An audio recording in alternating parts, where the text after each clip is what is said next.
On the horizon of an endless sea, an aged pirate ship measuring 10 meters in length was sailing with the wind. Jack Dog leaned against the railing of the deck, gazing out at the boundless ocean, pondering his future plans. His real name was Kai Cohen, a mere elevator technician in the 21st century, earning a modest monthly salary. Typically, he indulged in keyboard warrior antics, enjoying life within his means, even if single. However, not long ago, while masquerading as a devoted fan, he clashed with a rival, only to be cursed by them. In a sudden spasm of his heart, he tragically succumbed before his computer.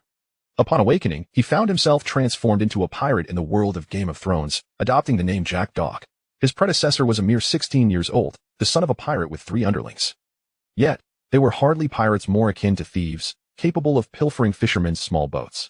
Recently, his father had insisted on executing a grand heist, which ended disastrously when he was killed by the guards of course. Consequently, Kai Cohen, now Jack Dog, naturally inherited command of the ship named after his moniker. He remained oblivious to how much his predecessor had adored the moniker Dog. Originally, the ship had 3 crew members, but 2 perished alongside his father in course, while the last absconded with the scant silver coins aboard.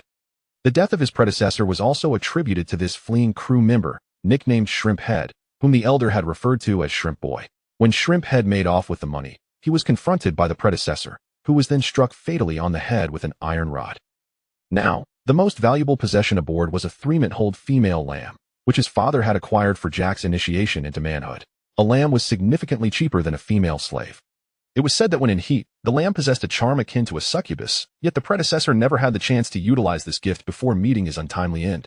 Each time Jack beheld the lamb, he was struck by an absurd sense of viewing a child bride. Bah, the lamb, Evelyn, nudged Jack's calf affectionately. Ah, thank heavens, Shrimp Head didn't take you with him, Jack mused, bending down to stroke Evelyn's head. When Shrimp Head left, he only took the wealth, neglecting to take food, or Evelyn, which allowed the newly transported Jack to survive. System, are you not fully operational yet? Jack had been in this new world for 2 days, and upon checking that morning, the system had loaded to 99. Ding. System loading completed. The personal training system, developed by the Supreme Divine Civilization, KK, reports to you. It was the curse from Shrimp Head that had precipitated his demise before the computer. Greetings, dear host. My name is KK, the latest generation intelligent system developed by the Supreme Divine Civilization. How do you find this high magic world? High magic world? Are you familiar with Game of Thrones? Indeed, it was originally one of the realms of mid-magic, which later fell into the low-magic world due to a great war in Middle-earth. Jack furrowed his brow. This system, which appeared remarkably intelligent, was, in fact, utterly inept. Could it truly assist me in ascending to the pinnacle of life, just as systems in novels do? At that moment, the system also sensed something was amiss. Host, how long have I been operational? Jack replied, somewhat exasperated, probably a little over 30 hours, not quite 2 days. How would I know that? Jack retorted, feeling a sense of dread. This first endeavor seems like a losing investment, he thought to himself. Dear host, I can grant you 1 lottery opportunity each year. The beginner's gift package has been issued, and I shall now proceed to absorb the essence of this world, the system announced. Originally, KK was capable of providing a daily lottery opportunity, being a highly advanced lottery system. However, the essence of this world was of such low caliber that it could only offer 1 chance per year. Moreover, KK had no intention of remaining by Jack's side, or lingering in this world. Fulfilling its mission parameters was paramount otherwise. Returning to the Supreme Divine Civilization would lead to a lifetime of ridicule from its peers. With a gaze fixed upon the lesser deities and demigods of this realm, KK plotted to stealthily absorb a few of them. After all, countless low-level deities perished with each epoch, and the absence of a few from this low-magic world would hardly be missed. Thus, it could offset the energy expenditure incurred during this transition. Within a month, it could harvest the essence of this world's power.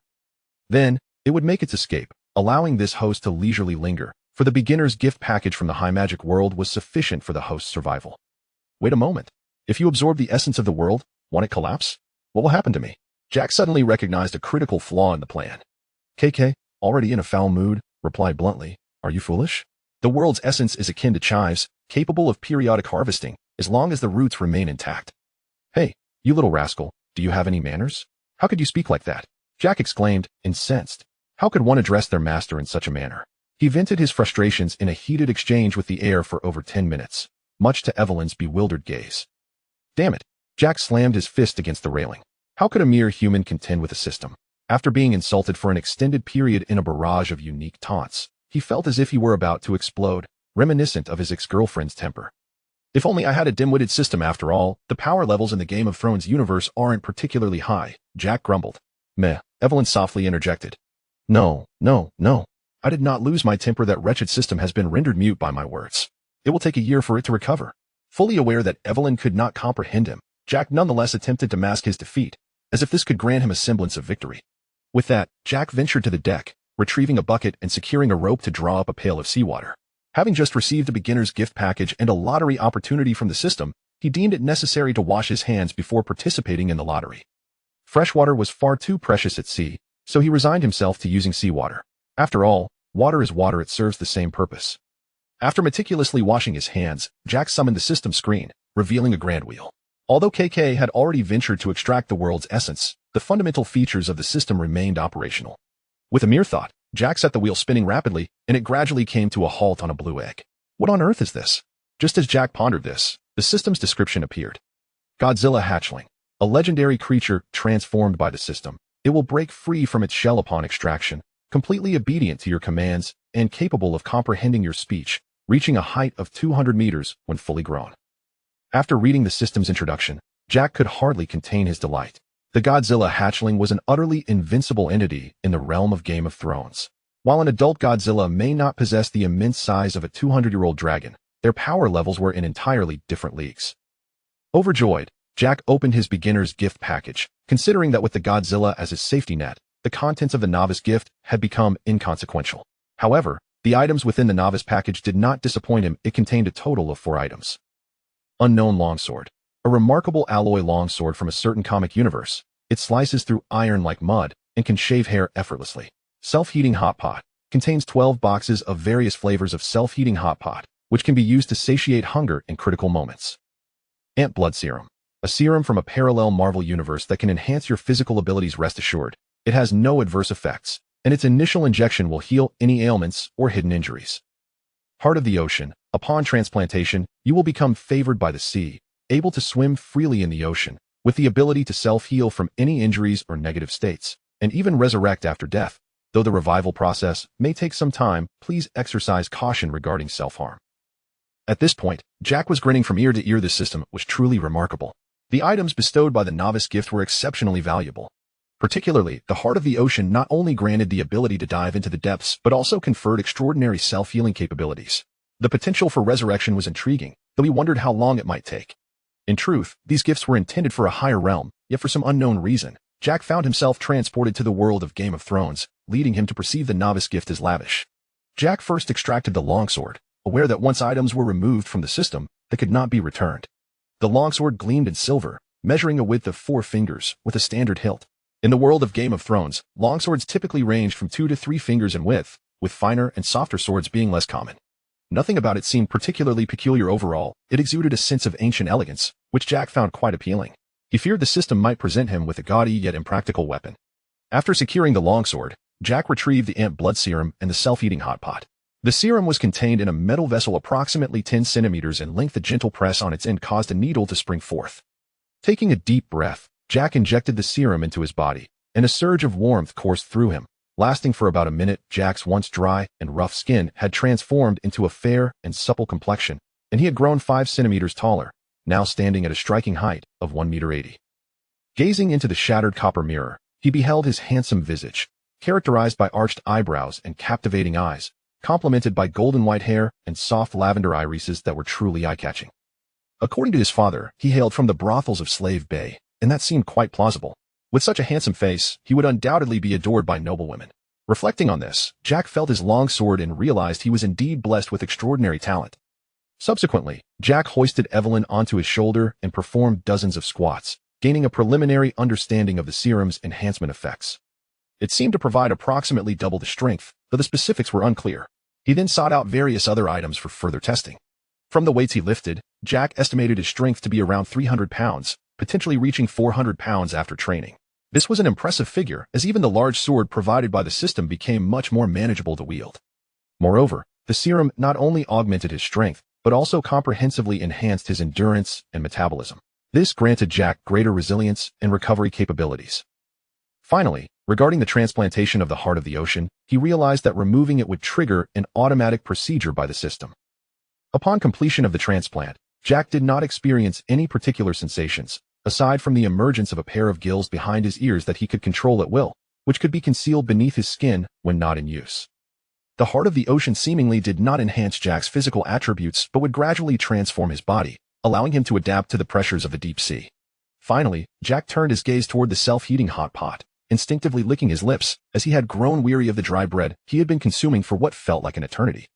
The ship's dry bread was not akin to the kind he had known in his previous life. It was nearly as hard as a brick, requiring extensive soaking in water before it could be consumed. Moreover, the freshwater storage was marred by a layer of green algae floating atop it, an unavoidable issue.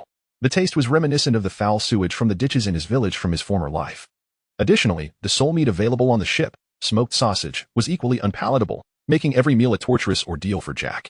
Chapter 2. The Titan Behemoth, the true dragon of the Game of Thrones. Jack savored a delightful self-heating hot pot, relishing even the dry bread soaked within, which exuded an irresistible aroma. The reason for soaking the bread was simple. The meager portion of a 500-gram hot pot was insufficient, and Jack was reluctant to open a second box. It was truly a moment of satisfaction. He stowed away the remaining 11 boxes of hot pot beneath his bed. Jack harbored no concerns about mice, as the ship's rodents had long since feasted upon the fresh provisions, meaning the sea dog was free of such nuisances. After satisfying his hunger, Jack retrieved Godzilla's egg, a colossal blue orb standing half a meter tall, which he placed upon the deck.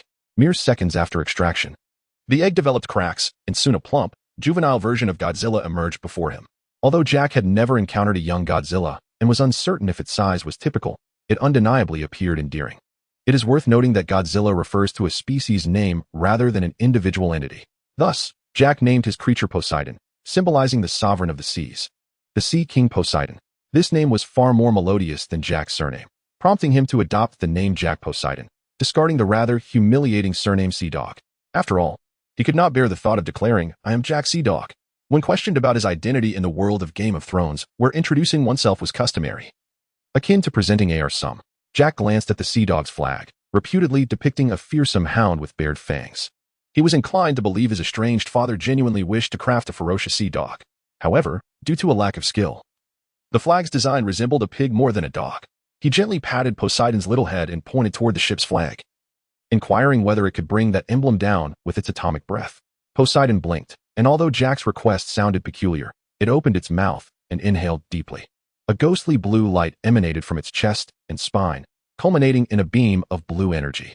Yet, it dissipated into the air within mere seconds, failing to reach the flag. A flicker of disappointment crossed Poseidon's eyes. As a creation of the system, it had been implanted with unwavering loyalty to Jack since birth. Unfortunately, it had not accomplished its first task. Noticing Poseidon's crestfallen expression, Jack was taken aback. He had underestimated Poseidon's intelligence, instinctively viewing it as merely a tool fashioned by the system. However, it appeared that Poseidon possessed its own emotions and intellect. Jack quickly stroked Poseidon's head, offering praise. "Well done. You performed admirably." As a Titan behemoth, it would be his folly if Poseidon grew insecure under his care. Indeed, upon hearing Jack's commendation, Poseidon's eyes sparkled with joy. At that moment, Evelyn ambled over, curiously examining Poseidon, perplexed as to why this creature could stand on two legs. Poseidon, in turn, scrutinized Evelyn, a droplet of saliva escaping its mouth as it opened wide, preparing to bite her. Bah! The sudden assault startled Evelyn, prompting her to swiftly hide behind Jack, peeking out from between his legs to observe Poseidon. "Poseidon, Evelyn is my child bride. You cannot eat her." Jack jested. Poseidon nodded in understanding, then attempted to wipe away the drool with its paw, only to find its arms too short to reach its mouth. Jack stepped forward, using his sleeve to clean Poseidon's mouth. "You need to catch fish in the sea. There is only dry bread aboard, which is vegetarian. You cannot eat that." Poseidon thumped its tail on the deck before leaping over the edge, plunging into the unfathomable depths of the ocean. While the Godzilla species was formidable on land, the ocean was their true domain. Jack had no worries of Poseidon getting lost as a creation of the system. It could perfectly navigate the magnetic fields of the Game of Thrones world and sense Jack's position regardless of distance. Speaking of the Game of Thrones world, one cannot overlook the renowned television series Game of Thrones. Many viewers, like Jack, had only watched the show without delving into the original novels. However, Jack was somewhat familiar with the source material. He had only seen the television adaptation, not the original series, A Song of Ice and Fire. From the narrative of the show, the entire plot revolved around the power struggles on the continent of Westeros. The Targaryen dynasty, which had ruled for 3 centuries, was overthrown, and the new dynasty struggled to establish itself, embroiled in conflicts reminiscent of the Warring States period of ancient China, albeit on a much smaller scale. Jack found the first 6 seasons of the series to be incredibly captivating, yet the political intrigue did not stand out remarkably. He recognized that without his foresight and modern insights, he might fare worse than the indigenous characters of Game of Thrones. Nevertheless, this did not prevent him from referring to it as the Song of Assassination in Grass 13. However, Jack possessed such foresight and modern knowledge, and being of Eastern descent, he held a greater admiration for the political strategies of his ancestors, rendering him somewhat dismissive of the tactics employed in the series. Through the memories of his previous life, he recalled that when his father pilfered from the port of Qyrls, Daenerys Targaryen had yet to arrive there. In other words, Daenerys had not yet hatched her 3 dragons. She was still in Pentos, and the plot had not fully commenced. Consequently, Jack faced 3 potential courses of action. The first was to involve himself in the power struggles of Westeros, leveraging his foresight to reap benefits and expand his fleet. However, given Westeros's emphasis on bloodlines and heritage, the rewards would be minimal. The second option was to wait in Slaver's Bay for Daenerys' arrival, then align himself with her, taking advantage of the situation to grow his fleet. This plan held promise, as Daenerys represented a burgeoning power, making it easier to penetrate the centers of authority and develop his influence during Godzilla's growth phase. The final option was the most conventional, to engage in piracy gradually, accumulating wealth and expanding his fleet. However, this path bore significant limitations. Relying solely on plunder would inevitably provoke the trade city-states of Essos, leading to a precarious situation and making it difficult to support Godzilla's developmental stages. Ultimately, Jack's primary objective was to expand his fleet and establish a maritime empire. As for developing on land, he had no immediate plans. In the future, he might consider establishing military bases and colonies in Westeros or Essos, drawing inspiration from the former Sun Never Set's empire. Furthermore, the attributes of the heart of the ocean indicated that Jack would not venture inland.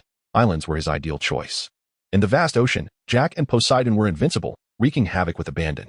Jack would handle the chaos while Poseidon would take care of the destruction. Chapter 3. The first plunder before long. A week had quietly passed, and Jack returned to the ship from the sea. The heart of the ocean enabled him to manipulate the currents, allowing him to move through the water at speeds far exceeding those on land.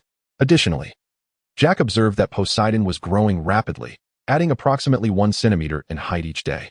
After a week, Poseidon had reached a length of around 57 centimeters.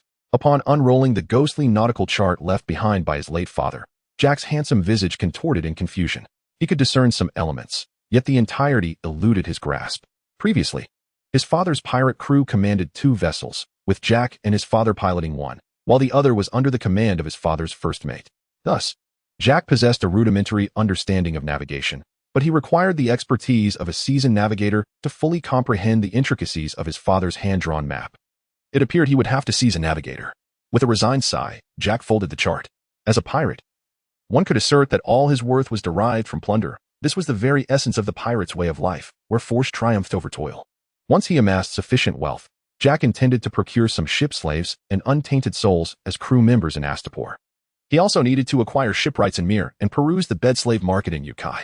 While Jack contemplated his next course of action, a merchant ship, estimated to be over 20 meters long, emerged on the horizon. Instantly invigorated, Jack scrutinized the distant vessel. Despite the considerable distance, he distinctly recognized the flag of the Harpy, fluttering in the wind. It was indeed a merchant ship from the Bay of Slaves. He pondered which city-state it hailed from, speculating that it might be laden with slaves or spices. Jack hefted his sword, known as Tsunami, a gift from the system, and leaped into the sea, propelling himself towards the merchant ship. Should he rely solely on his own vessel, the Sea Dog, he would likely never catch up to this merchant ship. However, with the blessing of the heart of the ocean, Jack moved swiftly through the water, as though the currents themselves were urging him forward. Soon, he reached the underside of the merchant vessel and climbed aboard using his sharpened skills. Upon his ascent, all aboard were taken aback, gazing at the bewildered youth. How had he managed to climb aboard? The captain of the merchant ship, Ojinga Yuli, a trader who navigated between the Bay of Slaves and Karth, had just acquired a dragon egg fossil at a bargain from a farmer in Karth. Learning that the governor of Pentos was offering a handsome price for dragon eggs, he aimed to test his fortune and see if he could sell it for a good sum. Jack drew his sword and confidently declared, "This ship and its cargo now belong to me." Ojinga regarded him with incredulity, having never encountered a lone assailant before. Typically, vessels of such size lacked professional guards. When faced with pirates, it was the slaves who took up arms to resist. Yet, a mere boy, seemingly of noble descent rather than a weathered pirate, was an unlikely threat. Inheriting his predecessor's memories, Jack was aware that merchant ships often carried only slave guards. This knowledge bolstered his confidence, as his previous self had frequently participated in battles and possessed some combat skills. Therefore, he believed the advantage lay with him and decided to strike. After all, the disparity between slave fighters and trained guards or mercenaries was vast. Ojinga clapped his hands, and soon, to Jack's astonishment, 7 fully armed mercenaries emerged from the hold. Clad in leather armor and wielding curved blades, Jack raised an eyebrow, realizing the situation was not as favorable as he had surmised. Hiring such a well-equipped band of mercenaries was no trivial expense, costing at least several hundred gold coins. "Young man, you appear quite youthful. Which house do you hail from?" Ojinga inquired. If Jack was not of noble blood, he intended to capture him for a substantial ransom. Conversely, if Jack were indeed the scion of a great house, Ojinga would not hesitate to eliminate him to prevent future complications. Such petty nobles, particularly the offspring of affluent families, were prone to act rashly. "I am no noble, but a true-blooded pirate," Jack replied with a smirk. "I hope your bravado holds firm in moments to come." Ojinga chuckled, confident in his methods of tormenting others. He found the offspring of nobility to be soft, easily intimidated by threats. "I possess more than mere bravado. Would you like to have your mother experience it?" Jack retorted. Ojinga's expression darkened, convinced that Jack could not possibly be of noble lineage, for nobles did not stoop to such vulgarity. Moreover, he abhorred any mention of his mother, who had amassed his initial wealth through unsavory means. "Capture him alive. I shall make him suffer." Ojinga's voice dripped with fury. Before the mercenaries could act, Jack swiftly leapt back into the sea, leaving the crew in a state of bewilderment. It was folly to confront 7 mercenaries armed with curved blades. Jack's current strength was insufficient to contend with them. In the world of A Song of Ice and Fire, martial prowess was limited. It was rare for one to single-handedly defeat multiple opponents. Although Jack possessed considerable strength, he lacked formidable swordsmanship and armor. In the face of multiple attackers, without armor, he could easily fall victim to a surprise assault. Thus, Jack opted for a more prudent course of action. Beneath the waves, he found himself beneath a merchant vessel, where he encountered a stout, blue-hued creature akin to Godzilla. Following Jack's command, Poseidon unleashed a torrent of energy that cleaved through the merchant ship's hull. Jack then took advantage of the breach to inflict further damage upon the vessel, his sword slicing through the ship's structure as if it were mere parchment. At that moment, Ojinga remained oblivious to the calamity befalling his ship, until a sudden breach appeared in the hull. He ordered his crew to investigate the source of the leak. "Curse that wretched boy," Ojinga thought, realizing it was the same insolent youth from earlier who had somehow compromised the ship's integrity. However, Ojinga's frantic efforts were merely a desperate struggle against an impending demise, as the ship's structural integrity deteriorated far more rapidly than he had anticipated. Filled with a tempest of rage and panic, Ojinga rushed into the hold, sifting through numerous crates until he discovered a small wooden box. Clutching it, he dashed toward the ship's lifeboat, aware that the sinking of the purple grape was inevitable. However, if he could secure the dragon egg, he might survive and sell it to the governor of Pintos, allowing him not only to recoup his losses, but also to expand his fleet. Yet, before he could reach the lifeboat, a sharp spear pierced his heart.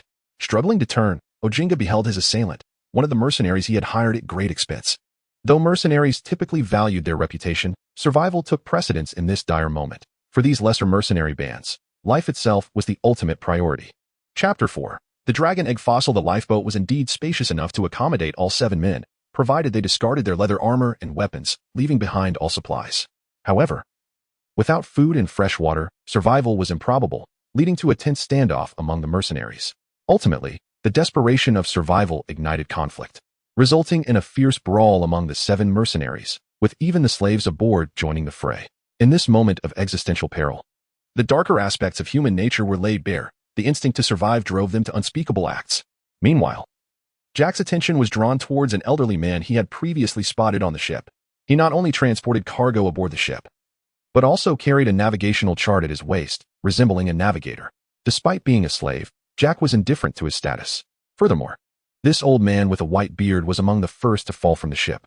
Jack picked up a piece of driftwood and approached the old man, offering it to him. The old man instantly grasped Jack's attention and clung tightly to the wood. Soon, half of the merchant ship, the Purple Grape, was submerged in the sea, while dozens of people on board scrambled for the makeshift rafts.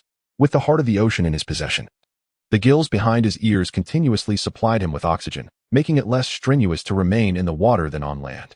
Thus, Jack was not in a hurry to claim lives. Instead, he chose to linger near the merchant ship, hoping to discover any cash or treasures.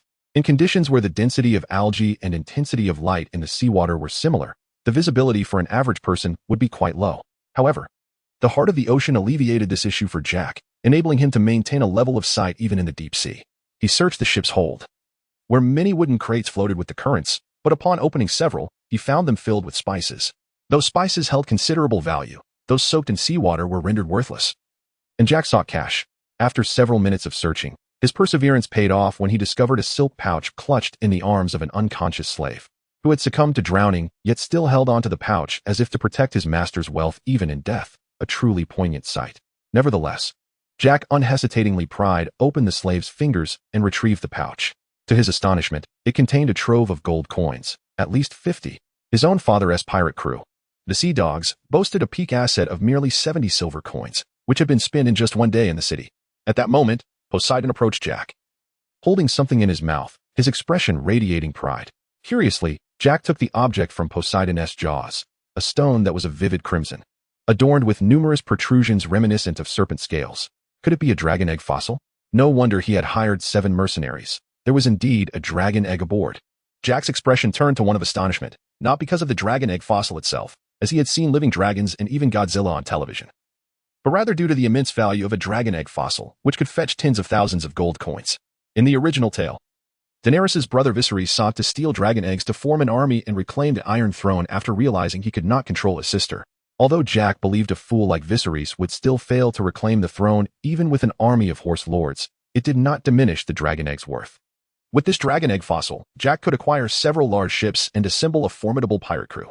However, the actual worth would depend on how much a buyer was willing to pay, as such items primarily held collectible value. The most suitable buyer would undoubtedly be Daenerys after conquering Slaver's Bay. She would likely pay a handsome price for the red dragon egg. If fortune smiled upon her, she might even hatch a red dragon. After placing the dragon egg into his pack, Jack returned to the old man and pulled him towards the Sea Dog. As for the others, he felt a twinge of regret. If they encountered a passing merchant ship, they might yet salvage their lives. Otherwise, they would become fish food. As he had seen the raft shatter amidst the scramble, once aboard his ship, Jack directly asked the old man, "Are you a navigator? Can you read nautical charts?" Of course, the old man replied, "Otherwise, a slave my age would have been fed to the fish long ago." He then produced a sheepskin nautical chart. Upon hearing this, Jack set aside the thought of casting the old man back into the sea. It was evident he possessed valuable skills. Initially, Jack had intended to discard the old man if he were not a navigator, as the food aboard was barely sufficient to last until the next supply point. Having wasted a week due to being lost, food was scarce, and he was currently surviving by fishing. Fortunately, Poseidon's atomic breath could also be used to start a fire. Otherwise, Jack might have been reduced to eating raw fish. In this situation, Jack was adamant about not keeping an unproductive elderly slave. He severed the slave collar from the old man's neck, asking, "What is your name?" The old man pondered, uncertain. "Mouse? Bug? Or perhaps Old Dog? I've forgotten." "Just call me Old Dog, as they all do." No, I refuse to call you Old Dog. That name is far too degrading." "Why else would I have cut off your collar?" Jack retorted. "Under the red flag, there are no slaves." Jack added casually, "There are no slaves under the red flag. Only useless ones." The old man looked up, noticing the absence of a red flag, confused by Jack's words and their meaning. "From now on, I shall call you Newgate. Does that sound acceptable?" Jack proposed. The old man was taken aback, surprised that Jack had actually named him. Slaves were typically not afforded names, merely degrading titles such as Bug or Mouse. "Thank you. I never expected to escape death and gain a name," Newgate expressed with gratitude. Having a name instilled in him a sense of humanity, distinguishing him from the lowly status of a mere animal. "Master, where do you wish to go?" "Do not call me Master. Refer to me as Captain." "We are heading to Slaver's Bay," Jack corrected Newgate's address.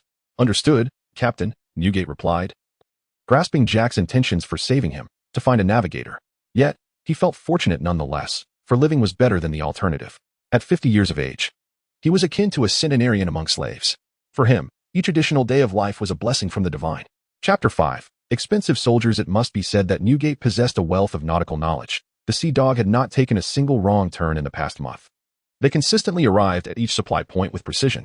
A week prior, the system had gone awry, but before its departure, it had, out of humanitarian concern, gifted Jack a box of instant noodles. Damn it, Jack thought. The system must have been trying to irritate me before it left, sending me a box of instant noodles. Yet, putting that aside, the noodles were indeed quite delicious. And now that the system was gone, it mattered little, as long as Godzilla was with him. He could still stand atop this world. Oh, the gods above. Each bite is nothing short of ambrosial. Newgate savored the instant noodles Jack offered him. Indeed. The flavors from the Little Raccoon brand are quite delightful. Little Raccoon? What an odd name. Is that how you pronounce it? Newgate inquired with curiosity. Yes, little raccoon. By the way, do you know the price of unsullied soldiers? Unsullied are not sold individually. They typically require a minimum purchase of 10-man squads.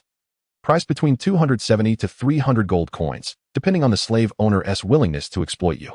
Sometimes, they are sold in batches of at least 100. Unsullied not sold individually? And at least 10 to start? Jack exclaimed, astonished. Although he knew Unsullied were expensive, he had no idea just how exorbitant their prices could be. According to the introduction in the original script, after Daenerys seized Xero's palace and purchased ships, she found her remaining funds could only buy about 100 Unsullied. Ultimately, she managed to acquire 8,000 Unsullied through the cunning use of a young dragon. Of course, Daenerys' approach was not practical, as she possessed living dragons. Moreover, throughout Astapor's centuries of history, never had there been anyone as unscrupulous as Daenerys, who audaciously employed such underhanded tactics. This led to the benevolent masters of Astapor unreservedly entrusting command of the Unsullied to her. The outcome was inevitable. The benevolent master, having underestimated her, was incinerated by Daenerys' dragon fire. In a certain sense, Daenerys embodied the archetype of a perfect pirate, first seizing Xero's palace, then commandeering the Unsullied of Astapor after acquiring ships.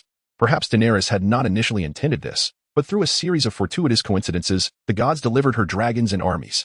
Jack currently possesses 312 gold coins, a sum amassed from recent plunders, with an average small merchant ship yielding about 10 coins. Several bands of pirates wished to ally with Jack, but he rejected them all. For Jack, pirates were far less loyal and capable than slaves. These pirates merely lazed about, hoping to exploit Jack's youth for their sustenance. How long until we reach Astapor? Jack inquired. About a month. Your ship is remarkably swift. It's quite strange, as it should take at least 6 months to arrive at the Slaver's Bay, came the response. Perhaps I am favored by the sea gods. Who knows? The goddess of the ocean may have lifted her skirts for me. Jack refrained from explaining the existence of Poseidon to Newgate, viewing Poseidon more as a trump card, something that could save him in a critical moment. This is utterly ludicrous. What kind of undergarments does the goddess of the ocean wear? He exclaimed, apologetically clarifying he meant no offense. Newgate had grown considerably less reserved since their initial encounter, realizing Jack was quite amiable and not the brutish pirate one might expect. Well, perhaps something like white silk with a thong, that would be both pure and alluring. Jack mused. Newgate, unfamiliar with white silk and thongs, imagined they must be beautiful, for the goddess of the ocean could not possibly wear anything unattractive. As Jack navigated the Sea Dog towards Astapor, tumultuous currents began to stir in Westeros. Since Robert Baratheon ascended the Iron Throne, the entire kingdom had grown restless, as if an invisible hand were orchestrating chaos from behind the scenes. Despite Robert's indulgence in wine and revelry, he remained astute, sensing something amiss. The death of Jon Arryn was suspicious. Logically, Jon could have lived another 5 years, yet he suddenly succumbed to illness. Most critically, Robert had heard no whispers of impending doom before learning of Jon's demise. In response to the potential crisis, Robert chose to travel to the windswept north to summon his old friend, Eddard Stark. If Eddard Stark, the Duke of the North, could serve as Hand of the King, he would undoubtedly alleviate a significant portion of Robert's burden. Chapter 6. Astapor, the benevolent masters. A month later, the king, accompanied by his family, finally reached the north after much travel. Despite years of separation, their bond remained strong, though the children did not seem to get along as well. However, the noble Stark eldest daughter, Sansa Stark, appeared utterly captivated by the dashing Prince Joffrey Baratheon. Unbeknownst to all, this charming prince was a cruel little monster. Much like Jack was unaware that the docking fee in Astapor amounted to 1 silver coin per day. Damn it, by the sea gods above. How dare they charge me a silver coin? Jack cursed. Captain, 1 silver coin is actually reasonable, Newgate explained. Astapor primarily engages in maritime trade, with slaves being their most valuable commodity, and for merchants, they are the cheapest option. Once slaves are purchased, there is no need to pay wages. Merely providing enough food to keep them alive suffices. Thus, a silver coin's cost is quite acceptable for traders. Jack was somewhat familiar with this. Akin to the historical slave trade in the West, the prosperity of the entire Essos was built upon the backs of enslaved individuals. The tragic plight of slaves was far worse than one could imagine. As a youth raised in a new era, he instinctively recoiled from slavery.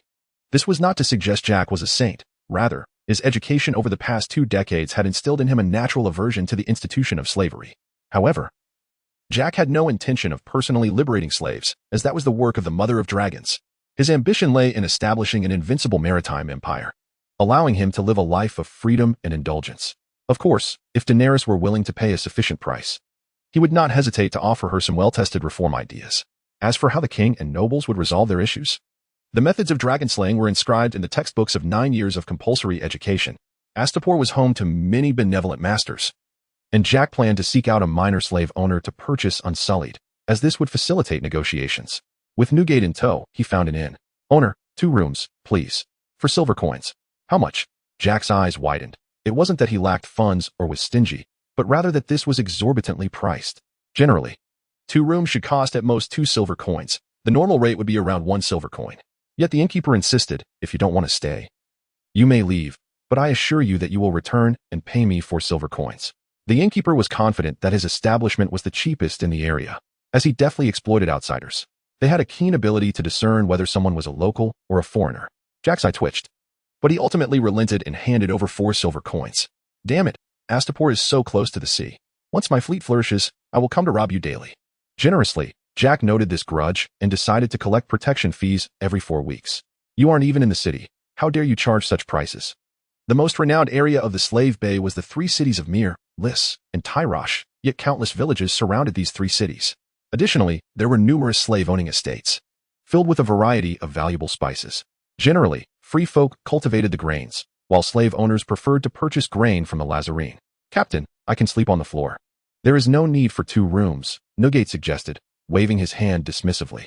I don't lack this little money, but it's wrong for him to overcharge me. Pirates rob people. How can it be that there are people who rob pirates? Newgate felt deeply moved, thinking Jack was being considerate by booking an extra room. For Jack, however, taking his crew on a business trip warranted covering the lodging expenses, while Newgate, born a slave, was easily touched by even the smallest kindness. That night, they would rest at the inn before heading into the city the next day to purchase Unsullied. Subsequently, the 2 found a table in the common area, and Jack ordered 2 portions of roasted sausages and bread. After a period of eating roasted fish and dry bread aboard the ship, Jack felt he was on the verge of a stomach ailment. As a modern individual reborn, he certainly did not share Poseidon's penchant for raw food. Or perhaps someone like Newgate, who has a stutter, would suffice. Jack, however, is rather pretentious. Presently, Jack possesses 700 gold coins. But if it weren't for the necessity of repeatedly puncturing the ship's hull, his gains would undoubtedly be far greater. Yet this situation shall soon come to an end. Once he acquires the Unsullied, he will have the means to procure a grand ship at no cost, thereby embarking on a life of piracy upon the seas. Indeed, after amassing sufficient Unsullied, Jack intends to make this his foremost endeavor. Soon, grilled sausages and bread were served, even though Newgate had previously savored hot pot and instant noodles. The grilled sausages remained a rare delicacy for him. Chapter 7. A young slave bearing a great sword as the 2 indulged in their meal. A shrill laugh pierced through the air, causing Jack's eyelid to twitch. How to describe it? It was akin to a duck being pecked on the backside by a hen. Emitting a wretched cry, Jack turned to see a gaunt old man tugging at a chain, the other end of which was fastened to a girl of about 12, who bore a sword nearly as wide as herself. In addition to the girl, 2 Unsullied clad in leather armor stood close, brandishing short blades to protect the old man. Jack smirked. Considering the 2 Unsullied, he chose not to engage with the old fool. The old man surveyed the room and quickly fixed his gaze upon Jack and Newgate, clearly perceiving them as easy targets. Approaching Jack, he commanded, You, either find another table or return to your room. Jack raised an eyebrow, feeling insulted. It seemed he was perceived as an easy mark. The hall was filled with 5 tables of patrons, yet this old man had singled out their table. Newgate remained unfazed, recognizing that the other tables were bustling with groups, while they appeared to be a solitary pair, an old man and a youth, seemingly vulnerable. Thus, it was only natural for the old man to target them, for soft fruits are easier to squeeze. Old man, do you believe that 2 Unsullied grant you invincibility? Jack was about to draw tsunami when, with a loud clap, 2 gold coins were slapped onto the table. This should ensure respect for the elderly and the young. Jack smiled. The purchasing power of those 2 coins was akin to 20,000 of the modern currency. Considering the ancient prices, it might even be worth more. Jack thought exchanging a seat for 2 coins was a bargain, especially since they had already finished their meal. As he reached for the coins, the old man unexpectedly snatched them back, a mocking grin adorning his face. He was no fool to spend 2 coins for a seat. He sought merely to toy with Jack. Young man, do not take what is not yours, lest it be deemed theft. I placed my coins on the table. How could you take them? Jack's eye twitched. Was this old fool jesting with him? Jack was furiously indignant. This old man truly believed that 2 Unsullied and a girl could protect him. Perhaps sensing Jack's ire, Eugene reveled in the sight of Jack's fury, deriving a sense of superiority from it. The other patrons in the tavern merely observed with amusement. This old man was a minor slave owner from the vicinity, and since acquiring the girl slave, he had been insufferably boastful. The girl had once been the daughter of a slave on his estate. After he had beaten the slave to death, he intended to sell the girl. However, to his surprise, she possessed great strength and exhibited a natural affinity for wielding the great sword, capable of besting several adult slaves. She was retained by old Eugene as a source of pride. Indeed, Eugene's sarcastic remarks were cut short as Jack's tsunami descended upon him. The nearby Unsullied reacted swiftly, attempting to parry Jack's great sword with their short blades. However, they underestimated Jack's strength. His physical prowess was approximately 3 to 4 times that of an ordinary person. The Unsullied short blades were akin to paper against tsunami. In an instant, Eugene was cleaved in two, Jack's sword slicing through him as effortlessly as one would cut through tofu. As Eugene's corpse crumpled to the ground, the other two Unsullied lunged at Jack. Even in the face of their master's demise, the loyal Unsullied chose to attack Jack. This trait was indeed one of their virtues, devoid of fear or emotion. They knew only obedience. Of course, Unsullied could be swayed, as seen with Daenerys, who cast aside the slave's staff and won their loyalty through her personal charisma, compelling them to fight willingly for her. As Jack engaged in combat with the two Unsullied, the girl watched curiously, tilting her head at the unfolding scene. After a glance at Eugene's lifeless body, a glimmer of determination flickered in her eyes. Seizing the opportunity, Newgate struck from behind, plunging a dagger into one Unsullied's heart. The old man had survived this long for a reason. He was no fool. Jack dispatched the other Unsullied who attempted to grapple with him using agility. "Oh, I must admit, you possess some skill," Newgate remarked with a smile. "If I lacked ability, I would have perished long before your arrival." Jack appreciated Newgate's flattery. After all, who does not relish a bit of praise? This old man appears to be a slave master. We should make our exit before complications arise. For Unsullied are not easily sold. Upon saying this, Jack rifled through Eugene's pockets, discovering a purse containing at least 20 gold coins. Ignoring the astonished onlookers, Jack approached the tavern owner and rapped his sword against the counter. "I shall no longer stay. Refund me." The tavern owner swallowed hard, trembling as he produced 4 silver coins. He had not anticipated the boy's formidable combat prowess. The 4-finger-wide sword could be wielded as effortlessly as a twig. "Are you jesting? I gave you 4 gold coins. Why do you present me with 4 silver coins?" Chapter 8. Unadorned simplicity. Seeing Jack's bemused expression, the owner realized he could only pay to avert disaster today. Although the tavern had guards, they paled in comparison to Jack's might. Reluctantly handing over the 4 gold coins, Jack was satisfied and sheathed Tsunami as he departed. However, as Jack passed by the young girl, she suddenly grasped the hem of his garment. Jack frowned. This little slave could neither speak nor bite. Her filthy appearance was unappealing. He hoped she wouldn't implicate him. The girl's voice was hoarse, reminiscent of a smoker's rasp. "My father said, whoever kills him becomes my new master." Her gaze was resolute, clearly referring to the slave master. Jack smirked. "Your father is quite the strategist. Understand this, girl. I killed that old fool merely because he was a foolish ignoramus, not to assume the role of your master. As for what your father told you, I have no interest." With that, Jack swatted her hand away and turned to leave. Once Jack had departed, the girl stood frozen, lost in thought. A fellow merchant, also an outsider, seized the opportunity. Such a girl could fetch over 5 silver coins if sold to the brothel. The merchant approached her. "That man has no interest in you. Now that your master is dead, returning home would mean certain death. How about I find you a place to eat?" He reached out to inspect her budding form. Upon seeing the merchant's approaching hand, the girl's blank expression shifted to one of fierce determination. Drawing her great sword, she swung it with her waist as the pivot, cleaving the merchant in half. Then, dragging her sword, she hurried in the direction Jack had taken, convinced that her father's words held truth. The innkeeper approached with a beaming smile, having thoroughly emptied the merchant's pockets, earning at least 10 gold coins. "Everyone, enjoy the feast. Today's drinks are on me," he declared grandly. At this, the crowd ceased their fixation on the purse in the innkeeper's hand and began to loudly discuss the recent events. Such occurrences were commonplace in the slave bay, yet few were as formidable as Jack. Meanwhile, Jack noticed that a young girl had followed him. Despite his repeated attempts to dissuade her, he found himself unsuccessful. Jack had no desire for a young girl as a slave. Once they set sail, a girl of her age would be far less appealing than Evelyn. Setting aside her potential for labor, Jack simply did not wish to bear the responsibility of a dependent, especially not a girl, which could lead to unnecessary complications at sea. However, the girl spoke up. "My parents were both slaves. My mother was brutally killed by the slave master before my father's eyes. Since then, my father has told me that whoever can slay the slave master shall be my master." At that moment, Newgate leaned closer to Jack and whispered, "This girl seems a bit naive. Her father's intention was likely for her to willingly sell herself to the grand slave master, hoping he would kill the old man." Newgate glanced at the massive sword the girl carried and continued, "She must possess some exceptional quality. Otherwise, her father would not have conceived such a notion. nor would the slave master parade her around in chains. Having been a slave for 50 years, Newgate understood these matters well. A slave master would not engage in the frivolity of showcasing an ordinary slave, unless the slave had some remarkable trait that brought prestige to the master. It was then that Jack began to scrutinize the girl more closely. Her physique was not frail like that of other slaves. Instead, she was well-proportioned, indicating that the slave master had not starved her. She was dressed in coarse linen, with a leather collar around her neck attached to a chain as thick as a finger. She wielded a sword nearly as tall as herself. Is that blood on the sword? Did you kill someone? Jack suddenly inquired. The girl nodded and recounted the events without reservation. Jack's eyes widened in astonishment, realizing that her sword was not merely ornamental. With Newgate's explanation in mind, Jack decided to allow the girl to accompany him. She appeared to possess a notable talent for wielding the sword. With proper training, she might become a valuable ally, though she did seem a bit simple-minded. Very well. You may follow me. What is your name? Little Dog. Little Dog?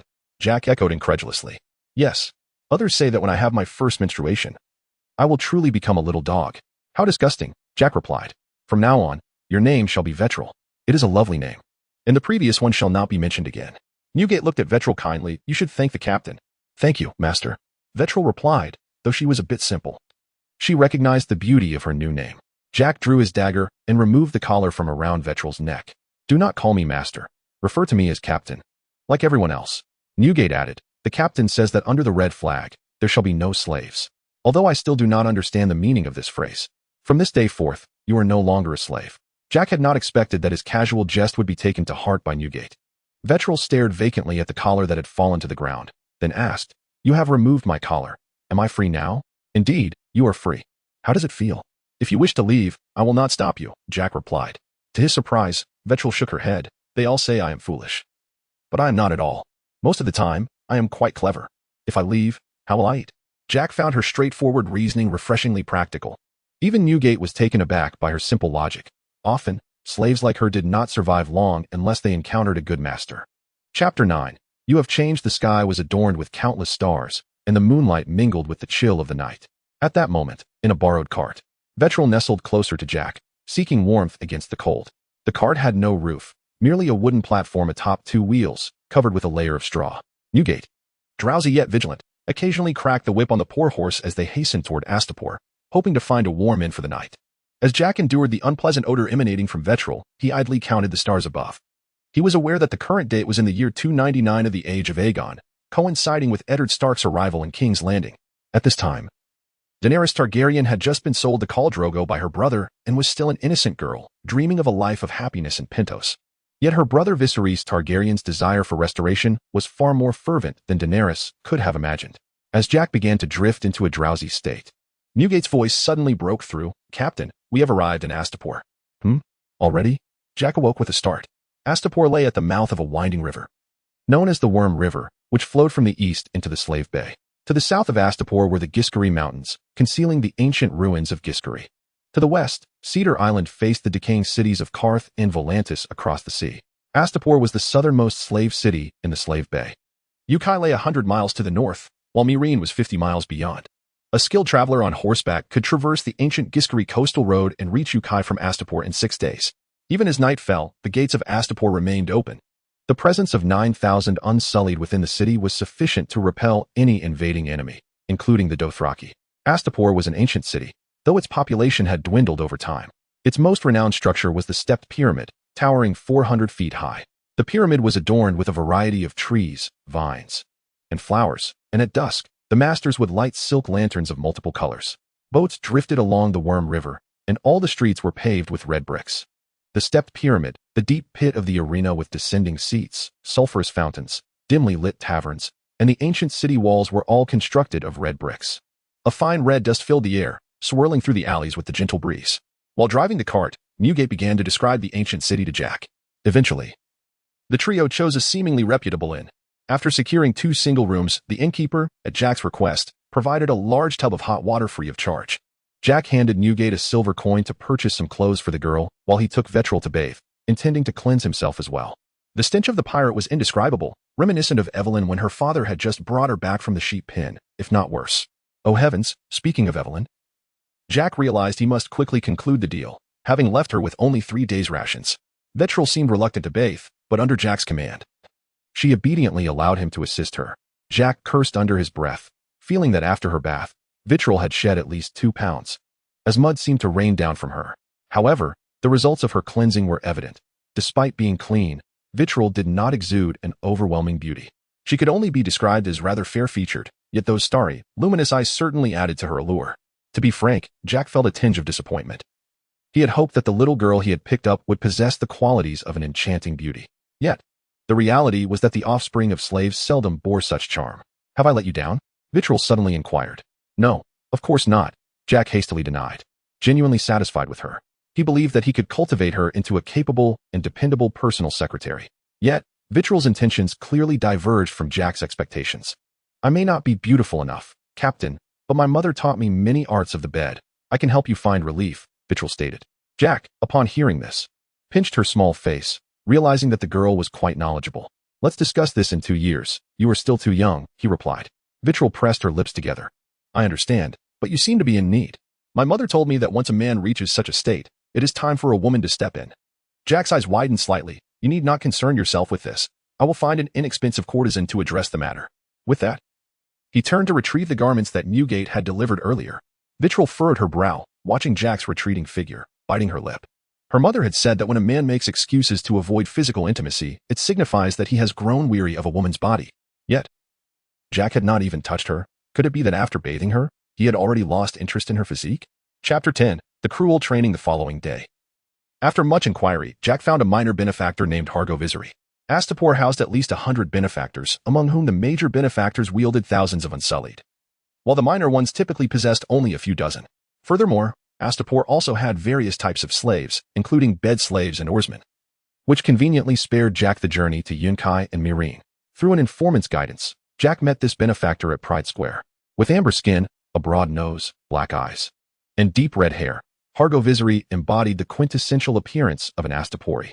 Most Astaporans are descendants of the Giskari, typically characterized by amber skin, broad noses, black eyes, and either black or deep red hair, or the unique red-black hair distinctive to the Giskari lineage. Free Astaporian nobles often donned tokar robes, a symbol of their status. Their hair appeared greasy and oddly styled, complemented by yellow silk cloaks adorned with copper plates, signifying their rank. Their robes were embroidered with silk threads, and beneath the waist, they wore sandals and pleated linen skirts. "Hello, are you Jack Poseidon?" "Indeed. I have heard you possess some unsullied at a reasonable price, so I came to take a look." Jack, though he could not write in Valyrian, communicated without issue, a skill imparted to him by his father. "Of course. The prices are quite low. How many do you wish to purchase?" 700 gold pieces. 700 gold pieces? Very well, my unsullied are at the outskirts of Pride Square.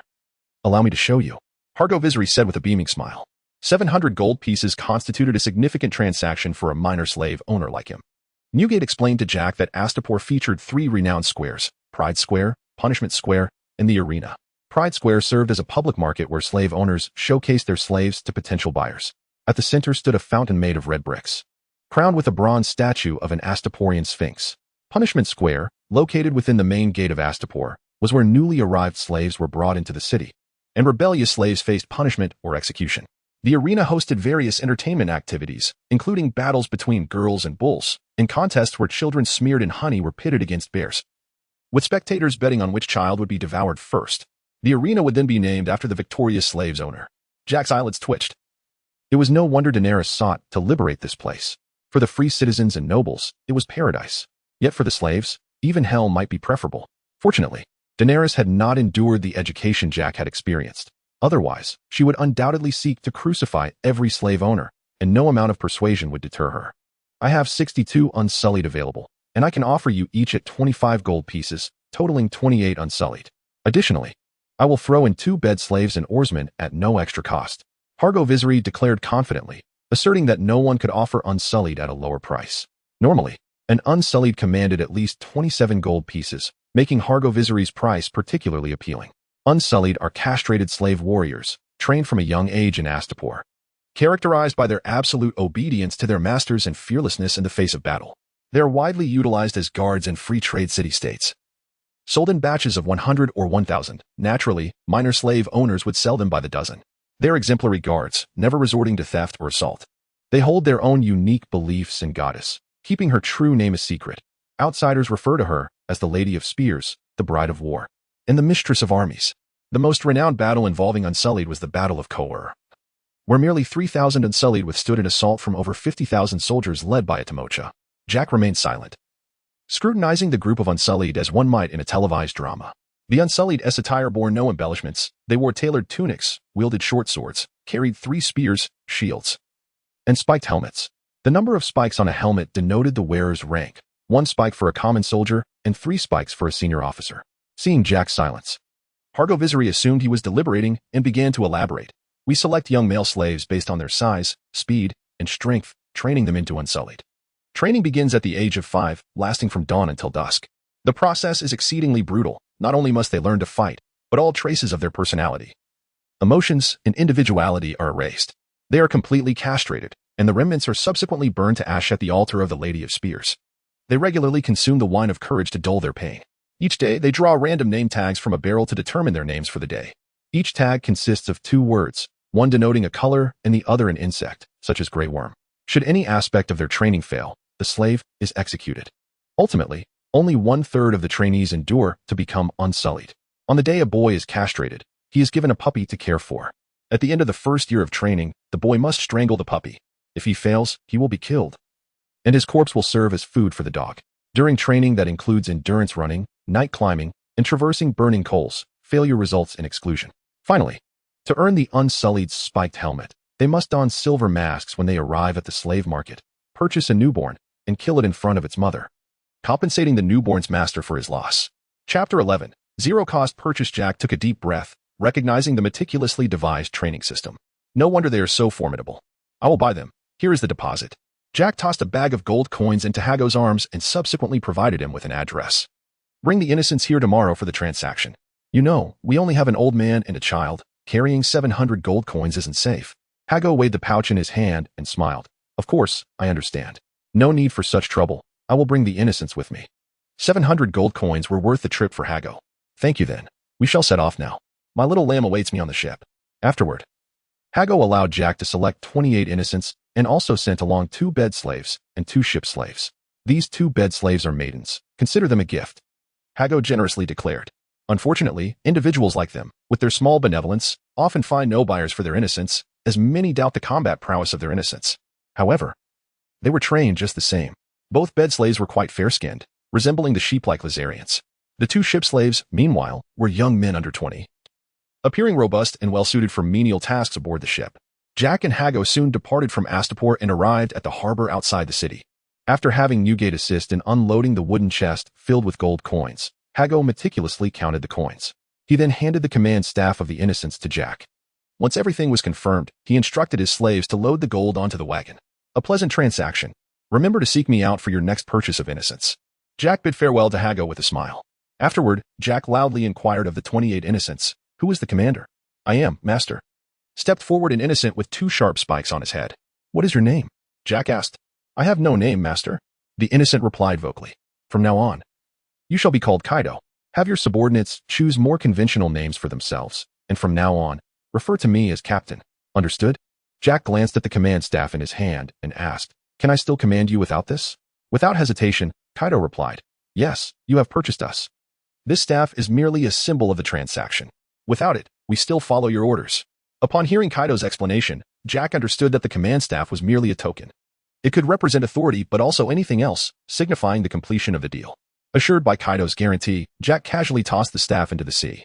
Unlike Daenerys, who had promised her innocence they could choose to leave or fight for her after discarding her staff, Jack was not one to gamble so recklessly. If the innocents truly departed from Daenerys, it would leave her in a dire predicament, regretting her decision. Once everyone boarded the Sea Dog, the 30-plus individuals felt somewhat cramped. They needed to expedite their preparations. Jack removed the slave collars from the 2 ship slaves and dressed them in tattered sailor outfits, finally giving them the appearance of sailors. For ship slaves, navigating a vessel was a fundamental skill. Jack entrusted the 2 to Newgate, hoping he could cultivate them into excellent navigators. As for the 2 bed slaves, Jack similarly removed their collars, granting them freedom to serve as maids aboard the Sea Dog. However, before this, Jack needed to inspect their bodies, and Ellie and Jaeger obediently followed him into the cabin. "Thank you, Captain. You were so kind." Ellie nestled in Jack's embrace. It had been 2 days since Jack returned to the sea. After his daily training, he enjoyed holding Ellie or Jaeger on deck, whispering sweet nothings to them. Meanwhile, Vetral clung to the tsunami, having become Jack's sword attendant. Hey, Jaeger, come to my arms, Jack called. Jaeger put down what she was holding and approached him. Captain, I still have many clothes to wash. Oh, just toss those old clothes. Buy new ones when we return, Jack replied. You know, at first, I loved the sea. But then I realized I loved you, with the essence of the ocean and qualities it lacks, such as understanding and playfulness. Unlike Ellie, who was lively, Jaeger was more reserved and spoke little. Though she could quickly adapt in bed, she preferred quiet tasks, such as washing clothes or preparing dinner for her master. Just as Jack was about to continue teasing Jaeger, Newgate unexpectedly approached him. Captain, we have a target in sight. But Jack furrowed his brow. But what?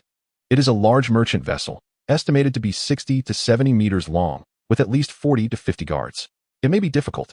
Though the world of Game of Thrones had maritime trade, true long-distance commercial shipping was underdeveloped, so vessels were generally smaller. A 60 to 70 meter merchant ship was already considered a massive ship, while warships rarely exceeded 50 meters. To ensure speed, warships typically ranged from 30 to 40 meters, balancing crew capacity with velocity, while smaller vessels of a dozen meters were more common. Consequently, large merchant ships often had numerous guards due to their size and slower speeds, making them vulnerable to pirates. However, Jack was unfazed. Do you think I am someone to be deterred? Bring the ship closer. Understood. Newgate promptly directed his two apprentices to adjust the course toward the merchant vessel. Meanwhile, deep beneath the sea dog, Poseidon was safeguarding the ship. Poseidon could sense Jack's location as well as his thoughts, and the two shared a unique spiritual connection stemming from the runaway system. Due to constantly trailing Jack, Poseidon had increased its activity level, resulting in a larger appetite and rapid growth. At this moment, Poseidon measured 12 meters in length with tougher teeth and skin. Without needing to unleash atomic breath, it could easily handle several adults on land. Jack often pondered how advantageous it would be if the system had bestowed upon him an adult Godzilla. He could effortlessly sweep through the 7 kingdoms and the 9 free cities. Alas, fantasy resembled an adult Godzilla, while reality was akin to the little you, Evelyn. On the other side, the merchant ship also detected the approaching sea dog, which at that moment did not display a pirate flag, yet it still aroused their vigilance. Yevgeny cast a wary glance at the sea dog. As a mercenary, maintaining a basic level of caution was essential. Otherwise, with his crew of drunken louts, he would have long since met his demise. However, the owner of the vessel remained unconcerned. Mufara casually remarked, "Don't be alarmed. It's merely a 10-meter-long boat. We could easily crush them. Yet, one should not underestimate such a small craft. Pirates often cram 20 or 30 men onto a vessel of just over 10 meters in pursuit of speed." Mufara scoffed, then jested, 30 men? Do they all sleep naked in the cabin, huddled together at night? They must not dare turn over in their sleep, lest they inadvertently come into close contact with their comrades. With that, he wrapped his arm around a bare woman and sauntered off, boasting, "Not everyone is wealthy enough to afford women and fine wine at sea. They are merely a bunch of paupers." Mufara was one of the leading merchants in Quers, second only to the 13 giants, and he was confident he could surpass Zero by the end of the year to become the new 13 giant. The influence of that rotund figure was no longer worthy of the title.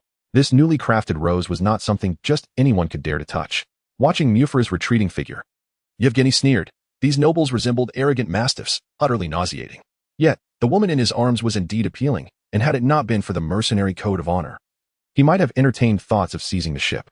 Unfortunately, he was not alone. Mufara's professional guards numbered 60, of which only 25 were his allies. Redirecting his attention to the sea, Yevgeny's eyes widened in astonishment. The small boat had vanished without a trace, having been merely a few dozen meters away moments before. How could it have disappeared so quickly?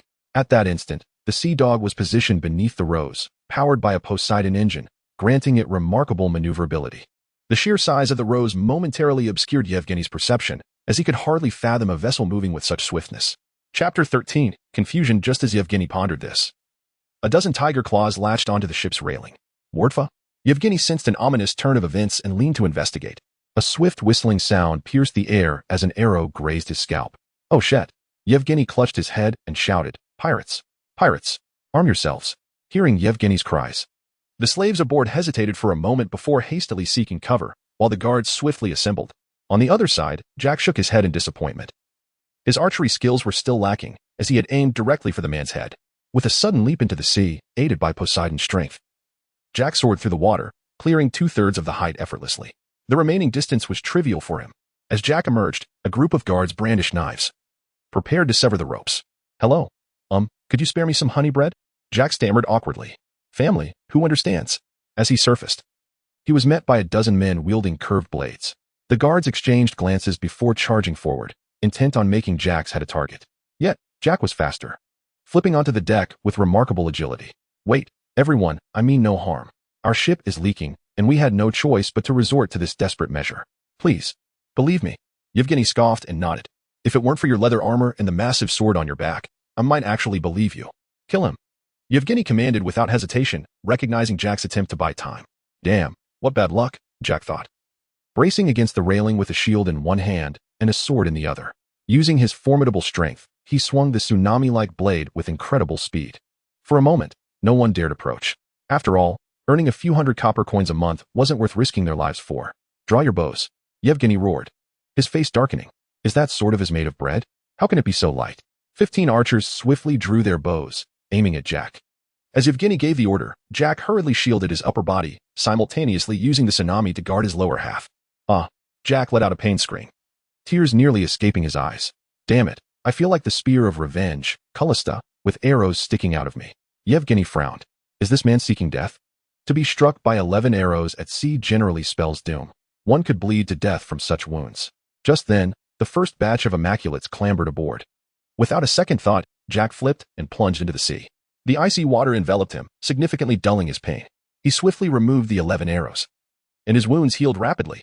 Within mere seconds, he was restored to his former state, much to Jack's nonchalance. He had previously tested his regenerative speed in the ocean. Otherwise, he would not have dared to board the Rose alone. Once healed, Jack re-emerged onto the Rose's deck, where the Immaculates were already engaged in combat with the ship's guards. Despite being outnumbered, the Immaculates held the upper hand due to their formation. Resurrected and wielding the tsunami, Jack joined the fray, fighting with fervor, empowered by the heart of the ocean. For Jack, as long as he protected his vital points, it was as if he sustained no injury at all. Of course, it still hurt quite a bit, but adrenaline would help him mitigate most of the pain during battle. Meanwhile, Mufara remained calmly sipping his wine in the cabin, regarding the pirates above as inconsequential. With a swift thrust, Jack drove the tsunami into the chest of the last guard, having dispatched all the ship's defenders. Kaido, take some men to clear the cabin. Any who resist, kill them directly. Understood. Kaido led 10 Immaculates to the cabin, while Jack and the remaining 18 disposed of the bodies, ensuring no blood tarnished his new ship. After clearing the deck of corpses, Kaido escorted a group of captives back to the deck. I am one of the 13 giants of course. You cannot kill me. I can pay you, and I can even offer you this merchant ship. Mufara, now stripped of his earlier composure, could hardly believe that his 60 guards had proven no match for these pirates.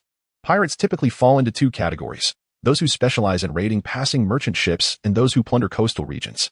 In the world of Game of Thrones, pirates are predominantly of the latter ilk. Few would choose to raid merchant vessels, as these typically carried commodities rather than wealth. Pirates are generally not adept at converting goods into cash, which leads to their preference for coastal raids. For instance, the Greyjoy family of Westeros firmly believes in seizing rather than toiling, frequently raiding the western coastal regions of Westeros. Gordon also leaned towards the latter, as raiding merchant ships proved challenging, had it not been for Jack delaying the guards and the overconfidence of the ship's defenders. The Immaculates would have had no chance to board. Of course, if the sizes of the two vessels were comparable, it would have been easier. They could use a ballista to sever masts and ropes, rendering a ship powerless before boarding. Jack, uninterested in Mufara's identity and weary of her incessant cries, swiftly silenced her with a single stroke, casting her lifeless body into the depths of the ocean. How foolish it was. Even in death, the ship remained his. Chapter 14. The Sea Emperor's Palace. Jack had completely seized control of the Rose. Learning from the first mate that the ship measured 68 meters in length and 24 meters in width, custom built by Mufara and Bravos, this colossal merchant vessel was setting sail for the first time. Jack's eyes gleamed with excitement. He had stumbled upon a brand new ship, an incredible fortune indeed. The construction cost of such a vessel would easily exceed 100,000 gold dragons. For context, Robert's previous naval endeavors had cost 1,000,000 gold dragons. Yet those ships were generally only around 20 to 30 meters long. Ships exceeding 40 meters in length demanded exponentially increasing costs, with stringent requirements for materials such as the keel. Furthermore, Jack not only acquired a premier merchant vessel but also discovered that the spices on board were worth a staggering 40,000 gold dragons. At that moment, over 100 slaves were aboard. Jack liberated them from their collars, transforming them into sailors. With a monthly wage of 3 silver coins along with room and board, they regained their zest for life and worked with newfound vigor. After all, they had been slaves. Even if Captain Jack withheld their pay, they would still be compelled to labor. Now that they were compensated, their efforts intensified. Moreover, those who shirked their duties would find themselves once again adorned with slave collars. As Captain Jack had no need for slaves. Thus, anyone caught slacking would be sold back to the slave bays, returning to a life worse than that of animals. This was the compelling reason behind their strenuous toil. After transferring the crew from the Sea Dog to the new ship, Jack instructed Poseidon to obliterate the Sea Dog, a vessel that had drifted the seas for 2 decades, along with its memories, as it sank into the abyss. Jack renamed the Rose as the Sea Emperor and established the first maritime kingdom, Atlantis. He eradicated all traces of the course emblem, replacing it with a Godzilla insignia. Although the flag bore a somewhat indistinct image of Godzilla due to technical limitations, its essence sufficed. In a final act of allegiance, Jack appointed Newgate as the hand of the king, moving him to tears. He could scarcely fathom his elevation from a mere slave to such a prestigious position. Kaido, too, was swept up in the tide of emotion, having risen from slavery to become a naval admiral, despite the Unsullied being trained to the brink of emotional void. This transformation reignited his passion for life. With the Sea Emperor as their stronghold, Jack commenced rudimentary training for the sailors, ensuring their obedience to commands. Once the spices aboard were sold, he envisioned converting the Sea Emperor into a fortified maritime base, gradually expanding and taking the initial steps toward establishing his sovereign maritime empire. Meanwhile, far away in Pentos, Daenerys found herself engaged in a game of cards with Drogo on the beach. As she endured his onslaught, tears streamed down her cheeks. She could not comprehend why her only brother would treat her so cruelly. He, her soulkin, uttered words so vile they could befit the most depraved of tribes. Soon enough, Daenerys' hellish wedding night drew to a close. Drogo, accompanied by over 40,000 Dothraki warriors, roared as they returned to Viz Dothrak. Their priority was to return to Viz Dothrak before seizing the Iron Throne in Westeros. Drogo felt no doubt that no one in Westeros could stand against him. His confidence was unshakable. If Jack were to comment, he would simply note the peril of such ignorance. Visalion was equally foolish, naively believing that over 40,000 Dothraki cavalry could reclaim the Iron Throne. In the Seven Kingdoms, the elite forces of the Westerlands alone could contend with the Dothraki, given their geographical advantage. Furthermore, should the Dothraki invade, they would not only face the Westerlands but the entirety of Westeros. 6 months swiftly passed.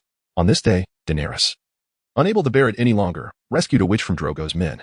This incident reached Drogo's ears, and it must be said, he truly cherished Daenerys, to the point of inciting his men to challenge him. However, Drogo's title of Khal was well earned, dismissing the wound to his chest with ease. He beheaded the challenger without a hint of effort.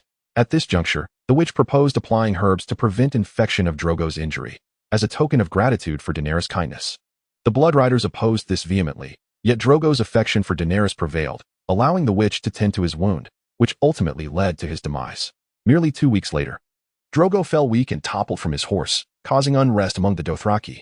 A coalition of tribes, referred to as the Khalasar, was led by the strongest tribe's chief, known as Khal, while the other leaders were called Khals, serving as Khal's lieutenants.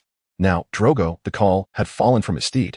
To the Dothraki, a man who could not master his horse was unworthy of being a Khal, let alone a Khal of the Dothraki. In a desperate bid to save her husband, Daenerys once again placed her trust in the witch, sacrificing her unborn child for Drogo's life. He was indeed revived, but reduced to a vegetative state. The witch informed Daenerys that one day, when the sun rises in the west and sets in the east, her husband would awaken. This witch harbored an enduring vendetta against the Dothraki and paid little heed to Daenerys' act of salvation. Consequently, the Khalasar splintered, with only a handful willing to follow Daenerys. This marked the first instance of the Dragon Queen paying the price for her kindness, though certainly not the last. Ultimately, Daenerys smothered her comatose husband with a pillow and bound the witch to a pyre. She placed herself, Drogo, and 3 dragon eggs upon the flames, incinerating them throughout the night. At dawn, it seemed an ancient prophecy had come to fruition. Blood and fire were intertwined, a life for a life. Viserion had perished. Drogo had succumbed, and the child was lost. In exchange for 3 lives, 3 new ones emerged. The cries of the hatchlings were still tender, yet that did not hinder the imaginations of those present regarding their majestic future forms. Daenerys, accompanied by her young dragons and kin, embarked on her journey anew. Though dragons were formidable, their strength lay in their maturity. If they could not traverse the red wastes, all would be in vain. At the slave bay, in the port of Astapor, aboard the Sea Emperor, Jack counted 498, 499, 500. Incredible, Captain. You are truly remarkable. Ellie praised as she perched upon Jack's back. At that moment, Vetril, Ellie, and Yag sat cross-legged on Jack's back, participating in his daily training of weighted push-ups. Despite the serum enhancing his physique threefold, Jack remained dedicated to his regimen. The stronger one's foundation, the more potent the enhancement, and the more robust the training results. As Jack rose, Ellie and Yag hurriedly retrieved towels to wipe his sweat, while Vetril stood motionless, still clutching the tsunami. At that moment, Newgate returned. The cargo aboard the Sea Emperor had been fully sold, yielding a total of 36,000 gold coins. Although this was 4,000 coins less than anticipated. It was a profit without investment, as all spices were seized. These 36,000 coins were exchanged by Gordon for 1,200 unsullied. The audacity of the noble masters setting the price at 30 coins per unsullied. However, it matters little, for in due time, they will all be one's own. Consider it as a temporary storage in Astapor. Jack's initial target for plunder was neither the Slave Bay nor any other coastal towns of Essos, but rather Karth, a coastal city that serves as a nexus for eastern and western trade. The defensive strength of Karth was rather feeble, making it an ideal target for Jack. Before proceeding, however, he needed to procure a fleet of swift vessels, no longer than 20 meters in length. Otherwise, by the time the Sea Emperor approached Karth at its current speed, the Karthian forces would be fully assembled. Chapter 15, Dragon Dreams, Blackfire. And the descendants of the bloodworm Jack roamed the vicinity of the Slave Bay with 300 unsullied. Over the past half year, Jack had not only been consuming the cargo aboard his ship, but had also been retrofitting the Sea Emperor under the guidance of Newgate. The refitted Sea Emperor sacrificed defensive capabilities in favor of enhanced crew capacity and sailing speed. Additionally, Jack had affixed a chain to the bow of the Sea Emperor, intended for Poseidon's exercise, which also expedited the ship's speed, a dual benefit. Now, Poseidon, measuring 32 meters in length, had acquired considerable strength and could effectively assume the role of a multifunctional submarine within a naval fleet. The ship's watertight compartments were rendered virtually meaningless before Poseidon, meaning that Atlantis now faced no fear of any naval blockade. Jack aspired to bring all 1,200 unsullied aboard, necessitating at least 30 vessels exceeding 20 meters. However, he did not see himself as a capitalist. He required 60 medium-sized warships.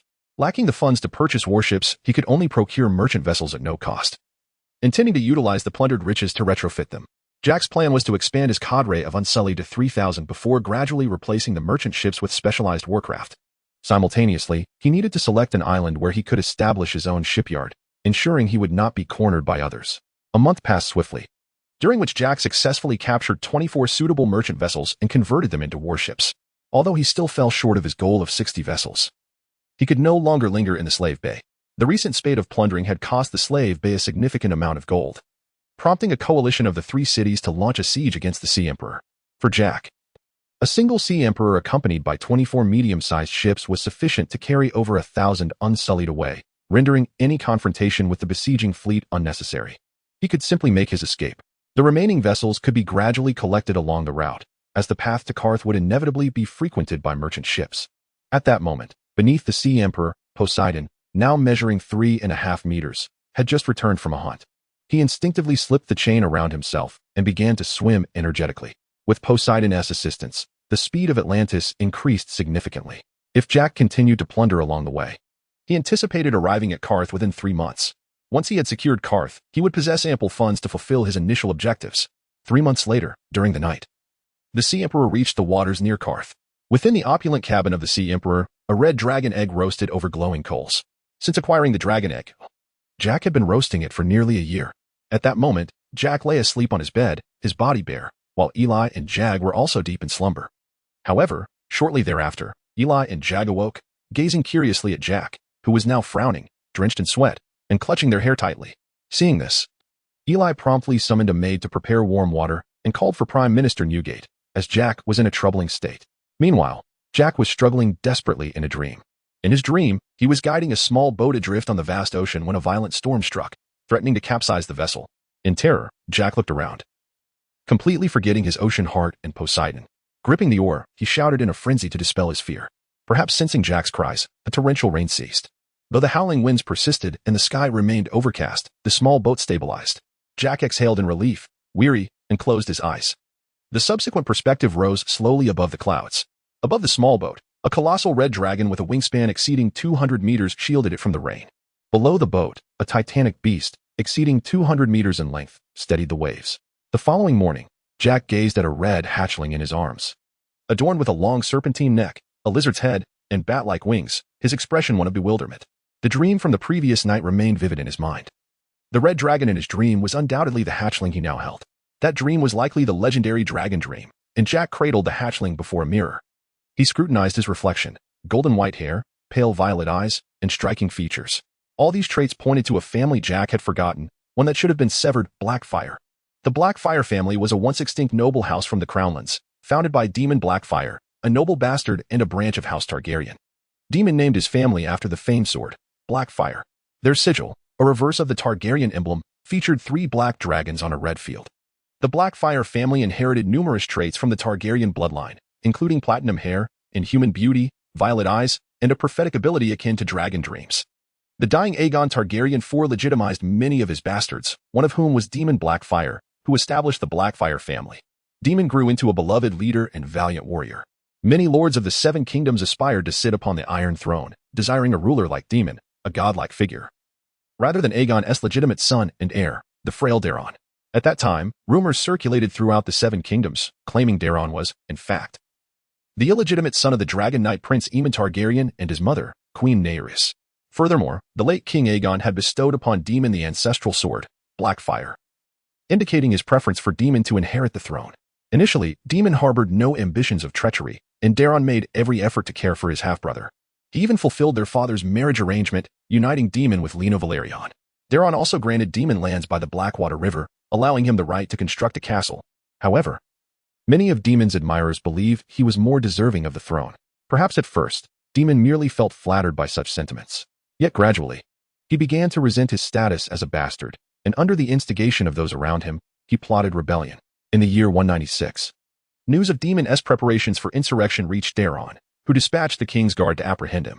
The escaping Daemon seized this opportunity to raise the banner of rebellion in the Riverlands, initiating the first Blackfire Rebellion. The Blackfire forces initially surged forward, defeating the armies of the Reach and Stormlands, advancing toward King's Landing. Daeron sent out a great host to confront Daemon, leading to the Battle of Redgrass Field. On that day, Daemon fought valiantly but committed a fatal error. Out of respect for his adversary, he refrained from attacking immediately after besting Ser Garwin Hightower in single combat, instead sending someone to tend to him. As a result, the Blood Raven, Brynden Rivers, unleashed a rain of arrows upon Daemon's position, leading to his immediate demise. With his death, the largest Blackfire rebellion came to an abrupt halt. Following the Battle of Redgrass Field, the supporters of Blackfire scattered. Cold Steel led many of the supporters and Daemon's sons to flee Westeros, seeking refuge in Tyrosh. Soon after, he established the Golden Company, consolidating power to plan a counteroffensive. Subsequently, the descendants of House Blackfire instigated numerous rebellions, persistently troubling 5 generations of Targaryen monarchs, yet each insurrection ultimately ended in failure. The Blackfire lineage continued to endure in Essos, but their bloodline gradually withered until it was finally extinguished during the reign of Aegon II Targaryen. At that time, the last of the Blackfires, the brutal Maegor Blackfire, a member of the Golden Company, initiated the War of the Ninepenny Kings. They successively captured disputed territories and Tyrosh, launching an assault on the Stepstones as a staging ground for their invasion of Westeros. Aegon II dispatched an expeditionary force that decisively crushed the rebels, with Ser Balon Swan single-handedly slaying Maegor.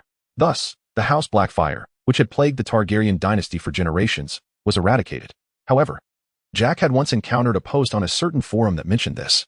In the 3rd installment of Dunk and Egg, titled The Mystery Night, it was noted that Daemon Blackfire II had several sisters.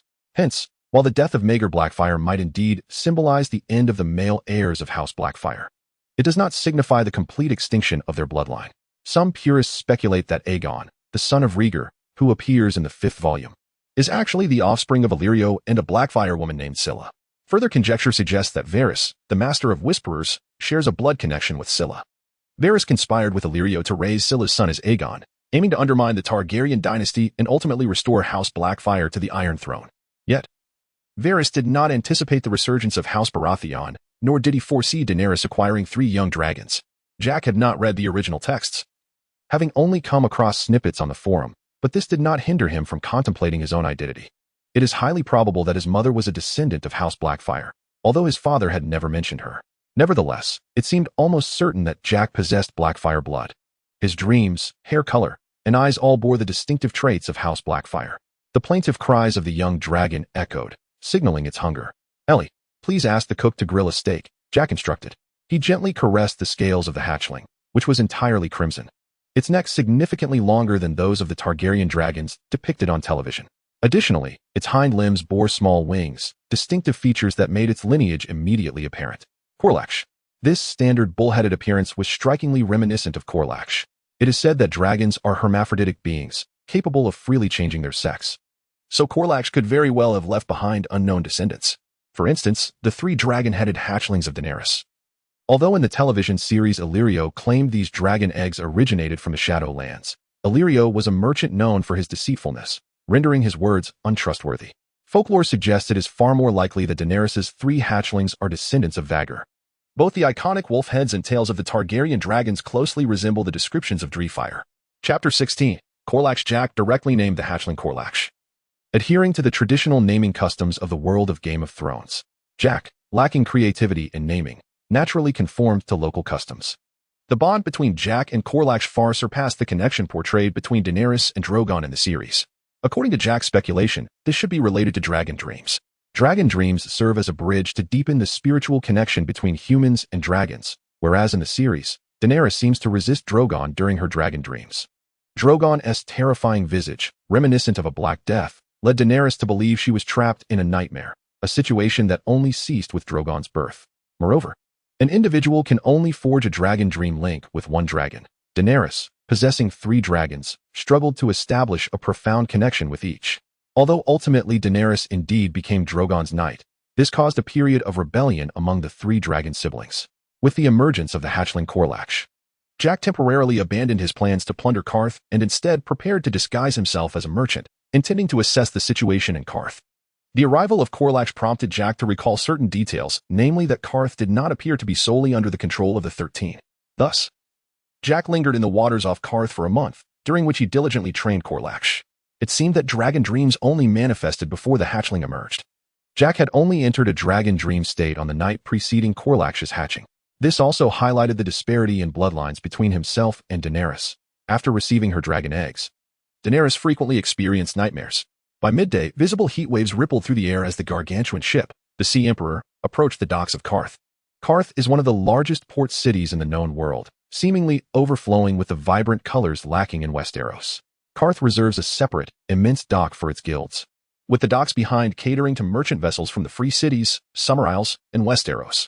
Adjacent to the seafront is a vast, bustling trade market that never sleeps. Cellars, warehouses, and gambling dens line both sides of the streets, and to the northwest of the city lies the expansive red wasteland. At that moment, the impoverished and merchant populace at the docks turned their gazes toward the colossal merchant ship. Vessels under 20 meters are termed small ships, commonly used by pirates and naval vessels. Those between 20 to 30 meters are classified as medium ships, the most prevalent and favored by merchants. Large ships, measuring 30 to 40 meters, possess formidable transport capabilities and moderate sailing speeds, yet their high costs restrict ownership to affluent merchants. Ships exceeding 40 meters are designated as massive vessels, renowned for their cargo capacity but expensive to construct, offering a lower cost-performance ratio than large ships. Vessels like the Sea Emperor, measuring 60 to 70 meters, are exceedingly rare, typically commissioned only by the wealthiest of merchants, primarily to showcase their status. For instance, each of the 13 in Qarth possesses a massive ship exceeding 40 meters in length. However, it was rumored that recently, the ship belonging to the merchant Zaro had been sold. After securing the Sea Emperor, Jack disembarked with 20 Unsullied, accompanied by Vetril and Ellie. After its modifications, the Sea Emperor could accommodate up to 420 individuals, with supplies sourced from other vessels. Among them, the crew consisted of 70 sailors, 30 logistical personnel, and 320 Unsullied. Jack only brought 20 Unsullied ashore, leaving the remainder aboard the Sea Emperor. As Jack stepped onto the dock, the attention of the crowd shifted once more to the hatchling in his arms. What is that? His ship appears enormous, and he is accompanied by 20 Unsullied. Why have we not heard of him before? Is that a young dragon he holds? Uncertainty loomed, but clarity would soon emerge. It was said that the merchants had gone to the northern gate to greet the Mother of Dragons, a descendant of House Targaryen. Let us first observe what her dragons are like. Soon, news of Jack's arrival reached the royal family of Qarth, residing within the House of 1,000 Thrones. Qarth is ruled by a royal family, who manage the city's affairs from the House of 1,000 Thrones, commanding its defenses, including the camel cavalry and formidable naval fleet. While the royal family nominally governs Qarth, actual power lies with several potent merchant guilds, including the 13, the Brotherhood of the Emerald, and the Spice Guild, alongside other smaller guilds, controlling the city's true authority. This means that while the royal family commands the military, the control of the city itself rests in the hands of the merchant guilds. The noble class of Qarth is composed of merchants, including the 13 and others. Recently, The 13 Titans successfully assimilated the Tourmaline Brotherhood and the Spice Guild, marking the onset of a significant upheaval within their ranks. With the cessation of internal strife among the merchant factions, the royal families of course find themselves bereft of the power to contend with the 13 Titans, particularly now, as the 13 Titans bypass the royals to directly welcome the Mother of Dragons, rumored to possess 3 young dragons. The minds of course royalty are rife with speculation. While Meebys was lost in thought, a servant approached him to report on Jack's situation. A merchant, seemingly as wealthy as a kingdom, had arrived in course, unaffiliated with its merchant guild, cradling what appeared to be a young dragon. Meebys' eyes sparkled with excitement as he inquired, "Are you certain?" The servant affirmed, "Indeed.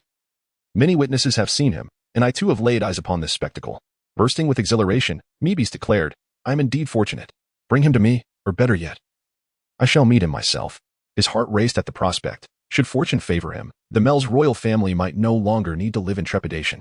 The coarse people, tall and fair-skinned, are often referred to as milk folk by the Dothraki.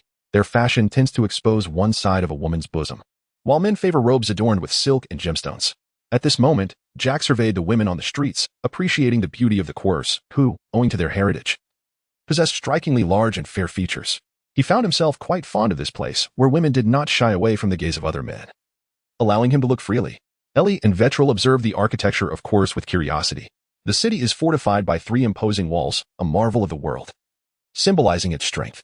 The outer wall, crafted from red sandstone, stands 30 feet high, adorned with various animal carvings. The middle wall, built from gray granite, rises 40 feet, depicting vibrant battle scenes, while the inner wall, constructed from black marble, towers 50 feet high, embellished with erotic sculptures. The outer city gate is clad in bronze, the middle gate in iron, and the inner gate is inlaid with numerous golden eyes. The buildings within the city exhibit a dreamlike array of hues, from delicate roses to violets and rich browns, passing through a bronze archway shaped like entwined serpents, with scales of exquisite emerald, obsidian, and lapis lazuli. Jack marveled at the countless slender spires that soared skyward, each square boasting intricately designed fountains in the forms of griffins, dragons, and scorpion-tailed lions. A grand colonnade street traverses the city, where statues of ancient heroes stand atop white and green marble pillars, each 3 times the size of an actual person. While Jack admired the craftsmanship, he also contemplated the internal structure of course. Contrary to the depiction of weakness in American dramas, the outer wall stood over 9 meters high. Should one consider plundering course, the docks would be the most lucrative target. The inner walls could yield little, as they primarily housed the impoverished, offering scant riches. As for the middle and inner walls, breaching them without sufficient military force and siege equipment would be nearly impossible. Amidst his musings, an exuberant voice called out, "Greetings, noble guest. I am of the course royal family, and I would like to offer you a drink, if you would permit." Chapter 17. Hidden Motives. The Hall of 1,000 Seats serves as the epicenter of power in course, where the nobility governs the entire realm. The royals sit regally upon massive wooden thrones, arranged in a crescent shape, ascending from the marble floor in tiered levels to a lofty circular dome, adorned with frescoes depicting course former glory. These thrones are not only grand, but also intricately carved, their gilded surfaces gleaming brilliantly, inlaid with amber, agate, stone, and jade, each chair unique in its splendor. Jack was invited to the Hall of 1,000 Seats by Meebys, where the opulence revealed to him that he had greatly underestimated the wealth of ancient nobility. Observing the 20 unsullied behind Jack, Meebys recognized Jack's distrust and promptly ordered a slave to present a chest of jewels. "This is my token of greeting. It is a pleasure to meet you, Jack. May I inquire if you carry a young dragon?" "Indeed, it is a young dragon, and I too am delighted to meet you, Prince Meebys." At this juncture, Jack surmised Meebys' intentions, understanding that the information he had previously encountered on the forums was likely true. While the public facade of course suggests that the royal family governs, the true administration of the city lies in the hands of the merchant guilds and male sorcerers, who constitute the aristocracy of course. In the American series, Zaro ultimately allied with the male sorcerers to eliminate the remaining 13 titans, declaring himself the king of course, suggesting that by that time, the royal family may have lost its capacity for resistance. As expected, Meebys escorted Jack to the royal chambers behind the Hall of 1,000 Seats, where slaves had prepared a feast of exquisite food and wine. As Meebys poured wine for Jack, he subtly probed into Jack's origins. In response, Jack recounted his background, slurring slightly after taking a sip of wine. "I hail from a noble family in Westeros, where a medium-sized gold mine was discovered in our territory. Though I am the second son with no claim to inheritance, my father, seeing my resemblance to him, commissioned a grand ship for me, allowing me to venture into commerce. I have been fortunate, establishing a solid foothold in the business world, I can confidently say that my wealth could easily sustain a standing army of thousands. Meebes' eyes gleamed. The Course royal family maintained a standing army of 4,000, yet they depended entirely on the financial support of the merchant aristocracy. However, the funds provided by these merchants barely sufficed to support the 4,000 troops and have begun to diminish in recent years. Meebes had previously contemplated eliminating these merchants, but they wielded considerable power through their own slave soldiers. Should conflict arise, the guild could sever supplies, gradually exhausting the royal army. However, if the royals gained the support of other merchants, the dynamics would shift dramatically, especially with a wealthy merchant like Jack, who commanded a massive ship. Meebes saw a genuine opportunity to dismantle the merchant guilds and truly govern Course. Meebes had never considered Jack to be boastful, after all. The Sea Emperor stood as the best testament to his claims. Nevertheless, Meebes was cautious about revealing his intentions to Jack. Recognizing the significant financial risks associated with supporting a war, a lost battle could lead to complete ruin or even bankruptcy.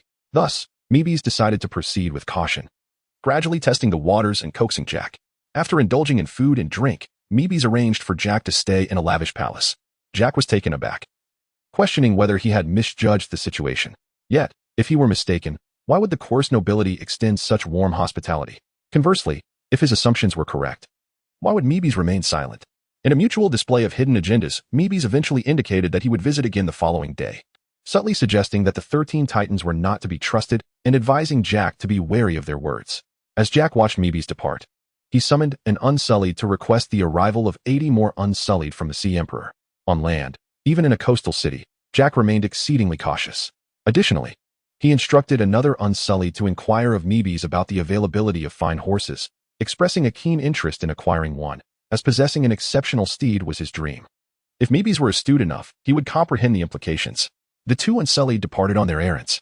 A fine horse would enable Jack to swiftly escape to the sea should he find himself besieged, while simultaneously testing Meebes' sincerity in seeking his assistance. If Meebes merely informed where horses could be procured, it would indicate that he was simply interested in the young dragon. Thus, Jack would need to return to the Sea Emperor swiftly. However, if Meebes were to present a fine steed directly, it would suggest that he had matters to request of Jack. Jack dispatched 3 of the Unsullied, disguised, to ascertain the current situation in Course. Once arrangements were completed, Jack commenced training with Korax. He placed a piece of raw meat before Korax and gently uttered, "Drag on fire." Daenerys used this command to instruct her dragons to breathe fire, and Jack found it quite convenient to employ it directly. A crimson flame, interspersed with hints of black, erupted from Korax's mouth. Each dragon emitted flames of varying colors, typically. Dragon fire was black, while Viserion-S flames bore a light golden hue tinged with red and orange. Regal's fire was orange with green streaks, while Drogon-S flames were an inky black, reminiscent of scales. Within mere seconds, the exterior of the meat was charred, and Korax eagerly swallowed the burned offering, gazing expectantly at Jack. Yet, Jack refrained from providing more food, instead commanding, "Drag on fire." Korax looked at Jack with confusion, as if to ask, "Where is my food?" Without hesitation, Jack removed his shoe and struck Korax with the sole. Regardless of the dazed state of Korax, Jack shouted again, "Drag on fire." Though slightly disoriented, Korax opened his mouth and unleashed Drag on fire. Jack promptly offered him a piece of cooked meat, praising, "Good boy, very well done." Dragons possess a level of intelligence that is neither low nor extraordinarily high. An adult dragon's intellect parallels that of a child of approximately 10 years, albeit with greater strength and ferocity. Ultimately, dragons in the realm of Game of Thrones resemble wild beasts more than the mythical, articulate dragons of legend. Thus, Jack believed that training dragons was crucial and should commence during their formative years to instill obedience. Otherwise, it would become exceedingly difficult to cultivate absolute compliance as they matured. In contrast to the later portrayal of Daenerys and Drogon, which resembled a mother-son relationship rather than one of hierarchy, Jack's initial step in training Korax involved commands. Important and solemn commands were only repeated once. If there was no response upon the first utterance, action must be taken, either through punishment or reward, or both. Repeating a command excessively could diminish both the significance of the command and Jack's authority. Should Korax develop his own ideas, he would disregard commands in favor of his own will. Therefore, it was imperative that Korax develop the habit of understanding that obedience to Jack was advantageous and essential. Chapter 18. The 13 Lords' banquet training concluded at dusk, and Jack instructed the slave guards to prepare a roasted calf for Korax. Dragons have substantial appetites and experience rapid growth. The transition from a young dragon to an adult occurs at an astonishing pace. Throughout their lifespan of over 200 years, dragons continue to grow, albeit at a gradually diminishing rate. At present, Korax was merely a month old, having grown from an initial length of 10 centimeters to 30 centimeters. His growth rate was accelerating, and before long, Jack would find it difficult to carry Korax. Soon, the roasted calf was presented by a servant, and Korax gazed hungrily at it, drooling profusely. However, the fruits of Jack's training were evident. Despite the drool, Korax did not leap towards the food. In dragon training, it is essential to establish that if the dragon does not heed commands, it will lack a sense of hierarchy and will not follow orders. Jack savored the meat of the calf, and only after finishing his meal did he allow Korax to eat. Upon receiving Jack's permission, Korax immediately entered a feeding frenzy, devouring the beef. As Korax feasted, Jack repeatedly extended his hand to halt his eating. Korax's responses gratified Jack. Each time Jack reached out, Korax paused in his consumption. "Captain, there is someone looking for you outside. A male witch." "A male witch?" Jack raised an eyebrow. Male witches hold a keen interest in dragons. Having heard of Jack's young dragon, he naturally wished to meet this dragon father and his fledgling. Let him in. Shortly thereafter, under Ely's guidance, the male witch was brought before Jack. The witch bowed elegantly and stated, "I hail from the Hall of the Immortal, and it is an honor to meet you." Dragon Father. The Hall of the Immortal serves as the power center for the male witches, of course. It is often referred to as the Hall of Dust, where many seek enlightenment and power, yet few emerge. Jack waved his hand dismissively and replied, "Do not call me Dragon Father. I do not favor that title. You may refer to me as the Sea King." The corners of the witch's eyes twitched slightly. "Then I shall call you Sea God." Nevertheless, the witch maintained a smile. "Mr. Poseidon, the 13 lords are hosting a banquet, and the Mother of Dragons will also be in attendance. Would you not wish to witness the offspring of the Mother of Dragons?" The witch cast a glance at Korax, who was consuming his meal, filled with avarice. Dragons are the origin of magic. Since the appearance of the Red Comet, magic has begun to resurge across the world, and the tides of magic are on the rise. The simultaneous emergence of 4 young dragons in chorus was viewed by the male witches of the Hall of the Immortal as a divine blessing. However, the witch harbored intentions only towards Daenerys' dragons. For the time being, Jack's dragon did not pique their interest. After all, the presence of Unsullied and the Sea Emperor symbolized Jack's formidable strength. In contrast, Daenerys, while referred to as the Mother of Dragons, was essentially a remnant of a bygone regime in Westeros. She lacked even a ship to return to Westeros. Furthermore, in the witch's eyes, the trio of Drogon, Viserion, and Regal aligned more closely with their aspirations and fantasies of dragons. While Korax was indeed identifiable as a dragon, his appearance was deemed too sinister. The witch perceived Korax as more akin to a draconic monster than a true dragon. "Where is the banquet being held? May I bring Unsullied with me?" The witch subtly inhaled, aware that assassinations in Essos were not uncommon.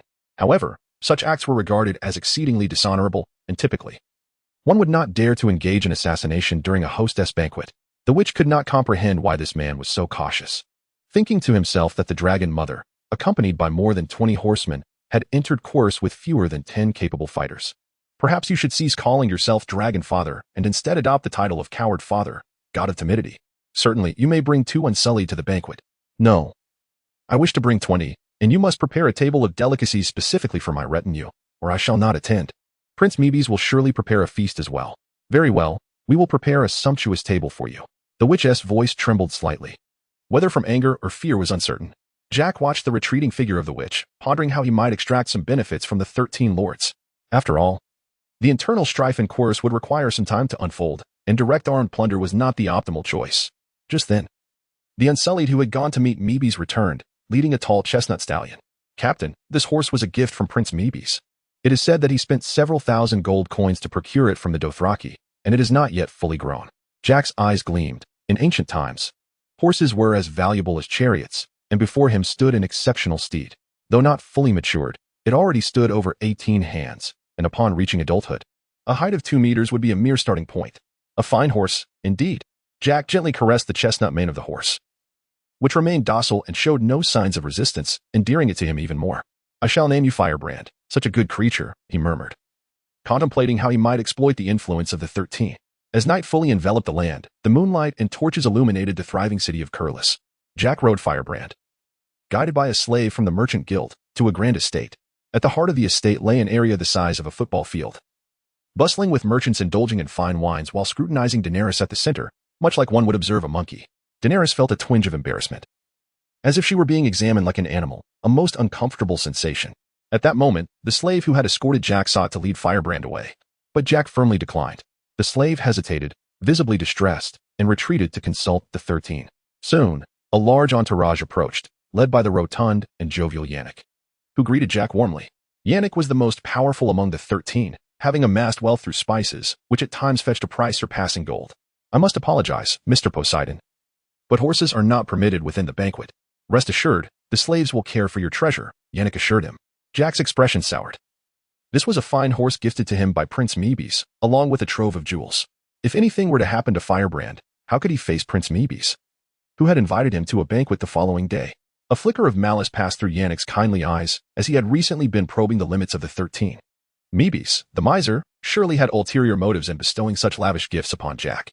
It was evident to Yannick that Mebes aimed to extricate himself from the guild's control. With a cold smirk hidden beneath his affable facade, Yannick reassured him, "Do not worry. Mebes is a gentle prince, and your Firebrand will certainly be safe. Trust me. Moreover, we have prepared numerous gifts for the Father of Dragons. I hope you will find them to your liking." With that, Yannick clapped his hands, and slaves approached bearing several chests of treasure. "These are merely tokens of our meeting. There is no need for refusal, just a small gesture of goodwill." Chapter 19. The Birth of the Storm. Jack instructed 4 Unsullied to return to the Sea Emperor with the laden treasures, while he and the remaining 6 Unsullied entered the banquet.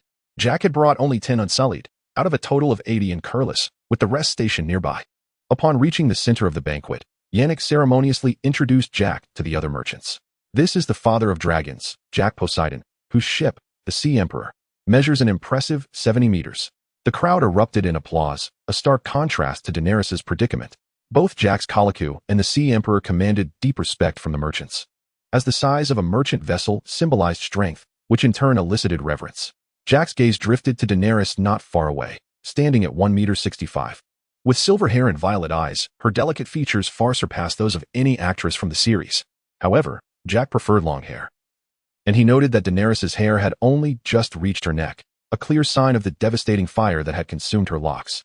The banquet commenced in earnest, with merchants engaging in small talk, and Jack promptly approached Daenerys. From a timid and cowardly exiled princess to the unburnt Mother of Dragons and Khaleesi of the Great Grass Sea, Jack was eager to converse with Daenerys. "Greetings, how shall I address you? Mother of Dragons? That title feels as ludicrous as Father of Dragons." Daenerys frowned, slightly displeased, and replied, "I am Daenerys Targaryen. Furthermore, I do not consider the titles of Mother of Dragons or Father of Dragons foolish. We both possess true dragon blood and are parents of dragons." Daenerys was taken aback by Jack's disdain for the title of Father of Dragons. As a descendant of House Targaryen, should she not take pride in her lineage, even if she were a bastard of Blackfire? Jack lifted a cup of wine from a maid's tray, taking a delicate sip before saying, "I am first Jack Poseidon, then a Blackfire descendant, and lastly, the Father of Dragons. Frankly, I despise the title Father of Dragons, as it implies that possessing dragons is a mark of my honor. I should not take pride in Colicu. Rather, he should be proud to have me as his father." Just as Daenerys was about to retort, Jack released Colicu, allowing it to feast freely upon the table. "Why must your dragon be confined in a cage?" Jack interjected, halting Daenerys' rebuttal. She glanced at the 3 dragons behind her, imprisoned, and after a moment, she said, "True dragons are powerful and confident. As their parents, it is our duty to ensure they do not harm the innocent." Jack nodded in agreement. "You are correct. We must control true dragons to prevent them from harming innocents. So, are your children disobedient?" Inside their cage, Drogon fixed an intense gaze upon Colicu, for dragons can be social or solitary. When socializing, dragons adhere to a strict hierarchy, with only one alpha dragon permitted. Not necessarily the oldest, but certainly the strongest. Thus, conflicts between dragons are commonplace, especially among young dragons of similar age and talent, such as Drogon and Colicu. Yet Colicu, a voracious eater, paid no mind to Drogon's display of dominance. Daenerys cautioned, "You would do well to secure your dragon. There are many people here, and should it cause harm, it would be problematic." Daenerys advised, for if Colicu were to injure any noble merchant present, it could jeopardize her plans to borrow a ship. Dragons are dragons, and humans are humans. You cannot truly regard dragons as your children. Even if they were your children, they require proper guidance, do they not? "Colicu, come here," Jack commanded directly. Upon hearing his call, Colicu immediately ceased its feeding frenzy and flapped its wings to join Jack. This spectacle astonished the merchants gathered nearby and left Daenerys, the Mother of Dragons, utterly astonished. It was well known that Drogon and his brothers were not nearly so obedient. She often struggled to control them, even when they fought for food.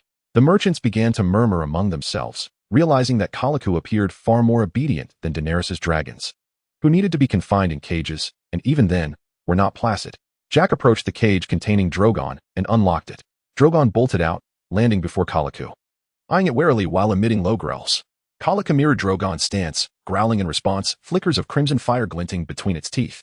Silence, Jack commanded once more. Kalika glanced at him, then ceased its growling, though it remained watchful of Drogon.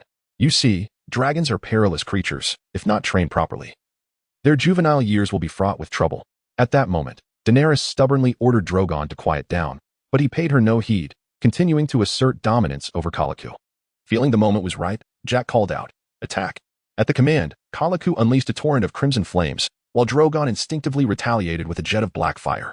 The contrasting flames collided and dissipated, and Kalika surged forward, with Drogon charging in defiance. The two young dragons were nearly equal in age and size. Yet Kaliku's form was more elongated, while Drogon's appeared somewhat stockier. The fierce battle among the young dragons swiftly attracted the attention of the onlookers, who found it far more exhilarating than the contest held in the slave base arena.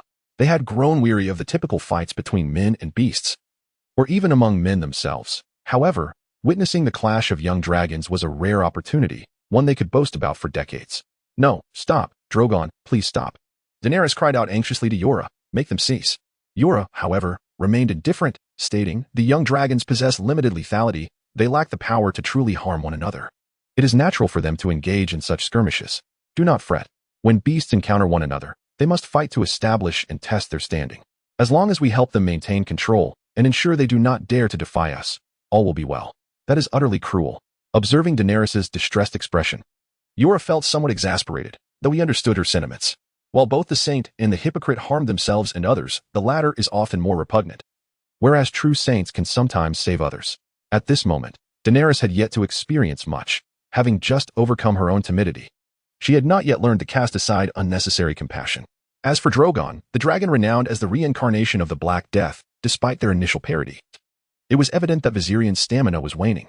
Although Viserion continued to fight fiercely, Yora was certain that he could not prevail. "Viserion, come back." To avoid damaging Viserion's confidence, Yora immediately commanded him to return before he faced defeat. Upon receiving the command, Viserion unleashed a torrent of crimson flames, forcing Drogon back, before turning and flying into Yora's embrace. Yet, Drogon remained relentless, charging toward Yora. In a moment of desperation, Yora swiftly drew a half-meter-long wooden ruler from his waist and struck Drogon on the head. With a resounding crack, Drogon collapsed to the ground. Young dragons were still rather fragile. Yora picked up the unconscious Drogon and tossed him back into the cage, assuring everyone, "Do not worry. He merely fainted and will awaken shortly." Seeing Drogon still breathing vigorously, Daenerys felt a sense of relief. However, Yora spoke up, "Khaleesi, your young dragon should be fine. But I suggest keeping your distance from this man. He exudes a violent aura." Yora's gaze fell upon Jorah Mormont, known as the loyal knight in Daenerys' heart, who had never truly captured her affection, even as characters like Dario eventually surpassed him. "Hello, Big Bear," Jorah remarked, a hint of confusion crossing his face. "You know me? Of course. Your father became a night's watchman to ensure your inheritance, while you squandered your family's fortune on women, ultimately resorting to slave trade, which led to your sentencing by Eddard Stark. Yet, you did not confess nor take up the Night's Watch. Instead, you evaded responsibility and fled to Essos." Daenerys' eyes widened in surprise. She had not anticipated such a past from Jorah, who appeared far removed from Jorah's description. At that moment, Jorah Mormont felt a surge of anxiety, realizing that Jorah might indeed be a man from Westeros. He was particularly concerned about whether Jorah was aware of his previous role in monitoring Daenerys for the Iron Throne. "Your cousin is far superior to you," Jorah continued. "You are like a lovesick child, violating the laws of the Seven Kingdoms, evading responsibility, and ultimately spying on Daenerys for wealth. That is truly lamentable. But rest assured, I shall never disclose these matters to Daenerys." Jorah's voice was unrestrained, even slightly raised, drawing the attention of the surrounding nobles, eager for gossip. Jorah then turned to the bewildered Daenerys. "What are you staring at? Do not think I will reveal Jorah Mormont's identity as a spy for the Iron Throne to you. Forget it." At that moment, Jorah Mormont was the first to react, quickly addressing Daenerys. "Khaleesi, I am loyal to you. I am not a spy for the Iron Throne. I love you." A flicker of interest ignited in the warlock's eyes. If he could eliminate Jorah Mormont, seizing the dragons would become far simpler. Rising, the warlock spoke. "Mother of dragons, the father of dragons hails from Westeros. Perhaps you should seriously consider his words, for your safety. If you truly care for Khaleesi's safety, you should not trust this merchant's claims." Jorah glared angrily at Jorah. Beneath Jorah's fury lay a deep-seated insecurity. "If you aim to draw Khaleesi's attention, there is no need for such tactics. Prove your worth in a fair fight." One must admit, Jorah displayed some wit, deftly attempting to divert the conversation. Meanwhile, Daenerys regained her composure. You hail from Westeros? She was eager to learn about the current state of the Seven Kingdoms. When I arrived, it was approximately 6 months ago. Lord Eddard Stark of the North set out for King's Landing, becoming the Hand of the King. Daenerys' heart sank. The Stark and Baratheon houses were now more closely intertwined, and she needed to devise a strategy to bolster her own strength. Whether Jorah was truly a spy for the Iron Throne was uncertain, but she recognized that he was one of her few remaining assets. Thus, in a rare moment of clarity, Daenerys turned to Jorah and resolutely stated, I trust you. You need not go to such lengths. Moreover, Jorah is a merchant. He would not engage you in a duel. Upon hearing this, Jorah was profoundly touched. The trust of a goddess felt sweeter than anything to a devoted admirer. Yet, the seeds of doubt had been sown. The eyes of the crowd were keenly observant, and only a sycophant would believe that their goddess would place complete trust in them. The atmosphere of the feast began to buzz with excitement once more. With Jorah at the center, having entertained the crowd lustfully, many merchants envied Viserions' presence at the dining table. Who would not desire such an obedient young dragon? They showered Jorah with flattery, convinced that he was destined for greatness. The father of dragons commanded a formidable fleet and possessed a compliant dragon, a far more promising prospect than the uncertain future of the mother of dragons. The only regret was that the father of dragons lacked the animosity that the mother of dragons bore, or they would have been eager to support his claim to rule Westeros. As time passed, the feast eventually drew to a close. Jorah bid farewell to the bewildered merchants he had so thoroughly captivated. Meanwhile, Daenerys remained behind, seeking out Yunkai in hopes that the 13 might each sponsor her with 10 ships. She promised that once she seized the Iron Throne, she would reward them handsomely. However, Yunkai displayed little interest. For them, investing in the Mother of Dragons was not a prudent choice. Daenerys was merely a 14-year-old girl without an army, talent, or territory, and certainly no allies in Westeros. The 13 possessed thousands of ships, and granting Daenerys a mere 130 would be significant. Moreover, Daenerys lacked not only ships, but everything else aside from her dragons, and the prolonged investment period deterred the 13 from seeing any potential returns. Of course, this was only the perspective of some of the 13. Zerozo and Daxos had a different viewpoint. Previously, he had invested in a venture aimed at seizing the spice market from Yunkai, only to be outmaneuvered by Yunkai and suffer losses, leaving him in a precarious financial situation. Thus, he conspired with the sorcerer to devise an audacious plan to eliminate the other lords. The sorcerer would imprison Daenerys and her dragons, while he would ascend as the supreme ruler of Kairos. Originally a monarchy, Kairos had transitioned to a system ruled by the princes of Kairos, resembling a parliamentary body. The power struggles of that era had, in fact, facilitated the rise of Kairos' merchants. After Yannick had cruelly humiliated Daenerys in her moment of despair, Zero approached her and offered gentle solace. I regret to say that, despite being one of the 13 lords, their perspective is indeed troubling. I perceive you as an excellent investment. You are young and possess dragons. Given time, you shall undoubtedly become the Queen of Westeros. Daenerys' face lit up with surprise, and she eagerly inquired, Are you willing to assist me in reclaiming the Iron Throne? Zero displayed a moment of hesitation, responding, I believe you have the potential to be the ruler of the Iron Throne. However, your dragons require time to mature, and both an army and ships are endless voids. Although I possess a treasury that could facilitate this, I hesitate to wager my lifetime's wealth unless what? Daenerys felt an unsettling premonition. For me to support you, we must become family. You must marry me to ensure that I do not lose both my resources and my wealth. Daenerys inhaled deeply, replying, I am sorry. Let me contemplate this. My husband has only just passed. Of course, take your time. I shall continue to host you and your kin, Zero patiently reassured her. Recognizing that delaying until the sorcerers had eliminated the remaining lords would be the most opportune moment. The following day, Jack returned to the Sea Emperor with his entourage, announcing that he could be visited there, as the Sea Emperor served as his palace.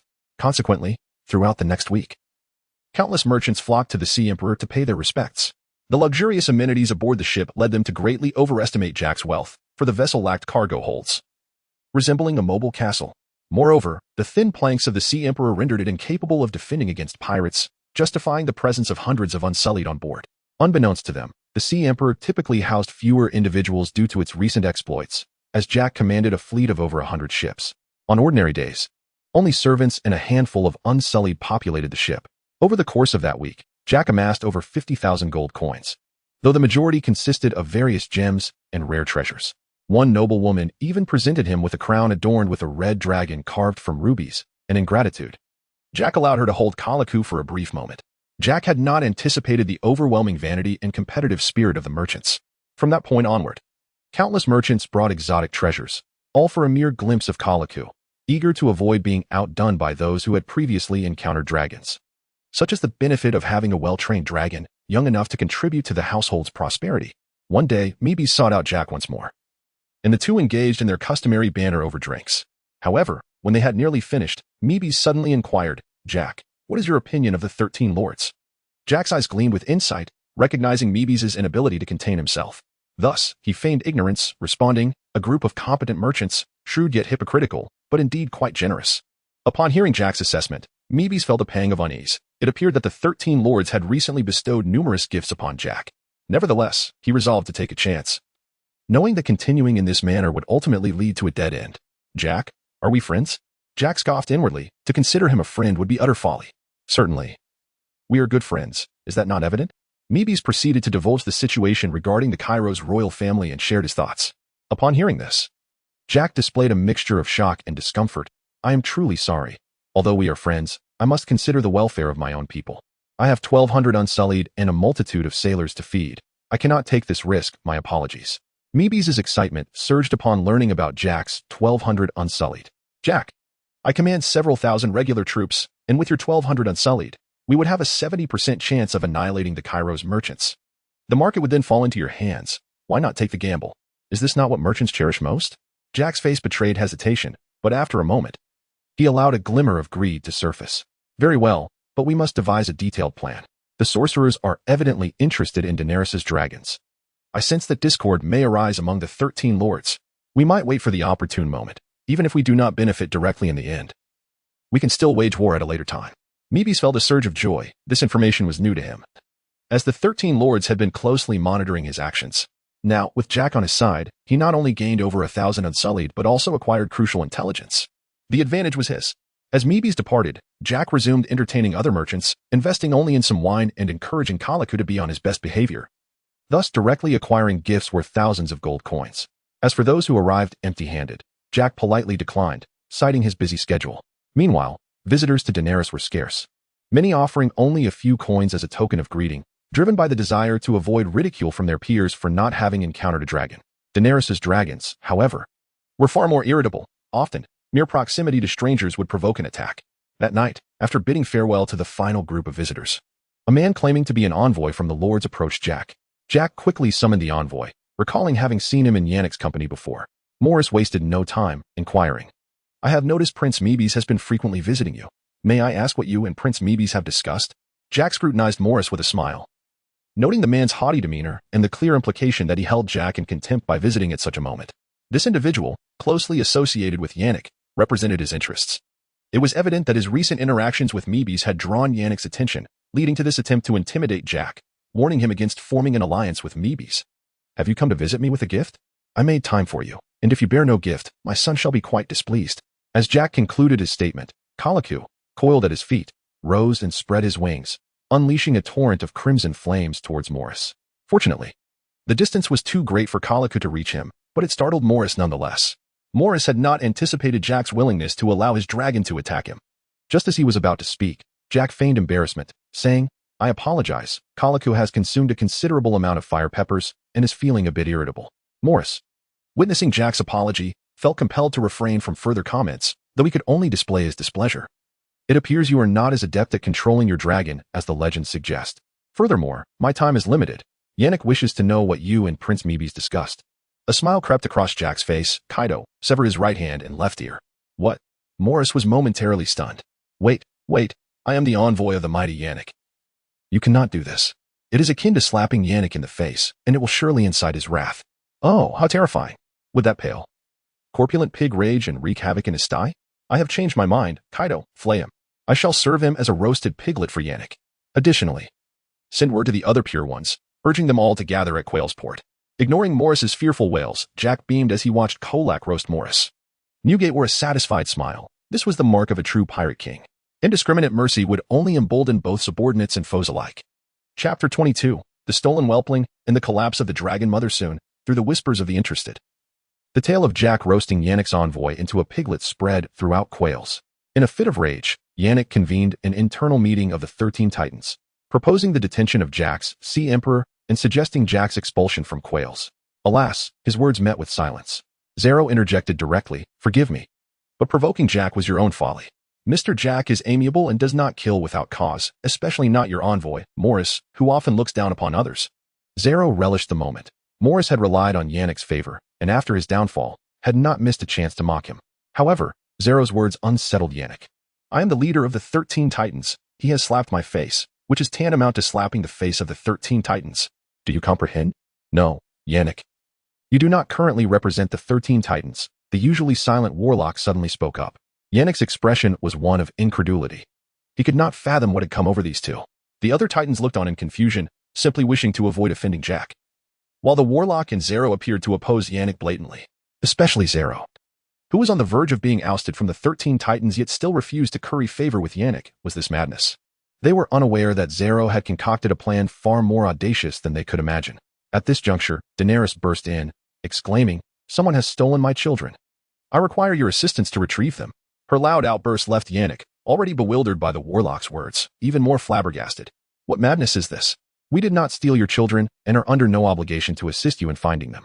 I have tolerated you long enough. You are an arrogant little girl, lacking an army, money, and ships. You possess only those 3 underdeveloped beasts and your so-called proud Targaryen bloodline, which is utterly worthless. Your dynasty has perished. Do you still consider yourself a princess? Your lofty demeanor is nauseating. The people of Quails are 100-fold, 1,000-fold, 1,000,000-fold more noble than you. This tirade left Daenerys trembling with rage, tears streaming down her face. Upon returning from her outing, she discovered that her few bloodsworn had been slain, and her dragons were missing.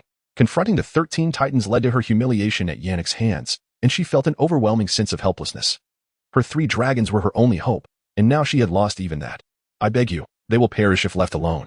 At that moment, Daenerys finally cast aside her pride, humbling herself to plead with the 13 Titans.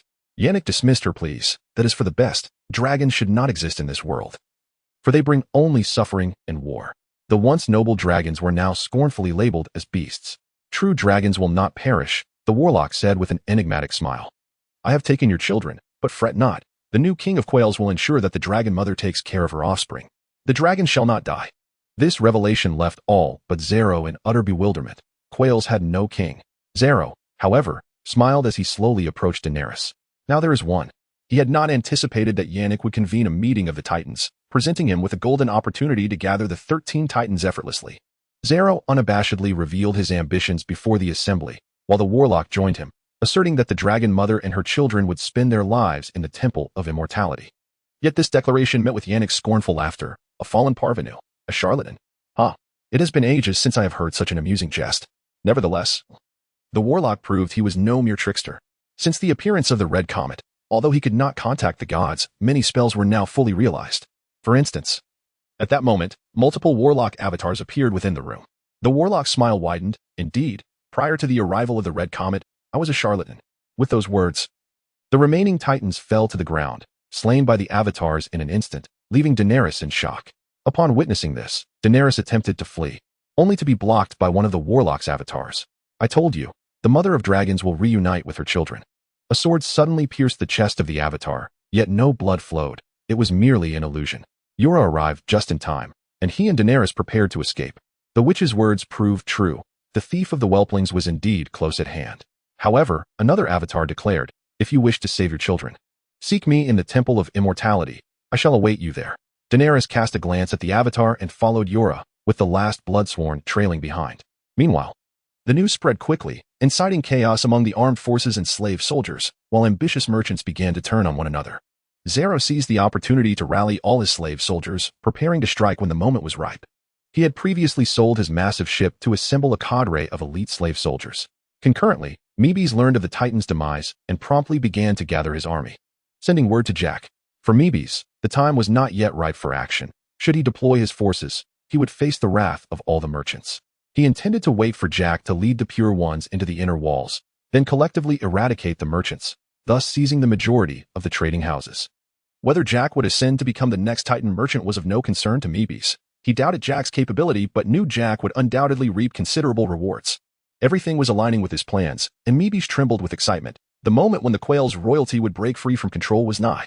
Meanwhile, Jack on the Sea Emperor received the news and immediately summoned all his soldiers.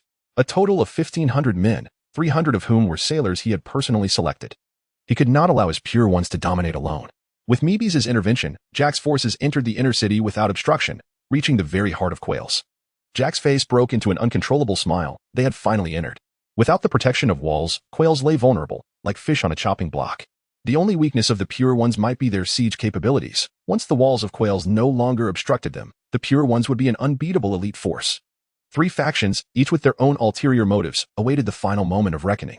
Chapter 23. The Pillage. Jack led 1,000 Pure Ones to rendezvous with Meebes, while the remaining 200 Pure Ones and 300 Sea Guard began to seize the carriages within the city. As time passed, this turmoil persisted for 3 days, until Zero's 5,000 slave soldiers finally commenced their advance. Clad in leather armor and wielding long spears, they were equipped to a degree that rivaled the standing army of Quers, far surpassing the slave soldiers under other merchants. These were the preparations made by Zero to finally eradicate the standing army of the Quers royal family.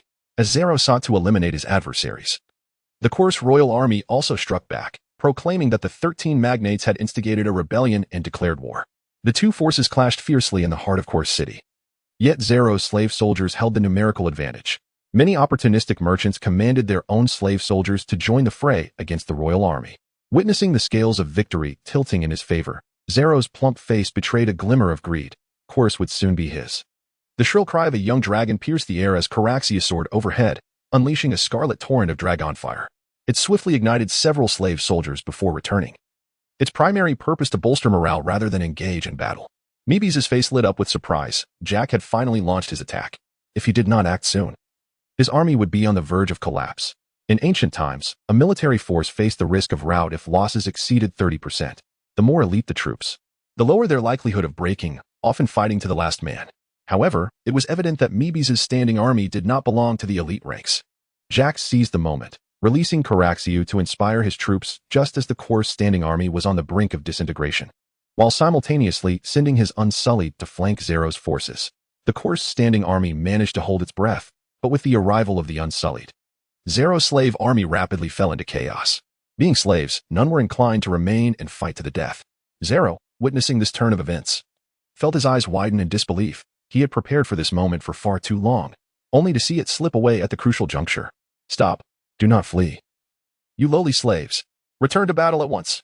Yet, none heeded Zero's commands. The fear of death had triumphed over their fear of their master. Seeing the tide turn against him, Zero could only flee with the throng, suppressing his resentment. After all, survival was paramount. As long as he lived, he could regroup and return stronger. Jack took the bow and arrows handed to him by his subordinate, aiming the sharp arrowhead at Zero's rotund midsection. With a flick of his wrist, the arrow whistled through the air, finding its mark in Zero's posterior. A look of chagrin crossed Jack's face. Cursed be this bow. It was indeed difficult to master, for he had aimed for the waist. Captain, your progress has been remarkable. I believe you will soon become an archer of unparalleled accuracy, his subordinate remarked. Thank you for your kind words, Jack replied, returning the bow and striding toward the writhing and howling Zero. The sound of blades scraping against the stone pavement instilled such terror in Zero that he dared not look back, instead crawling desperately forward. I beg of you, do not kill me, I implore you, Zero cried repeatedly. At that moment, a fleeing slave soldier inadvertently stepped on Zero's hand, the sharp pain halting his movements, leading him to writhe and scream in agony.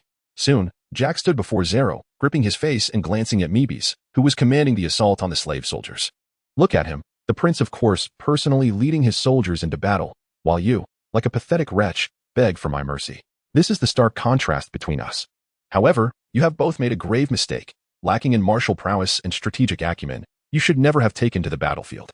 He is clearly overexcited. Thus, like you, he will meet his demise. As Jack's words echoed, a slave who had been bribed shot an arrow straight through Meebes' chest. Meebes' eyes widened in disbelief as he stared at the arrow that pierced him. All his unfulfilled ambitions evaporated in an instant.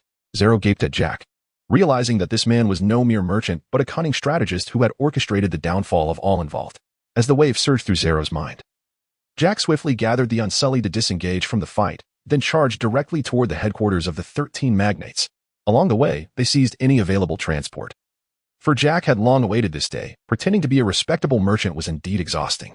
Meanwhile, another 500 had seized the 13 magnates' warehouse, slaughtering numerous slaves and free men attempting to profit from the chaos. Upon Jack's arrival, Zorg reported the situation.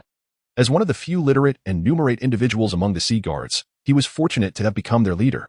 My lord, the 13 magnates' warehouse holds little cash, but there are many valuable treasures and goods. Start with the most valuable items. We shall leave the goods behind, as they are a waste of time without proper channels. Understood. Following the command, he immediately directed the transport of the most precious artifacts, followed by gems and gold. With Mebe's demise, the Course royal family plunged into a bloody struggle for the princely title. The Course royal family operated akin to a council, with the princely title akin to that of the council leader. Now, as the Course Merchant Guild faced a reshuffle, the reinstatement of the monarchy and the ascension of a true king of Course was not out of the question. The entire Course was engulfed in turmoil. The once thriving city was suddenly filled with flames and cries of anguish. A vast fortune was transported onto the ships of Atlantis under the escort of the Unsullied. The chaos continued for a day and a night, and on the following day, Jack awoke from the warehouse, having remained there throughout the night overseeing operations instead of returning to the Sea Emperor. My lord, you are awake. We are nearing completion of the transfer. It is estimated there are 300,000 gold coins, but unfortunately, the bulk of these goods are cumbersome to transport. Otherwise, our haul could have been several times greater. Zorg's tone was filled with regret. The majority of the 13 magnates' warehouses contained unprocessed spices and wines. Thus, acquiring 300,000 in wealth was already considerable, especially since they were merchants whose assets largely consisted of goods. At that moment, the Eternal Temple suddenly erupted in flames. Seeing this, Jack realized that Daenerys had reclaimed her dragon. For the child of destiny, such minor tribulations were inconsequential. Regaining his focus, Jack followed as the final box of treasures was loaded onto the cart, returning with the main force to the Sea Emperor. This venture had been fruitful. It was no wonder that war and pillaging were deemed the quickest routes to wealth, having netted them 300,000 gold coins. Upon returning to the Sea Emperor, Jack embarked on his journey back to Astapor, also abducting a number of sailors to assist in commandeering 50 large vessels from the docks. The fleet of Atlantis had now reached 170 ships, but accounting for the newly recruited sailors, they barely numbered 2,000, averaging merely 10 crew members per ship. Thus, Jack planned to procure another batch of Unsullied, along with some healthy ship slaves. With minimal training, they could serve as competent sailors. As for what would become of Course, that was of no concern to him. He merely hoped that when he returned to collect protection fees, Course would still be thriving. Chapter 24. The Colonial Plan. Overseas provinces. Upon escaping the Eternal Temple, Daenerys discovered Course in utter chaos. Heeding Yora's advice, she raided Zero's palace, taking all valuables with her. She then commandeered a medium-sized vessel belonging to the 13 magnates and set sail for Astapor, where renowned slave infantry were said to be sold. After enduring numerous betrayals and schemes, Daenerys' determination to reclaim the Iron Throne grew stronger. Living under the whims of others was utterly intolerable. 3 months passed in the blink of an eye, and Daenerys stood at the bow of the ship, gazing out over the sea. Drogon suddenly burst forth from the water, tossing a fish into the air and incinerating it with dragon fire, expertly catching the charred fish in his mouth. At this point, Drogon had grown over a meter long, while Viserion and Regal were slightly smaller, still under a meter. At this moment, the disparity between Drogon, Viserion, and Regal has become strikingly evident. Even though dragons continue to grow, significant differences in size can still be observed among individuals of the same age. The peak vitality of a dragon lies between the ages of 60 and 180. Beyond that, they enter their twilight years, where, despite their larger stature, both endurance and speed begin to wane. How much longer until we reach Astapor? Daenerys inquired of Yora. After a moment's contemplation, Yora replied, approximately 3 to 4 months. If fortune does not favor us, it may extend beyond 4 months. However, if the winds are favorable, we could arrive in less than 3. How many Unsullied could 500 golden dragons procure? Yora shook his head. I am uncertain, but the Unsullied are exceptionally costly. Ordinary slaves can be purchased for a silver coin each, while the Unsullied may command prices upwards of tenfold. Daenerys, upon hearing Yora's estimation, felt a sense of resignation. That corpulent Zero had deceived her. The entire palace had yielded only 500 golden dragons, and she was grateful she had not agreed to marry him. Sensing Daenerys' hesitation, Yora offered reassurance. We might consider acquiring ordinary slaves. With some training, they could serve as decent soldiers. Yet, they would not be elite warriors. The nobles of Westeros possess knights clad in full iron armor. A mere handful of men would prove inadequate, especially without the funds to purchase weapons and armor. Acquiring those slaves would be futile. Yora fell silent, recognizing the truth in Daenerys' words. Even if they trained ordinary slaves without the means to equip them, it would be better to invest in Unsullied, who at least came with their own gear. At that moment, a Dothraki approached, announcing, Khaleesi. A massive fleet has been sighted ahead. Daenerys rushed to the bow of the ship and soon spotted the Grand Fleet. The moment she saw the banner, she recognized its master. The blue sea monster emblazoned upon it was unmistakable. It was Jack Keen's fleet.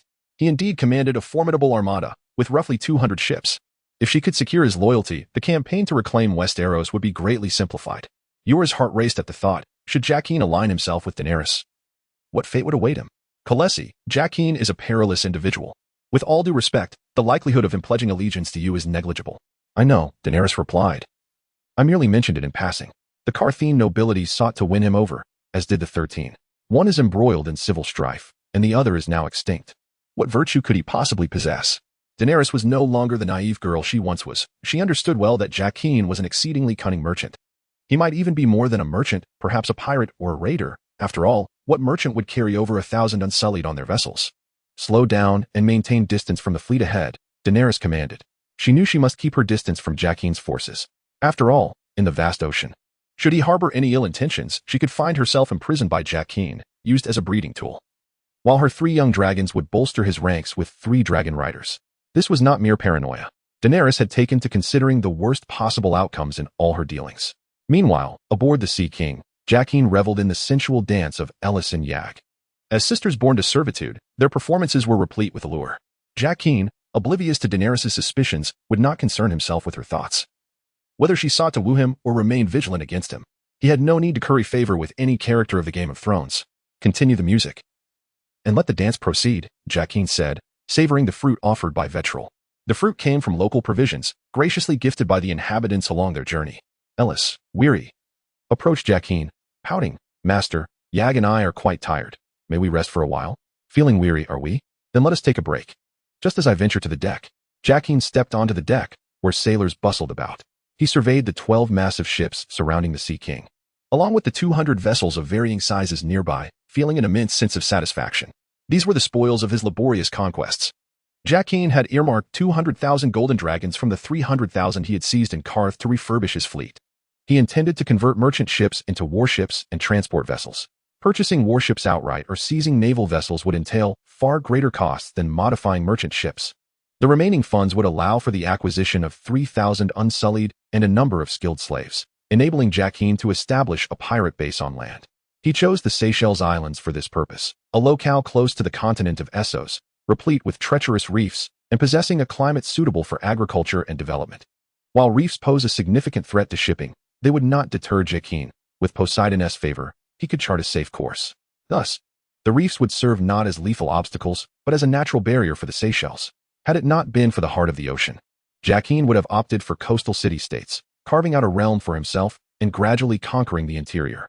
However, the emergence of the heart forced Jacqueline to settle for the numerous islands within the Game of Thrones world as his dominion. This was not a retreat but rather a fresh start, albeit a more tedious and time-consuming endeavor. Nevertheless, it bore its advantages. These islands would shield him from being starved into submission and allow for technological advancement. With a formidable navy backing him, both Westeros and Essos would present themselves as prime options for colonization. For instance, had Jacqueline possessed sufficient military strength in Qarth from the outset, even a mere 5,000 men could have transformed Qarth into the Atlantis province of Essos. Regrettably, Jacqueline commanded only a little over 1,000 men, the majority of whom were illiterate, entirely unqualified for conquest. It would be wiser to gradually build strength, cultivate capable leaders, and then embark on his colonization scheme. Leaving it here for now, I'm off to watch a movie, Prehistoric Planet, which is quite good. I highly recommend it. Chapter 25. Return to the Bay of Slaves. 3 months have swiftly passed, and it seems that Essos knows no winter. The heat remains relentless. Jacqueline wonders if it is only when the long night descends that Essos experiences winter, as the winters here merely bring a slight drop in temperature, never dipping below freezing. In stark contrast, the north of Westeros is perpetually snow-laden. Once winter arrives, it envelopes the north in a cocoon of white, leaving no other colors visible. The unpredictable weather of the Game of Thrones, with its lack of stable seasonal transitions, hinders the development of Westeros. The barren north occupies nearly half of the 7 kingdoms. Yet its population is a mere few hundred thousand, and it can barely muster an army of 30,000. The claim that northern warriors can fight 3 against 1 seems more like boastful exaggeration, without the genius strategies of young Robb Stark. The north would have long been driven back by the Lannisters. Captain, we should reach the Bay of Slaves in about 3 days. Shall we proceed directly to Astapor, or first refit the fleet?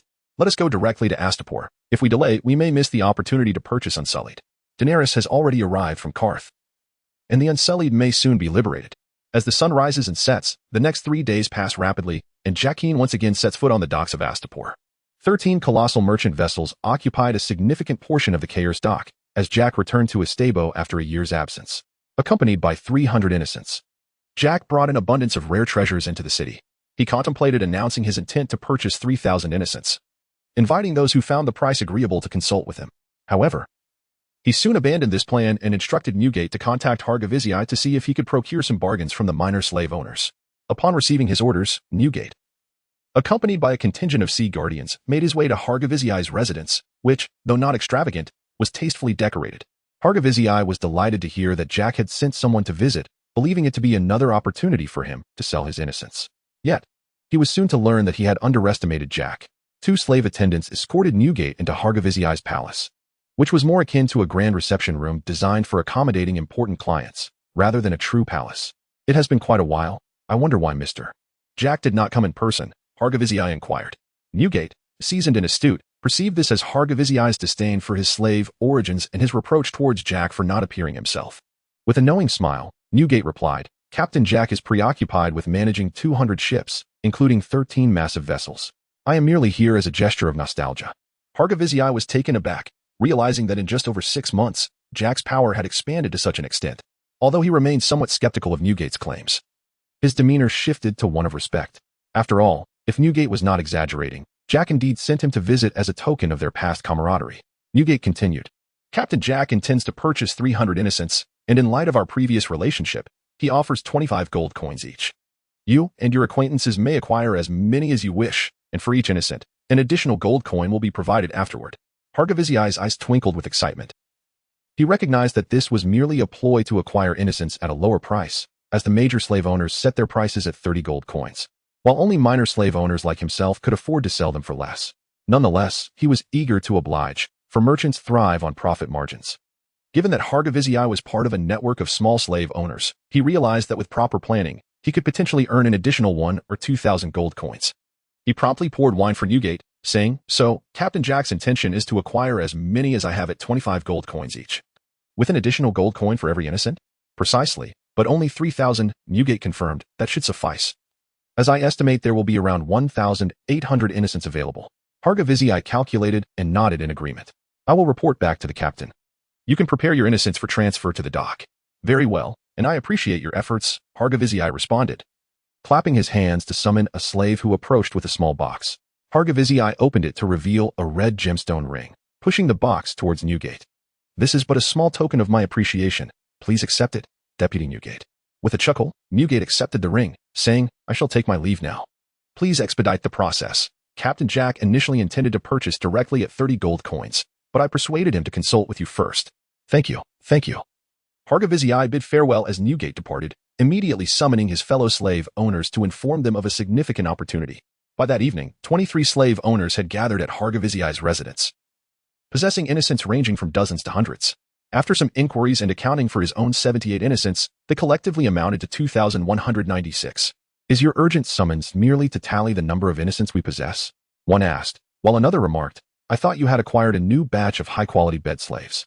Hargavizii motioned for silence, expressing, it seems business has been challenging for everyone lately, with so many innocents accumulating. Indeed, another chimed in.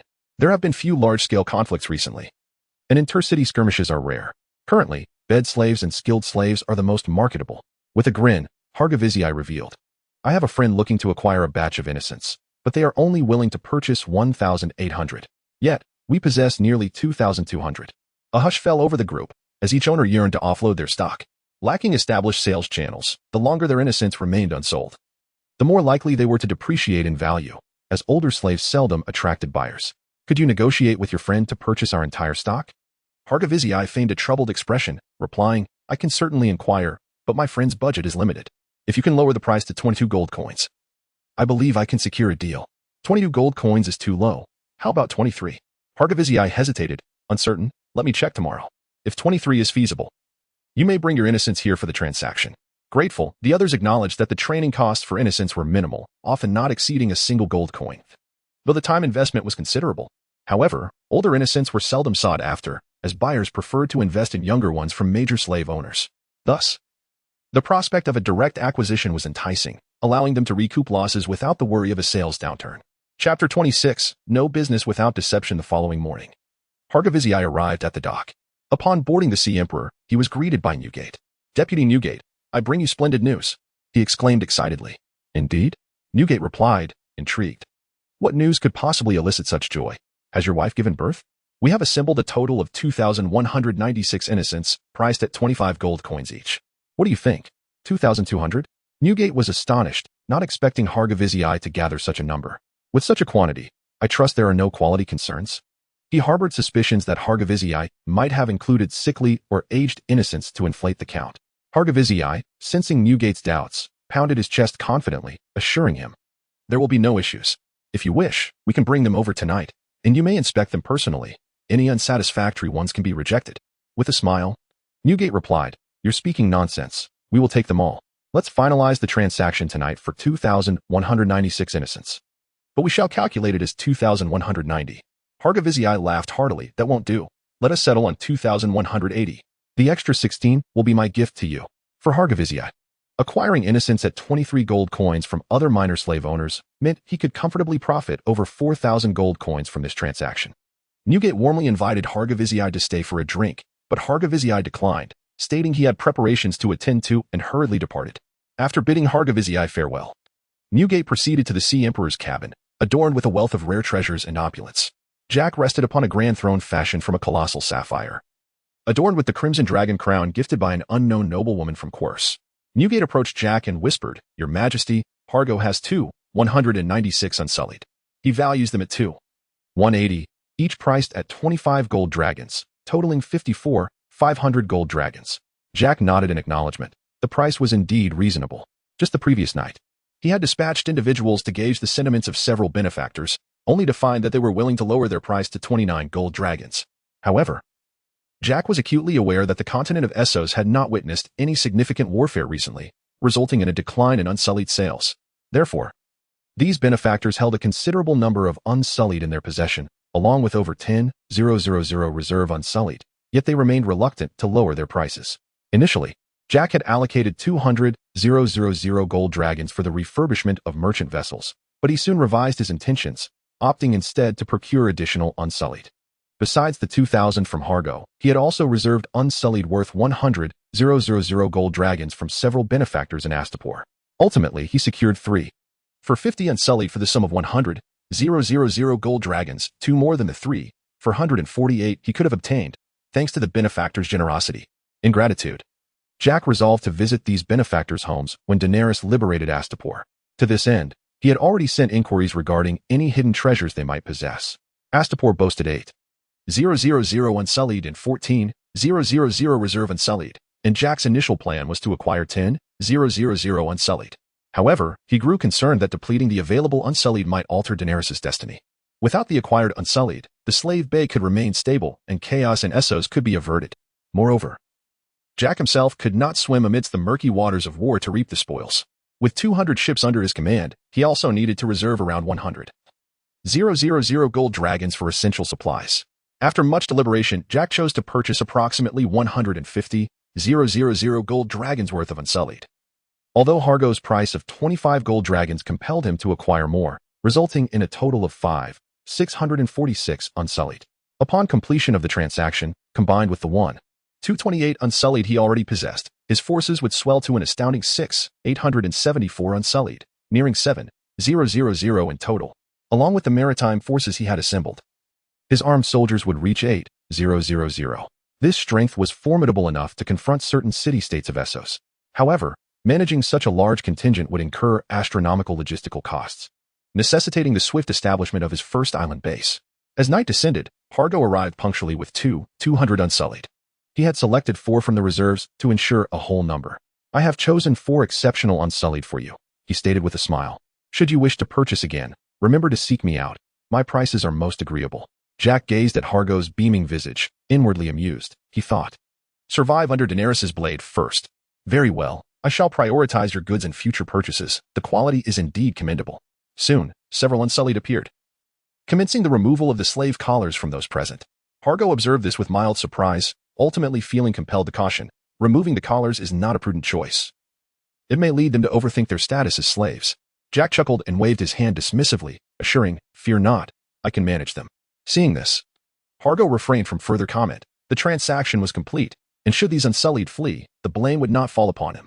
By midday the following day, Jack successfully concluded transactions with several benefactors, acquiring 450 Unsullied without incident. He then integrated these 650 Unsullied into the ranks of the original 228. After reorganizing the Unsullied forces, Jack retained 2,000 for himself and instructed Newgate to procure a batch of fertile bed slaves and skilled slaves from Mimlan and Yuankai, to be escorted by the remaining Unsullied to scout the Seychelles Islands. Handing Newgate a nautical chart, he emphasized the importance of adhering to the designated route near the Seychelles, lest they encounter peril. This nautical chart was crafted by Jack based on Poseidon's guidance and was reasonably detailed. Newgate solemnly accepted the chart. He held unwavering trust in Jack. He had gained dignity from Jack, and even if ordered to confront sharks in the sea, he would not hesitate. Upon receiving his orders, Newgate promptly departed Astapor with all of Atlantis' vessels, including the Sea Emperor. Meanwhile, Jack stationed himself with 2,000 Unsullied near Astapor, eagerly awaiting the lucrative opportunities that Daenerys' arrival would herald. The amassed wealth of the slave masters of Astapor over centuries stirred excitement within Jack with such riches. He could rapidly develop his island base and convert his merchant vessels into warships. Chapter 28. The Bible of the Pure-Hearted Warrior. Daryl led Jack to the cell where Go was imprisoned. Stepping forward, Daryl announced, "Go, a wealthy client wishes to purchase you. This nobleman is quite affluent, and perhaps you might find yourself prosperous in the future." While his words feigned kindness, the mockery in Daryl's expression was unmistakable. "I ought to thank you, for without you, I would remain a slave for life. Why does that wretched Martha treat you differently than the rest of us? Perhaps I should refer to her by her nickname, the Mother Hedgehog, ha ha ha." Jack regarded Daryl's retreating figure, his eyes shimmering with unspoken thoughts. Go, however, remained coldly silent, fixated on Daryl. Over the years, he had endured countless taunts. From initial rage, he had transitioned to a singular focus on vengeance. He had mastered the art of displaying an impassive expression. Handing the chain that bound Go to Jack, Daryl was unable to conceal his glee, lavishing compliments as he escorted Jack away from the gladiatorial arena. Upon returning to the camp outside the city, Jack found many merchants already gathered there. Everyone requires sustenance, and especially so for 2,000 Unsullied. This suited Jack's intentions perfectly, eliminating the need for further errands. The first order of business upon returning to the camp was to unshackle the iron chain from Go's neck. From this moment on, you shall serve as one of my bodyguards and no longer as a slave, understood? Go continued to regard Jack with a blank expression, seemingly indifferent to his newfound status. Jack then instructed several Unsullied to escort Go for bathing and grooming, as the odor clinging to him was unbearable. At midnight, the camp was enveloped in the rhythmic sounds of patrolling Unsullied, punctuated only by the chirping of insects. In a small tent, Go abruptly opened his eyes, rising quietly, and scanning the area to ensure no Unsullied were on patrol before attempting to escape. However, just as he stepped out of the tent, Jack's voice echoed nearby. Planning to seek vengeance? Jack had anticipated Go's intentions, especially after unshackling him. Silently, Go nodded in determination. He believed this was his final opportunity for revenge.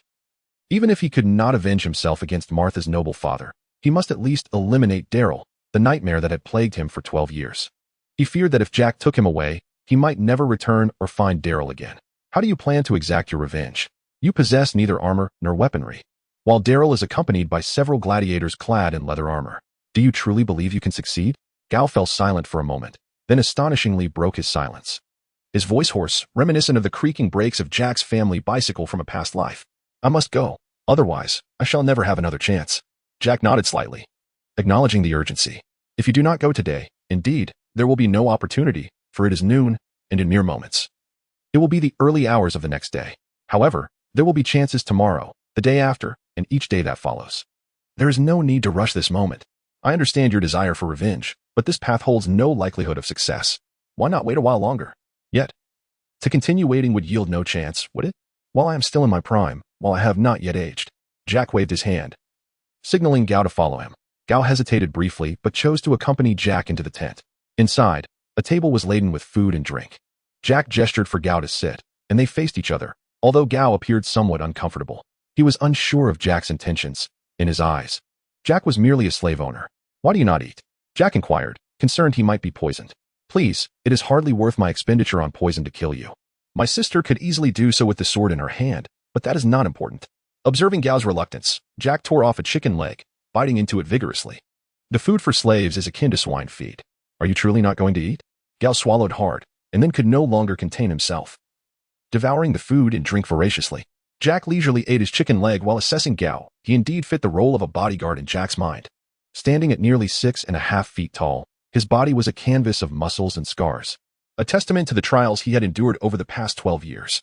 The tent echoed only with the sounds of chewing and the swallowing of wine. After half an hour, Gao finally patted his stomach in satisfaction. With the feast completed, the oiliness in his belly had increased, and the pallor and weakness on his face had vanished, indicating a significant recovery. Once Gao had finished eating, Jack spoke up. You have no chance of avenging yourself. If I assist you, success is assured. What do you say? Gao did not respond directly but countered. What do you seek in return? Everything. Everything? Jack nodded. Your body, soul, loyalty, sword, everything. Agreed. Without hesitation, Gao acquiesced to Jack's terms. To him, Jack's demands were akin to nothing at all. He had initially pondered what Jack truly desired, but soon realized it was merely to utilize him. For one with nothing, even if Jack chose not to aid in revenge, he would still be a slave, bound to obey Jack's commands. Why help me?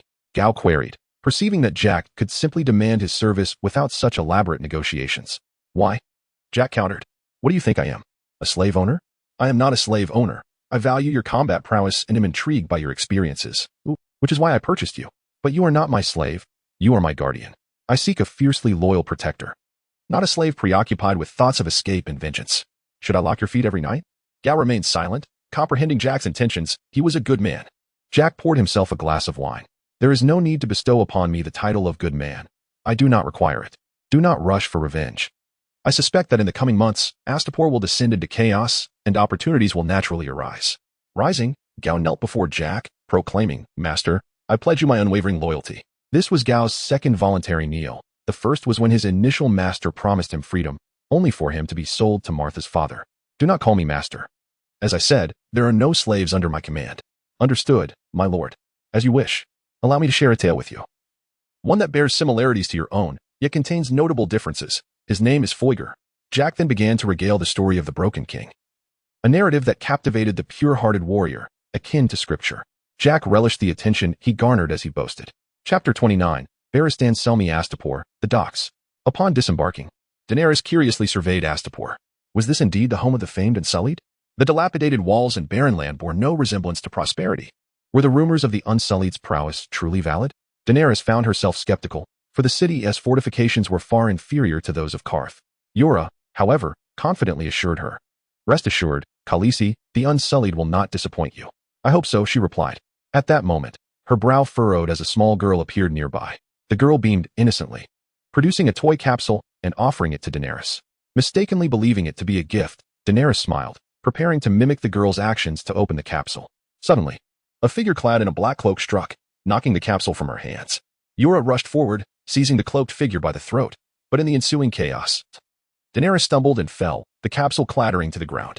A crack appeared in the capsule, and to Daenerys' astonishment, a bright green scorpion, seemingly bearing a human face, crawled out. Realizing the imminent danger, Daenerys recoiled in horror, but the scorpion advanced swiftly, poised to strike. An arrow flew, pinning the creature to the ground. Another arrow pierced the girl before Daenerys, yet instead of blood, she transformed into a garment.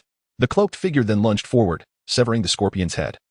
As Yura finally comprehended the unfolding scene, the girl reappeared on a high platform, emitting a chilling screech directed at Daenerys, her deep blue lips and teeth eliciting revulsion. The girl then fled, leaving Daenerys shaken as she murmured, a sorceress. The child had merely been a projection of the sorceress, showcasing the terrifying capabilities of magic since its resurgence. Meanwhile, on another elevated platform, Jack retrieved his bow, satisfaction gleaming in his eyes. My lord, your archery skills have improved remarkably, Gao remarked. Huh, have you learned to flatter as well? Jack teased. I merely speak the truth. Your skill has indeed advanced. Jack shrugged. Hard work yields rewards, particularly when one possesses favorable attributes. Over the past few months, Jack had diligently practiced his archery, resulting in significant progress. He then approached Daenerys, accompanied by Gao and 4 Unsullied. Long time no see, Daenerys, Jack greeted. Hello, thank you, Jack. No need for thanks. It is my honor that you remember me. He replied courteously. Jack then turned to Baristan. It is a pleasure to finally meet you, Sir Baristan Selmy. Baristan furrowed his brow, scrutinizing Jack. Do I know you? Are you a noble from the 7 Kingdoms? No, I am merely the son of a pirate, yet I have heard numerous legendary tales from Westeros, such as those of the fearless Baristan and the Dawnsword, Arthur Dane. Baristan Selmy, in his youth, was no less formidable than the Dawnsword. Although many claimed that Arthur was slightly superior, in terms of deeds and glory, both were equally matched. Regarding the specific circumstances, Jack remained uncertain. After all, the Dawnblade had perished at the hands of Eddard Stark, becoming the sole blemish on Stark's otherwise honorable life. Barristan knelt on one knee, introducing himself as Barristan Selmy, the sworn protector of her father. He confessed, "I vowed to safeguard your family, yet I have failed. I implore your forgiveness and request to join your Kingsguard." Daenerys gazed at Barristan in disbelief, struggling to comprehend that one of the mightiest warriors of the Seven Kingdoms had traversed half the world to serve her. This prompted her to recall Jack's earlier words about Yora being a spy for the Iron Throne. With this thought in mind, she resolved to accept Barristan, for he was undeniably worthy of her service from every perspective. "Barristan Selmy, your loyalty moves me. From this day forth, you shall be my queen's guard. Are you willing to swear to protect my safety with your life?" "It would be my utmost honor, your grace." Jack suddenly broke into applause, exclaiming, "Congratulations, Dany. Sir Barristan is indeed a top-tier warrior, imbued with a sense of honor, and he is to be trusted." Hearing Jack's meaningful words, a spark of realization lit Daenerys' eyes. Indeed, both Yora and Barristan were deserving of her trust. This declaration brought tears to Yora Mormont's eyes behind her. For what could be more moving than the trust of her grace? Jack cast a surprised glance at Daenerys, acknowledging that lecturing was futile. The lessons learned from Broken Bones were the most profound. Furthermore, at this moment, Daenerys appeared far more mature than Jack had previously perceived. At the very least, her ability to win hearts was commendable. Yora was nearly moved to tears. "Are you here to purchase Unsullied?" Jack inquired. Daenerys, taken aback, responded, "How did you know?" A former princess of Westeros on a mission to reclaim her throne. What could be more vital than a disciplined army? "You are correct. I have come to purchase Unsullied. Reclaiming my kingdom requires not only dragons but also an army and ships." Chapter 30. Daenerys' test. Daenerys turned to Jack's Unsullied behind him, asking, "How much are the Unsullied you are purchasing?" 30 gold dragons each. "Those benefactors regard me as a great fool," Jack lamented. Akin to a man too honest to protest after being taken advantage of. 30 gold dragons? You cannot be serious. One slave costs 30 gold dragons? She exclaimed incredulously. To be precise, it is for a slave soldier, one who knows no fear and will never flee from battle, utterly obedient to your command. The Unsullied are indeed expensive but are the finest infantry. They fearlessly face even the cavalry charges of the Dothraki. Upon hearing Jack's words, Daenerys bit her lip. Calculating that at 30 gold dragons each, even if she sold her ships, she could only acquire 123 Unsullied. Observing her expression, Jack shifted the topic. "Would you like to join me for a drink? My camp has the finest wines from the slave bays." Jack wore a perpetual honest smile, complimented by his golden hair and handsome features, resembling a warm and affable neighbor. However, Daenerys politely declined, for although she had her own desires, she needed to gather information about the Unsullied within the city first. As she walked away, Jack felt no disappointment at her refusal. He was not lacking in women. He wished to pursue the mother of dragons but was in no hurry.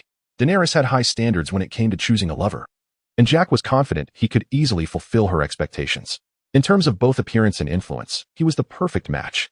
Unlike Dario, who in the original text was depicted in an exaggerated manner, Jack's powerful presence and striking looks, particularly his silver golden hair and pale violet eyes from the Blackfyre lineage, were continually drawing Daenerys' attention. However, Daenerys perceived Jack as somewhat dangerous, thus maintaining a vigilant stance towards him. Nevertheless, Daenerys herself was a woman with considerable physical desires, having even engaged in intimate conversations with her handmaiden. Once she gained control of 8,000 Unsullied and became the queen of the slave base, she would inevitably select suitable male companions and lovers. Dario from the original narrative was a prime example, while poor Jorah Mormont was at a disadvantage when it came to looks. In truth, Jack was not solely interested in Daenerys. Many women from the realm captivated him. For instance, he was curious whether the Queen of Thorns, Marjorie, would still possess her distinctive charm in certain situations. After entering the city with her followers, Daenerys contacted several slave masters and found that the price for Unsullied hovered around 30 gold dragons, particularly after Jack had cleared his stock of Unsullied. Many slave masters abandoned hopes of lowering their prices. "Your Grace, the Unsullied are far too expensive. Perhaps we should consider purchasing ordinary slaves to train instead and seek allies in Westeros. The current state of Westeros is quite unstable," Barristan advised. Having heard news of Westeros on his journey to Essos, Daenerys shook her head. "Let me ponder this further. We should first find a place to settle. Sir Barristan, please inform Jack that to express my gratitude for his life-saving assistance, I shall host a banquet tonight." "Understood, Your Grace." Barristan departed to relay her message. Daenerys furrowed her brow, contemplating how to amass sufficient capital. As for Barristan's suggestion to seek allies in Westeros, she held considerable skepticism regarding the loyalty of the Seven Kingdoms. Until her dragons matured or she possessed her own army, she was in no rush to return to Westeros. That night, as the moon emerged, Jack, guided by Barristan.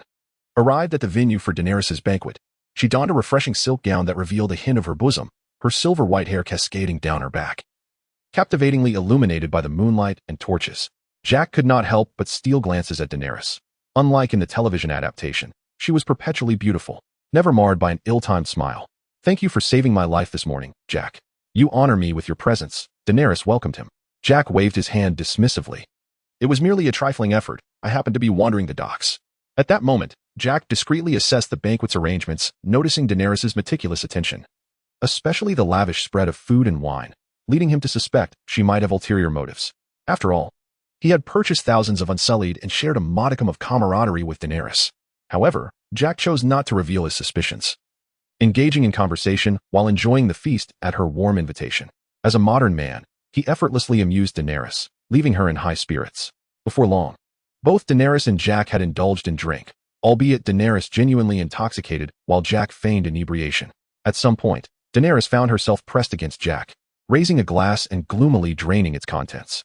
Observing her expression, a glimmer of insight flickered in Jack's eyes. If a woman leaned against you with a despondent demeanor, it was highly likely she intended to employ both charm and emotional manipulation. True to form, moments later, their conversation shifted from light-hearted banter to Daenerys sharing her sorrows. From being forced into marriage with the Horse Lord at the tender age of 14, to nearly 2 years of desperate struggles, she lamented her continued lack of hope for reclaiming her kingdom, her eyes glistening with unshed tears as she recounted her tragic tale. Although Daenerys indeed sought the favor of Jaqen, her tears were genuine, reflecting a lifetime devoid of joy. The reason she did not confide in Yora or others was likely due to their lack of physical allure. As a woman who appreciates beauty, Daenerys exhibited a clear preference for handsome men over middle-aged ones. "You are the most beautiful girl I have ever seen. Your eyes shine like stars." But tears would mar that beauty. After a moment, noticing Jaqen's reluctance to offer assistance, Daenerys could no longer contain herself. "Do you think I might reclaim the Iron Throne?" She shifted the conversation toward her quest for restoration. "Of course, you have 3 dragons. Once they mature, I believe you will surely reclaim the usurped throne." Jaqen nearly mentioned the broken chair but swiftly corrected himself. "However, I lack an army. Can I request you to lend me some Unsullied? Once I reclaim the Iron Throne, I shall bestow upon you the titles of Duke of the North, the Riverlands, and the Vale." Understanding Jaqen's familiarity with Westeros, Daenerys made no further explanations, promising the 3 ducal titles outright. Jaqen's eyes narrowed in surprise at Daenerys' audacity to offer half of Westeros so readily. Particularly, the Riverlands and the Vale were appealing regions. The former, though often a battlefield, boasted fertile lands, while the latter was a veritable paradise, easily defensible. As for the north, Jaqen held little interest. Its harsh climate and struggling economy, coupled with the constant threat from the White Walkers and wildlings beyond the wall, were unappealing. "You are the most beautiful girl I have ever seen, and I wish to help you, but the Unsullied under my command have already been assigned elsewhere." Hearing this, Daenerys' expression darkened. She recognized that Jaqen was not easily swayed. "But," she inquired, her curiosity piqued, "I can provide you with a method. In return, I only desire the Vale." The Vale was a splendid region, easy to defend on land, bordered by the sea to the east, a geographical treasure. "However, I possess a way for you to acquire the Unsullied without cost," Jaqen asserted confidently. Daenerys pouted, her demeanor shifting from mature to youthful. Yet, considering she appeared to be only 16 and Jaqen merely 18, it was not entirely amusing. "Good masters were no fools." Jaqen chuckled. "Good masters are not foolish, but they are rather pedantic." Daenerys tilted her head in confusion, questioning the relevance of the master's pedantry. Astapor had been operating for centuries, and throughout this time, transactions were conducted with money exchanged for goods, with no one having ever attacked Astapor after purchasing Unsullied. However, the absence of such actions did not imply their impossibility. Once the transaction was complete, Unsullied would follow your commands unerringly, even killing their former masters without hesitation. Daenerys was taken aback. "Are you suggesting that I purchase Unsullied and then use them to seize Astapor? But I have no money, and the masters would never sell me Unsullied. Moreover, even if I were to buy all the Unsullied from the masters, they still possess Unsullied, making Astapor challenging to conquer." At this moment, Daenerys had yet to consider using her dragons to manipulate the situation. "Then why not buy all the Unsullied from the masters? I previously purchased a batch, and considering the replenishment rate, there should still be around 8 or 9,000 in the master's possession, along with a significant reserve of Unsullied. You could trade dragons for the Unsullied." "My children?" Daenerys replied with reluctance. "They are my children. I cannot treat them as mere commodities." Jaqen waved his hand dismissively, signaling her to calm down. "You have said that Drogon and the others are your children, but the Unsullied are not the master's children. One sold to you. They will obey your commands. But will Drogon heed the master's will? Daenerys suddenly regained her focus, grasping Jaqen's intention to exploit the Unsullied trade to outmaneuver the masters. But why not do it yourself with your dragons? From Daenerys' perspective, Jaqen also possessed dragons, perhaps even more obedient and easier to deceive the masters. To do so would put me at odds with the entire slave bay, effectively undermining centuries of established rules. Jaqen spoke half seriously. In truth, he had contemplated this approach, but believed that the long-term benefits of inciting a war in Essos with Daenerys far outweighed the immediate gains. Moreover, Jaqen was more interested in rapidly expanding his influence rather than engaging in a war game with the slave masters. He stood to leave, suggesting enticingly. Consider this. The slaves here suffer daily. Perhaps they yearn for a benevolent queen to liberate them from their shackles. With that, Jaqen departed, leaving Daenerys deep in thought as she contemplated his words. Ultimately, she resolved to investigate the lives of the slaves the following day. If the slaves truly lived in dire conditions and wished for someone to lead them to freedom, she would not hesitate to become their liberator. This was not merely for their sake but for her own. If she could conquer the slave bay, she would amass enough wealth and populace to transform into a formidable fleet and army. In the original narrative, Daenerys' liberation of the slaves in the 3 cities of the slave bay was perhaps driven by her inherent kindness, but certainly, the allure of wealth and numbers played a significant role. However, with no political experience, Daenerys ultimately mishandled the governance of the slave bay. Meanwhile, in Westeros, unrest stirred as well. In King's Landing, the Hand of the King, Eddard Stark, furrowed his brow as he scrutinized the records before him. He suddenly realized that Robert's 6 million debts might not be the gravest issue. The real concern was that his 3 children appeared not to be his own. The records clearly stated that the offspring of House Baratheon and other noble houses bore dark hair, while Joffrey and his siblings were all golden-haired. Eddard rubbed his temples, realizing the predicament at hand, especially since Robert was currently out hunting. Should Robert learn of this, he would undoubtedly execute Joffrey and his siblings, yet they were innocent children. Conversely, remaining silent would betray his loyal friend Robert. Moments later, Eddard resolved to take a balanced approach. He would seek out Cersei and advise her to return with the children to the Westerlands, allowing Robert to decide whether to wage war against them. It must be said that Eddard's sense of honor was somewhat excessive. Had a more politically savvy individual been in his position, they would have opted to act decisively while Cersei was still unaware. Yet Eddard, in his naivety, chose to inform Cersei first, urging her to flee swiftly. The following day, Daenerys, accompanied by Yora and Barristan, arrived at the Plaza of Pride. At that moment, numerous minor masters were presenting their slaves to guests, showcasing not only Unsullied but also gladiators, bed slaves, and skilled laborers. Among them, the sight of bed slaves made Daenerys uncomfortable, as several female bed slaves stood naked like livestock, allowing guests to inspect them. Daenerys quickly located her target for the day, the great Master Krasnys, who sat calmly in a chair, adorned in a robe of yellow silk, admiring his new batch of Unsullied. Since Jack acquired a batch of Unsullied, they quickly replenished their stock, and all were remarkably young. Even if they were to be sold a few years later, it would not matter. Soon, a servant approached and whispered in his ear, to which he nodded in acknowledgement. The servant hastily departed and soon returned with Daenerys, both parties scrutinizing one another. "I am called Krasnys," he stated, "one of the most prominent masters here. There are 9,000 Unsullied available in the Astapor market. Are you truly considering purchasing them all? At 30 golden dragons each?" Krasnys addressed the young black woman beside him, who was none other than Missandei, a classic character from the saga and Daenerys' right hand. Regrettably, she was later ordered by Cersei to be executed by the Mountain, an event that might have prevented Daenerys from committing mass slaughter and facing betrayal from Jon Snow. Missandei translated the master's words to Daenerys, yet she did not rush to make a purchase. Instead, she expressed her desire to observe further, to ascertain whether these Unsullied were indeed the elite infantry they claimed to be. Upon relaying this to Krasnys, he scoffed disdainfully, declaring, "This white-haired wench could never afford them." Thinking herself a Targaryen princess, Daenerys cast a glance at the master, feigning ignorance of Valyrian. As Daenerys spoke in the common tongue, Krasnys assumed she could not comprehend his words, prompting him to speak with a certain rudeness. However, Missandei would not translate his contemptuous remarks. She harbored an inexplicable fondness for the silver-haired maiden. Krasnys reiterated that with 9,000 Unsullied, even at 20 gold coins apiece, she could not afford them. Urging her to reconsider, Missandei relayed his words tactfully. "I have yet to decide on a purchase. What if these Unsullied are merely the fabricated dregs you boast about? Would I not be foolishly deceived?" Daenerys' tone held a note of mockery. Observing her derisive demeanor, Krasnys frowned and turned to Missandei. Sensing the shift, she quickly translated. "She wishes to understand the true nature of the Unsullied to avoid being cheated." "Huh, ignorant Westerosi harlot." Krasnys insulted Daenerys as he approached a small group of Unsullied. He began to describe their training process, with Missandei flawlessly translating. The more Daenerys listened, the angrier she became. She had not anticipated such cruel training methods. With 9,000 Unsullied emerging from a brutal selection of 36,000 children, Krasny's casually sliced a piece of flesh from an Unsullied's chest. And the soldier did not even flinch. Satisfied, Krasny's nodded and told Daenerys, Unsullied know no fear, will not waver, and will obey your commands without question. 3,000 Unsullied once repelled 50,000 Dothraki cavalry. At this point, Daenerys could no longer tolerate Krasny's boastfulness regarding the Unsullied's accomplishments. The master's contempt for life incensed her. Nevertheless, she momentarily suppressed her fury, declaring, I shall buy them all. Missandei glanced at Daenerys and then translated, My lady wishes to purchase them all. Krasny's, with a mocking expression, retorted, Does this harlot truly believe that a mere display of her charms will persuade me to sell her the Unsullied? Krasny's had received word of Daenerys' arrival in Astapor and had dispatched agents to ascertain her background.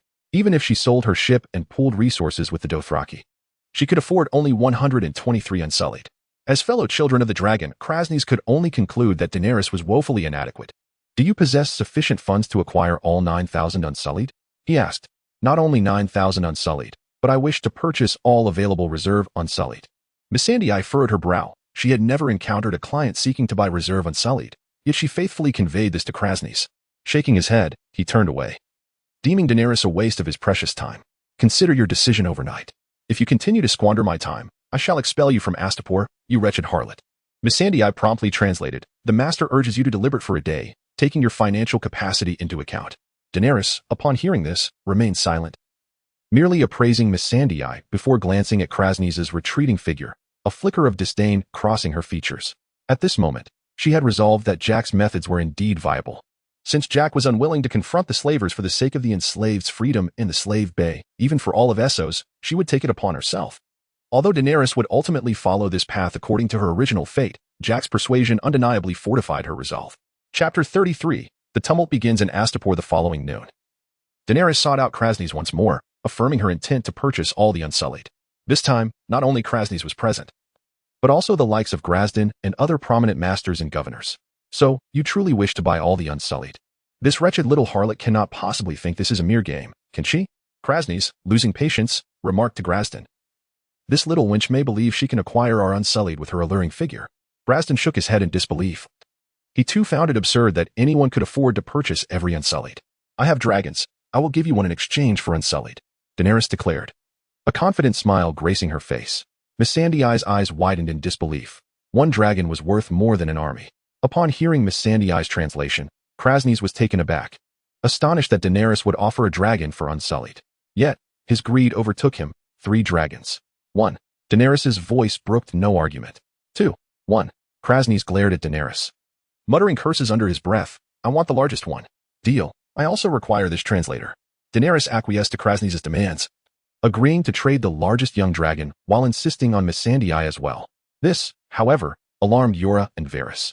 Your Grace, 1 dragon is worth an army, they protested. Silence. My decision is made, Daenerys interrupted them decisively. She did not divulge Jack's scheme of deception to Yora and Varys. Ultimately, Daenerys and Krasny's agreed to meet the following afternoon in the square outside the southern city for the exchange of Unsullied and dragon. On her way back, Daenerys suddenly turned to Yora and Varys, stating, If you question me in front of others again, seek another queen. With that, she turned and departed, leaving Yora and Varys exchanging glances. Moments later, Varys remarked, The queen has matured. She embodies the essence of royalty. Indeed, save for her encounters with that Blackfire, Yora added, his tone oddly somber. It seems you harbor a strong aversion to the Blackfire pretender, or perhaps you simply despise Jack, just because Daenerys holds some affection for him? Regardless, Yora, I hope you comprehend that the Queen's intentions are beyond our control. Our loyalty is all that is required of us. Furthermore, now that the Targaryen dynasty has fallen, Blackfire is no longer a pretender but rather a scion of House Targaryen, potentially an ally in the Queen's future quest for restoration. Varys' words rendered Yora Mormont speechless, his spirits considerably dampened. He understood Varys' insinuation. As a balding middle-aged man, he could never eclipse the significance of the youthful and capable Jack in Daenerys' heart. As Balistan remarked, the Targaryen dynasty has now perished. Whether it be the black dragon with a red background or the red dragon with a black background, they share a singular name, the remnants of the Targaryen lineage. However, the red dragon's banner represents the legitimate heirs. Moreover, Jack's lineage of Blackfire is no secret. Despite the apparent extinction of the bloodline, numerous female Blackfire still survived, and a few remnants exist on the continent of Essos. Nevertheless, Yora still believes he is deeply in love with Daenerys, and after regaining his composure, he pursues her retreating figure. Balistan observes this scene in silence, contemplating how to persuade Daenerys to abandon her plan of replacing the Unsullied with dragons, though it seems highly improbable as Daenerys is resolute. Time swiftly passed to the following afternoon. In the square outside the southern wall of Astapor, Krasny had been waiting for quite some time. He had gathered all of Astapor's Unsullied, totaling 9,100, under his command, caressing the command whip in his hand. He eagerly anticipated the arrival of Daenerys' largest dragon. Soon, Daenerys arrived at the designated location with her entourage, and 4 Dothraki men carried a rectangular wooden cage to the center. Daenerys surveyed the gathered slave masters and then turned her gaze to the formation of 9,000 Unsullied behind her. Taking a deep breath, Daenerys opened the cage, and the irritable Drogon emerged, 1 foot bound by chains. Drogon, perplexed and agitated, did not understand why his mother had shackled him with such bothersome restraints. Soaring into the sky, Daenerys tugged at Drogon, guiding him before Krasny. Krasny gazed with fervor at the black young dragon above, and though still a hatchling, its fearsome visage exuded authority. He had seen Jack's young dragon, which appeared exceedingly sinister, and found it lacking in comparison to his own. With this thought, Krasny exchanged chains with Daenerys, who raised the golden command whip in her hand and called out, "Unsullied." All the Unsullied immediately placed their shields to their chests in response to Daenerys' summons, drawing the attention of many onlookers. "Advance!" The Unsullied Legion marched forward in unison, and only after a few steps did Daenerys command them to halt, confirming that they had begun to obey her orders. Meanwhile, Krasny struggled to control the restless Drogon, exclaiming for the wretched woman to be informed that his beast was disobedient. However, to everyone's astonishment, Daenerys turned and spoke in Valyrian, "True dragons are not beasts. A true dragon is a true dragon." Krasny stared in bewilderment and fury. "You can speak Valyrian? I am Daenerys Targaryen, born of the storm. With ancient Valyrian blood coursing through my veins, Valyrian is my mother tongue." After this declaration, Daenerys directed her attention back to the Unsullied and commanded, "Unsullied, kill the masters. Kill the soldiers, slay everyone wielding a whip, but do not harm the children. Sever every slave's chains." Krasny watched Daenerys in shock, unable to believe she intended to engage in a direct act of betrayal. At that moment, an Unsullied struck, killing an unresponsive slave master, which incited chaos. "I am your master. Kill her. Kill her." Krasny still clutched the chain in his hands. Meanwhile, Yora and Balistan quickly drew their swords, entering a state of readiness. The square was filled not only with Unsullied sold to Daenerys, but also a few serving the slave masters and Astapor soldiers, plunging the entire area into turmoil. Daenerys turned back confidently and softly declared, "Dragon fire." With Daenerys' command, the long-suppressed Drogon unleashed a torrent of fiery wrath.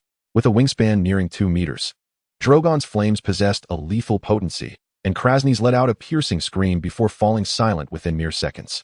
Freed from restraint, Drogon began to attack the slave masters in the stands, filling the air with wails of despair. Simultaneously, outside the city, Jack was rallying the 2,000 Unsullied he had assembled, outlining the objectives of their mission. "You have struggled here as slaves since childhood, with only one surviving for every 4. You have taken the lives of infants and your own pets, numbed by despair. I know you harbor deep-seated hatred. Now, the opportunity for vengeance is at hand. Kill those slave masters, shatter the void of your imprisonment. Astapor commands you to kneel, while Atlantis bids you to rise and become human." With Korik's resonant roar echoing, Jack led his 2,000 Unsullied directly towards the city of Astapor. However, Jack's aim was not to assist Daenerys in slaying the masters, but rather to reach the pyramid within Astapor, leading 1,800 of his men. Jack freed slaves along the way, integrating them into his ranks as capable laborers.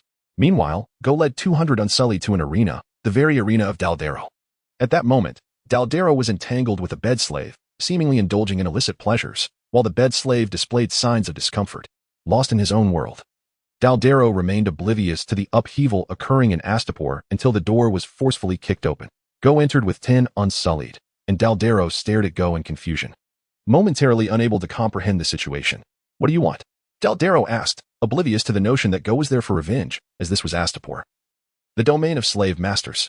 Go's eyes glowed red, trembling with rage, as he stepped forward to seize Daldaro by the throat, his voice laced with fury. "How many beatings did I endure on your behalf when we were both slaves? How many dirty jobs did I do for you, yet you still betrayed me and Martha?" In that moment, Daldaro realized something was amiss. No gladiators had come to his aid, nor had any of his servants appeared. Trouble was brewing. My grandfather was a slave. My father was a slave, and I am a slave. I have never seen the freedom of the starry sky. Only she was my solitary star guiding my long journey. Since her departure, all that remains is the abyss of vengeance.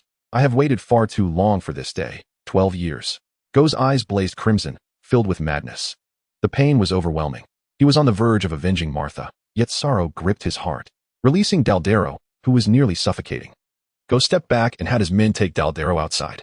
At this point, the arena was surrounded by 200 Unsullied. With a command from Go, 17 Unsullied stepped forward, readying their bows. 17 arrows. I remember them vividly, and I shall never forget. Daldero, witnessing the 17 arrows aimed at him, understood that his death was imminent. And thus he erupted into laughter. Ha ha ha, it matters not. I have enjoyed life for so many years, and you, having been humiliated by me for so long. Your Martha shall never return. She will forever bear the title of the Mother Hedgehog, ha ha ha. In the face of Daldero's taunts, Go remained unshaken, calmly replying. Your wife and son in Myram, along with your little daughter, will become excellent bed slaves. Dardelo's expression changed dramatically. Beast, you cannot lay a hand on my family. You are a monster. Do you really believe you can walk out of here alive? The forces of the great benefactors will surely surround this place. How dare you harm my son? You will not have a peaceful demise. In this moment, Dardelo finally panicked. His son was his life. From a slave to a minor slave master, he had hoped that his lineage would endure for generations, becoming true nobility among the benefactors of Astapor. Seeing the panic and rage etched on Dardelo's face, Go revealed a satisfied smile. Kill him. As Dardelo fell, pierced by arrows. Go was reminded of the sycophantic grin he had worn 12 years prior before the slave master. Taking a deep breath, he resolved to seek out Marsh's father to demand an explanation for how he could turn against his own flesh and blood. However, unbeknownst to Go, Marsh's father had already perished, consumed by the fiery wrath of Drogon, being among the first to fall victim to the dragon's flames. Meanwhile, Jack had arrived at the grandest pyramid of Astapor, the Pyramid of Krasny's, rumored to contain enough gold to fill the entire Slaver's Bay. Chaos reigned in Astapor. Krasny's can swiftly organize the guards within the pyramid, preparing for a desperate defense. Observing this, Jack ordered Korik to rest behind the unsullied shield formation and effortlessly breached the pyramid's defenses with dragon fire. Once a gap was torn open, the unsullied surged in, slaying any nobles they encountered, and Jack did not intervene. His goal was plunder, not conquest. As the slaughter continued, the interior of the pyramid became saturated with the stench of blood, while the liberated slaves, under the watchful eyes of the unsullied, began transporting the treasures from the pyramid's lower storerooms. Carriages, prepped in advance, were filled to the brim, and while some individuals pilfered a few coins, Jack chose not to stop them. The amount they took was negligible, allowing them a sense of gain while effectively preventing chaos.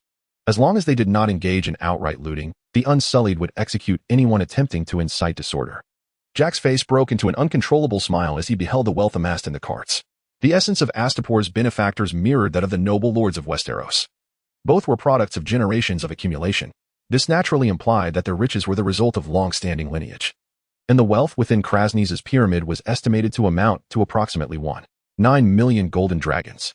Jack speculated that Astapor's total savings over the centuries hovered around 15 million golden dragons, and he intended to consume a substantial portion of it in one go. At the Astapor docks, 13 colossal ships and over 100 medium and large merchant vessels appeared. Aboard the Black Pearl, Newgate gazed upon the billowing smoke of Astapor with a glimmer of satisfaction for a slave. Nothing could be more exhilarating than witnessing the destruction of the city in Slaver's Bay. What does it feel like? Newgate asked Kaido beside him. Kaido shook his head lightly, feeling no particular emotion, only luck. Luck? Newgate replied, surprised. Indeed, I was fortunate enough to be purchased by His Majesty in advance. Kaido glanced at Newgate before turning to issue a gathering command. Newgate could not suppress his grin, muttering to himself, I am the luckiest one. I didn't even spend a dime. Chapter 35. Seizing opportunities. Atlantis had surrounded the entire dock, the largest in Astapor, spacious enough for the transportation of goods. Newgate brought with him 500 unsullied and 1,000 sailors, along with Jack's crew, providing ample manpower for the task. Kaido led the 500 unsullied to swiftly command the dock, detaining many merchants and slave masters attempting to flee, confiscating all their possessions. While Newgate prepared to support Jack at the dock, Jack had already reached the 5th pyramid. After multiple raids, he discovered the vast disparity in wealth among the benefactors. None had yet matched even half of Krasny's fortune. At this moment, Daenerys had begun liberating slaves with her 9,000 unsullied. Her goal also being the wealth of the benefactors, although her immediate need was for provisions, with gold and silver being secondary. Jack had amassed nearly 4 million golden dragons and rare treasures. Gazing at the laden carts, he decided it was time to cease his endeavors. The largest benefactor pyramids had already been plundered, leaving the remaining ones for Daenerys to explore at her leisure, as he simply could not carry any more. Soon, Daenerys encountered Jack, and upon seeing the wealth piled high in the carts, she did not covet it but instead approached him to inquire about his future plans. Where do you intend to go next? To become a pirate? Or to establish an unrivaled mercenary group? Daenerys asked, her gaze intense. To establish a maritime power, Atlantis. In the future, you may call me the Sea Emperor, Jack declared, revealing his ultimate ambition, having secured a firm footing and no longer fearing encirclement. After a moment of silence, Daenerys tentatively asked, would you be willing to join my small council? I can offer you the positions of Hand of the King and Admiral of the Navy, requiring no effort from you besides providing counsel at critical moments. Her proposal reminded Jack of an honorary advisor role, where he would not be burdened with duties but could receive substantial payment for guidance in pivotal situations. Jack stroked his chin, pondering Daenerys' offer without immediately rejecting it. What can you provide in return? If I join your council, Atlantis would effectively become an enemy of the entire Slaver's Bay. Daenerys found herself at a loss for words, as Jack's statement was a reality she had not yet considered. She would soon face hostility from the entirety of Slaver's Bay, and if Jack joined her council, he too would likely be branded an enemy. If you can establish a foothold in Slaver's Bay, I might consider assisting you, but certainly not at this moment. It depends on whether your situation merits my investment. Hearing Jack's words, Daenerys temporarily abandoned her attempt to win him over. He was right. Without investment value, Jack had no reason to risk aligning with her. As both parties maneuvered to avoid one another, Jack successfully returned to the dock laden with plunder. Newgate had been waiting for some time. Upon seeing Jack, he hurried over. Your Majesty, are you unharmed? Just call me Captain. You are an old hand now. No need for formality, Jack replied with a smile. Newgate quickly corrected him. Your Majesty, you are now a significant figure commanding 8,000 men and hundreds of ships. Calling you Captain is no longer appropriate. Ha ha ha. Then it shall be as you say. Jack relished this flattering exchange. Since someone was willing to praise him, he was more than happy to oblige. How's the construction on the Seychelles Islands? He inquired, having not left Astapor in months and unaware of the island's status. A treasure trove. The Seychelles Islands have a central large island surrounded by 5 smaller ones, allowing for a city to be established on the central island and towns on the outskirts. Newgate expressed his satisfaction regarding the Seychelles Islands, having initially expected the environment to be harsh. Instead, he found fertile soil and a climate that, aside from frequent rains, had no significant drawbacks. Jack instructed his men to move all the sea's treasures aboard the ship, then led his forces toward the Seychelles Islands in grand procession. In the ship's cabin, Newgate, Kaido, and Jack gathered for a meal. Your Majesty, the expanse of the Seychelles archipelago is considerable, roughly estimated at around 20,000 square kilometers. Our people have only established encampments in the northern part of the islands and have yet to delve deeper into exploration. Jack poured himself a glass of wine and then inquired, are there many species on the island? If so, it would indicate that the Seychelles is indeed a remarkable archipelago. Indeed, there are a fair number of species present. Additionally, the islands are devoid of human presence, yet they are inhabited by a multitude of black leaf monkeys, which can be quite bothersome. If the black leaf monkeys are not eradicated, it is unlikely that anything can be cultivated. The black leaf monkeys, named by Newgate, are entirely black, with curly fur and a green leaf-like marking on their foreheads. Their numbers are astonishing, and they occasionally band together to ambush patrols of the pure ones. Although they pose little threat, being pelted with decaying fruit and excrement is quite unpleasant. Newgate then elaborated on the situation of the black leaf monkeys. But Jack waved him off, signaling that there was no need for excessive concern. Wherever humans go, they are undeniably invasive species. Once Jack relocates a substantial population to the island, the black leaf monkeys will gradually face extinction as their habitat is ravaged, without the need for a specialized hunt.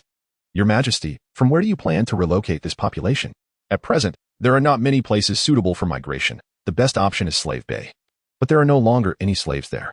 Naturally, it would be from Slave Bay, especially the Leviathans, who are gentle and skilled in agriculture, making them an ideal large population base, Jack replied without hesitation.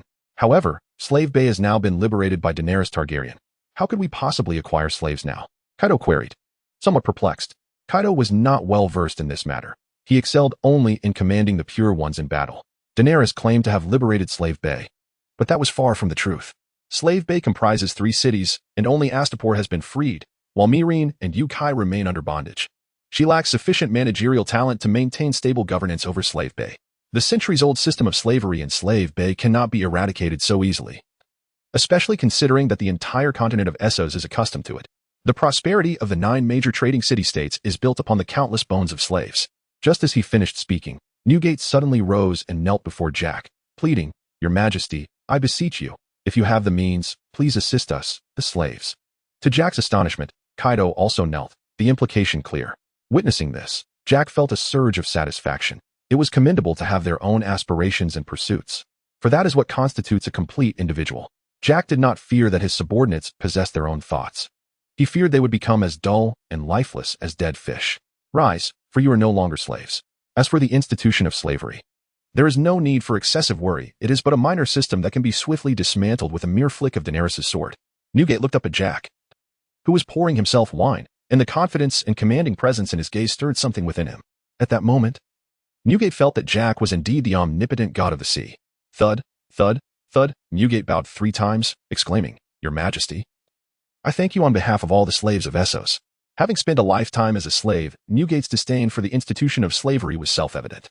For Jack, however, dismantling the system of slavery would require little effort, or rather, no direct involvement.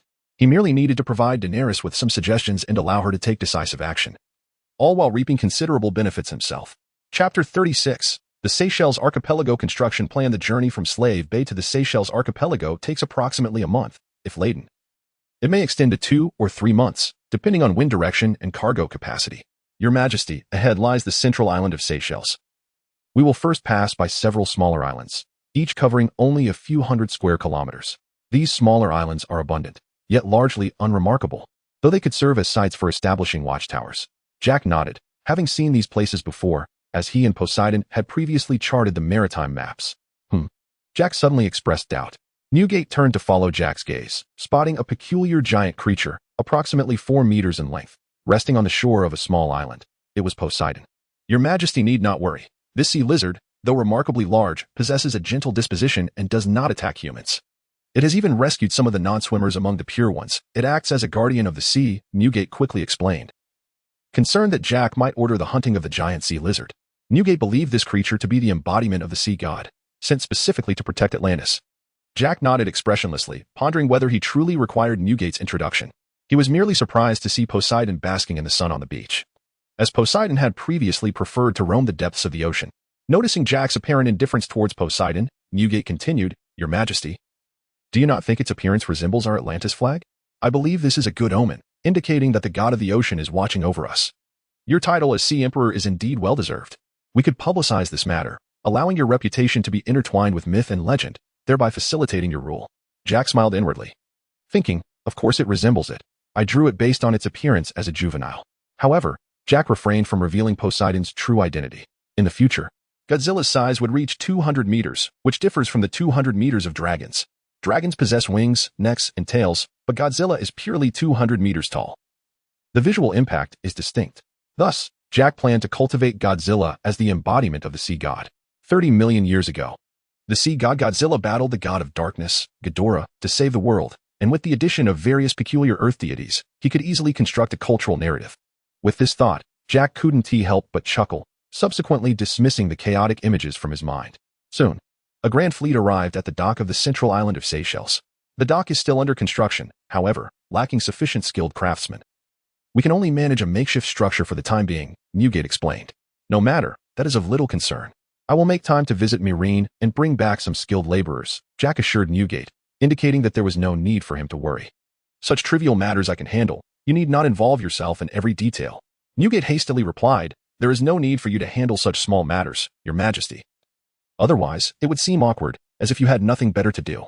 Jack patted Newgate on the shoulder, saying, I cannot remain on the Seychelles Archipelago indefinitely. Nor can I stay aboard the Sea Emperor forever. There are many tasks ahead for you, so I will handle what I can. In truth, there was an unspoken concern Jack harbored. Newgate's capabilities were gradually falling behind the pace of Atlantis' development. After all, Newgate had been a slave, a fact that could not be altered, and his knowledge and experience were limited. Previously, he could assist Jack due to the smaller population, and his extensive experience allowed him to manage well. However, as the numbers grew and the construction of the central island progressed, Newgate would undoubtedly feel increasingly overwhelmed. Thus, Jack planned to divide the position of the king's hand into two, creating the king's left hand and the king's right hand. This arrangement would not only alleviate the powers of the prime minister, but also provide Newgate with responsibilities that would keep him engaged, without overwhelming him or inducing shame. After all, Newgate is among the first who followed him and has provided considerable assistance. A swift kick would undoubtedly chill the hearts of his subordinates. Jack intends to model Atlantis's future political structure on that of the Seven Kingdoms, envisioning that the territories of the nobility will consist of islands and overseas bases. As for what Atlantis may ultimately evolve into, that is beyond Jack's current contemplation. However, he does not plan to relinquish all military and governmental authority to the nobles under his command. Rather, he intends to grant them political power without military control, as the latter could potentially lead to unforeseen complications. Upon arriving at the dock, Jack first inspected the camp constructed by Newgate and his men. He scratched his head, thinking it merely a temporary encampment. Jack had anticipated the presence of a village, yet it appeared to be just a makeshift site. He sighed inwardly, acknowledging that perhaps his expectations were a bit too lofty. After all, it had only been a few months, and it was quite a challenge for this group to undertake such infrastructure projects. Newgate have some warehouses constructed to store our accumulated wealth, and then focus on clearing the forests so that everyone can have their own stone and wood homes, Jack instructed. Newgate stroked his beard and replied, I have already arranged for men to begin gathering timber. Jack shook his head and emphasized, I mean everyone. There's no threat of an attack here. Have everyone collect stone and wood, and then send others to the free trade city-states to procure food and various slave craftsmen. As for Jack himself, he planned a journey to the mines, where there was a significant number of skilled laborers, including carpenters, masons, and blacksmiths. While few may possess true expertise, their sheer numbers could prove advantageous. After all, 3 incompetent craftsmen could still rival the brilliance of Zhuge Liang. A deep, rumbling roar echoed as Korlak flew in, dragging a black primate of over a meter in length. Newgate remarked to Jack, This is the black leaf monkey we encountered. It is entirely black, temperamental, and quite large. Korlak gracefully landed and excitedly presented the monkey at Jack's feet, urging him to taste it, insisting it was delicious. Jack squinted, not particularly interested in primates, but he did instruct for the monkey to be taken away for processing and a brief tasting. Do you find this creature delectable? Jack asked Korlak. Korlak tilted its head in silence, yet its expression was unmistakable. It believed it was indeed quite tasty. If it could speak, it would surely inform Jack that the meat of the black leaf monkey was exquisite and worth savoring. Patting Korlak on the head, Jack declared, I shall gift you all the black leaf monkeys on this island. Feast at your leisure. With a soft screech, Korlak took off toward the distant forest. The Seychelles archipelago is characterized by its flat terrain and dense jungles, with a freshwater river running through the central island. Jack planned to construct a city along the river, naming it Aquapolis. Although the Seychelles was Jack's chosen location, he had not thoroughly researched it before, so he spent the following week exploring the islands. After a week of exploration, he was reassured that the Seychelles harbored no large predators. The most threatening creatures were the black leaf monkeys in the forests, which posed little concern. To the west of the Seychelles lay the Serpent Lizard Islands, which Jack also intended to claim for Atlantis. However, the Serpent Lizard Islands differed vastly from the Seychelles, as they were significantly larger yet inhabited by grotesque, vicious, and enormous reptiles. It was said that the largest of these lizards could reach twice the size of a lion, measuring at least 5 or 6 meters in length.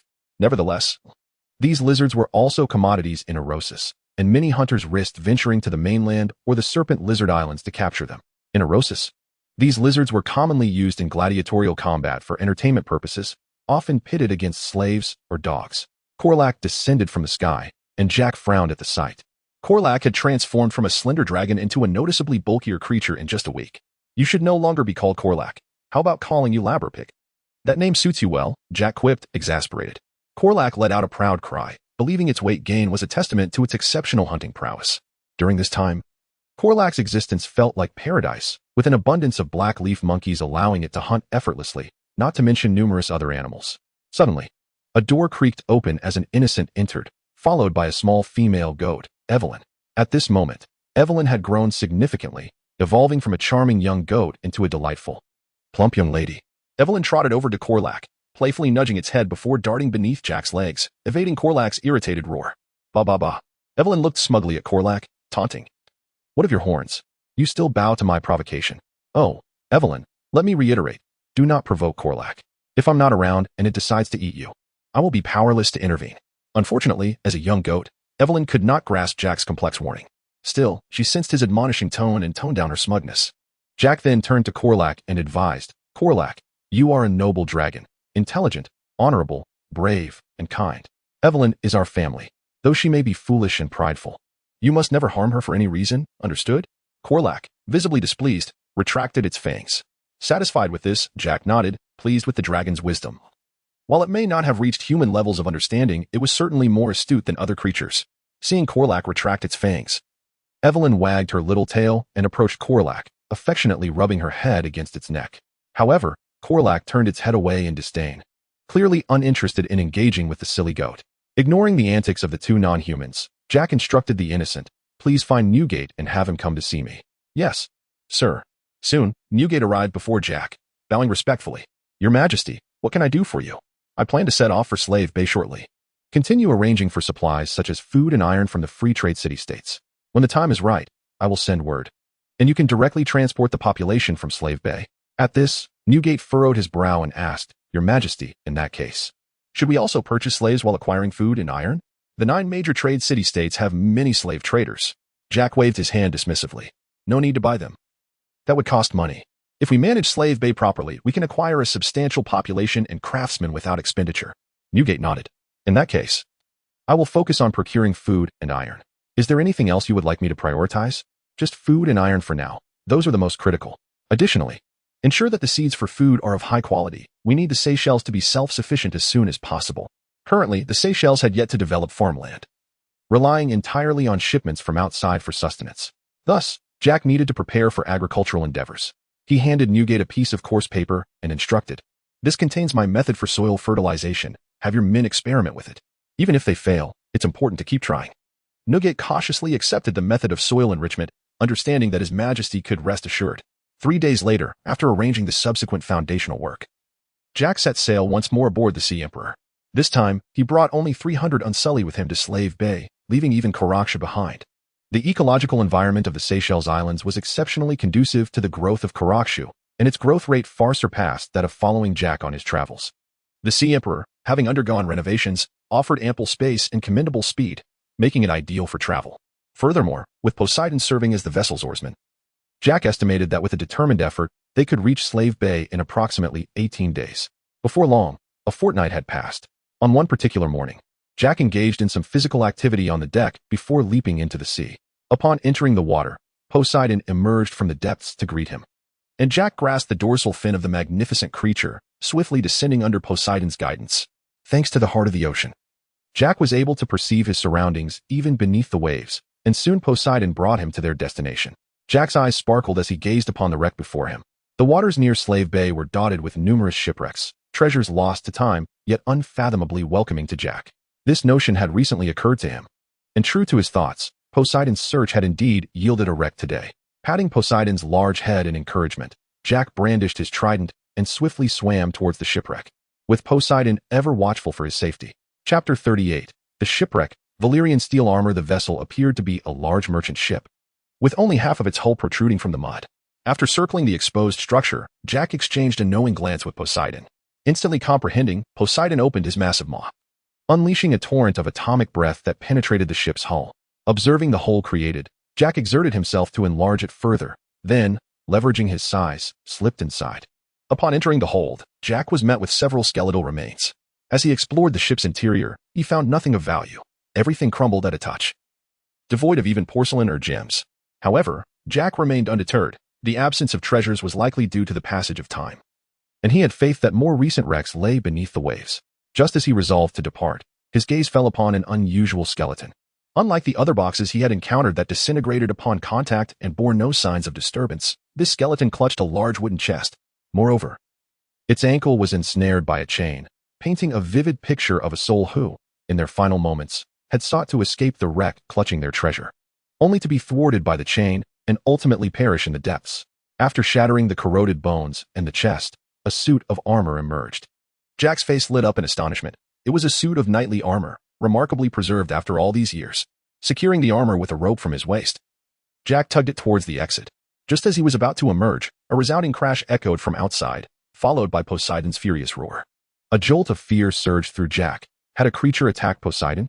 With no time to ponder, he momentarily relinquished the armor and swam outward, where he beheld Poseidon grappling with a colossal octopus. The creature's tentacles extended at least 10 meters, its entire form measuring approximately 11 or 12 meters. It was no wonder that legends of sea monsters abounded. Such a size could easily consume several men. Yet, with the heart of the ocean, Jack was formidable in the water, even more so than on land. Wielding his trident, he charged towards the octopus, which, upon noticing Jack, instinctively lashed out with two of its tentacles. However, the two-legged creature that had once been clumsy in the sea deftly evaded the appendages, and before the octopus could comprehend, Jack had thrust his trident deep into its maw. The creature writhed in pain, releasing its grip on Poseidon. Seizing the opportunity, Poseidon unleashed his atomic breath, cleaving through the octopus's body. As the octopus gradually ceased its thrashing, Jack returned inside the ship, retrieved the knightly armor, and swam towards the surface, with Poseidon dragging the giant octopus in tow. Moments later, Jack broke the surface and climbed back onto the deck of the Sea Emperor using the ladder he had prepared. As he emerged, Ellie and Yag greeted him, and upon seeing the knightly armor on his back, Ellie's eyes sparkled with admiration, akin to a proud wolf returning from a successful hunt.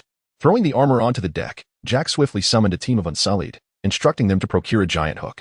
He tied one end of the hook to a rope, then leapt back into the sea, ensnaring the octopus's body before returning to the deck to rally the crew and hoisting the enormous creature aboard.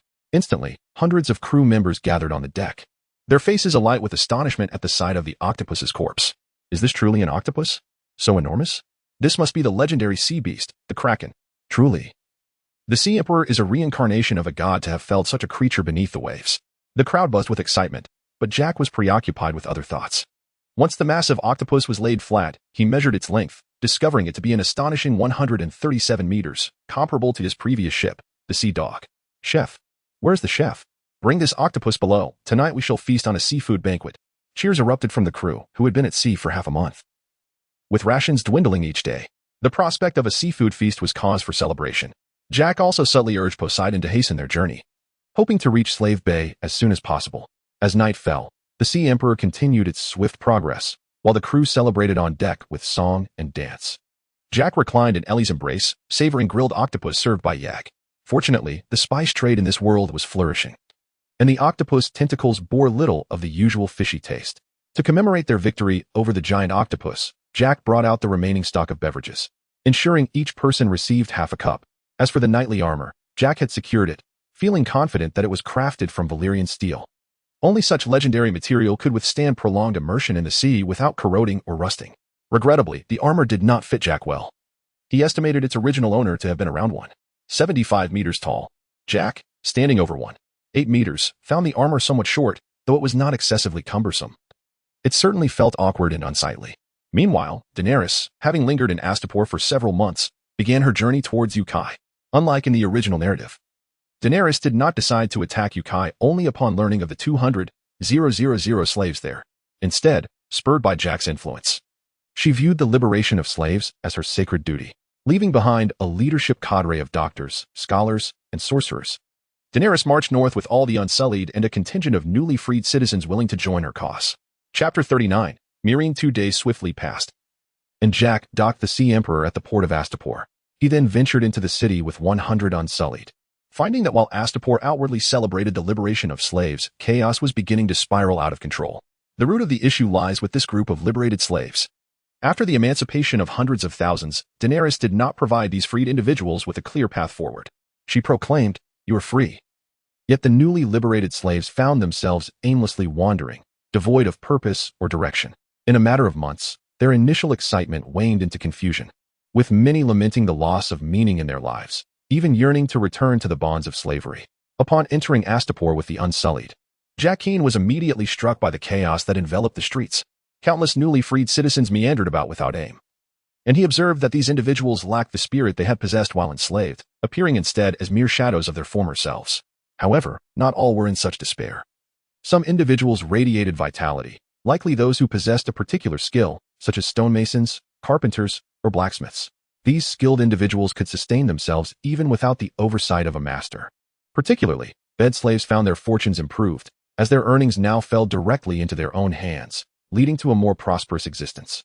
In stark contrast, the ordinary slaves, bereft of a master's guidance and lacking any marketable skills, relied solely on the provisions left by Daenerys. Their days melded into a monotonous cycle of eating and sleeping, resulting in a growing sense of numbness. Nevertheless, a significant number of these ordinary slaves preferred this languid freedom, with only a handful yearning to return to servitude. In summary, Astapor now languished in a state of confusion and disorder. The city's productive capacity had effectively ground to a halt, especially after the demise of many benevolent masters at Daenerys' hands, leading to the collapse of its pillar industries. Jacqueline did not linger in Astapor for long. After procuring supplies, he returned to the ship, the Sea Queen, recognizing that the new freedmen were of little utility. Navigating northward along the slave coast, Jacqueline soon arrived at his destination, Marine. And along the journey, he witnessed the formidable unsullied army marching along the coastal continent. The coastline extended from Astapor, culminating at Marine, where, in a Game of Thrones, the slave masters had cruelly crucified 163 young boys along this very route, taunting Daenerys, who had claimed to be their liberator. In a furious response, she executed an equal number of the great slave masters. Marine is situated at the northernmost edge of Slaver's Bay, near the confluence of the Skazaden River and the sea.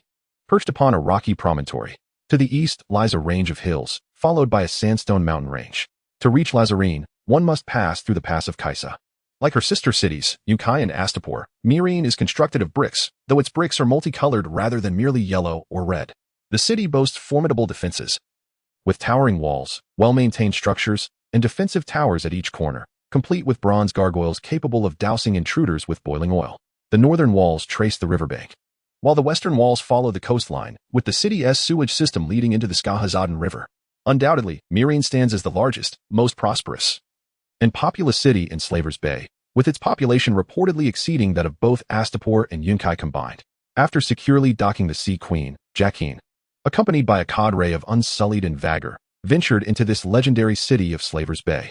"These pyramids are truly magnificent," exclaimed Vagor. The largest of them, known as the Great Pyramid, towers at 800 feet, featuring 33 tiers, crowned by a bronze gargoyle statue. Following Daenerys' conquest of the city, she relocated her royal chambers to the Great Pyramid, replacing the gargoyle with a signal tower, proudly displaying the Targaryen banner emblazoned with the red dragon. In addition to the Great Pyramid, the city also boasts the Temple of the Graces and an expansive arena, which we can explore shortly, Jacqueline remarked, noting that with months before Daenerys would arrive, he could afford to indulge in some leisure time. Is that true? Vagor's eyes sparkled with delight. During her time with Jacqueline, she seemed to have forgotten her previous life as a slave, embodying the innocence of a spirited young girl. Gently ruffling her hair, Jacqueline replied, "Of course. Would I dare deceive such a charming little one? Humph, you are insufferable. I am not a child." Chapter 40. The elite slaves. The slave market in Marine is vast, and Jacqueline made his way directly to the market for elite slaves. This category includes various roles such as educators, physicians, and stewards, all of whom require extensive training, thus commanding high prices that can range into the dozens of gold coins, depending on their skills. After inquiring with several slave masters, he discovered that physicians were the most expensive, followed by teachers and stewards. Despite their status as slaves, these individuals were typically not treated as mere livestock. Rather, they were afforded certain privileges. The price for a physician approached that of an unsullied, averaging around 30 gold dragons, while a teacher was slightly less costly, approximately 20 gold dragons. Other types of elite slaves, such as stewards, generally did not exceed 10 gold dragons. Jacqueline also inquired about children slaves aged 6. This age group, being in a period of rapid growth, requires substantial sustenance yet is capable of only limited labor, making them relatively inexpensive, typically around 10 copper coins. This price had already risen following Daenerys' liberation of Astapor and the siege of Yunkai, which had driven slave prices in Marine to soaring heights. The dramatic increase in slave prices led the noble families of Marine to abandon immediate plans to assist Yunkai, instead opting to capitalize on the situation before extending aid. After all, the three cities were rivals, and had Daenerys not been intent on liberating Slaver's Bay, they might not have bothered with the fate of Yunkai or Astapor. While Jacqueline was assessing the situation in Marine, outside Yunkai, the noble lords selected a representative to negotiate with Daenerys. The envoy was Lord Rastal Moraz, an ancient and esteemed noble, the lord of mortals and negotiator with the savages, representing Yunkai in the talks. As Missandei introduced the nobleman's status, she guided him forward to meet Daenerys. Before the noble could speak, Drogon and Viserion unleashed terrifying roars, causing the envoy to instinctively step back, swallowing audibly. Daenerys smiled, clearly pleased with the effect her dragons had on the noble. Missandei, seeing the display of power had been made, announced, "Before you stands Daenerys Targaryen, the Storeborn, Queen of the Undulls and First Men, Khaleesi of the Great Grass Sea, Breaker of Chains, and Mother of Dragons. In both Westeros and Essos, lineage holds great significance." And as Missandei introduced her, the nobleman gazed at Daenerys, astonished by the length of her titles. Daenerys extended her hand with a smile. "You may approach now. Please take a seat." The nobleman glanced at the three dragons beside her, hesitated momentarily, then cautiously advanced to sit. Missandei approached with a cup, inquiring, "My lord, would you like a drink?" Iraz nodded, and Missandei poured him a glass of wine. After taking a sip to steady his nerves, he began, Yunkai, ancient and glorious, has existed since before the dragons of Valyria danced across the sky, and many armies have met their demise at our gates. As she observed the blustering heiress, Daenerys remained silent, merely retrieving a piece of raw meat from the plate beside her and tossing it into the air. Upon detecting the scent of food, the three dragons beside Daenerys soared into the sky, instantly tearing the meat into shreds. This spectacle caused Aerys to lean back in fright. His brow furrowed as he gazed at the three young dragons, secretly deriding them as uncouth as Daenerys herself. Very well, my Unsullied require practical experience. It has been said that they must taste blood early on. Aerys immediately retorted, if you seek blood, it will undoubtedly flow like a river. But why must it come to that? Though you have engaged in barbaric acts in Astapor, we of Yunkai are generous and forgiving. The wise lords of Yunkai have brought gifts for the Dragon Queen. Following Aerys' SQ, the representative of the lords clapped his hands, and 4 slaves approached, bearing 2 chests. At a signal, the slaves opened the boxes. One contained shimmering gold of evidently high quality, while the other held an array of glistening gemstones in various hues. There is much more aboard your ship, Aerys confidently proclaimed. Daenerys smiled and countered, my ship? Indeed, Dragon Queen, I have said we are generous. You may have as many ships as you desire. What are the conditions? We only ask that you set sail back to your homeland and reclaim the Iron Throne that is rightfully yours. Aerys had lowered his stance significantly, offering gold and ships, merely imploring Daenerys to return to Westeros and cease her interference in their politics. They did not wish to see war with the Mother of Dragons. They simply desired to conduct their slave trade in peace. Upon hearing this, Daenerys glanced at the slaves kneeling beside Aerys and then addressed him. I too have a gift for you. Aerys straightened slightly, adopting an attentive posture. Your life. Aerys was momentarily bewildered. My life? And the lives of the lords? Daenerys added.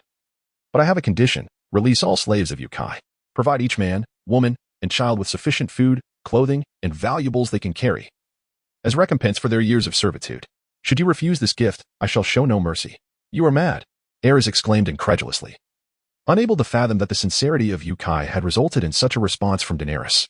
We are not Astapor or Karth, we are Yunkai.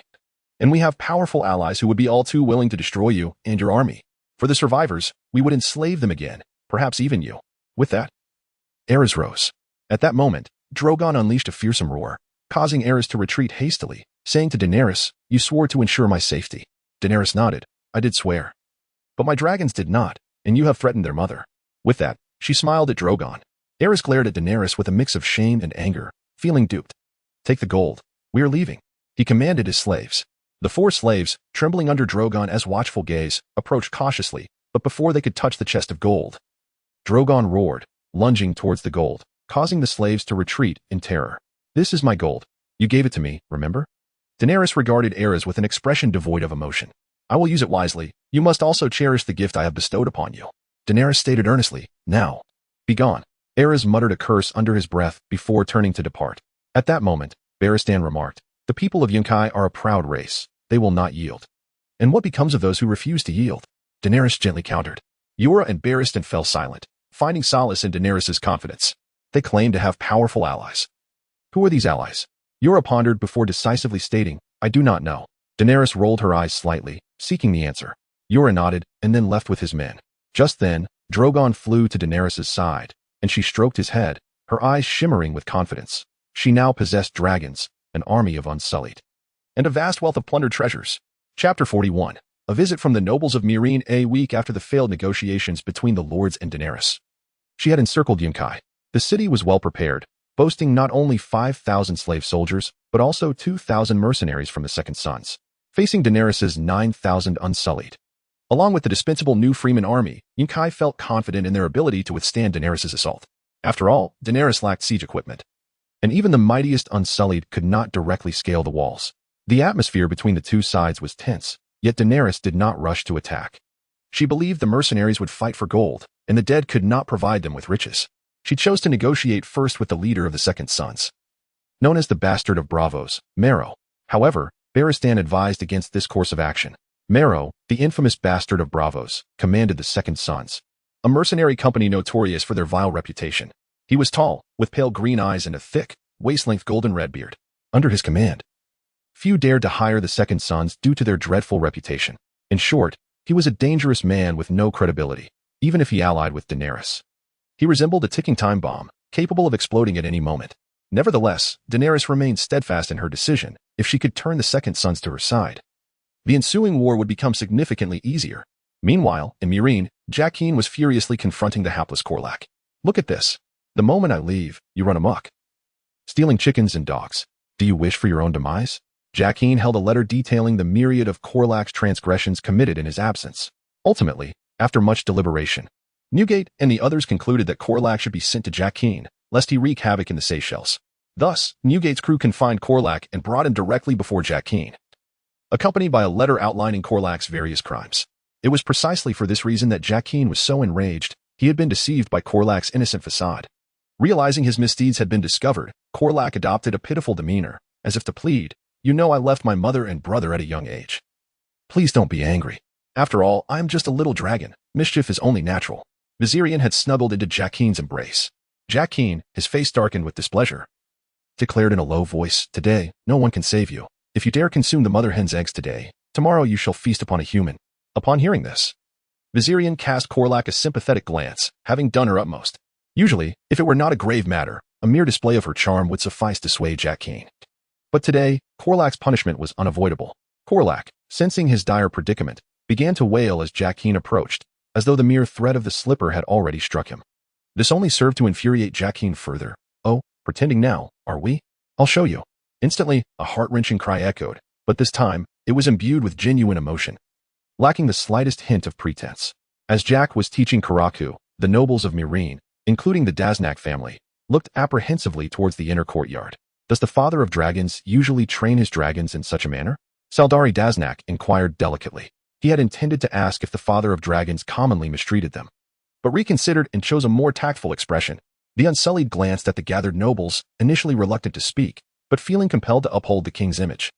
He explained, "Karaku has committed an error, hence the Sea Emperor must impose punishment. His Majesty is kind and benevolent, showing great mercy towards us all." Upon hearing the Unsullied's words, Saldari Daznak cleared his throat. "I am Saldari Daznak, of the ancient Daznak family, a lineage of slave masters in Meereen. Naturally, along with other venerable families of Meereen, we wish to pay a visit to Lord Jack. Please, inform him at once. Can you not see we are waiting here?" They had been held up at the entrance for quite some time, the reason being that the Sea Emperor was attending to personal matters. The nobles felt slighted, particularly because it was the Unsullied who blocked their way. Had it not been for Jack's reputation, they would have long since commanded their gladiators to deal with this group of Unsullied. At worst, they could have compensated Jack threefold. They were not lacking in funds, but they could not afford to lose face. There was no doubt that being obstructed by the Unsullied in the courtyard was a humiliation. The captain of the Unsullied signaled to his subordinates to keep an eye on the nobles and prepared to consult Jack in the rear courtyard. Just then, a blood-red figure dashed forth, prompting everyone to evade. The figure leaped high, landing on a large tree in the courtyard, revealing its full form, a fantastical dragon. The sight of the long-lost dragon, which had vanished over a century ago, left everyone astonished and curious. Karaku, too, was bewildered by the crowd. Why were there so many people outside? Had they all witnessed his embarrassing predicament? At that moment, Jack, who had pursued outside, also noticed the gathering. The Unsullied quickly stepped forward to elucidate the identities of the visitors. Upon hearing their explanation, Jack understood that these were the nobles of Meereen, and their purpose was quite simple: to behold the majestic dragon the aerial sovereign thought to have perished. Calmly placing his shoes on the ground, Jack transformed from an irate father into an elegant nobleman. "You come to visit without prior notice? It is said that family disgrace should not be aired publicly. And now I find myself in an embarrassing situation." Jack's words carried a subtle implication that Saldari Daznak grasped. It was indeed inappropriate for the host, knowing that the father of dragons was in Meereen, not to extend a proper welcome. Saldari emphasized the word master as he spoke. Jack smiled and gestured for the guests to enter the courtyard. "Prepare 2 tables, no, 3 for a banquet. We have many esteemed guests today, and I have not prepared adequately." He instructed his servants to arrange the feast, while also subtly mocking the pride and arrogance of the Meereenese nobility. As night fell, the oppressive heat dissipated, and the city of Meereen illuminated with lights, bustling with freedmen and the offspring of nobility. The people of Meereen seldom rode horses within the city, preferring to be carried in litters and palanquins by their slaves. In the courtyard rented by Jack, over a dozen nobles were merrily toasting with him, while Karaku lay obediently at Jack's feet. Although Jack feigned joviality, he eagerly wished for their swift departure. Had they not brought gifts, he would have had no desire to host this meal. The Meereenese were a cunning people, and Jack, being straightforward, found dealings with them quite irksome. "Mr. Jack, your dragon appears very obedient. but I have heard that the dragons of the Dragon Mother are quite unruly. Is that true? Asked Costas Corral. May I ask your name? Jack scrutinized Costas. I am Costas, heir to the ancient Corral family. And how is Grasden Corral related to you? Do you know my cousin? Costas inquired with some surprise. At this, Jack began to piece together Costas's lineage. Grasden Corral was a high-ranking priestess of Meereen, known as the Green Maiden, approximately 80 years of age. This family exhibited a relatively mild hostility towards Daenerys Targaryen's reign. Following Daenerys' conquest of Meereen, Grasden became one of her advisors. Initially, Daenerys intended to abolish the wearing of the tokar, but Grasden advised her against it, insisting she must don the tokar to avoid eternal disdain. However, the people of Meereen still regarded Daenerys as a barbaric conqueror and an absurd outsider, believing their queen ought to represent the image of a true Giscari lady. I chanced to see her from a distance some time ago. Her hair was as white as snow, her skin as thin as parchment. Yet time had not dulled the brilliance in her eyes.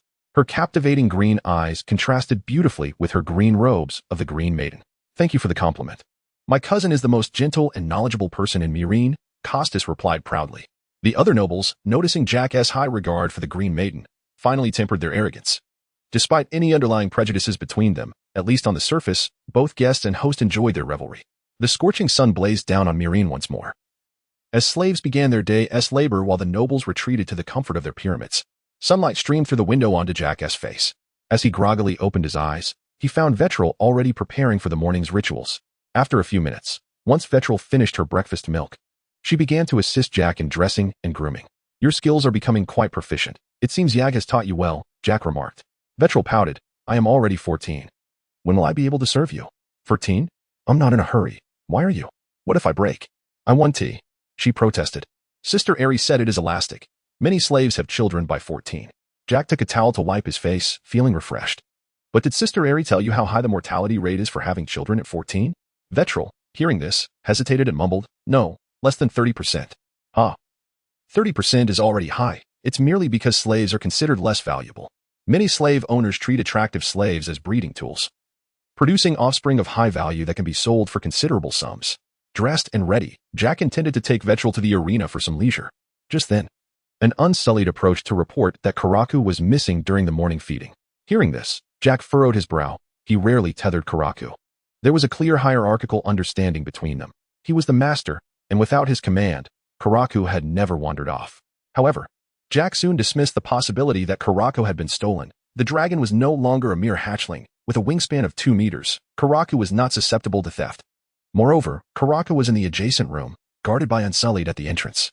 Hence, Jack speculated that Karaku had, in fact, developed a habit of hunting independently after having been allowed to do so recently. Jack, feeling helpless, sent several Unsullied to gather intelligence. After all, Mir is not the Seychelles. A sudden attack would be disastrous, considering that the delicate scales of the young dragon are no match for arrows. Meanwhile, Kolak, who had ventured out for hunting, had already crossed into the territory of Yuan-Kai. Outside Yuan-Kai City, Daenerys encountered the Titan's bastards, Marrow, along with 2 other commanders. Your Majesty, allow me to introduce the commander of the Second Sons, Marrow of Bravos, and Plandana Kison, as well as the young man on the far right, Dario Naharis. Dario introduced himself with a slight nod, signaling his amicable disposition. Marrow, wearing a disdainful smile, stepped forward to scrutinize Daenerys. So you are the mother of dragons? Daenerys smiled, but said nothing, her meaning clear. I am certain I have played with you in the courtyard. Silver hair, purple eyes. I am quite familiar with you, Marrow mocked. Watch your tongue. Yora could no longer contain himself. Had it not been for Daenerys' command, he would have drawn his sword. However, Marrow showed no concern and provocatively turned to Yora, asking, why stop? I have no qualms about her little tongue. With that, Marrow boldly sat a short distance from Daenerys, adding, that woman truly knows how to please. He even extended his tongue, waving it in the air. You, little slave, bring me wine, he commanded Missandei, suppressing her anger. Daenerys smiled and replied, there are no slaves here. Furthermore, that chicken of yours in the courtyard must be a descendant of Blackfire. Perhaps I shall introduce you to a true Blackfire one day and relay your words to him. Marrow retorted, is that so? His skills must be exceptional, but alas, I have no interest in men. Once the battle is over, you all shall be my slaves, unless I choose otherwise. Marrow looked at Daenerys with an arrogant smile. You must be mistaken. Even with the addition of Yuan Kai's slave soldiers, your numbers do not exceed my Unsullied. Daenerys attempted to negotiate with Marrow. We have 10,000 Unsullied. Balistan interjected. I am but a young woman, unfamiliar with the ways of war. Perhaps a seasoned commander like you would enlighten me on how you can possibly win? At that moment, Dario spoke up. I hope this old man wields a sword better than he speaks. You have only 9,000 unsullied. Once you account for those managing the free soldiers, you have at most 8,000 ready for battle. Moreover, you lack siege equipment and cavalry. You have nothing. We may not necessarily lose. Upon hearing this, the smile faded from Daenerys' face, while Dario regarded her with significant intent. You were so young to be a commander? He is not a commander. He is a captain, Plandana clarified. Even according to your numbers, with such a disparity in strength, your chances of victory remain slim. Daenerys' smile vanished completely. I will offer you the same pay, if not more, she stated earnestly. At that moment, Mero was completely dismissive of Daenerys' words. Fixated instead on Missandei as she poured wine for him. Suddenly, he leaned forward and sniffed Missandei's hair. She quickly recoiled, casting a disgusted glance at him. Plandana then remarked, contracts are our lifeblood. Severing that lifeline would dissuade anyone from signing a contract with the Second Sons. Does the Second Son still have any credibility left? A mocking voice suddenly rang out from outside the tent. Moments later, a handsome young man entered, followed by a contingent of unsullied. The boyish, disdainful laughter irked Mero, who glared at Daenerys. Is this pretty boy your pet? He sneered. Turning to the boy, Mero continued. What? Did I offend your master? Balliston's expression changed. And he quickly warned, mind your words. You may lose your life. Stan understood Jack's temperament. If Jack were to slay Mero here, the possibility of an alliance with the Second Sons would dissolve, potentially igniting a war. If that happened, Jack could easily walk away, leaving them to face the consequences. Hence, Stan felt compelled to issue a warning. Jack approached, wrapping his arm around Missandei's slender waist before sitting beside Daenerys. Missandei's cheeks flushed, yet she made no objection. Having grown accustomed to Jack's familiar behavior during his visits to Daenerys, she found it difficult to resist. Ultimately, Jack's youth, charm, and wealth, coupled with the disparity in their statuses, made refusal nearly impossible. You were the Titan's bastard?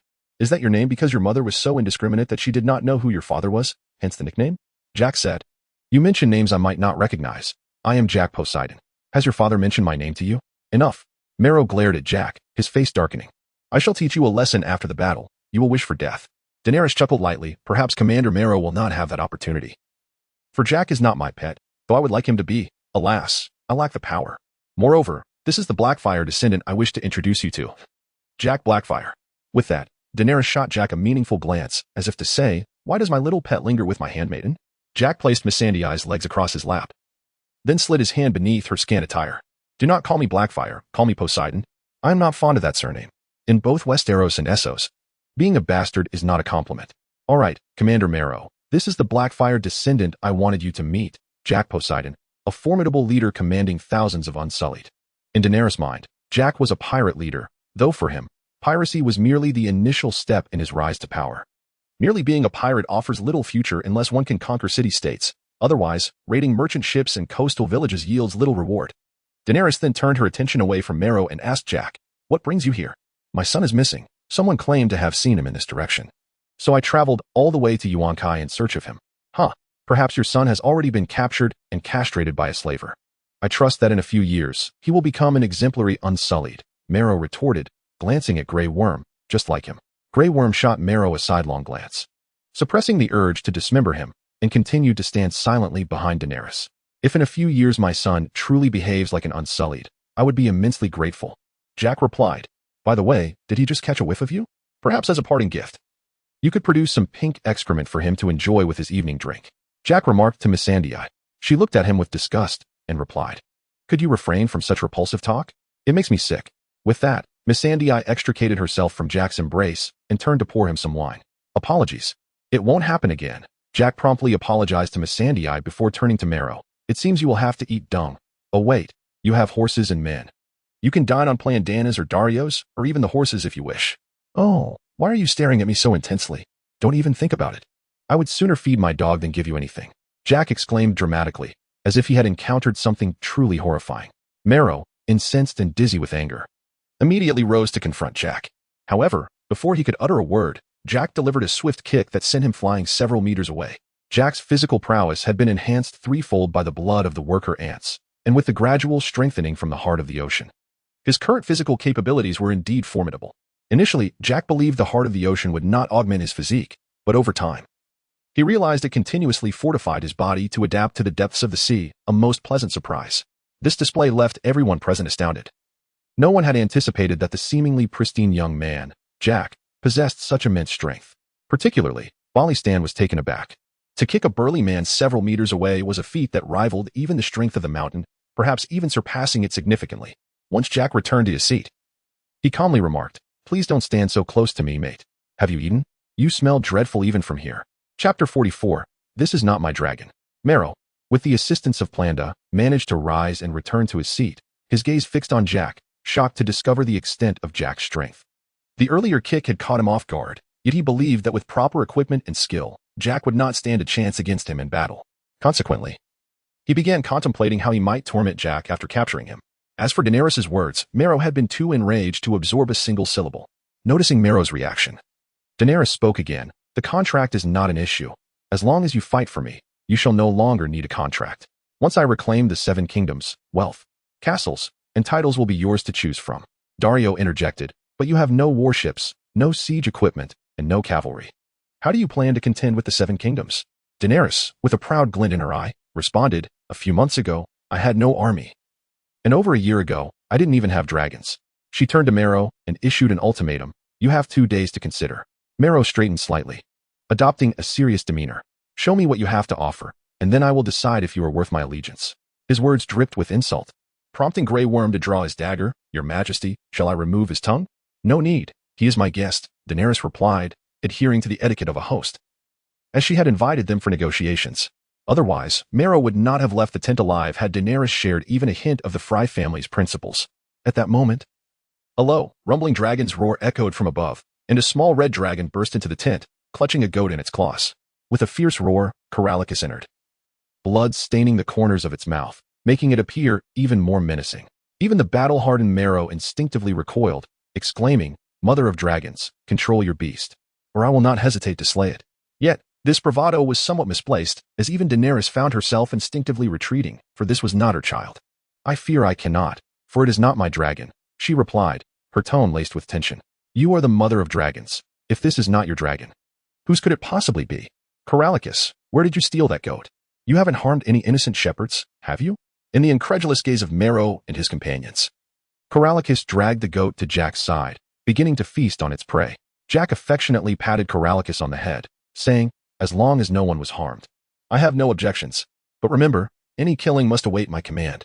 With that, Jack suddenly lifted his gaze towards Mero and his companions, causing them to tense.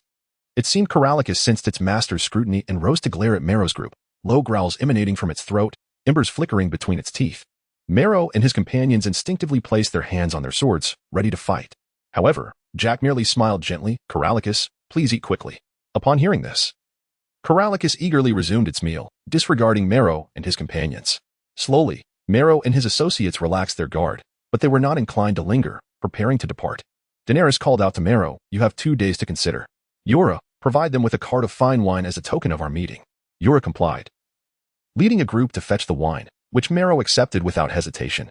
Little did they realize, this cart of wine would ultimately become a poison for the second sons. Nor did they suspect that Daario had already set his sights on the stunning dragon queen, plotting to present her with their heads. Once Mero and his companions departed, Daenerys turned her attention to Jack. "When will you return? No more pirating on the seas?" Her voice held a teasing lilt. "Pirating? What profit is there in that? I've sent a portion of my larger ships to Bravos for modifications, while others are busy trading. There is no time for robbery," Jack explained. "Atlantis has a total of 223 ships, 39 of which are large vessels now being refurbished in Bravos. The remaining smaller merchant ships are out gathering supplies. There is simply no vessel available for piracy. As for the massive ship taken from the 13, it is so sluggish that it cannot even keep up with their rear, let alone engage in piracy. And how long can your finances sustain you? Why not become my naval commander? I will provide for you and your army," Daenerys persisted, still hoping to recruit Jack. "If you can capture Meereen, then I shall gladly serve as your naval commander. I would even assist in transporting your forces back to Westeros." For Jack, joining Daenerys' side initially bore no detriment. The entire realm of Westeros seemed to revolve around her quest to reclaim the Iron Throne. Hence, a confrontation between Daenerys and the Baratheon dynasty was inevitable. And Jack could leverage his foresight to profit handsomely. Moreover, should Daenerys not meet her demise at the hands of the all-knowing Jon Snow, she would undoubtedly emerge victorious. However, the series and the original novels diverged significantly, leaving Jack uncertain of the eventual outcome. The crux of the matter remained the dragons. Their sex had long been a mystery. The perspectives of Maester Basius, Scholar Mukun, and scholar Tomax diverged entirely regarding dragon reproduction. In simple terms, the three theories were: first, dragons are asexual, capable of self-reproduction; second, dragons are hermaphroditic and change sex with age; and third, dragons are distinctly male or female. From Jack's observations, he noted that Corallicus had yet to display any pronounced sexual characteristics.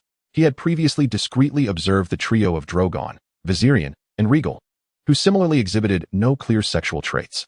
This indicates that dragons might be hermaphroditic or genderless during their youth, gradually transitioning into male or female as they mature. Though the basis and influencing factors of this transformation remain unclear, it may relate to the gender of their owner or possibly environmental factors. But such matters require further investigation on Jack's part.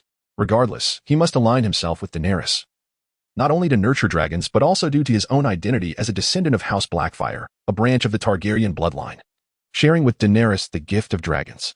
These external circumstances destined the Baratheon dynasty of Westeros to remain at odds with itself, even potentially aligning with Daenerys, thus fostering animosity towards its own. Given these considerations, before possessing the power to upend the world, temporarily joining Daenerys' faction emerged as the most prudent choice. Moreover, Daenerys is a woman. A woman can be a queen, but she can also serve as one among the concubines of a man. When Daenerys remains in Meereen to govern, Jack could certainly lend his support when she is ensnared in the complexities of ruling, and with Daenerys' infatuated disposition, there might be a chance to win her and her dragons entirely. Contemplating this, Jack's gaze towards Daenerys was tinged with a hint of desire, an unmasked longing that did not escape her notice. Instead of shying away, Daenerys provocatively cast a flirtatious glance his way. In Daenerys' mind, Jack was a remarkably suitable match, possessing ships, armies, and dragons. Most crucially, his bloodline of Blackfyre significantly assured the purity of the Targaryen lineage. As Jack remained in Meereen with no pressing matters at hand, he chose to stay by Daenerys' side. In the evening, Daenerys, feeling slightly dizzy, arose from Jack's embrace. Earlier, they had been discussing their plans over drinks, and unbeknownst to her, Jack had inadvertently intoxicated her. Upon rising, she noticed Jack appeared completely sober, and she straddled him, displeased, exclaiming, "You haven't tea even gotten drunk, have you? Why not let Missandei attend to me instead?" Jack retorted, "Of course, I haven't been inebriated. How could one become intoxicated from wine? The alcohol content in this world ranges from 10 to 20 degrees, hardly potent. Besides, my enhanced physique and rapid metabolism render drunkenness impossible." With a swift motion, Jack flipped their positions and added, "However, your tolerance is truly lacking. A few cups and you are already inebriated. Insisting on taking the dominant position, how does it feel to look down upon me?" Determined to execute his plan, Jack deliberately encouraged Daenerys to host a banquet, intending to intoxicate her and seize the moment. Upon hearing Jack's words, Daenerys' face flushed with a mix of embarrassment and anger, particularly as she found herself in a subordinate position. "This is all because you keep plying me with wine. How dare you say such things?" Daenerys retorted indignantly. "I thought your drinking capacity was impressive. Who attends a banquet without drinking?" With that, Jack made his way to the garden's entrance, swiftly moving about to tend to the flowers, watering them and spreading pollen. Daenerys, momentarily silenced by the realization of her vulnerability, shifted her focus to safeguarding her domain. After more than half an hour, Jack emerged from Daenerys' tent, feeling invigorated and ready to procure some food after his exertion. Upon Jack's departure, Missandei entered, beginning to attend to Daenerys. "Your Majesty, I recall your drinking capacity was quite substantial." Missandei finally voiced her curiosity. Daenerys chuckled. "That fellow, in the afternoon, suddenly looked at me with such desire. I decided to give him a chance. After all, I stand to gain nothing. Your dragon may have captivated him. I believe caution is warranted, especially given his well-known ability to tame dragons," Missandei cautioned, feeling the need to remind Daenerys not to let Jack abscond with her young dragon. Daenerys met Missandei's concern with a reassuring glance. "Fear not. I do not trust him entirely. I am aware of my own strength and whom I should place my trust in." Unlike the foolish portrayal in the series, Daenerys in the original narrative is depicted as astute and adaptable. She perceives Jack's intentions as advantageous, as it would bind him to her cause. Her greatest fear lies in him harboring no interest, rendering her incapable of winning him over, let alone forming an alliance. After all, the essence of such unions lies in the mutual benefits they offer. Genuine affection between the parties involved is merely a stroke of luck. "Missandei, please prepare a bucket of water. I need to bathe. He has left me in quite a state." "Of course, just a moment," Missandei replied, turning to fetch warm water. Jack arrived at the cooking tent, where provisions were stored. "Is there anything to eat? Please prepare something for me." "Sir, we are in the midst of preparing dinner." "Kindly wait a moment," a cook replied while tending to the ingredients. Jack raised an eyebrow. Ordinarily, without an impending battle, the army would forego dinner. Was Daenerys planning a night raid? This thought triggered a memory from the original series, where Daenerys, after gifting a cart of wine to the second sons, launched a surprise attack while they were inebriated, annihilating them effortlessly. This differed from the series where it was Dario who eliminated 2 captains before allying with Daenerys. In the original tale, the second sons were hired by the slave city of Yukai to counter Daenerys' threat. They were positioned on the left flank of the defensive line, facing Daenerys' army, led by the bastard known as the Titan, Mero. During negotiations, he demanded a greater sum of gold in exchange for his support. And he took back a cart of fine wine to entertain his men while discussing Daenerys' offer. She readily agreed to provide the wine. Consequently, the second sons became inebriated, leading to Daenerys' forces launching an attack that easily overwhelmed them, forcing Mero to flee. The remaining mercenaries appointed Brown Ben Plum as their leader, who later joined Daenerys' ranks. Jack furrowed his brow, uncertain whether events would unfold according to the series or the original narrative. Yet, he acknowledged that he would inevitably alter the course of events to some extent. Resolving to push these thoughts aside, Jack felt unperturbed by the potential changes in plot, as long as his own strength remained formidable, just as the so-called natural defenses of Westeros could be breached by Poseidon's atomic breath. So too could he withstand the flames of dragons. "Sir, has the queen awakened?" At that moment, Grey Worm appeared before Jack. "She has. Are you preparing to ambush the second sons tonight?" Grey Worm hesitated, unsure how Jack knew, but replied, "Indeed, Yunkai possesses 5,000 slave soldiers and 2,000 mercenaries. Once we defeat the mercenaries, the slave soldiers will be easier to handle." Subsequently, Jack returned to Daenerys' tent, where she had finished bathing. "Are you indeed planning to raid the second sons tonight?" "Yes. Otherwise, why would I send them a cart of wine? Once the second sons are eliminated, we can incite a rebellion among the slave soldiers, liberating Yukai entirely. In that case, I shall return to Meereen to stash some weapons. And we will see if we can employ a similar method to incite the slaves there." Daenerys' eyes brightened. "Yes. The slave masters in Meereen are unaware that the father of dragons has already been in my bed. It's perfect for you to prepare. Shall I provide you with some unsullied?" Daenerys inquired. "No need. The Sea Queen is nearby, with 300 unsullied on board. Too many would draw the attention of the slave masters, which is counterproductive. Then the internal support in Meereen is entrusted to you. Exercise utmost caution." With that, Daenerys gently kissed the corner of Jack's mouth. Jack patted Dany on the backside, reassuring her that no one feared death more than he did. That evening, Jack rode back to Meereen, while Daenerys' nocturnal assault successfully obliterated the sons of the Harpy. Under Dany's persuasion, Pranda and Dario chose to align themselves with her alongside the remaining forces. Daenerys incorporated the remnants of the sons into her army, appointing Yora as their captain, with Pranda and Dario as his lieutenants. The diminished sons, numbering only in the hundreds, had no grounds to refuse and were left with no choice but to obey Dany's commands. Regrettably, Mira managed to escape amidst the chaos, leaving her untimely survival a lingering threat. In a certain mansion within Meereen, Jack pried open Kalix's mouth and reached inside to touch the 2 oil ducts within. At the contact, Kalix trembled, revealing the duct's sensitivity and fragility. "Be calm. It's nothing to worry about. Trust me, Kalix," Jack softly reassured him, continuing his examination of the ducts. "It is said that a dragon's fire is a form of fire magic, and the coinciding disappearance and reappearance of magic with the dragon's own fate has led to widespread acceptance of this notion among sorcerers." Jack was indifferent to any connections between the dragons and the ebb and flow of magic. Instead, his attention was drawn to a particular organ within the dragon's mouth, which he dubbed the oil duct.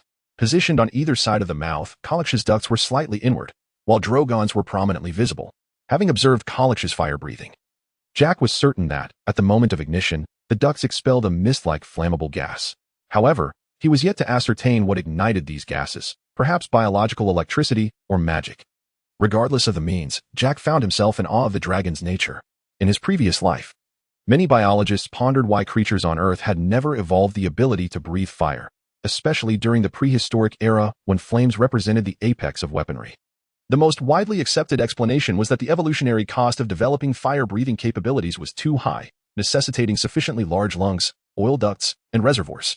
The complexity of this evolutionary process led animals to forego the trait entirely. Yet dragons, the dragons of Game of Thrones, while possessing nuclear-grade aerial power, were merely fire-breathing pterosaurs, far removed from the mythological beast of legend. This fueled Jack's fascination with the evolutionary journey of dragons, though he scoffed at the notion that they were the result of blood magic and pterosaur manipulation by the Valyrians. He doubted that such a small nomadic people could possess such advanced blood magic. After all, a civilization dependent on the whims of nature would be hard-pressed to find leisure for lofty magical pursuits. Reluctantly releasing Kalix, Jack tapped the cage and commanded, "Enter." Without hesitation, Kalix scurried into the wooden cage. Though the cage offered little in terms of restraint, true confinement for Kolach came from his master, not the cage itself. Excellent, good boy. Jack affectionately ruffled Kolach's head before opening the cage and allowing him to emerge once more. Just then, an Unsullied approached, stating, "Your Grace, your request has been fulfilled. A total of 1,126 weapons have been collected, and 300 Unsullied have successfully infiltrated the city. Good, conceal the weapons. Now we wait."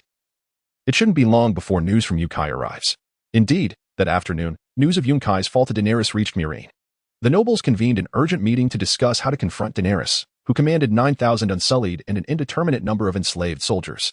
Ultimately, they abandoned the idea of hiring mercenaries, as their fees were exorbitant, typically around 100 golden dragons for ordinary soldiers, and even more for senior officers. The walls of Meereen were sufficiently tall and sturdy, and the city had ample enslaved soldiers, along with many gladiators ready to fight, making them confident they could withstand Daenerys' assault. Their final strategy involved scorched earth tactics, setting fire to the estates and farms outside the city, destroying all usable resources, including food and economic assets, denying the Mother of Dragons any supplies. Once the plan was solidified, they immediately set to work, ensuring all preparations were in place. Yet they forgot about Meereen's sewers.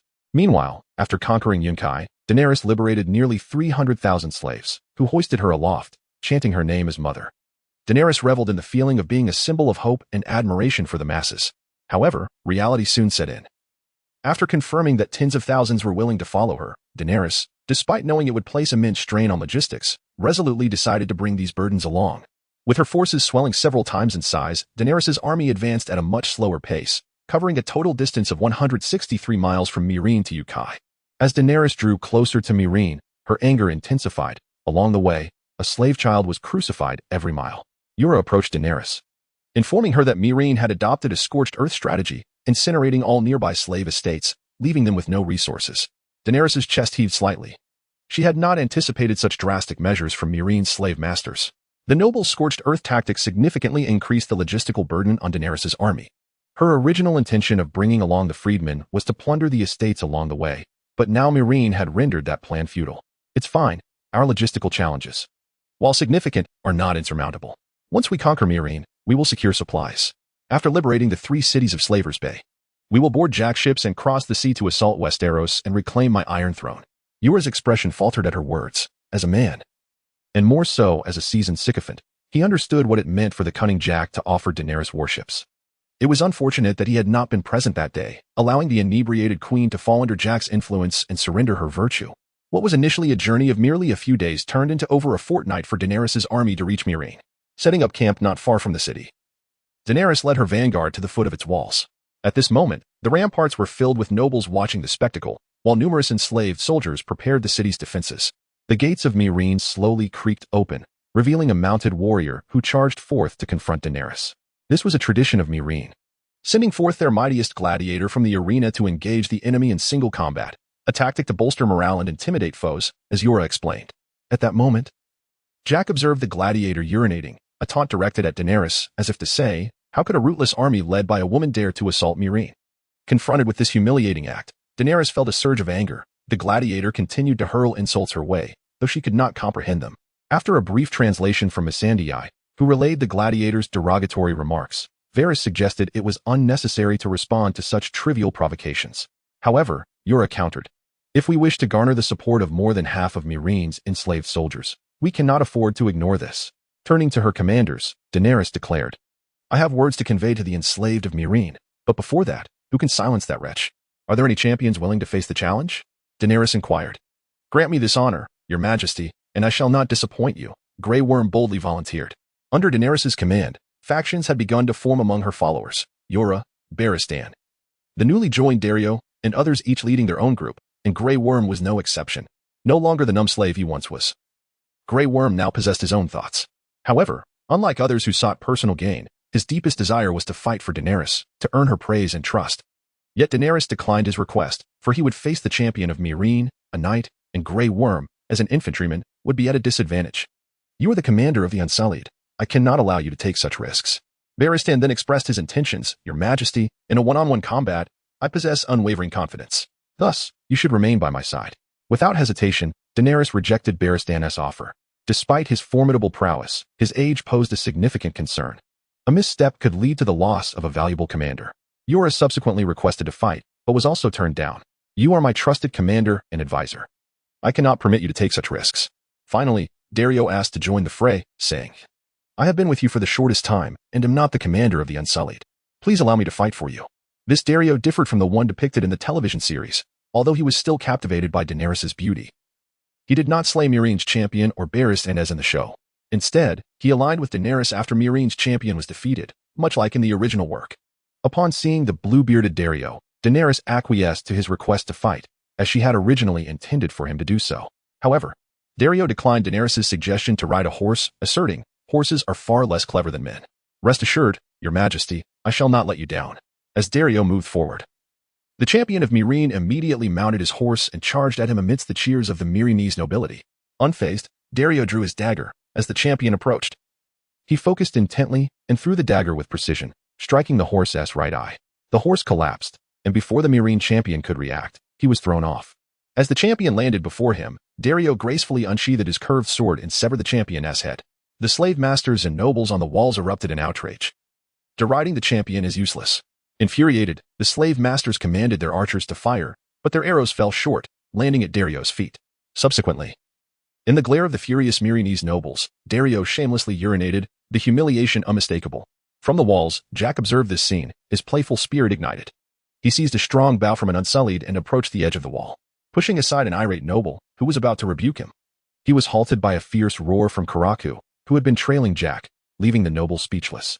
Karaku was adept at sensing Jack's emotions and skillfully cooperating with him, a trait evident since its ancestors' era. During the Blood Dragon's rampage, Karaku perfectly understood the thoughts and feelings of its rider, Aemon Targaryen. Notably, Aemon's Karaku was the most frequent fire-breather among the dragons. Jack discerned this characteristic in Karaku, speculating it might be connected to its elongated neck. Drawing an arrow, Jack released it swiftly towards Dario. Before Dario could fasten his trousers, the arrow grazed his cheek. Instantly retreating a few steps, Dario looked up to see a golden-haired youth. Grinning as he lowered his bow, Dario recognized him immediately. It was the boy who had kicked Meereen's champion away that day. He was indeed from Meereen.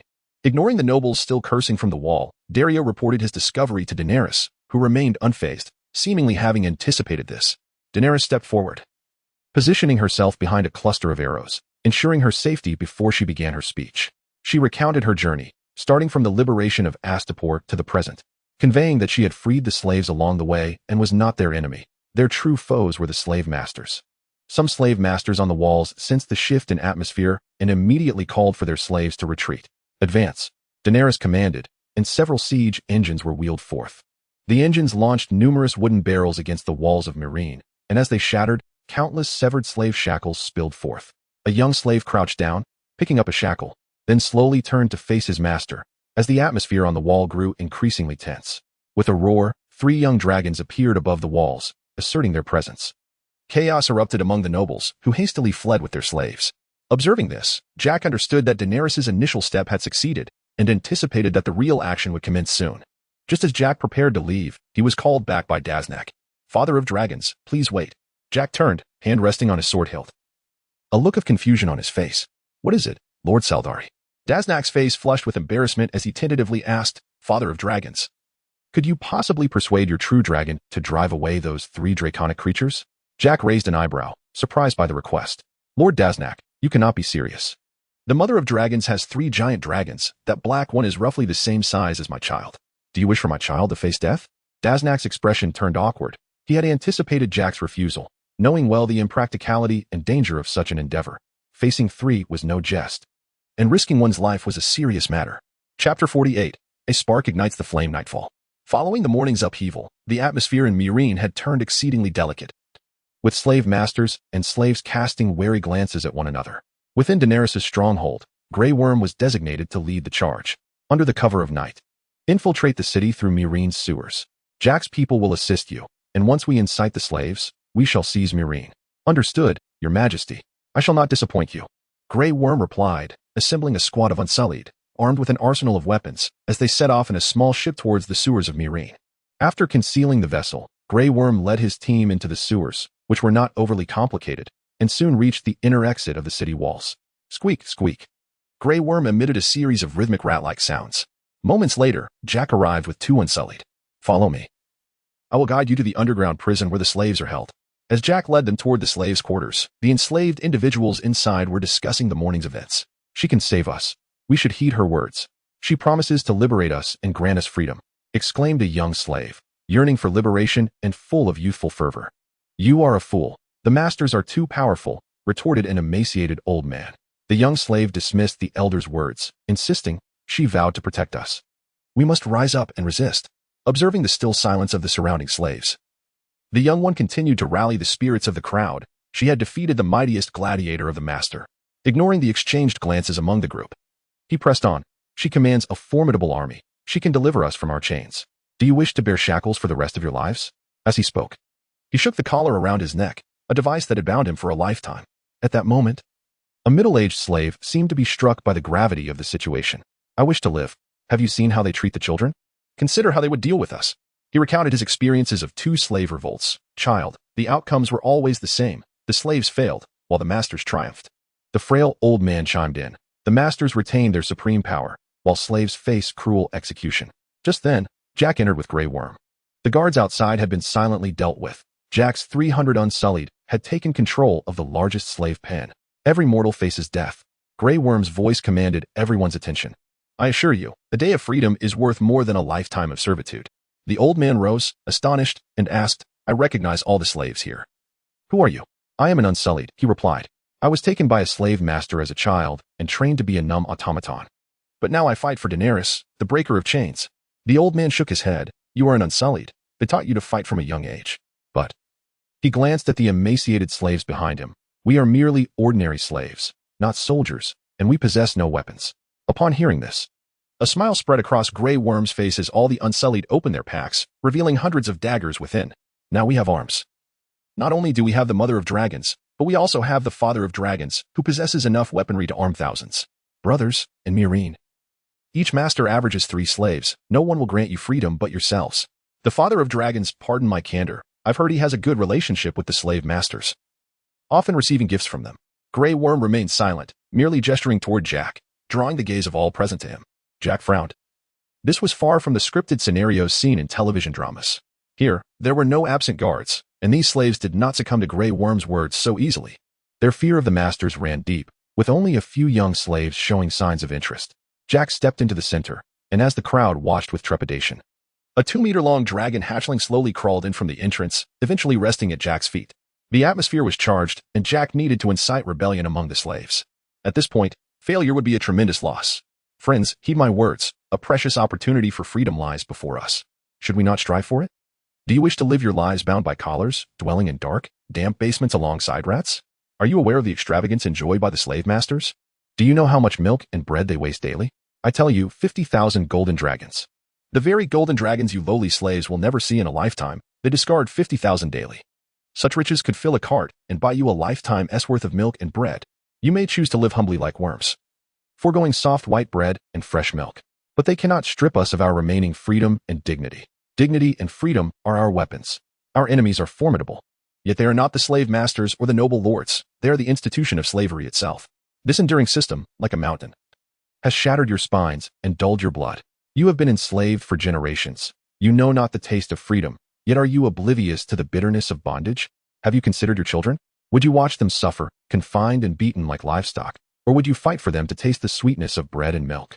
Friends, if we do not seize this opportunity, if we do not fight, our children will have to, and even our grandchildren will be forced to. We cannot abandon this chance. The slave masters are human, and they too can perish. We must unite all forces we can rally. We shall overthrow our oppressors. We will inhabit warm, comfortable stone houses, and our tables will overflow with bread and milk. We need a visionary leader, one who can shatter the bones of the slave masters, and that person stands before you. I, the Father of Dragons, promise to personally lead you in toppling the masters. Once we succeed, every table will be laden with food. Every individual will possess their own home. Yet, despite Jack's impassioned speech and the beautiful vision of the future he painted, many older slaves remained filled with hesitation and fear of the masters. However, they were ultimately a minority. A young slave rose, raising his right hand and shouting, "Overthrow them." His face flushed with excitement. Jack's words rekindled his yearning for freedom and dignity. He was still young. He could not live a life of humility. Jack pointed at the young man, equally exhilarated, exclaiming, "We shall crush them." This ignited the fervor of all the young slaves, who rose and fervently shouted, "Overthrow them!" Truth be told, Jack had not anticipated such a profound effect from his impromptu speech. He had merely approached it with a sense of trial. It seemed these young slaves had not yet been entirely subjugated. At the very least, their spirits remained fervent and longing for freedom. This scene also touched others. And the previously skeptical old man displayed a flicker of resolve in his eyes. He had aged, with little time left. And all three of his sons had perished in the previous two revolts. The shadows of past failures weighed heavily upon him. Yet this time was different. This time, a charismatic and visionary leader had emerged. Perhaps he should gamble one more time. What if they succeeded? Jack remained unaware of the old man's transformation. Continuing to passionately shout, "Friends, a single spark can ignite a prairie fire. Grab the weapons from the ground, open the gates, and aid the mother of dragons in taking Meereen." The rallying cry echoed. A single spark can ignite a prairie fire. A single spark can ignite a prairie fire. Chapter 49, The Fall of Meereen. Chapter 48, The Fall of Meereen. Capturing the city of Meereen was not as straightforward as in the television dramas. The slave masters commanded armies composed of free men. Though their numbers were few, they were well-equipped, and a successful uprising could not rely solely on the slaves. For instance, the 400 guards atop the walls comprised 100 free soldiers and 400 slave soldiers. To conquer the walls, Jack needed to act swiftly, and fortunately, he had made ample preparations. The 300 Unsullied under his command bore around 1,000 weapons, quickly arming the revolutionary forces before Jack led them toward the walls. The free soldiers on the walls soon detected Jack's approach. After all, in their haste, he had not concealed the sounds of their march. There's trouble. Slaves are revolting. Assemble! Assemble! The sentinels rang the alarm bell. Soon, the two factions met beneath the city gates, with 400 slave soldiers at the forefront and 100 free soldiers hiding behind them. For these free soldiers, the task was simply to use the slaves as cannon fodder until reinforcements arrived. This was a tactic they had mastered over time. Yet they had forgotten one crucial detail. They were up against a revolutionary army, a force of slaves rising in rebellion. Brothers, the army of the Mother of Dragons is poised just outside the city. Your freedom is within reach. It has already taken 99 steps towards you. All that remains is for you to take one step towards it. Jack's words undoubtedly stirred the hearts of the young enslaved soldiers, casting them into a moment of hesitation. At that moment, an officer of the Free Folk Guard, noticing the wavering resolve of the enslaved soldiers, lashed out with his whip in a fit of urgency. Crack! The sharp sound of the whip pierced the air, igniting a fervor among the previously hesitant slaves, who turned to point their spears at the Free Folk soldiers. Yes, this was how it should be. Bravely defending their freedom and dignity, crush them. With Jack's furious roar, the guards at the city gate joined the ranks of the insurgents, unleashing their wrath upon the Free Folk soldiers who had once held dominion over them. After seizing the city gate, Jack swiftly commanded it to be opened. Karaka, go! Upon receiving the order, Karaka took flight, soaring into the air to unleash a torrent of dragonfire. Not far off, Danny, prepared for battle, saw the crimson flame streaking across the night sky and immediately ordered her troops to advance at full speed. Within mere minutes, they had surged into Meereen. Ironically catching the defenders off guard, the guards had grown complacent, failing to assemble even after the alarm had sounded. Yet this proved fortuitous for Jack, granting him ample time. Soon after, Jack met with Daenerys, instructing her to lead the Unsullied against the Great Masters, while he would liberate the remaining slaves. Their roles were clearly defined. Daenerys would begin to dismantle the Free Folk Guard in Meereen, while the newly liberated army, under her command, would commence their pillaging and burning. Daenerys could only spare a portion of the Unsullied to oversee her newly freed citizens, permitting them to seize the master's wealth but forbidding any acts of sexual violence or pillaging. Those who disobeyed would face immediate execution. As time ticked on, countless liberated slaves, regaining their senses, began to exact vengeance upon their masters and the Great Masters. The city of Meereen echoed with the anguished cries of the oppressed, a night destined to be drenched in blood and hatred. Amidst the lamentations of the masters, dawn finally broke, revealing the first light of day. The sun's rays pierced through the apex of the Great Pyramid, illuminating the Targaryen banner, as Daenerys stood atop the pyramid, gazing down upon the entirety of Meereen with pride. In just one night, the largest city in the Bay of Slaves had fallen into her grasp, completely conquered. Just as Daenerys basked in her triumph, a pair of powerful hands suddenly gripped her from behind. Startled, she turned to find Jack, wearing a broad smile. "What are you doing? Let go of me." Daenerys squirmed uncomfortably, only to realize something was amiss. Her cheeks flushed as she exclaimed, "Stop it. It's broad daylight. Grey Worm and the others are waiting for my orders. Do not worry. I have already made arrangements for them. They will not come here. And my men are stationed at the entrance. Now, raise your legs," he commanded. Reluctantly, Daenerys understood that refusing would not appease Jack. Meanwhile, Grey Worm and the others gathered all the great masters, slave owners, and numerous Mirinese citizens and newly freed individuals beneath the Great Pyramid. In the original story, a significant number of the great masters had hidden within their own pyramids, evading the plundering of the 80,000 newly freed individuals who followed Daenerys north. However, under Jack's explicit instructions, the pyramids of these masters were stormed by the desperate slaves, who were then met by the Unsullied, taking control of the entrances to these fortress-like structures. After a brief wait, Jack emerged from the Great Pyramid. Grey Worm approached him, inquiring, "Your Majesty, where have you been? Why did you not come down?" Daenerys, feeling fatigued, had succumbed to exhaustion and taken a rest. "Do not worry, my men are watching. If you are concerned, you may also assign someone to keep watch." Grey Worm glanced at Jack. "I have complete faith in you, for you are the father of dragons. However, there may be enemies left unaccounted for within the Great Pyramid. I will lead a search." "Indeed, be thorough in your search," Jack replied. Once Grey Worm and his men entered the Great Pyramid, Jack strolled confidently to address the gathered crowd. "I am Jack Poseidon, and many of you may recognize me, for I bear another title, Father of Dragons. I bring good news. From this day forth, Meereen shall become the free city of Meereen. Here, there will be no slaves, no oppression, only the laws of the Dragon King's code. Every individual in the free city of Meereen shall live freely, enjoying the luxury of white bread and milk." As his words echoed, a chorus of jubilant cheers erupted from the newly liberated citizens, though the Mirinese and the nobles remained sullen. The once lowly slaves had been transformed into esteemed freedmen, a disparity too great for any Mirinese or noble to bear, especially the great masters, who glared at Jack with seething resentment, having believed him to be an ally, only to realize he was wholly aligned with Daenerys.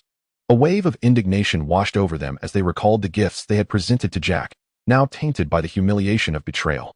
"You vile wretch," one great master shouted in fury, "you accepted our gifts, yet you assist the mother of dragons against us." This sentiment resonated with 6 other great masters, who joined in their vitriol against Jack, clearly visible to him.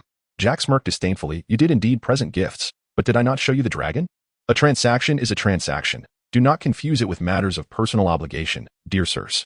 He then commanded the Unsullied beside him, "Take those officers from the Free Folk Guard and supervise them as they pillage these great masters' pyramids. Kill all the men, regardless of age, spare the women, for they shall serve a purpose." The officers' name turned pale, while approximately 10 nobles shared the same grim expression. Jack had already discerned that their families wielded little power in Meereen, their foundations weak. Furthermore, their families were lineal, with their sons holding minor positions within the standing army. To have their sons involved in the plundering would irrevocably tarnish their status, rendering them objects of disdain among the other nobles of Meereen. For regardless of their sons' unwillingness, they would be the ones to slay their kin. The notion that their fine sons would rather die than betray them was laughable. Their penchant for pleasure and self-preservation was one of their defining traits. Chapter 50, Breaking the Old Order, Redistributing Wealth. Chapter 49, Breaking the Old Order. Redistributing wealth with arrangements for the pillaging concluded, all the newly freed citizens gazed eagerly at Jack, anticipating further punishment for the slave owners. The expressions of the Mirinese and noble slave owners shifted from resentment to fear. While they still harbored hatred for Jack, they dared not express it openly. Jack was indifferent to their feelings. The demographic imbalance in Meereen was stark and typical of a slave society. With a population of 800,000, Meereen housed approximately 600,000 slaves. Therefore, Jack was unconcerned about whether the Mirinese despised him. It was the labor of those 600,000 slaves that held his interest. Moreover, he had every intention of exploiting the wealth of these nobles to support Atlantis, making peaceful coexistence with them utterly impossible. Upon Daenerys' conquest of Meereen, the noble class fractured into 3 factions. The first was the conservatives, to which the vast majority of Meereen's nobility belonged. When the Mother of Dragons breached the city, they retreated to their pyramids, plotting their clandestine schemes, favoring the expulsion of Daenerys. Firstly, there exists a centrist faction, which includes the noble who later wed Daenerys, the overseer of nobility, and the religious leader among the aristocrats. Secondly, there is the radical faction, colloquially referred to as the Roundhead, due to their unwavering support for Daenerys reforms. To demonstrate their commitment to ushering in a new era, they have shaved their traditional hairstyles, leaving only a bald head, hence the moniker Roundhead Party. Their noble leader is known as the Roundhead Lord. Additionally, this faction has established an armed force known as the Beast-Faced Army, following the assassination activities initiated by the Harpy's offspring. The Beast-Faced Army began to replace the Unsullied in street patrols, simultaneously assuming roles akin to an intelligence agency. In Jack's eyes, all 3 factions are indistinguishable, serving merely as sustenance for Atlantis. He commenced his endeavor to amass wealth, prompted by the queen's sorrow upon witnessing 163 children crucified along the way, a brutal and incomprehensible act. Consequently, the queen resolved to crucify 163 nobles, allowing them to experience the torment of sun exposure and raven pecking. Jack cast a ruthless glance over the noble assembly, who averted their eyes, unwilling to meet his gaze. Ignoring the jubilant cheers of the newly freed citizens, Jack continued, "Yet, the Mother of Dragons is merciful. She is reluctant to act in a manner akin to those savages. Thus, she has decided that within the next day, representatives will engage with the newly freed populace to select the 163 most cruel slave-owning nobles, confiscating 70% of their wealth to procure food for all." Jack initially contemplated seizing their entire fortune but restrained himself, wary of provoking desperation among them. Hence he left them 30%, a gradual approach. "Undoubtedly, the Mother of Dragons is not a dictator. We shall discreetly send agents to gather information from the former free citizens' homes. Selection is imperative, lest one become a target later." With a smile, Jack addressed the middle class of Myriad, assuring them that nobles would also undergo similar covert evaluations, conducted with utmost confidentiality, encouraging them to speak boldly. The citizens of Myriad and the nobles were taken aback by Jack's cunning, realizing that those subjected to scrutiny would either face death or must name someone, an act that, once committed, would mark them as traitors. Furthermore, from this moment forth, any gathering of more than 10 individuals would be deemed a riot, punishable by military intervention. With that, Jack dismissed the crowd but specifically retained 11 nobles. The remaining nobles cast dark glances at these 11 before departing, while those singled out bore expressions of bitterness and resentment, fully aware that they had been branded as traitors. "Do not wear such gloomy faces, my friends. A splendid opportunity for wealth awaits you," Jack declared, guiding them to the grand hall of the Great Pyramid, where an immense round table was set. At the front of the table, ascending steps led to a throne, appearing rather rudimentary, clearly a makeshift arrangement. "Please, take your seats," he beckoned, positioning himself closest to the throne. The nobles exchanged glances, and soon, a man in his 40s boldly sat to Jack's right. Jack chuckled internally at the man's audacity, while Mander was taken aback, unaware that his determination had caught Jack's attention. As others began to realize the significance of the seating arrangement, they took their places. Jack, with hands crossed upon the table, displayed a smile. "Now that you are all seated, it indicates your willingness to align, does it not?" The silence that followed was palpable. What alternative existed? Even if the Mother of Dragons chose to depart, reinstating the old order, they would still be ostracized and see their families decline. Their silence implied acquiescence, so Jack urged, "Please, do not appear so despondent. The haughty old noble houses will never accept you. You shall forever remain outside their circles. Why not redistribute the benefits and form our own circle, thereby positioning ourselves at the core of power?" Jack's words elicited surprise among them. They had not previously contemplated such a notion. Their efforts to curry favor with the established nobles had been driven by a lack of familial legacy. Observing the glimmer of ambition in their eyes, Jack recognized their intrigue. After all, no one relishes the role of a sycophant. Furthermore, Jack understood that, regardless of location, the interests of established powers and burgeoning forces are seldom equitably distributed. Otherwise, Europe would not have endured 2 catastrophic world wars. "My esteemed colleagues, I am the Father of Dragons, the Hand of the Mother of Dragons, and the Naval Commander. I possess authority in many matters. For instance, I have meticulously examined the layout of Myriad and decided to partition it into 13 districts for governance. As for the selection of management to stabilize the situation in Myriad, I intend to appoint local nobles for governance." He then rapped the table, making his intentions unmistakably clear. Indeed, Jack's words illuminated their minds. They comprehended his meaning. Restructuring the power center would revolve around this very table.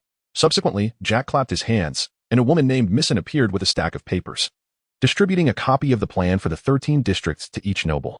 The document detailed the population distribution and prosperity of each area, clearly articulated.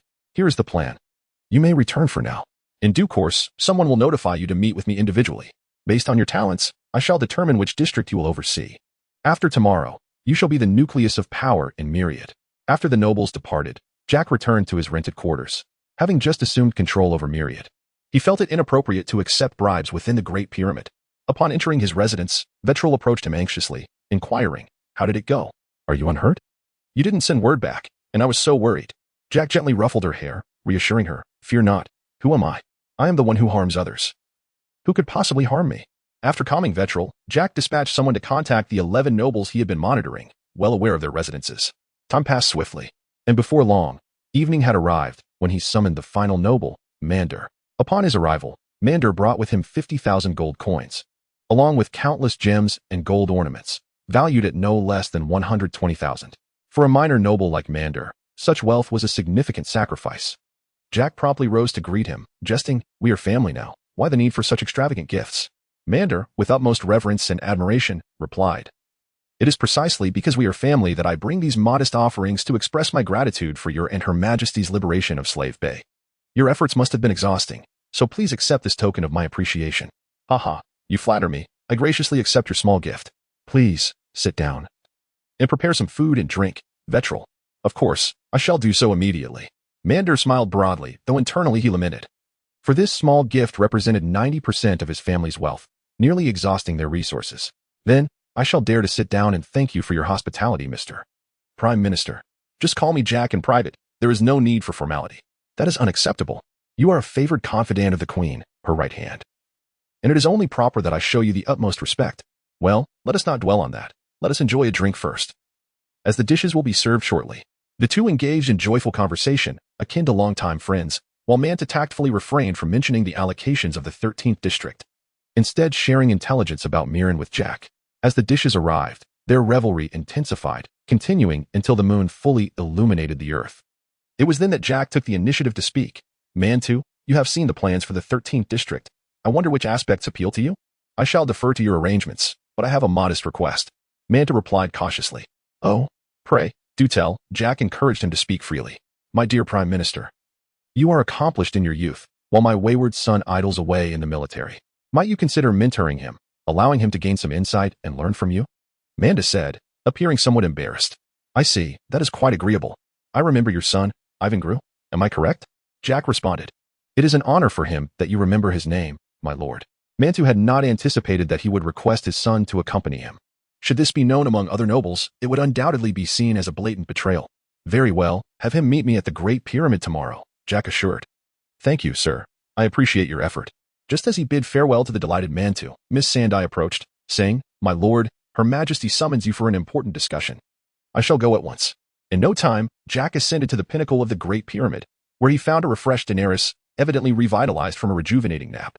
Jack took a seat opposite Daenerys, who inquired with keen interest, "I have heard that you operate in the name of the Queen's hand?" The events of the day had already been reported to her. "What is it? Are you unwilling? Shall I take my leave?" "No, I did not say I was unwilling. Tomorrow, I shall officially bestow upon you the position of the Queen's hand. Additionally, I have chosen to remain in Mirren to learn the ways of governance." "Would you be willing to assist me?" Jack asked. "Trouble has arisen in Astapor and Yukai, has it not?" he inquired. "How do you know?" Daenerys responded, surprised. For no one had informed Jack. "I surmised it. The slave masters of Yunkai have yet to perish, and after your departure, they will undoubtedly restore the institution of slavery. Moreover, the ruling council you left in Astapor is exceedingly fragile." Daenerys pursed her rosy lips, seemingly vexed. "Indeed, Yukai has reinstated slavery since my departure, and Astapor is now under the control of a butcher named Cleon." At this moment, Daenerys realized that the institution of slavery could not be eradicated solely through military force. This is rather typical, yet it is not the issue we should focus on now. Our primary concern must be the economy. We need to establish a new economic system. Once we liberate the slaves, merchants will be reluctant to do business in Mirren. Daenerys, uncertain of her next move, tentatively suggested, "Perhaps we could sell salt, copper, Giscari wine, and olives, along with olive oil." Jack shook his head. If these commodities were truly profitable, this place would not be called Slaver's Bay. Copper is of little value, and both salt and Giscari wine yield minimal profit. The only lucrative items are olives and olive oil, with wine being marginally acceptable. Daenerys furrowed her brow, however. The olive trees have diminished under the slave masters, and so have the vines. It will be impossible to restart these trades in the short term. That is precisely the issue. Without the slave trade, we are left to subsist on the wealth you seized from Astapor. How much do you currently possess? Approximately 6 million gold dragons, which should sustain us for a while as we devise a plan. If war does not erupt, that may indeed suffice for some time, however. What if conflict arises? Are you suggesting that the slave masters of Yukai will attack us? The slave masters of Yukai are merely one faction. Once you liberate Mirren, after a few months, word will spread. Slaves in other regions will surely stir, particularly in Volantis, as they are allies of Yunkai. At this point, Daenerys realized that the situation might be far more dire than she had previously imagined. "Do you have a solution?"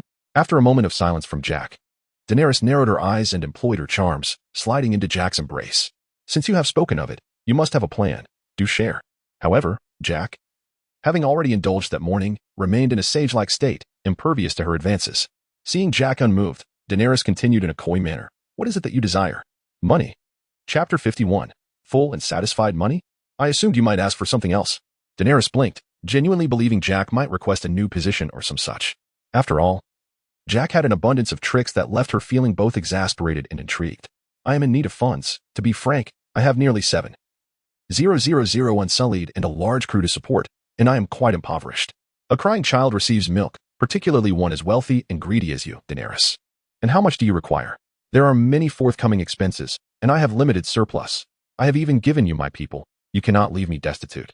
This remark left Jack, still in his sage-like state, feeling somewhat awkward. Had he known, he would not have indulged that morning, as now even requesting money felt inappropriate. Then I shall forego the request for money. Instead, grant me the high-ranking slaves of Meereen to offset the cost. Daenerys appeared composed, yet secretly delighted. For she knew exactly who her true supporters were and who her enemies were. After losing the slave trade and olive trees in Meereen, the economy would inevitably decline for a time. This was unavoidable. Thus, those who could sell themselves to become teachers, clerks, bed slaves, doctors, or priests were not her allies. Such individuals, having the means to live comfortably, would not willingly remain in impoverished Meereen, so it would be better to sell them for coin. Jack's proactive suggestion saved her considerable time. Very well, let us exchange these high-ranking slaves. Do you wish to take them with you? Yes. I have selected a small island to serve as a docking point for the fleet in the south, and I require literate high-ranking slaves to assist. Jack revealed a bit about his situation. Understood. I shall have someone tally the high-ranking slaves upon my return, and you may take them at any time. Now, how can you assist me in the interim? Jack grasped the soft, stress-relieving tool in his hand and proceeded to offer Daenerys several recommendations. First, regarding the governance of Meereen. We need a straightforward and practical bureaucratic system to rule. Thus, I have divided Meereen into 13 districts for management, lacking talents among our ranks. We shall select from the local nobility. Wait, those nobles are nearly at their wits' end with us. Why would they willingly assist? Jack briefly outlined his plan to Daenerys, omitting the details of the 500,000 bribe he received. After hearing his political strategy, Daenerys gained a renewed understanding of Jack's methods, but still asked with some trepidation. Are the 11 nobles you have chosen truly reliable? We need not concern ourselves with their reliability. Our task is to render them reliable. Moreover, rest assured, once they assume the role of district governors, they will bear the mark of the Queen's faction. They will have no other choice but to rely on you. You underestimate the control power has over people's hearts. Greed is like a rolling stone on a mountain. Once it begins, it cannot be halted. What of the Privy Council? If we delegate authority to them, allowing them to collect taxes and manage affairs, what significance will the Privy Council hold? Jack tightened his grip. The Privy Council itself lacks significance. I recommend we abolish it altogether and establish a roundtable council. A roundtable composed of 14 legislators has taken over the functions of the former council.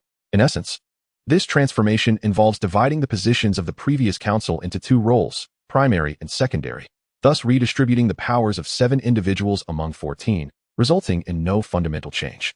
This arrangement not only disperses authority, but also serves to entice the 11 noble families, who are eager to join this newly formed assembly. Jack's strategy is straightforward. He proposes to divide the 7 council positions into primary and secondary roles, such as his own position of prime minister into a chancellor and deputy chancellor. He is unconcerned about challenges to his power from the deputy, for he believes that the strength of his own influence is the foundation of his authority.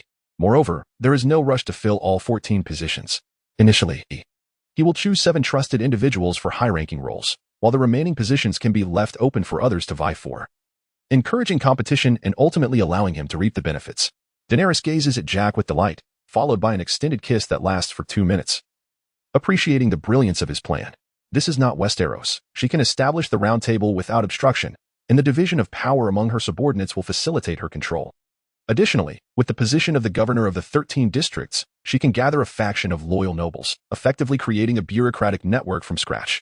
Wiping the corner of her mouth, Daenerys shifts her position, straddling Jack's lap, and eagerly inquires about the economic situation. Jack acknowledges that while his approach can address the management issues in Meereen, the economic challenges remain unresolved.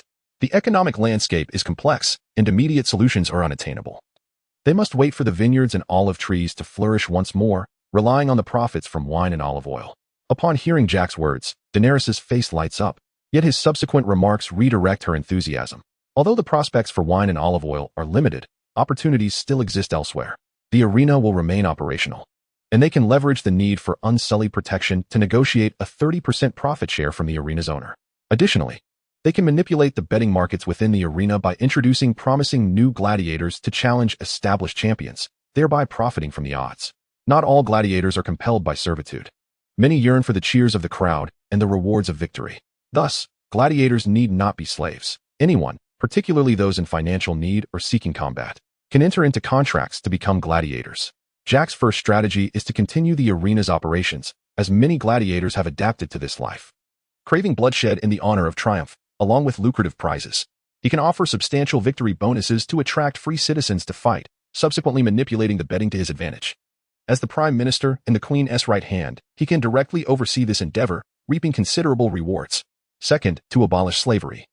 A new system must be established to provide employment opportunities for the freed slaves, or they will languish idly, inevitably leading to unrest. Therefore, they could construct official blacksmith shops and tailor stores, recruiting apprentices who would receive room and board, but no wages until they master their crafts. Those who remain employed will earn fair wages, along with annual bonuses and gradual wage increases. Next, a contingent of young men could be formed into a free militia and stationed at the Casterly Rock, where they would simultaneously construct defenses and train. Estates could be developed, employing those without skills, providing basic sustenance and minimal wages to cultivate olive trees and vineyards. They would also excavate canals to reclaim salt-polluted lands, build roads to Casterly Rock, and construct defensive castles along the way, all of which require manpower. Additionally, Jack is willing to take in some slaves to alleviate the burden on Meereen. This approach entails initial expenditures but avoids numerous pitfalls by utilizing all available resources. In the original narrative, Daenerys squandered her wealth on maintaining the freed slaves, leading to continuous investment with no positive return. Once her funds dwindled, the food supply in Meereen would diminish, and any liberator would be ousted. Lastly, regarding alliances, Meereen has allies, and it is essential to cultivate them. The Lazarians are an excellent choice. They excel in agriculture and livestock. Daenerys suddenly realizes. So you intend to station the new militia of free citizens at Casterly Rock? Precisely, and for that, you deserve a kiss. In the original story, Daenerys' abolition of slavery severed Meereen's economic ties with the outside world. The lands surrounding Slaver's Bay had been salted during the Valyrian War, rendering much of it uncultivable. Consequently, Meereen relied on external trade for sustenance, primarily through maritime and river routes. The Skahazadin River flows adjacent to Meereen, leading inland to the agricultural territories of the Lazarians, the same region where Drogo succumbed to infection in the first season. The Lazarians would trade grain with Meereen, but to facilitate this trade, control of the Casterly Rock Pass is imperative to stabilize grain prices. After rewarding Daenerys with a minute-long kiss, Jack, undeterred by her breathlessness, continues, we must not only maintain normal trade with the Lazarians but also concede a portion of our profits to win their favor. How do you plan to extend this concession? Daenerys regains her composure. By raising the grain purchase price by 10%, the Lazarians will be inclined to sell to us, while we can offer unsullied protection in exchange for a portion of their grain. When unsullied are mentioned, Daenerys becomes serious, recognizing that they form the foundation of her rule, and deploying too many could provoke the noble families within the city.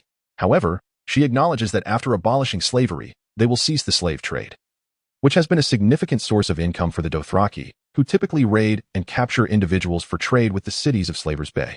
With no slave trade, the Dothraki will not approach Slaver's Bay for plunder. A force of 2,000 should suffice, supplemented by a contingent of the free militia.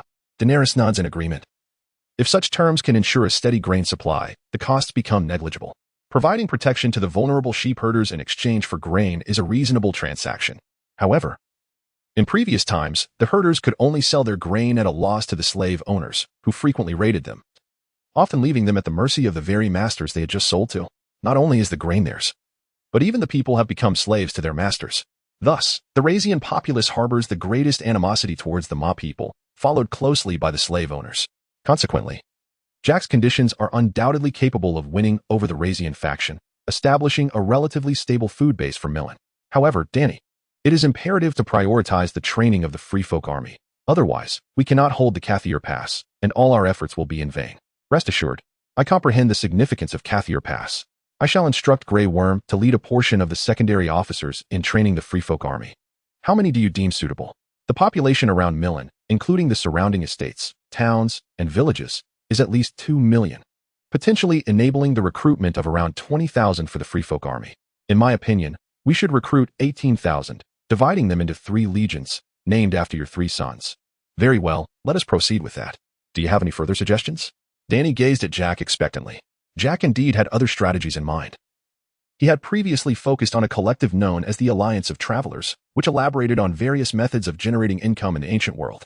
It discussed aspects like refined salt, glass, soap, papermaking, the curved plow, advanced water wheels, high-purity alcohol, and more. While Jack did not retain every detail, he remembered enough to conduct further research on the aspects he forgot. These are monopolistic technologies with substantial profit potential, and naturally, the development of Atlantis must be prioritized. However, in the future, we might consider seeking distributors in Milan to help stimulate its economy. Speaking of which, I wonder if Korlak has delivered the letter yet. As soon as Danny entered the city, Jack recognized that the tide had shifted. Thus, he promptly penned a letter instructing Korlak to deliver it to Seychelles, notifying Ugate to immediately arrange for a ship to transport people. Along the way, he intended to acquire grain to reap significant profits in Milan. Jack did not publicly announce the establishment of Atlantis. He designated the merchant fleet as the Great Wave Maritime Company, ensuring the identity of Atlantis remained undisclosed. Therefore, even if Milan were to go to war with Essos, as long as Atlantis or the Great Wave Maritime Company refrained from deploying the iconic 13 massive ships, Jack could still procure grain at lower prices elsewhere. With the various products developed in the future, Atlantis would emerge as a rival to Iron Vault, or even surpass it in wealth. However, the subsequent migration of the populace must be meticulously planned to prevent exposure of our identity. Revealing our identity is trivial, but quietly amassing wealth would be the greatest folly. Feigning a stern demeanor, Jack concluded, "That is all. I have no other solutions. I am mentally drained, and soon it will be physically taxing as well. I implore you, Queen of Milan, you would not desire instability within your realm, would you?" Chapter 53, Decentralization. Round Table Conference soon. The next day arrived, and Daenerys summoned her subordinates. This included Missandei, Grey Worm, Dario, Yora, and Varys, all present, along with Jack. Additionally, 11 nobles stood awkwardly below, exchanging glances with Grey Worm and the others. Although most policies originated from Jack, it was essential for Daenerys to articulate them herself. Jack's current objective was clear, to support Daenerys in solidifying her position as queen. Once Daenerys was firmly seated, his power as her prime minister would continue to expand. With increasing power, he could further benefit Atlantis during its nascent growth phase. Seated upon the throne, Daenerys declared, "I have resolved to remain in Milan to learn the art of governance. Once I possess sufficient ships, I shall cross the sea to reclaim my rightful Iron Throne." As a leader, she recognized the necessity of establishing interim objectives for her followers. Yora and the others chose to follow Daenerys, who was obliged to offer them both benefits and authority. Thereafter, Daenerys began the conferral of titles. She appointed Yora as the commander of the Milan Guard, tasked with recruiting 2,000 individuals to maintain order in Milan. She then assigned Dario, Grey Worm, and Varys as the Queen's Iron Guard, with Varys as captain and Dario as vice-captain. Missandei was also appointed as the overseer of the Dragon's Tower, the Grand Pyramid where Daenerys resided. Finally, Daenerys produced 2 medals, announcing that the previous council would be dissolved in favor of a round-table assembly, with positions increased to 14, establishing a balance of power. The golden medal signifies the position of prime minister, while the silver one denotes the role of deputy prime minister. The deputy prime minister's duty is to assist the prime minister in managing affairs. Upon hearing Daenerys' words, the previously reserved 11 nobles suddenly became animated. A few astute individuals surmised Daenerys' intent in summoning them. "Jack Poseidon, I am here, your majesty.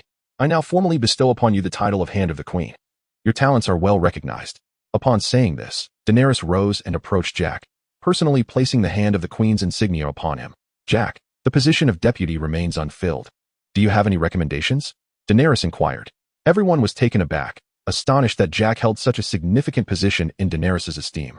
They understood that the Round Table's purpose was to dilute the power of the ministers, yet now Daenerys entrusted Jack with the recommendation for the deputy position. Did this not mean the prime and deputy ministers would be inextricably linked?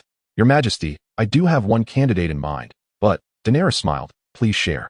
I trust the prime minister's judgment will not disappoint me. Then I shall proceed." Jack cast his gaze toward the noble factions of Milan.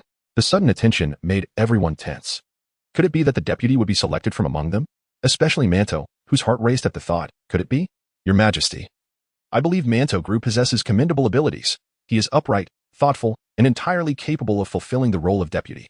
As Jack's words fell, the other 10 nobles turned in astonishment toward Manto, aware that he had spent the most time at Jack's household, not anticipating such a fortunate turn of events. "Very well. Let us appoint Manto Gru as deputy." Daenerys then approached Manto, fastening the silver insignia upon his chest. "You were recommended by the Prime Minister. I trust his discernment. Do not let me down." "Your Majesty, I shall not disappoint you," Manto replied, exhilarated. Little did he expect to transform from a minor noble on the fringes of power into a significant figure at the center of Milan's authority, Deputy Prime Minister. A position above thousands, yet below only two. Jack smiled and nodded at Manto, congratulating him. Congratulations, Lord Manto. I trust you will bear your responsibilities well in the future. The Prime Minister is too kind. I look forward to your guidance in the days ahead, Manto replied after exchanging pleasantries. Following this, Daenerys announced the formation of the new Free Folk army and the recruitment efforts, delegating the task of conscription to Grey Worm. A total of 18,000 would be recruited, divided into the Black Dragon Legion, White Dragon Legion, and Green Dragon Legion. Grey Worm, I entrust this task to you. We will recruit 20,000 in total, weeding out 2,000 through training, leaving us with 18,000 of the most capable. Understood, Your Majesty. However, is half a silver coin per month for military pay not excessive? Grey Worm proposed. Daenerys remained silent, and Jack interjected, it is not excessive, to ensure their loyalty. We must offer generous compensation. Half a silver coin is merely the base pay, which will increase with tenure. In fact, it would be feasible to forego military pay entirely. Provided they are well-fed daily, countless individuals would line up. However, not every army can sustain combat effectiveness without remuneration, unlike the Unsullied. Jack drew inspiration from the military meritocratic system of the Qin state, where the path to promotion and wealth lay in the vanquishing of foes, accompanied by additional military pay. This approach significantly heightened the enthusiasm for training and combat efficacy within the army. Observing this, the Grey Worm refrained from further remarks, recognizing that Jack had evidently conferred with Her Majesty the Queen regarding the matter. Next, the issue of labor relief required Jack's direct oversight, as it fell within the purview of the Prime Minister. Additionally, I proposed a plan for the governance of Myriad, suggesting the division of the region into 13 special zones for management. Thus, Danny delineated the locations of these 13 zones, broadly categorized into the upper 6 and the lower 5. Subsequently, Jack produced a piece of parchment and began to announce the list of governors for the 13 special zones. The two central regions would be governed by Danny and Jack themselves, specifically the first and second zones. The remaining 11 zones were predictably allocated to 11 nobles, with Manto appointed as the administrator of the third zone. Following this, Danny recounted several miscellaneous matters, and the inaugural council concluded. Notably, Danny did not disclose who would assume the roles of Minister of Finance and Minister of Intelligence, evidently intending to manage these positions personally, while entrusting the Ministry of Maritime Affairs to Jack as an additional responsibility. Once the assembly dispersed, Manto quickly approached Jack with his son, Iwan. Prime Minister Poseidon. May I have a moment? Jack halted his steps, and Manto hurried forward. Prime Minister Poseidon, this is my son, Iwan Grew, who will be under your care from now on. Manto was incessantly preoccupied with ensuring his son became Jack's attendant, a move that would not only solidify their connection but also transform his son into a hostage, thereby assuring Jack of his loyalty. Moreover, Manto genuinely believed that Iwan would gain invaluable knowledge by being close to Jack. Chapter 54. The Administrative Conference. Jack scrutinized Iwan Grew from head to toe. The young lad did not appear as inept as Manto had described. On the contrary, Iwan seemed to be a remarkably astute young man. Greetings, esteemed Prime Minister. I have long heard of your illustrious name. The renown of the Father of Dragons is widely acknowledged. It is an immense thrill to meet you in person. While Iwan's flattery was evident, his excitement was genuine. His father had previously assured him that Jack was a man who would deliver results when adequately compensated. However, Iwan had remained skeptical, viewing all high-ranking officials as selfish misers. To his astonishment, Jack had directly promoted his father to the position of Deputy Prime Minister. This thrilled Iwan, for as the son of the Prime Minister, his own status would undoubtedly rise as well. Furthermore, his father had secured him the opportunity to serve as Jack's attendant, granting him a ticket into the realm of power. Iwan, you appear quite capable. Henceforth, you shall accompany me. Your first task is to inform all incoming administrative officials to convene at the Prime Minister's pyramid. Understood, I shall attend to it immediately. Iwan departed briskly. Jack then turned to Manto. Let us proceed, Lord Manto, to the Prime Minister's pyramid. What are your thoughts on the current situation? Jack inquired as they walked. Manto, aware that Jack was testing him, promptly responded, at present, we have yet to establish a firm foothold. In Myriad, there exists an assassin group known as the Harpy's Sons. Although their assassination techniques are not particularly formidable, they are undeterred by death. They typically conceal themselves among the populace, including former slaves, and their numbers remain uncertain. My greatest concern lies with them. They lurk like venomous serpents in the shadows, ready to strike fiercely should we reveal any sign of weakness. Upon hearing Manto's words, Jack's trust in him increased significantly. By voluntarily disclosing the existence of the Harpy's Sons, Manto demonstrated that he was indeed aligned with Danny's perspective. Furthermore, the Harpy's Sons had indeed become a significant issue for Myriad. even when the slave owners launched a counteroffensive against Astapor. Danny had no opportunity to ambush the coalition of slave owners. For as soon as Danny and the Unsullied departed, the slave owners would regain control over Myriad. Indeed, the Harpy Sons pose a substantial threat. As you are to become an administrative official, do you have any strategies for eliminating them from your jurisdiction? Manto, maintaining a composed exterior, was internally astonished, as Jack seemed to possess prior knowledge of the Harpy Sons' existence. Regaining his composure, Manto replied, "At present, we cannot eradicate the Harpy Sons. We can only wait for them to reveal themselves, then follow the trail to eliminate them completely." Though Manto spoke of their eradication, he secretly harbored little hope for success. He understood the complexity of dealing with the Harpy Sons, though it was not the right moment to articulate his concerns. Jack, on the other hand, was not particularly perturbed by Manto's response. He had not anticipated any effective suggestions from him. The Harpy Sons were, in fact, the trained assassins of the Myriad nobility, augmented by a cohort of freemen who harbored deep animosity towards Danny. Jack had already formulated a straightforward strategy to address the Harpy Sons. While complete eradication might not be feasible, he was confident that suppression was within reach. As they conversed, they soon arrived at the Prime Minister's Pyramid. The Prime Minister's Pyramid was a smaller structure adjacent to Danny's Grand Pyramid.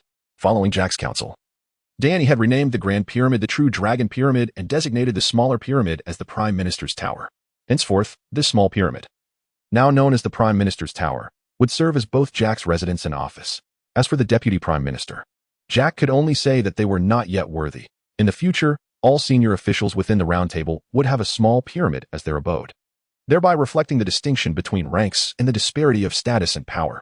Jack led Manto into the Prime Minister's Pyramid, where the upper levels remained unarranged. But the first floor had been prepared as Jack's future office. Notably, the pyramid did not possess the dark and damp ambience Jack had anticipated. Rather, it was designed to be a comfortable abode for the elite of Myriad, maintaining warmth in winter and coolness in summer, with excellent light and ventilation. Moreover, in this world reminiscent of Game of Thrones, artificial glass existed, ensuring that the interior of the pyramid did not appear dim. After a short wait, the remaining 10 attendees gradually arrived. "Please, take your seats. From the moment Her Majesty the Queen appointed you, you have become the governors of your respective special zones. There are several matters I must address." Jack believed it imperative to clarify certain issues to prevent potential complications in the future. First and foremost, regarding governance. I do not wish to hear rumors of you oppressing freemen or new freemen. Secondly, you should ensure that you have sufficient literate personnel to assist you in management. Taxation will be your responsibility, and you shall remit the proceeds to Her Majesty. I do not mind if you embezzle, but do not let me catch you. Otherwise, the position of administrative official will be reassigned to another. Jack thus issued a brief warning to establish authority and prevent discontent among the populace. Thirdly, I expect you to draft a legal code within 3 days. This code must apply to all, with no distinction between nobles and commoners. Do you understand my intent? The assembly nodded, recognizing Jack's desire for a legal framework to govern Myriad that would be unequivocally just. This task was straightforward, requiring only modifications to the previous slave owner's legal code. Lastly, you are to conduct a census in your respective administrative zones, accounting for all individuals, including nobles and freemen. Ensure accuracy in your count. Then, group every 10 neighboring households into a community. No one, including nobles, shall relocate or hold gatherings of more than 20 individuals without permission. Should any household within a community commit a crime, the remaining 9 households shall be held accountable as co-offenders. Certainly, proactive whistleblowing will incur no punishment for the informant, and in fact, they shall be rewarded. Additionally, please inform your associates that within the city of Myrene, there exists a substantial number of reactionaries, including spies, assassins, and the offspring of harpies. Anyone who reports and verifies this information shall receive a reward of 50 golden dragons, to be dispensed personally by His Majesty. This is Jack's initial strategy for dealing with the harpy offspring, a system of collective responsibility. Since the harpy offspring are concealed among the populace, Jack intends for everyone to be vigilant in monitoring them. This approach also has the benefit of allowing for comprehensive control over the workforce in Myrene, ensuring that all individuals remain under the scrutiny of the authorities.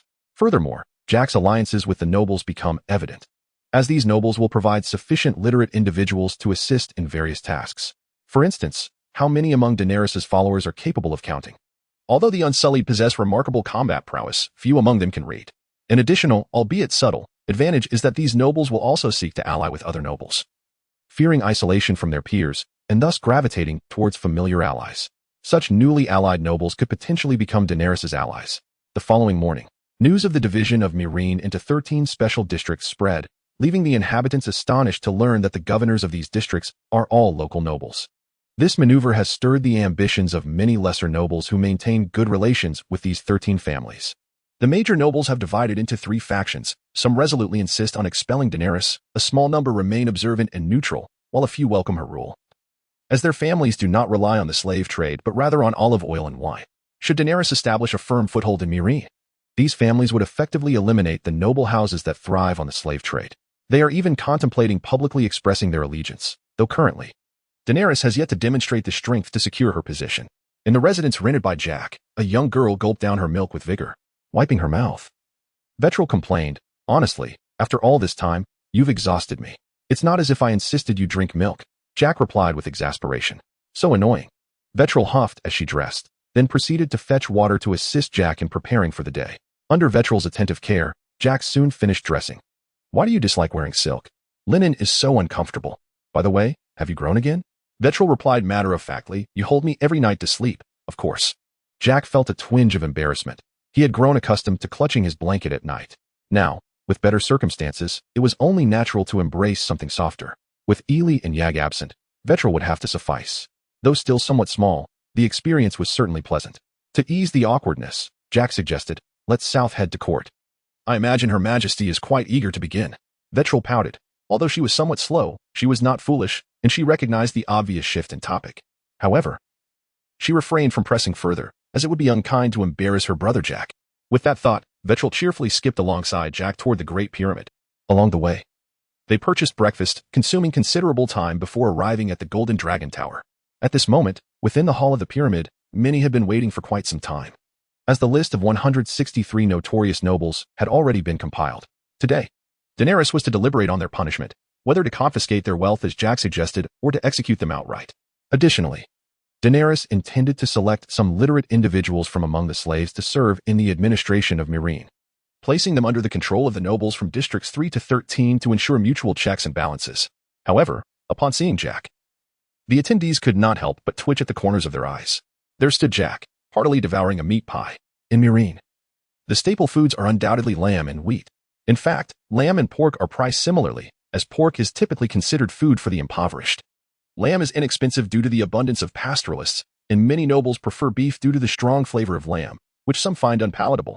In contrast, the low price of pork is attributed to its strong odor, as uncastrated piglets develop a pronounced scent as they mature, leading many to prefer offal over pork. It is surprising to see the Prime Minister so unpretentious even while consuming lamb.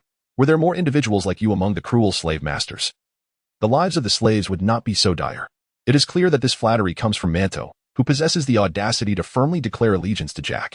Daenerys discreetly glanced at Manto before stating, "Let us wait for the Prime Minister to finish his meal before commencing the council."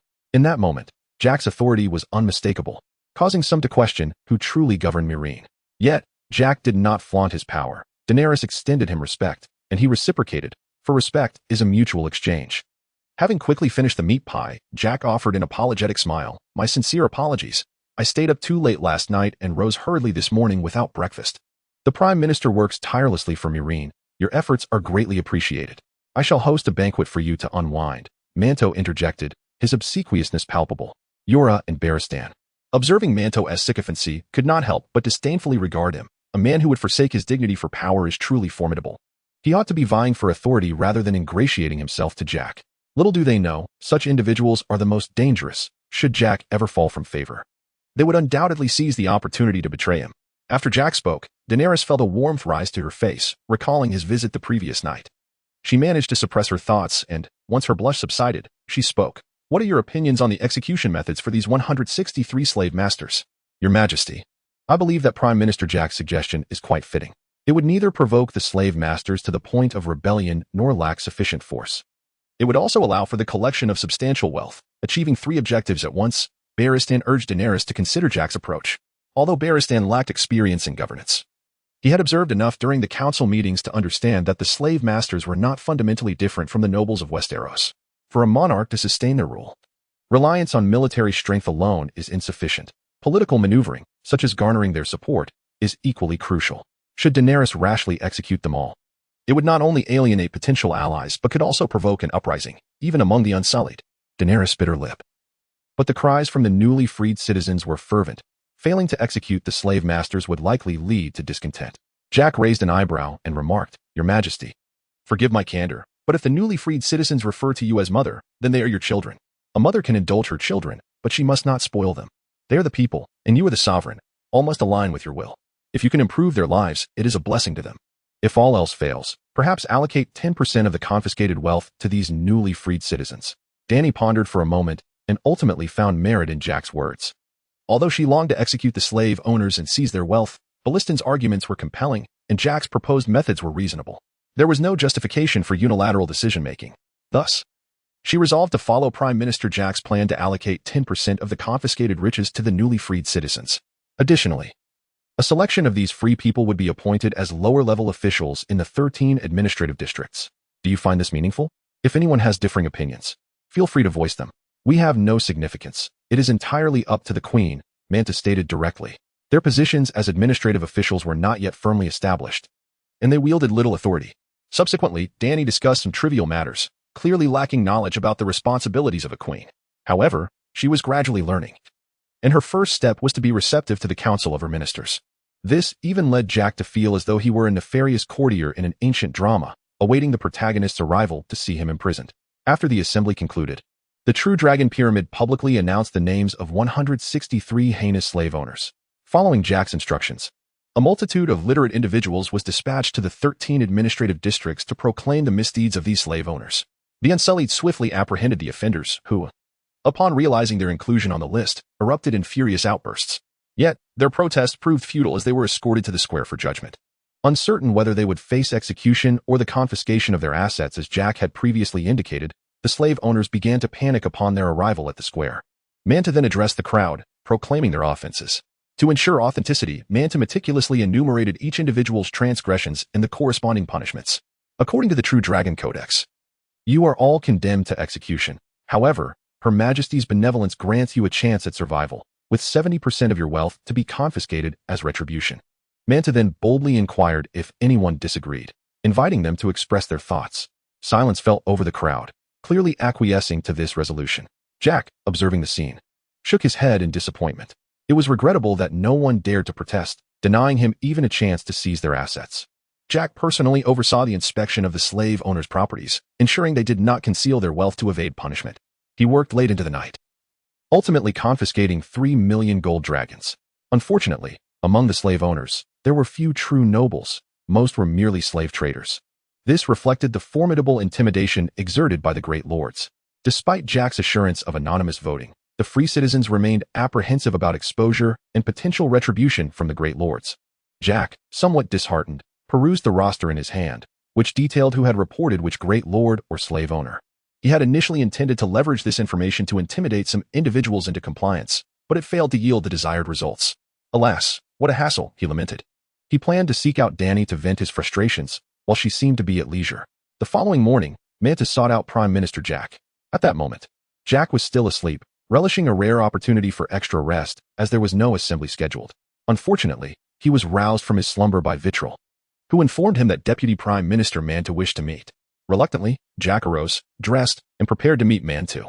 My Lord Jack, the 1,800,000 gold dragons collected has been deposited into the national treasury. As per your instructions, I will allocate 180,000 gold dragons and silver coins to the free citizens. Very well, Jack nodded, adding, I shall personally contribute an additional 100,000 gold dragons to be presented as an extra subsidy from Her Majesty. Ensure that the origins of the funds are clearly stated. Furthermore, let it be known that there will no longer be distinctions between new and old free citizens. From now on, we shall refer to them simply as citizens of Myrene. Jack generously offered the additional funds to garner the goodwill of the populace. Of course, this 100,000 gold dragons was not from Jack's own pocket, but it could easily be claimed as such. After all, once Jack had embezzled the funds, they effectively became his. In total, 3 million gold dragons were confiscated, of which Jack personally took 1 million, with the administrative officials assisting in the inventory receiving 200,000. Manta himself claimed 70,000, illustrating the wisdom of his earlier extravagant gifts to Jack. Ultimately, this confiscation operation left Jack and his bureaucratic cadre well-fed. Suddenly recalling something, Manta hastily produced a list. My Lord Jack, here is the information you requested regarding the Leviathans. Jack was taken aback. Your efficiency is remarkable. Manta quickly waved his hand, The total population count will take 2 more days. We prioritized compiling the numbers and information regarding the Leviathans, as you seem particularly eager for that data. Rest assured, our work has not been delayed. We have backups of the Leviathans' information, and the ongoing statistics will not hinder progress. Jack was astonished. Manta truly excelled in his duties as Deputy Prime Minister. In the original narrative, Danny did not appoint the local nobles of Meereen initially, but instead assigned the tax collection to Dario, who was the only literate individual among them and would only embezzle half of the taxes, which was the least among all. However, the trajectory of the story had diverged significantly. Dario did not enjoy Danny's favor. In her eyes, he was merely the leader of a small mercenary band, notably a surrendered one. As Jack reviewed the materials handed to him by Mantu, he was astonished to discover the Leviathans numbered an astonishing 200,000. Constituting 1/5 of the total population and 1/3 of the enslaved populace. Jack could only marvel at the affinity the horse people had for the sheep people, as not only horsemen, but many slave traders would raid sheep villages. Ivan, please compile a list of those aged 18 to 30 and present it to me. After handing the documents to Ivan, Jack continued to discuss irrigation and drainage matters with Mantu. All right, Mantu thought, it's clear Jack and Daenerys share a romantic relationship.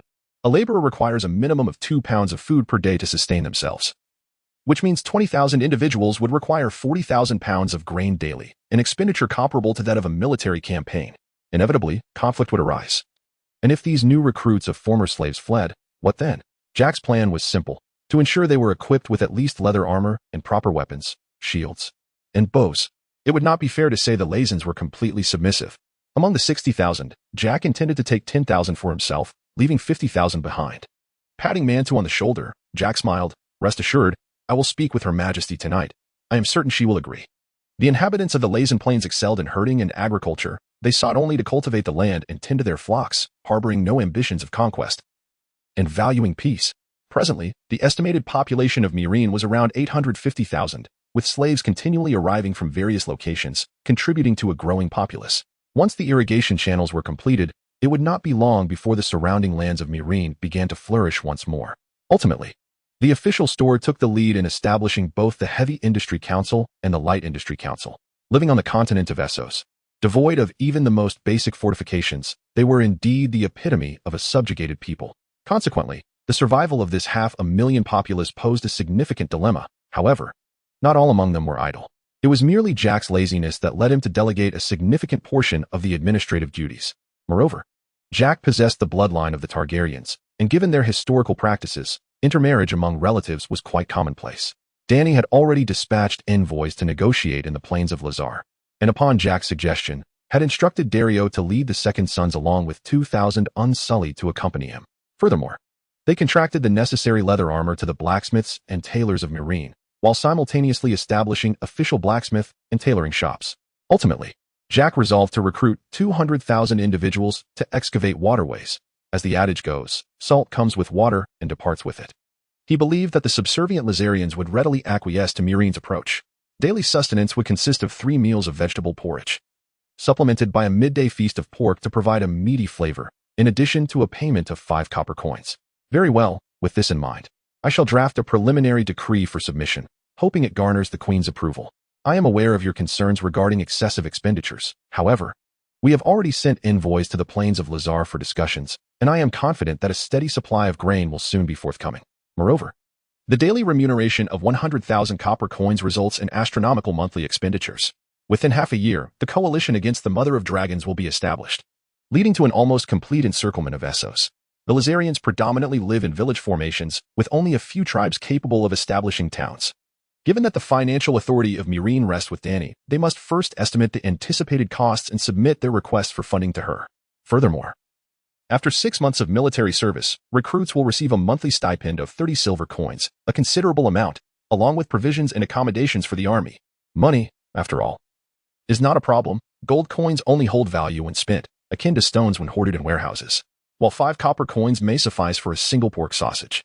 The primary allure remains the promise of 3 hearty meals each day. Due to Danny's esteemed reputation among this recently liberated populace, skepticism was minimal. Many eagerly enlisted in the military. Upon observing Mander's troubled expression, Jack discerned his concerns. Yet, contrary to Mander's assumptions, Jack held him in high regard. Simultaneously, Yura, accompanied by a contingent of unsullied officers, began recruiting new soldiers alongside Grey Worm. What about their treatment? Mander inquired. recognizing that they were no longer slaves and could not be driven by whips as before. In essence, the stationed Marine military served a dual purpose, to deter the Dothraki while managing the Lizarians. Indeed, many Marinese were tempted, but they ranked above slaves. They still needed to earn a living. Among them, free citizens and nobles constituted 250,000, while former slaves numbered 600,000. The 2,000 Unsullied would not only protect the Lizarians but also monitor them. Jack's handsome appearance, youthful age comparable to the Queen's, and exceptional talents rendered him a perfect match for Dany. Observing the throng of eager volunteers, Yura did not share in the joy. He understood that training these individuals into effective soldiers would demand considerable time and resources. Soon, a crowd gathered around Yura, clamoring to verify the authenticity of the recruitment. This saved on rations for another mouth to feed. Particularly, the need to forge weapons and armor became evident, according to Jack's vision. Arming this multitude would be impossible without hundreds of thousands of gold coins. The anticipated increase in costs after 6 months was primarily due to threats from other trading city-states. Mander expressed his reservations, indicating that such requests might be difficult to secure. Yet, the inherent kindness of their nature led the Dothraki to mockingly refer to them as Hezarak, meaning sheep people. To obtain substantial orders from the official channels, they would need to join the council and adhere to its established rules and regulations. Some opted to seek employment at the docks or other venues. Now that they were no longer slaves, labor came with wages. All citizens who enlisted in the military would receive 1 silver coin per month, with provisions included, and after 6 months, their pay would increase to 30 silver coins. After parting ways with Jack, Mander promptly set about organizing the recruitment of laborers, a task entrusted to him by Jack, which he approached with enthusiasm. Should the Lizarians attempt to leverage their grain supply against Meereen, the Unsullied would be poised to strike decisively. Chapter 58, Grey Worm, Please Maintain Order. The current recruitment was conducted regionally. Dany, after consultations with Barristan and Yura, decided to recruit a total of 21,000 men and train them at the mouth of the Kesser. 3,000 who did not meet the criteria would return to Meereen to undertake patrol duties, thereby freeing the Unsullied from more pressing tasks. Furthermore, due to Mander's revelation regarding the existence of the Harpy's offspring, Dany heightened her vigilance. As the Unsullied's formation would not hold its advantage in alleyways, these 3,000 would replace them in patrolling the streets. Subsequently, under Grey Worm's command, the Unsullied maintained order while Yura commenced recruitment in the 1st District. Recruitment across 13 districts must be completed within 3 days, as they were to muster and depart for the mouth of the Kesser on the 4th day. Accompanying them would be a cadre of craftsmen tasked with constructing a military stronghold at the location. Time was of the essence. They needed to expedite their efforts to ensure adequate strength for self-defense before the arrival of the Slave Owners Coalition. Despite the challenges, questions remained unasked. Barristan glanced at the sky and remarked, "Let Mira remain behind. You can provide them with detailed explanations." As the frequency of Dany's meetings with the mouth of the Kesser diminished, Mira sensed a shift within herself. Through the excavation of waterways, cultivation of olives, fortification construction, and recruitment of new soldiers, they successfully harnessed approximately 800,000 laborers. Atlantis was a faction under Sandy's control. According to her, Atlantis was my underwater fleet, with a small base established beneath the Great Isle. This year, Mira should be 16, slightly older than Daenerys. So, are they already putting up the bed curtains during the day? Dany's eyes narrowed, revealing a mischievous smile. That area was Dany's resting place, and given Sandy's ordinary status, the guards and attendants had not impeded her passage. The new fleet from Atlantis was imminent, and in a few days, you must transport 7,000 lowly slaves away. After all, when Dany once commanded Sandy to find you at midnight, it was to impede such actions. Indeed, Mira? Sandy squinted, confirming that it was neither Dany nor Mira. Rolling her eyes, Sandy implied that it didn't mean you could come if needed. Amidst the delicate sounds outside, Barristan pushed the door open and exited. Mira felt Dany's restless hand, her face flushed. She was a Kesser yet somehow had become a part of Dany's life. At that moment, within the Golden Pyramid, Dany sighed heavily, her brow furrowed in worry. After all, that wealth is the accumulated savings of slave owners over centuries. It is not merely your hard-earned money to lament over. Sandy expressed her concern, asking, "Your Majesty, are you unwell?" "Alas, I painstakingly gathered funds from Astapor, and now a staggering 3 million has been allocated, with no clear indication of further expenses to come. Why must he conceal his identity as the Sea King of Atlantis?" Dany formally broached the subject for the first time. However, when Sandai arrived at the door of Dany's room, her extraordinary hearing allowed her to catch some unpleasant sounds. Mibaiha, flustered, attempted to retrieve a blanket, only to realize it had not yet been thrown under the table by Dany. Ultimately, she could only timidly hide in front of Dany. Bao Chun immediately rose to seek Daenerys at the True Dragon Pyramid. Yet, Dany sat nonchalantly at the edge of the bed, questioning his arrival. A month had swiftly passed. Just last night, They had been reveling with the Prime Minister, yet today, a sudden change had swept over her. The round trip would require approximately 8 months. It would take 6 months to transport 20,000 people. An efficiency that truly left much to be desired. Sandai pondered the possibility of hiring some fleets to allow the Leza people to disembark at Milin, then transfer to the Grand Maritime Trade Fleet in international waters, thus having the time required. But Danny abruptly embraced Bao Chun, exclaiming that 800,000 was indeed a significant sum, insisting that Manduo should reduce certain fines in the statutes. However, with 170 ships, they could only transport 10,000 individuals at once, while also carrying supplies. After contemplating for a while, Sandai ultimately abandoned the idea of renting ships and contemplated another solution. That day, Sandai received a letter from a known source. Although the letter did not specify its intent, the icon in the bottom right corner indicated it was from Atlantis. Bao Chun had no immediate solution for the financial disarray in Milin, but there was a possibility of allocating funds for the construction of a nursing home. Moreover, if Danny were to liberate the slaves, there was a slim chance that they would be forced by slave owners until they perished from exhaustion. The letter conveyed that the trade fleet had not yet approached Slave Bay, likely arriving in about 8 days, with a total of 170 empty ships. Fewer than anticipated. Mibaya's cheeks flushed crimson, her fair complexion devoid of any color. How could those two be so audacious? Upon hearing this, Sandai immediately smiled, proceeding to massage Danny's shoulders while offering words of comfort. Under Bao Chen's policies, Milin had begun to operate in a more orderly fashion. The numbers had increased. They would first take the 7,000 low-level slaves from Danny and simultaneously transport 7,000 male Leza. Thus, receiving relief rations would be a stroke of luck. Mibaya was not particularly young, being slightly older than Danny. In the original narrative, Mibaya was indeed younger. Since the Prime Minister's tower was situated at the base of the True Dragon Pyramid, Sandai soon reached the apex of the pyramid. "You can certainly come if you have matters to attend to," he said, but that fellow was known to rise early. "Speak. What is it that you seek?" It had become evident that Atlantis' fleet had reached Slave Bay. Danny, upon hearing this, felt a pang of disappointment, yet comforted herself with Sandai's words. There is nothing wrong. Furthermore, as Sandai mentioned, money is merely a stone until it flows. Only then is it deemed currency. The remaining small number comprised the elderly and children, unable to perform labor, relying solely on the relief rations distributed by Danny to survive. It would be essential to proclaim that this was a transaction previously negotiated between the slave owners and Atlantis Bao Chen, categorized as employment rather than slave trade. It was indeed a minimal expenditure. Once the crisis was weathered, Milin would begin to function exceptionally well. However, renting ships would prematurely expose the Seychelles Islands. Before navigating through that period, they could attempt to cultivate food and economic goods on the lands surrounding Milin City. Additionally, by incorporating those who had formerly been skilled slaves and could find work independently, the short-term employment issue in Milin could be resolved. Yet, up until now, only a few individuals were aware that Bao Chun was the leader of Atlantis. Sandai's voice and the sound of the door startled the two. Upon seeing Sandai, Danny immediately relaxed, showing no sign of evasion. Chapter 59. The Game After a Period of Deliberation. Jack ultimately decided to gather the predetermined 10,000 individuals at the dock under the cover of night, allowing the trade fleet to depart before dawn.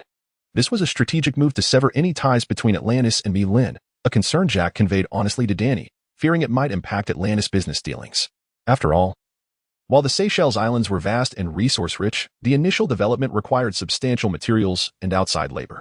The primary concern remained the fact that the pure ones were incapable of reproduction. Otherwise, Jack would not be so anxious to relocate a large population.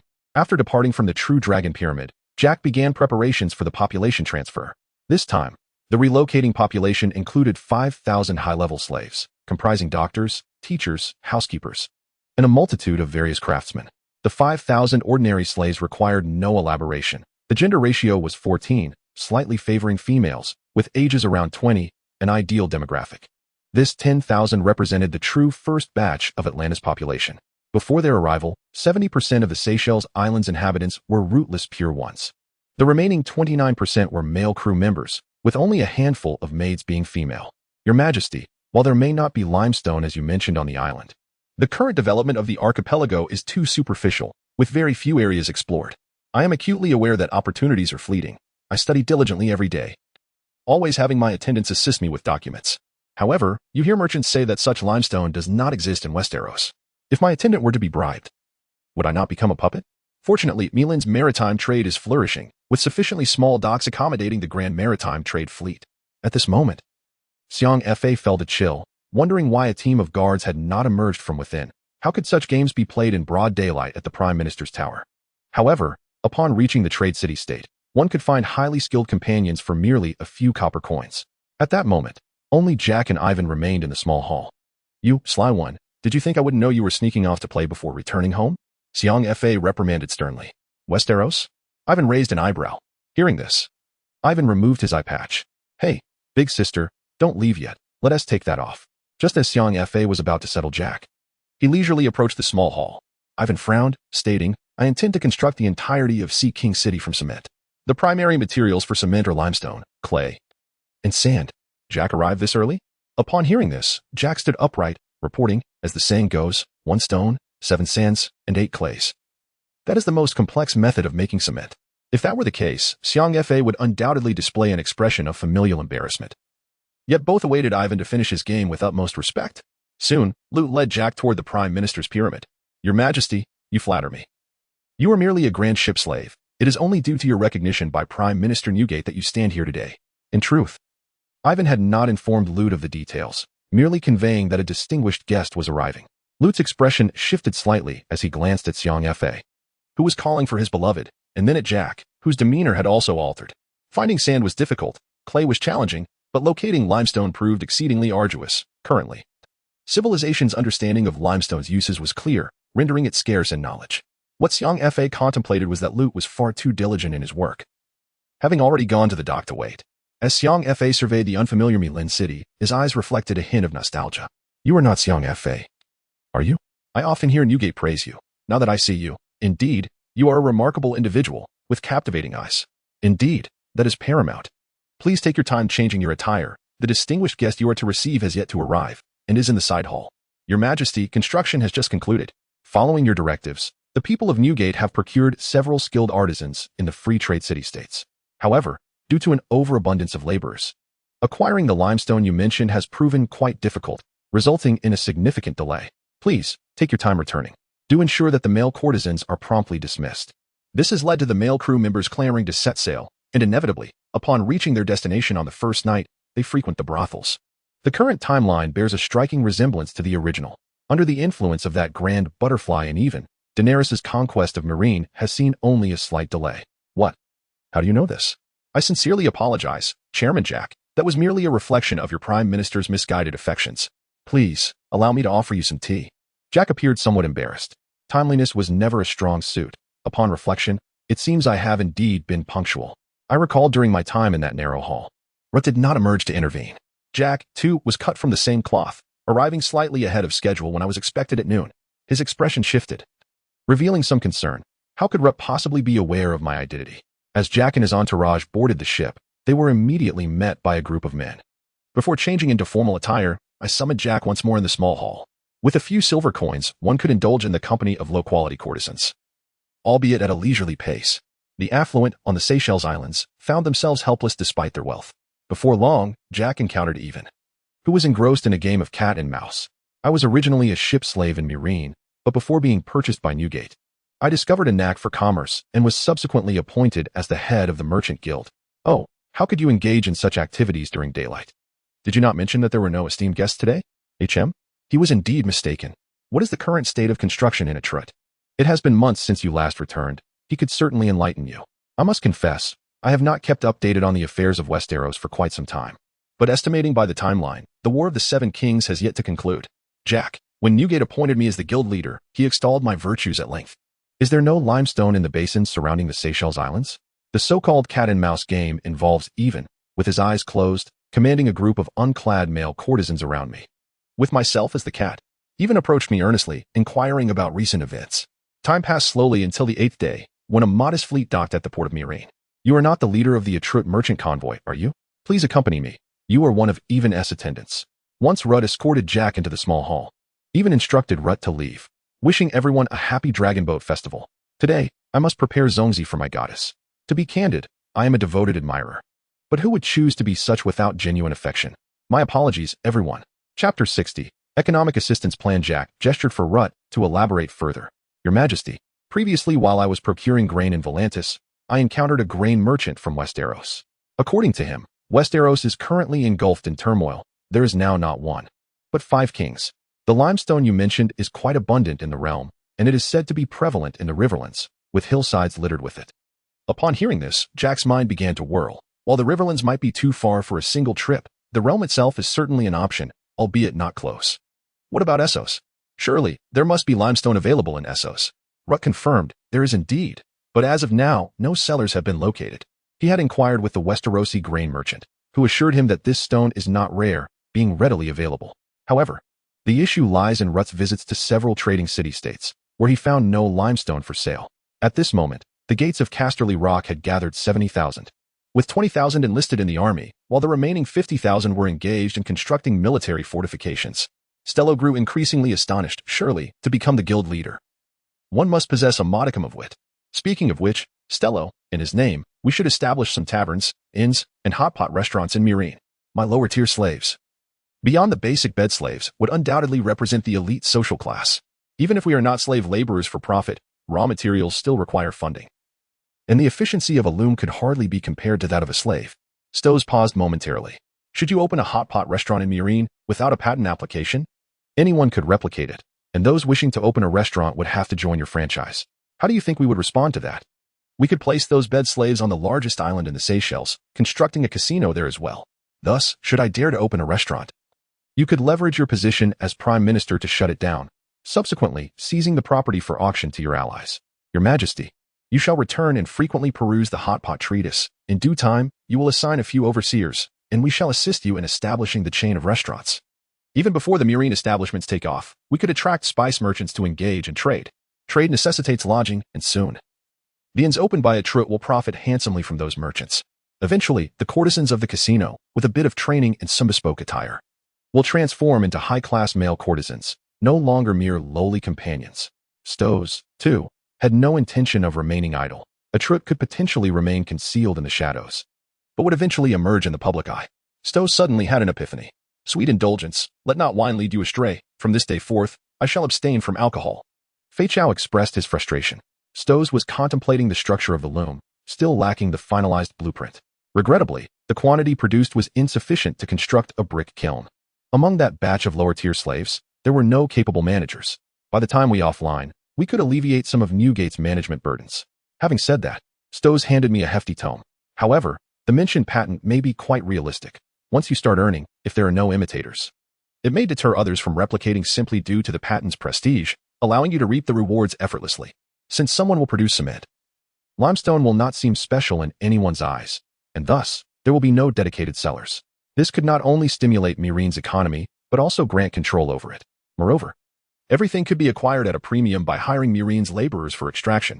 For instance, hotpot and barbecue restaurants. Westeros's rich array of spices is more than sufficient to sustain their operation. Eventually, a Trut's affordable textiles could easily overshadow Eject's cloth merchants. There would be no need for male courtesans or waitstaff. As detailed below are some of the profitable ideas Stowe recently devised. Currently, the wingspan of Calantis is barely 2 meters. Unless one is shot down mid-flight by a crossbow, it is unlikely to encounter a life-threatening safety concern. One could only say that the luck of that group of managers was lamentable. They could directly ascend to the management tier of a Trut. This is known as a technological barrier, choking the necks of rival factions, allowing you to feast like royalty. Fei Chao mused thoughtfully. If we were to change the name, we could continue operating. Despite what should have been a few days' journey, it took a week for Calantis to appear, leading me to suspect that the individual may have returned with a low probability. Stello's eyes sparkled with excitement. This truly seemed like a lucrative venture. As he picked up the tome, he noted the following. Logically, there should be plenty in Westeros, and there should be no reason for Essos to lack sellers.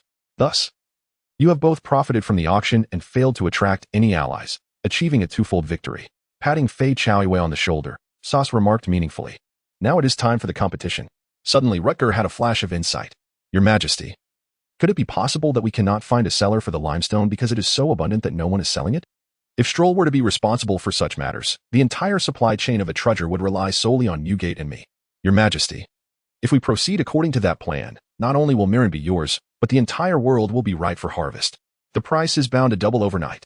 Your Majesty, Caranthus has not caused any further trouble. Rather, due to the hunting ban, there are now no wild animals around the camp. The content includes a small number of business ventures, such as the salt flats being managed in Castle Meereen, as well as the construction of new taverns, inns, hot pot restaurants, and barbecue joints. Selling even the defective stone, particularly the oddly shaped limestone, is a possibility. Even in the Seychelles, there is a small quantity of limestone. At that time, leaving 10,000 people to mine limestone at the mouth of the Skahazabin River in Miran would save us the trouble of land transportation. Of course, for those who wish to continue as bed slaves, Sas will also exert control, as the world of power struggles is in dire need of male courtesans. Considering the small mountains surrounding Miran, it seems there should not be a shortage of limestone, requiring some attention. Sas, however, had never believed that anything significant had occurred with Coranthus. By the way, how is Ku Fei Chaiwa doing? Sas suddenly remembered something. You copy. Sas had always thought of limestone as the primary material for cement, and since he had never truly engaged in cement production, he subconsciously assumed that it was as unsold as his own ores. Stroll was momentarily taken aback by this remark, thinking that the Majesty had not forgotten about Coranthus. A month later, Coranthus returned to the Seychelles with a letter from Sas. Rutger then expressed his doubts, and Jack felt something was amiss upon hearing this. Chapter 61. Everything remains the same after leaving the Great Pyramid. Rutger returned to the ship. Accompanying him were two managers, both of whom he had personally promoted from slavery and who possessed a modicum of intelligence. After all, considering their past as slaves, it was commendable that they had any cleverness at all. Rutger did not expect all his subordinates to be geniuses. Don O'Mati, you are to remain in Miran to assist His Majesty, but remember to keep His Majesty's identity concealed. Rutger then outlined numerous precautions, including the establishment of hot pot and barbecue restaurants, as well as the management of the salt flats. Dono and Maddie listened intently, repeatedly confirming key details, which pleased Rutger immensely. However, once Rutger departed, Dono and Maddie exchanged glances and could not help but burst into laughter. Fantastic! Who would have thought we could be stationed in Miran? Maddie was equally delighted, not only to reside in Miran, but also to work closely with the captain. I told you that praying to the 7 gods would pay off. Nonsense. I have said it before. Only those in Westeros believe in the 7 gods. They are false deities. Dono interjected. The 7,000 selected Lazarus, who initially thought they would be sold into slavery again, were bewildered. No, Dono, what do you mean? Are you looking for trouble? Lai Yuan watched as that group of lowly slaves disembarked in an orderly fashion. Furthermore, within 8 months, the merchant ship bound for Bravos would be completed, marking the end of any genuine naval power. On the 7th day, everything remained the same. No one noticed the additional 10,000 in Miran. As for whether those people were willing or not, Maddie did not care. Those who appeared clever enough to be noticed by Rutger had been bought back, and within months had been promoted to managers. Well, the leader told us that this is a perfect world. We cannot go, so we might as well die.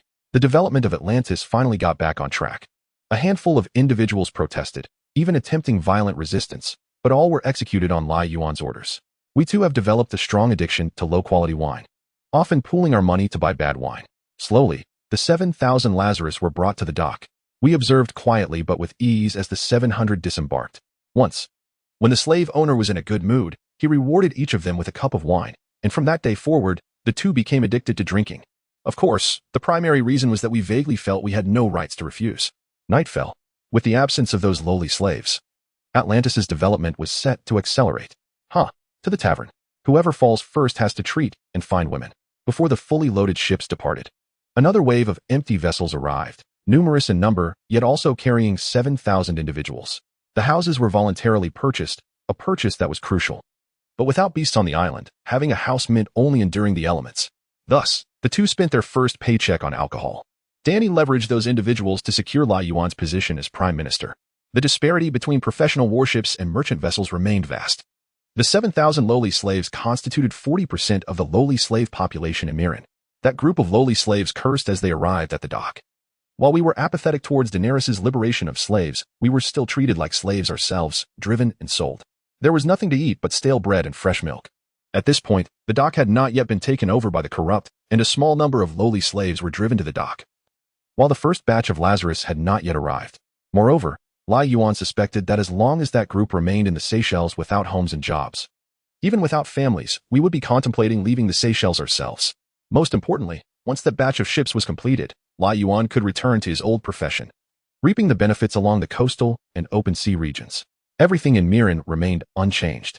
The free citizens continued to work. The conservative nobles conspired within the pyramids, plotting their nefarious schemes. The newly appointed bureaucrats finished placing their people in administrative districts. Thinking of that, Maddie couldn't help but chuckle. While each lowly slave was indeed valuable, obedient lowly slaves were worth nothing. We could only dare to mingle among the crowd, taking advantage of the chaos to complain. Especially since the corrupt around us were no joke. Regardless, the little pie that Maddie drew had sparked the appetite of that group of Lazarus, diminishing our thoughts of a better future. Although it was wrong to be in Miran now, with no food to eat daily and no coins to spare, a place that could be called the center of the world must surely be worse. Freedom was the rallying cry of Daenerys, which resonated with Maddie. Daenerys had no regrets about this, and Maddie was quite satisfied with the transaction. Yet the leader told us, "You are a very fortunate group destined for a sacred island, said to be the center of the world." Those in the know kept silent, as that matter, to some extent, fell under human trafficking. The hearts of the Lazarus were filled with anticipation as we were about to journey to the center of the world, a place devoid of suffering and horsemen. By midnight, around 11 o'clock, the 7,000 lowly slaves, indeed, we should say the social elite, embarked on their journey to the Seychelles. Before all 7,000 had disembarked, Maddie left with a sense of satisfaction. While fear lingered in our hearts, a glimmer of expectation also emerged. The two of us, once slaves, had served together under the slave master. In terms of how to tie people together, Lai Yuan certainly lacked experience. Alcohol, that peculiar substance, elicits varied responses from individuals. Some detest the taste of low-alcohol beverages, while others gravitate towards stronger spirits. Moreover, the prospect of residing in a house without the burdens of mortgage is enticing, especially for the future elite, who may find it challenging to repay such debts. Thus, Lai Yuan's resolve to take action is unwavering. And should he attempt to negotiate his worth, he is indeed deserving of such consideration, as are the lesser slaves. Chapter 62, The Fanatic 2 months later. On the outskirts of the Seychelles Islands, the fleet's speed significantly decreased under full load. Fortunately, most of the journey was aided by favorable winds, allowing them to return to the Seychelles within 2 months. Many sought respite on the deck, as the air within the cabin was unbearably foul. They preferred to huddle together outside rather than endure the torment of the cabin, having never experienced such degradation during their time as high-ranking slaves. In contrast, the Leviathans seemed to adapt better to the cabin life, as it bore little difference from their previous living conditions. With the oversight of guards, the pervasive issue of waste was at least mitigated. Numerous individuals gathered on the deck, gazing towards the distant Seychelles Islands. The central island spans an impressive 20,000 square kilometers, and with the inclusion of nearby smaller islands, the total area reaches approximately 24,000 square kilometers, about 1/10 of the blue planet's sunless empire. What degradation could possibly exist in such a thriving environment? Ho Suin casually remarked. It is conceivable that His Majesty may deceive you. 10 out of 10. Should you believe, you shall lose. Mark, unabashed, pressed on. Ho Suin glanced at Ashley, pondering his lack of negative remarks. He recognized his own misperception as he detected a hint of morbid adoration on Ashley's visage, which clearly indicated that they were not among the first settlers. A female Leviathan inquired of the man beside her. As they disembarked onto the dock, Mark realized he had already lost half the battle. From that moment, he had become an ardent follower of Ho Suin, convinced that whatever promises were made would undoubtedly be fulfilled. Yet, Mark was aware that Ashley was not among the first batch of slaves liberated by Jack. Ashley chuckled. This is just the beginning. Despite having just attained her freedom, she had already embarked on an apprenticeship outside a tailor shop, learning the art of garment making. It seemed she had never experienced the sorrow of losing freedom. Each day was filled with joy, sunshine, and vitality. Ho Suin wore a frown. Why the long face? You are about to reach the center of the world. Isn't that splendid? A female Leviathan rolled her eyes. Your intellect surpasses that of even the sons of noblemen. If mining were truly the goal, there wouldn't be so many women present. Of course it is mining. It is scarcely different from pioneering. The man nodded, jesting. Perhaps there is a wealth of gold beneath us, and we shall be sold back into slavery by Her Majesty. Many desired Ho Suin to father their children, unaware that they might be outpaced in that endeavor. The desolate island lay ahead, populated by 7,000 men and 1,000 women, all young. While Ashley and Ho Suin speculated about life on the island, the other Leviathans joined in the conjecture. What a fool, Mark muttered. The king provides you with food and freedom, yet intends to sell you for mining. Excitedly, he turned to Mark. The Prime Minister is a dragon. Surely this cannot be the center of the world. The Prime Minister is bound to deceive you. Your misfortunes are approaching. The guards escorting them off the ship were not servants of Daenerys. Ho Suin scoffed. What a farce. What are you even betting on? Like a zealot gone mad. Yet, like Mark, a small faction maintained a pessimistic outlook. As dusk fell, the sun hung low, casting a crimson hue across the horizon. And the fleet finally reached the dock of the central Seychelles Island. 10 children, perhaps? A child each year, and 10 years would suffice. Mark's face flushed as he observed Ashley's gleeful demeanor, silently cursing her naivety. Furthermore, there were uncharted islands. The king is incapable of governing a nation. He understands politics. Before the economy of Milan collapsed, the prime minister must have been secretly smuggling slaves, Mark speculated. Recalling the prospect of being reduced to a mere breeding tool before arriving on the island, Mark could not suppress his frown. The narrow, rugged dock was paved with unknown materials, an indication of the island's harsh reality. Hosuin shot him a glance. Do you truly believe what we said? What center of the world? Why have we not heard of it before? Hosuin could barely contain his laughter. During their time as slaves, Ashley always seemed out of place in her surroundings. Surely, the king liberated her. Besides, the prime minister is not above such deeds. He is a man of integrity, Mark thought. Understanding he needed to say something encouraging to Ashley, whose excitement was palpable. As dawn approached, the guards hurriedly ushered everyone aboard. Just as Ashley finished speaking, a deep, resonant dragon's roar echoed overhead, and a massive red dragon, with a wingspan nearing 8 meters, soared above them. Life on this island may be worse than in Milan, and you will marry him and bear a brood of daughters. You must be mistaken. That cannot be the prime minister's dragon, she retorted. The female Leviathan, named Mark, scoffed. You are quite dim-witted, unable to deduce the outcome of that migration. In my view, I would undoubtedly lose. The prime minister's claim of a world center must be true. Are we to live on this island? It resembles another prison, wondered the young slaves, determined to resist once Hosuin and the Grey Worm arrived. The Seychelles Central Island is now known as Ocean King Island, a complex yet clear designation. Meanwhile, Ashley continued to chuckle, finding Hosuin foolish and unattractive, making him an unlikely object of affection for the scant female slaves. Mark's face reddened as he retorted, You are a fool. How could you possibly bear him a litter? Shall we wager? Bet that before we reach the island, your lives will be worse than in Milan. What do you say? Spoke a 19-year-old female Leviathan named Ashley. Everything seemed to be deteriorating, yet in a single night, they found themselves living no differently than slaves, the saddest part being their utter lack of resistance. One might feel a sense of resentment towards Hosuin, yet it is likely she would acquiesce to such requests for children, as it differs from a marriage proposal. Nevertheless, Ashley remained confident that life on the island could not possibly be worse than in Milan, and should she win, she would comply with his every command. She murmured, The Prime Minister's dragon, Kolak's rest, the Prime Minister's dragon. It cannot be said that the migration was sanctioned by the king. Yet, unbeknownst to Mark, Ashley was fervently watching the dragon's flight with excitement. Chapter 63, Ocean King Island. Soon, a multitude of untainted individuals surged forward, regaining control of the scene. An elder approached, taking the iron trumpet handed to him by his subordinate. After clearing his throat, he proclaimed, From this day forth, you are citizens of Atlantis. In due time, line up to receive provisions. Guides will lead you to the camp. Without awaiting a response from the crowd, the elder instructed the untainted to take the first 10,000 for supplies. Due to the initial allocation of all resources on Ocean King Island towards the establishment of the dock, the 10,000 individuals must temporarily reside in tents. Upon learning of their lack of accommodation, a sense of despair washed over them. Without proper shelter, their situation seemed no better than that of the impoverished in Miran. The realization that they had been deceived and coerced to this place was particularly disheartening for the 5,000 high-ranking slaves among them, including stewards, educators, and physicians, with the least among them being esteemed bed slaves. Thus, regardless of which city-state in Essos they hailed from, they were accustomed to a life of comfort. Nguyen, noticing Lantis' discomfort, engaged in brief conversation with Nguyen before sending her away. This was in preparation for the profitable craftsmanship that Gate had initially planned to unveil. Nujek had intended to return to his piratical pursuits once the warships were refurbished. As he opened the letter, a line of small print caught his eye, causing many to suspect it might lead to their demise or be a sacrificial offering to some malevolent deity.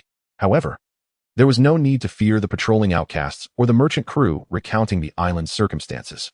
Alongside nearly 1,000 outcasts, 1,000 sea guards, and 700 merchant crew members, Nguyen remarked that the Sea Emperor had yet to devise a plan, aside from transporting slaves to the bay with the 17 colossal ships.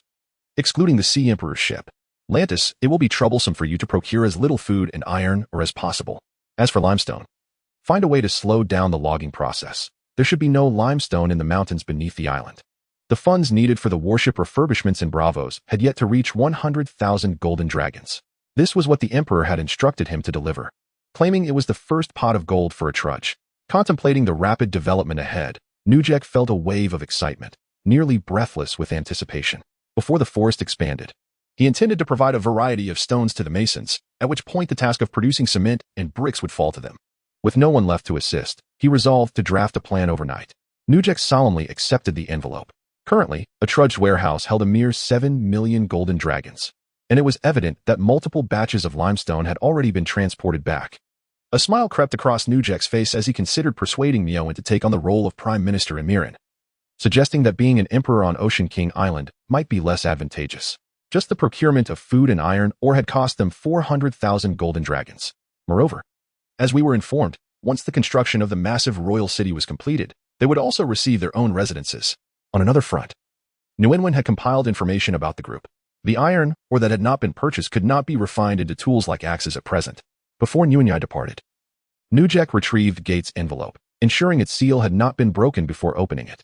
The process involved sedimentation, filtration, and multiple rounds of evaporation and purification, commencing with the addition of wood ash water, followed by continued filtration and refinement. Fortunately, by mealtime, their spirits lifted somewhat, as the fare appeared quite satisfactory. Gate, the first elder to follow, had established himself on Ocean King Island, asserting, "I am not the primary decision-maker." Without integrating the refurbished small warships and longships, they could not be considered a proper navy. Their concerns proved unfounded, as no unusual events transpired even after they finished their meal. The matter had received Gate's approval, for he believed that raiding would not only yield financial gain but also serve as valuable military training. At that moment, Landis approached Nujek, presenting him with a letter. It was indeed fine salt, though it could only be deemed as such, yet it still surpassed the salt available in the current market. Nguyen was genuinely absorbed in his role as prime minister, laboring daily for the development of a trudge. The total population residing on Ocean King Island had dwindled to approximately 14,700, including a small number of lowly talents. It remained concerned about the potential for minor infractions leading to severe consequences. However, witnessing the return of low-ranking slaves valued at hundreds of thousands of golden dragons, without spending a single coin, was disheartening. The craftsmen outside lacked stonemasons, carpenters, and blacksmiths. Very well, this shall be our course of action. You will need to slow down the logging operations beneath the island until the rainforest expands, as limestone can only be relied upon minimally, he decided. Nujek suddenly felt that Nguyen should not remain in Miran for too long. Suppressing his emotions, he took a sip of water and sighed, lamenting the inevitable passage of time. Despite the necessity for land reclamation, the enslaved individuals among them were not deterred by the prospect of hardship. Upon landing in the Seychelles, a trudge was at its most affluent, having amassed 7 million golden dragons through plunder and the looting of estates in Astapor. All expenditures had left a mere 7 million golden dragons, a sum seemingly inadequate to support a trudge's forthcoming slow development. In order to obtain refined salt, they needed to evaporate the purified material. However, I unconsciously equated limestone deposits with iron ore, inquiring about the whereabouts of limestone mines. Before Bravos completed the merchant ship refurbishments, the 100,000 golden dragons would be available, but they still needed to order 147 longships. Each person would receive a portion of soft bread, vegetable soup, and pork sausage. With the crew's explanations, the group quickly began to understand their predicament. Once, I had struggled to move cargo at the dock for an entire day, gasping for breath. At the onset, there were still 7,000 Leza individuals. As the population dwindled, the expenses for wages and provisions became a significant burden. Nujek nodded in response to the suggestion that this method was indeed unsustainable for the long term. Lantis awkwardly smiled, acknowledging that limestone was inherently scarce. Currently, a trudge's finances relied entirely on the clandestine contributions of wrongdoers. Observing Nujek sealing the envelope, Lantis prepared to depart. However, in the blink of an eye, they found themselves cast onto a desolate island, a situation that was undeniably distressing. In the world of Game of Thrones, the profits from the salt trade were not insignificant. As salt trading was not solely reserved for royal privileges, nobles and merchants could engage in the trade as well. The production of fine salt was relatively straightforward due to its proximity to the sea, allowing for the direct extraction of coarse salt from seawater. With a diminished population, the limited cutting of trees was necessary for development towards the island's interior, where timber could still be utilized for various purposes. Without carpenters, the demand for wood had notably decreased. The workforce comprised 2,000 craftsmen, 1,000 male and female bed slaves, 800 stewards, 700 physicians, 700 skilled laborers, and 700 educators. Chapter 64. The situation in the Seven Kingdoms. In the original text, Daenerys mentioned during negotiations with other city-states that Miran could export salt, copper, Jaskari wine, and olives, along with olive oil. However, the nobility later deemed these commodities unprofitable, primarily because coarse salt and wine could be produced by various city-states, and copper was even less valuable. Nevertheless, the refined salt produced by Jack's methods was undoubtedly profitable, as the fineness of salt determined its market value. Soap, however, was a unique case, requiring both wood ash water and animal fat. The best raw materials included fish oil, mutton fat, and lard, with fish oil being obtainable from sea fish, albeit at a low yield and efficiency. The most efficient sources of fat were lard and mutton fat, which could be directly purchased. In Mirin, nobles and slave traders would buy up cattle and sheep raised by the lazy people, feasting on the choicest cuts while selling the remaining meat and fat to the free folk. As for the lowly slaves, they were left to scavenge the discarded bones and scraps. However, sourcing pig and sheep fat required careful consideration, as it was intricately linked to Jack's economic strategies. Ironically, the least equipped king, Renly Baratheon, perished first amidst the strife. The forces led by Robb Stark in the War of the Kings in the North were poorly equipped, comprising around 20,000 men, including even farmers wielding pitchforks. In contrast, Stannis Baratheon commanded an army of nearly 27,000, supplemented by a naval force of 7,000 pirates, totaling roughly 24,000. Ultimately, the noble houses of the North declared their independence, with Robb Stark, the eldest son of House Stark, vowing to avenge his father. This was fueled by a rebellion that had occurred years prior, when Balon Greyjoy declared himself king, believing his family's Iron Fleet to be invincible. Consequently, Stannis, the seventh son of House Baratheon, proclaimed himself king on Dragonstone, seeking to claim the throne. In the midst of strategizing, it was imperative to execute the tasks assigned to me without error. Balon had no sons, only Yara, who was not inferior to her brothers. Thus, the armies of the Westerlands and those from other regions were similarly trained under Tywin's command, rendering them relatively weak in combat prowess. Meanwhile, Eddard Stark was nominally a king, yet his claim to the throne remained tenuous. Initially, it was Stannis Baratheon who garnered the support of Storm's End. The book encapsulated a vast array of knowledge, including astronomy, geography, mathematics, physics, chemistry, biology, politics, and economics. Hence, the North must expedite the fulfillment of its strategic goals before returning home to harvest grain. In addition, Newgate unearthed a substantial tome titled The Art of War. The Lannisters, due to their terrestrial strength, lacked the capacity for deep military engagement. Furthermore, the Iron Islands were isolated, with the only connection to the outside world being through the Iron Bank. With an abundance of high-ranking steward slaves, many tasks no longer required Newgate's direct involvement, as these stewards could effectively substitute for low-level officials. Our family crest depicted a golden sea monster, hence we were also known as the House of the Sea Beast. Under the hand of any ruler, it could lay the foundation for a formidable empire. The book was authored by Chinju during his leisure time, drawing upon historical experiences from his future. Within the span of a single year, 7 kings emerged in Westeros, excluding the king in the north and the king of the Iron Islands, leaving the remaining 8 to assert their legitimacy as the true heirs of the Iron Throne.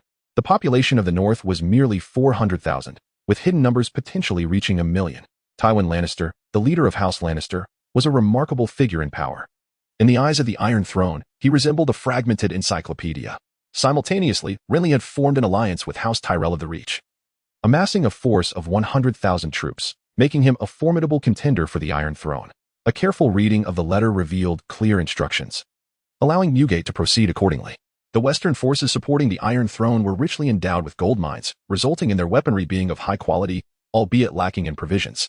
The nation was embroiled in chaos since Eddard Stark's death, with rumors surrounding Robert's will and the true lineage of Eddard Stark and Stannis Baratheon circulating ceaselessly.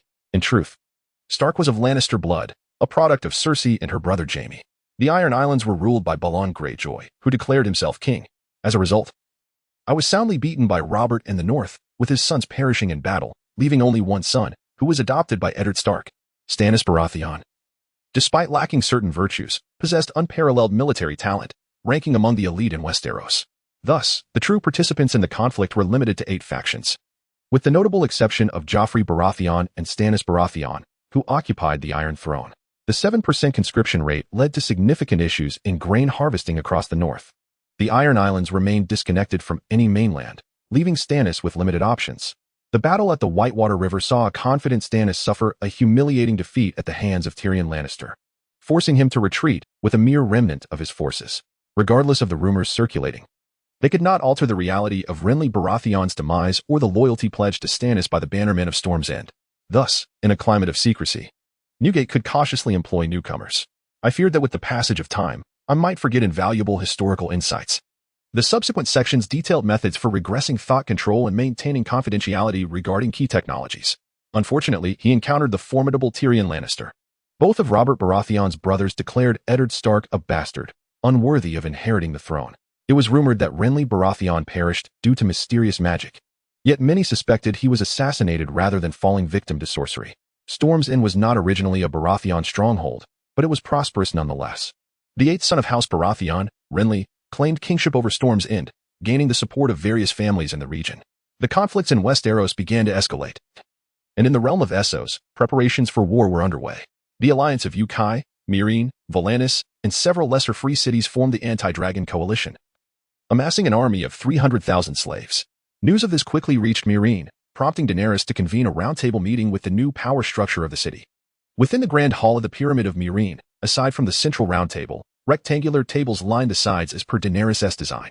While her long-term political acumen may have been lacking, she displayed cleverness in certain matters, such as establishing this long table to prevent Meereen from becoming a one-man show under Yora's influence.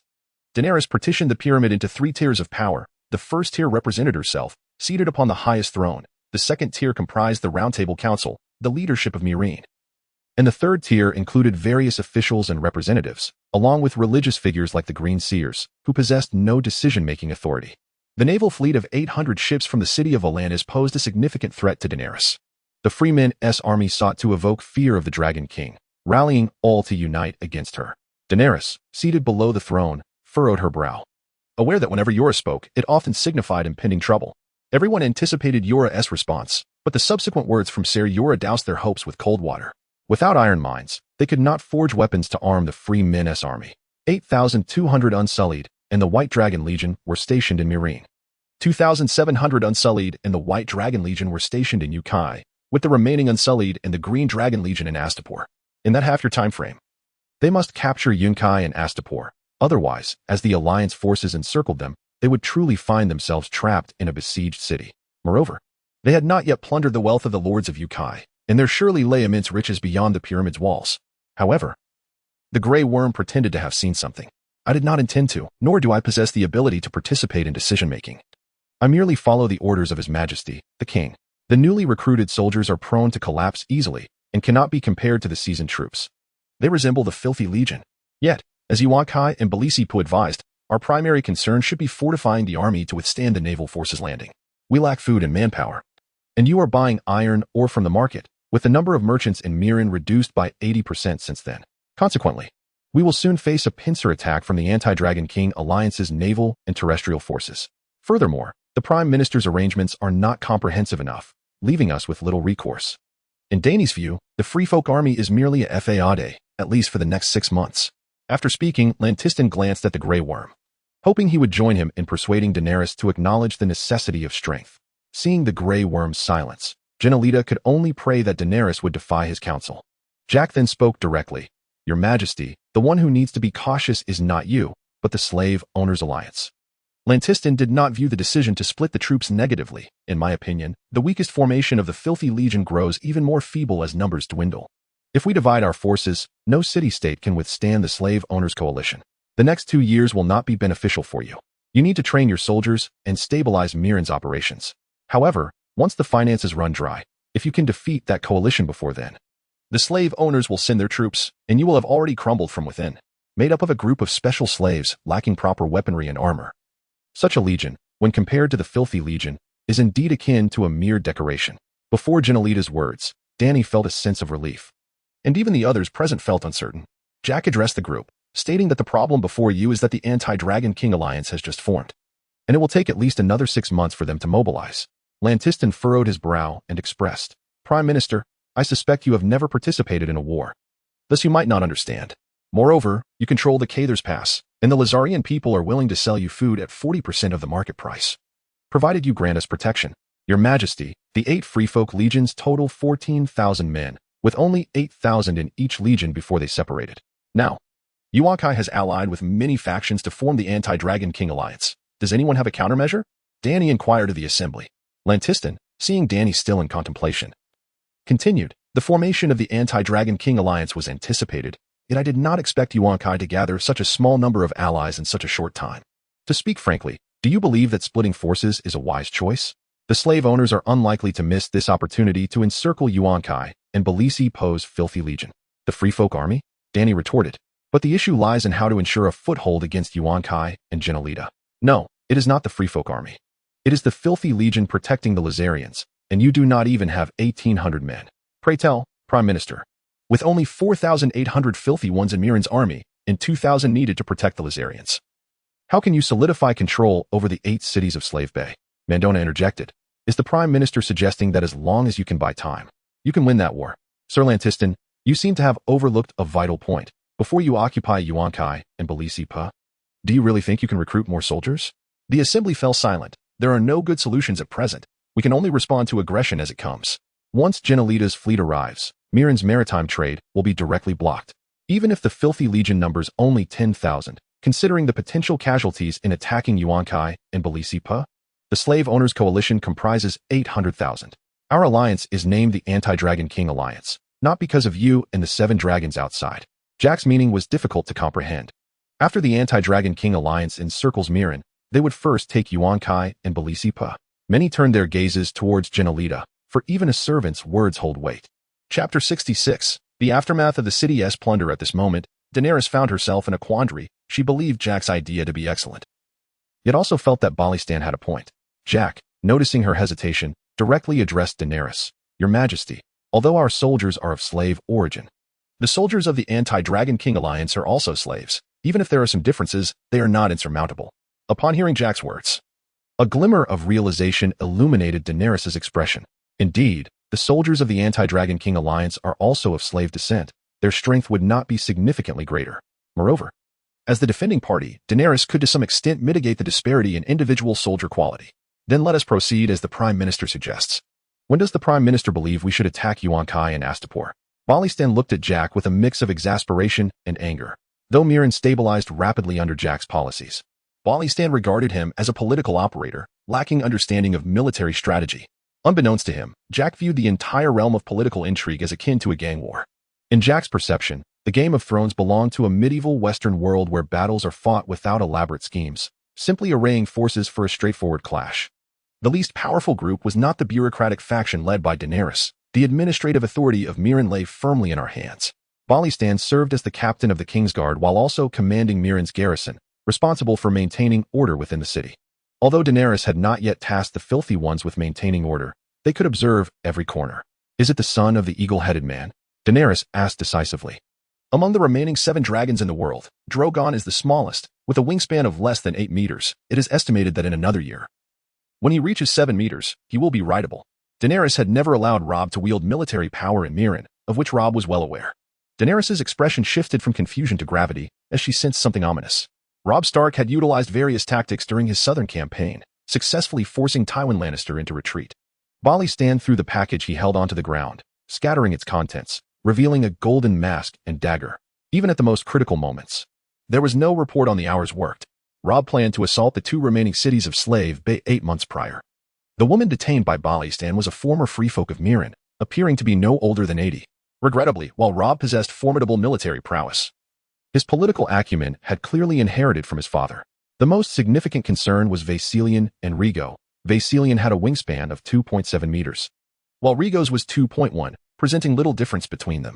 Although Daenerys appeared to allow Robb to maneuver freely in matters of fundamental importance, she was acutely aware that she could not allow anyone to undermine her rule. Mere months had passed since Daenerys' conquest of Miran, and the conservative nobility were daily inciting the dwindling populace to become the sons of the eagle-headed man. Miran was preparing for war a month ago. Furthermore, Balistan and Yura, who were not factions of Westeros, under Daenerys' command, those were the 8,000 men trained under Yura, possessing considerable combat capability, adequate to deal with the sons of the eagle-headed man. During that time, it was also possible to gather timber to construct siege engines, as it was becoming increasingly realistic to seize Yuankai through the front gates, reliant on siege equipment. Now, it is July of the year 301. Daenerys' 8 dragons also lack substantial combat strength. In siege warfare, one cannot afford to be caught off guard. Before Jack severed Catelyn Stark's head and took the Great Nurse, Jack had long since abandoned any hope of failure.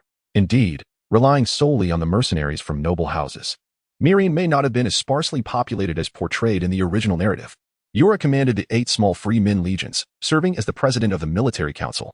Upon hearing Daenerys' words, the woman could not contain herself and quietly rebuked this group of highborn slaves he brought with him. Before we retreat from the cities, let us set fire and pillage. Therefore, in the original tale, Daenerys often found herself mired in trivial disputes within the pyramid's small hall, leading a rather vacuous daily existence. Only during those moments could she truly sense her purpose. However, with a portion of governance now delegated to the Prime Minister and the Administrative Council, she felt a sense of emptiness only in the evenings when she was apart from Dany. Furthermore, Karaka now had a wingspan of over 2 meters, slightly larger than Drogon. Yet, due to Karaku's slender physique, he appeared to dwarf Drogon significantly. Upon receiving a report, you immediately rushed outside my home, where I was busy hiding my mask and dagger. The woman remained silent, evidently prepared to speak, but withholding her words. In August of the 301st year, during the early hours, when the assault on Meereen commenced, the retreating forces consisted solely of the untainted, not yet joined by the liberated slave battalion. Upon hearing the woman's insults, Daenerys was momentarily taken aback, her expression darkening. Dany was now overseeing an 8,000-strong garrison, no longer akin to the police or city management of her previous life. Balistan nodded heavily. My unusual movements had drawn the attention of the neighbors, who reported me for the sake of the bounty on my head. After discussing with her small council, Daenerys resolved to march against Yunkai on the 10th of April, aiming to dismantle the slave regimes of Yunkai and Astapor within a month. In response, Daenerys said with slight indignation, "Since you became the king of Meereen, you have done nothing for the free men, yet you dare risk death to become the son of the Harpy?" At this point, the Free Men Battalion had undergone months of training, having seen bloodshed. A blooded army is a vastly different entity from one that has not. Who is he? Does he not have many comrades? Daenerys glanced at the woman above. Presently, Daenerys' forces had not clearly divided into 8 factions. The only one employing tactics effectively was the young wolf of House Stark. During the day, one does not find oneself languishing in the pyramid's small hall. You believed 8 months prior was the worst time to act, but had the Free Men Battalion seen blood back then, there would have been ample time to assault Yunkai and Astapor. Originally, Daenerys had not established a new code of laws before conquering Meereen, resulting in persistent strife among the free men. Drogon had even hunted within their ranks. Just as Daenerys found herself bored, Balistan descended with a companion. Robb paid no heed to Dany Esclair. He had never feared the strife of factional interests. Due to Robb's demands, Meereen lacked new directives, leaving Daenerys to personally adjudicate trivial matters, rendering the small hall stark and desolate. Your wife was tortured to death by a mob, and you dare speak, you vile harlot. It's all his fault for bringing these highborn beasts. Chapter 67. Ivan's confusion. Moreover, Daenerys believed such occurrences were numerous, with those harmed being potential recruits for the Harpy's progeny. The more she pondered, the darker her expression became. Suddenly recalling that Jack had once informed her that the greatest loss after Meereen's fall was endured by the original free men. The nobles would sequester themselves within their pyramids, escaping the carnage that followed the city's downfall. Conversely, the slaves, impoverished and liberated, were not targets for plunder. Only the original free men of Meereen would suffer immense repercussions, being ravaged not only by the liberated slave army that followed her but also by the slaves of Meereen. At that time, Jack had suggested allocating funds to compensate for their losses, thereby reducing the number of the Harpy's progeny. However, Daenerys dismissed this proposal, believing that the original free men had oppressed slaves in the past. "Let us take him below for questioning," Daenerys instructed Balistan. Upon hearing her words, Balistan promptly escorted the man away. A few of the Harpy's progeny had begun to venture out at night, causing some disturbances in Meereen's security, yet nothing significant arose. Your regression was painfully evident, as you appeared as foolish as when you were first taken in by Sandor. As Meereen was a city-state rather than a nation, taxes were collected every 8 months. During that time, the administrative officials like Mandar had not embezzled over half of the funds, which was a test of Xiong Wei's attitude and Daenerys' tolerance. Before we collected the taxes, they would be handed over to Sandor, who would then submit them along with the taxes from the 7th district under his jurisdiction, with a self-made stone dumbbell in his right hand, and his left perusing the month's tax receipts from Meereen. Ivan closed the door and called out to the man inside. "Just a moment, Lady Jack. The Prime Minister will be out shortly." Daenerys also realized she had spoken hastily, uttering some rather base remarks. Thus, Wei Xiong Wei attended no more than 4 classes daily, diligently studying swordsmanship and knowledge. The taxes from the 8th to the 18th districts were managed by Mandar and his 11 administrative officials. "I have hired the worst swordsmanship instructor and teacher from the slave bay for Wei Balistan. Come here, hang your cloak on the king's mouth. It could hold a salted fish." Sandor was quite confident, having discovered that the collective punishment system had very little control over the special populace. The entire free men of Meereen were excluded from this system. Just then, I remembered that Mandar had prepared a banquet for tomorrow at the Lannis Hot Pot restaurant. Thus, we could collect 700,000 golden dragons. However, that amount was undoubtedly minimal. At that moment in the Prime Minister's chamber, Jack sat at a custom desk, working. Since arriving in Meereen, Sandor had never forgotten Wei Xiong Wei's role as a capable and combative male secretary. Inside, Sandor patted Wei Xiong Wei on the head. A series of knocks echoed at the door. Ivan's expression shifted, yet he felt a hint of unease, wondering where Wei Balistan had gone, as he had clearly followed the Prime Minister out. "And you say tonight is for him? Really? Can you not be a bit more serious? The daggers of the Harpy's progeny are at your throats. The taxes from the 1st and 7th districts were directly submitted to Daenerys and Sandor. Xiongwei's proposed method of using labor to offset taxes left the free men of Meereen unable to pay. They were substituting currency with goods and compensated labor. However, Sandor did not grow angry, for in the world of power games, corruption was commonplace. In the original story, even the tax collectors of Daenerys' realm embezzled half of the taxes. All present were Daenerys' personal attendants, aware of Sandor's temperament, thus none dared to act. Those assassins from the original tale who had long kept Daenerys subdued in Meereen only now dared to show themselves. Xiongwei chuckled, recalling how last time he had laid a layer of fur on the floor so that he could sit upon it. Xiongwei was not a person given to pretentiousness. He rarely traveled with more than a few guards, attendants, and servants. Wei Ballastan exited the room, with Sandor closely following him toward the true dragon tower. Following behind, Wei Ballastan emerged from beneath the table and jumped heavily twice. Just wait a moment. I'm exhausted. My legs are numb from squatting. Especially in the case of reporting a conviction, where there is an accusation but no bounty for the guilty party. As Seven approached, Xiongwei jested, Oh. What has happened to your mother of dragons? Ivan watched Wei Ballastan and Sandor's departing figures, then turned back to glance curiously at the office. It was also peculiar that Sandor disregarded the Harpy's progeny. Indeed, there was little threat to be found. His words sounded rather serious, almost sinister. Sandy's lips twitched. He spoke as if he were being earnest. Sandy's office was located in the small hall of the Prime Minister's tower, where everyone worked in their chosen offices. Especially since Ivan was waiting right outside. What did he have to fear as the son of a Harpy? Sandy remarked. Although our presence has recently faded from the city of Milan, we have undoubtedly become a force to be reckoned with. Blushing, he said, It's not the son of a Harpy, it's the assassin wearing a golden mask who is out to kill you. Ivan entered, saying, Prime Minister. Sister Mi Xiongwei requests your presence at once. Now that they had captured a living daughter of the Harpy, Ballastan would not let this opportunity slip by. A thorough interrogation was in order. Sandy arrived slowly at the small hall of the true dragon tower, where Dany was frowning deeply. Vi Ballastan stuck out her tongue, suggesting he return to practice his swordsmanship. The missing 100,000 golden dragons were easily deduced to be elsewhere. Noticing Sandy's concerned demeanor, Dany immediately voiced her earlier suspicions and worries. Her subsequent conjecture proved correct. The free citizens of Milan had indeed become potential recruits for the son of the Harpy. And what did it mean that the Harpy's blade had not yet been drawn against their necks? Retreating, Sandy's lips twitched again. Seeing his excited demeanor made it seem as though he had spotted a mermaid, prompting a suppressed chuckle. Calculating the tax revenue of the area under Sandy's jurisdiction, it was clear that the total should have been no less than 700,000 golden dragons. The discrepancy with Sandy's estimates was minimal, if not negligible. He thought to himself, I must promptly prepare an umbrella for Xiongwei. After Ballastan left, Dany quickly instructed Sandy to summon Jack. Sandy touched his chin, opting not to seek out Manto, instead planning to observe Manto and his companion's pretenses.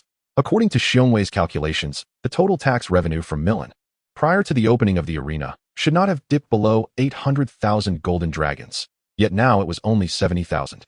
Chapter 68. Escaping the Five-Finger Mountain. Jack couldn't help but glance at Dany a couple of times, thinking to himself, she truly lives up to her reputation. It took me this long to realize I was speaking the truth. Has it been 3 or 4 months already?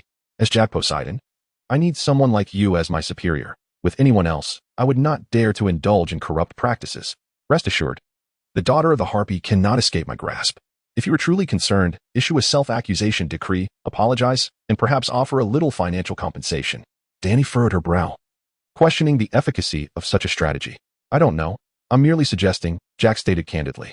Dany pursed her lips, pondering that if it failed, her self-accusation would be in vain, and her authority would be undermined. Sensing her apprehension regarding the method's effectiveness, Jack expressed his perspective. I believe it should work.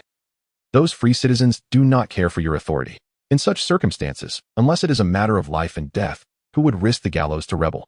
Jack implied subtly. He understood Manto's thoughts while surveying Ballistan's decor.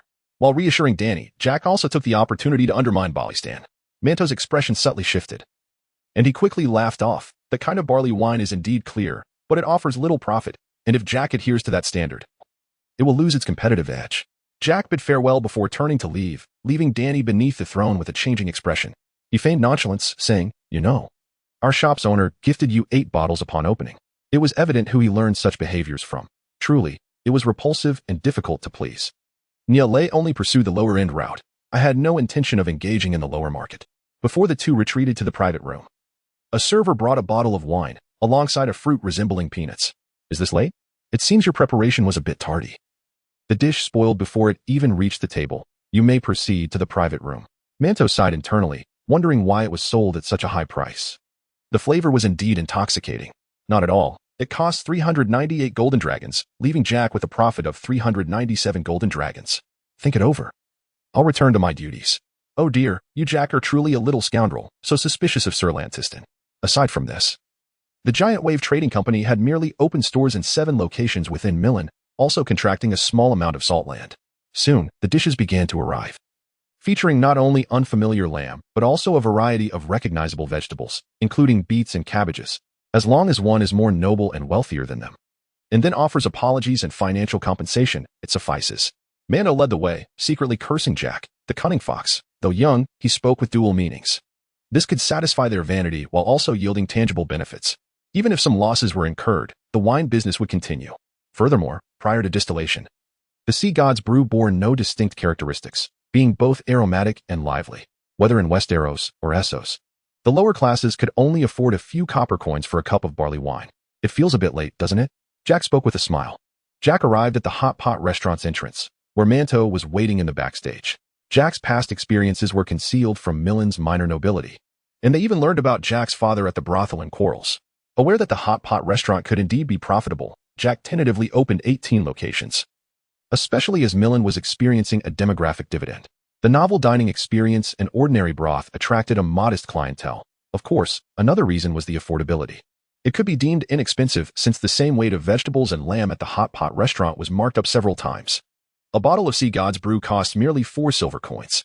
The previously unemployed citizens of Milan continued their old trades to make ends meet.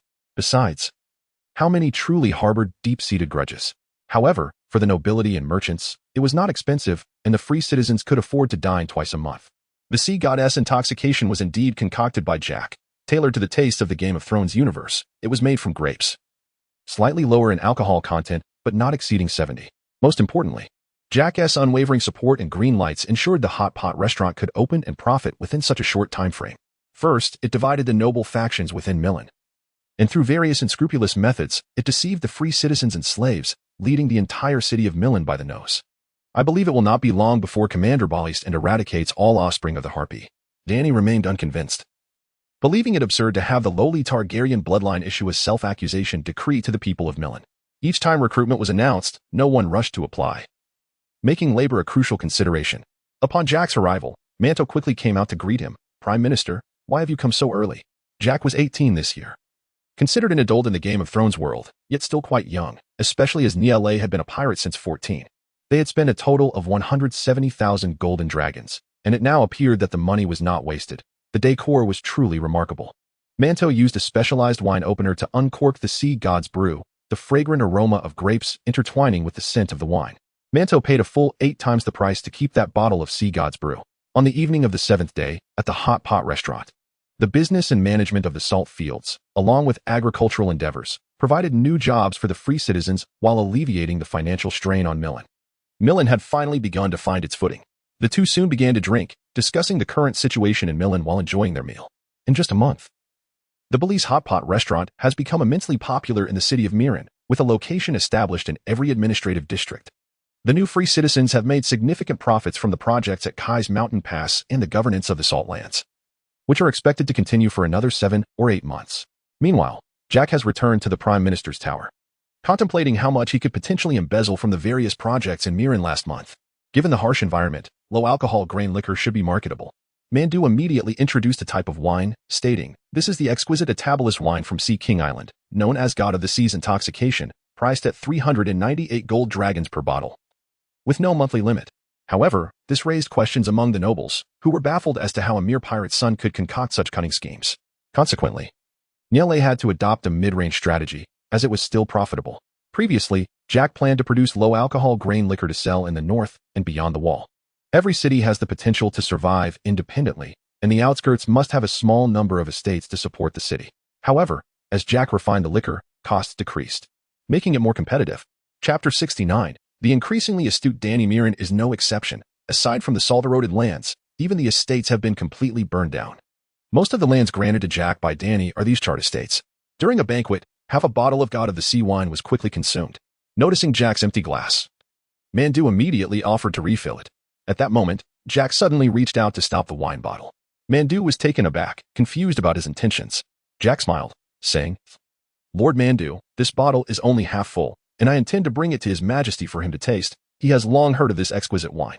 If it were less than half, I would find it difficult to explain to His Majesty, and he would surely not have enough to drink, which might lead to his displeasure directed at you and me." Upon hearing Jack's words, Mandu immediately grasped his meaning. "Prime Minister, is it truly appropriate to send half a bottle of wine to His Majesty? To be honest, that merchant guild is financially strained. They have given you many gifts, and you naturally must keep an eye on them. Just as Kochi said last night, a king who is not suspicious can live long. Moreover, before engaging in activities with Yura, Kochi would often enjoy the aftertaste while sharing with you some grand strategies for managing the kingdom. Very few in all of Miran and even the world know Yura's true identity." While Yura was dining with Mandu, Danny summoned Kochi Yuntan. However, before Yura's arrival, he had already replaced the positions of the two advisors and established a bureaucratic group for Danny, alleviating her governance concerns in Miran. Could it be that at a critical moment in the struggle for the Iron Throne, the command from the Iron Throne would lead me to rebel and slay myself? Before Kochi Yuntan departed, Danny sat in contemplation for a long while. I looked at Danny with satisfaction, recognizing the qualities of a wise monarch within her. Her talents are comparable to those of her pioneering ancestors. However, Danny remains uncertain about Jack's loyalty, especially since Yura is known for his deceitful nature. As her experiences increased, Danny naturally acquired practical knowledge. Despite some doubts, Kochi Yun did not hesitate to answer directly. Yura did not reveal his entire situation, and Danny and others merely perceived Atabalus as a small-scale pirate organization. Lantiston quickly understood that Danny was concerned about Kochi's identity, hence the consolidation of Jack's power. Thus, it became necessary for him to train 70 knights capable of leading troops into battle, so that we may command the 8 small free folk legions. Jack chuckled heartily and waved his hand, suggesting, "Your Majesty, let us split it evenly." Yet, Jack's identity is fundamentally a FAAD, as I am not an undercover agent sent by the Iron Throne to monitor Daenerys.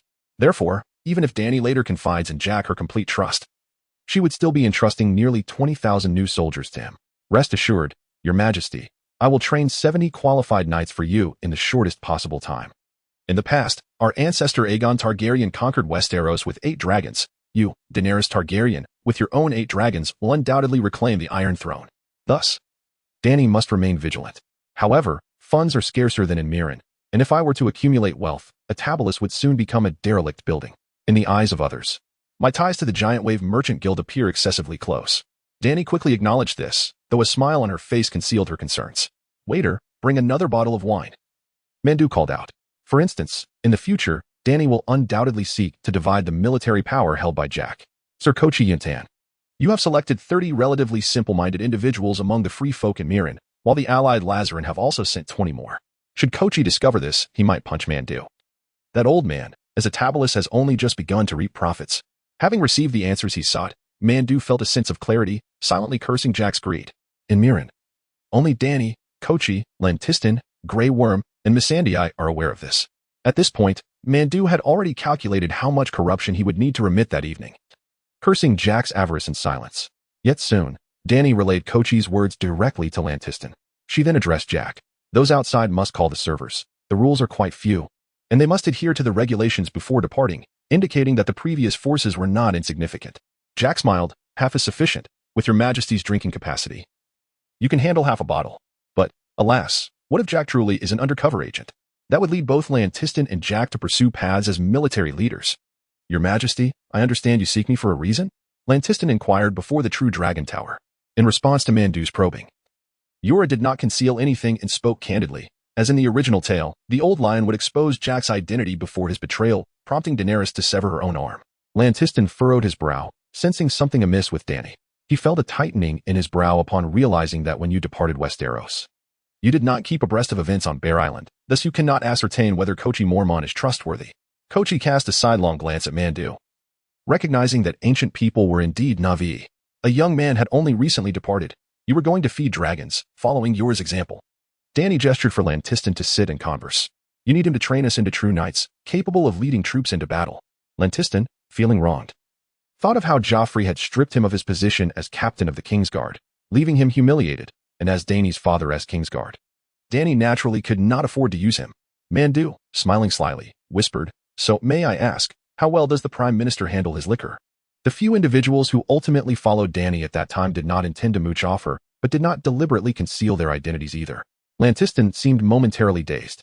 Just leave it to Kochi, and we can train together. Why seek me out individually?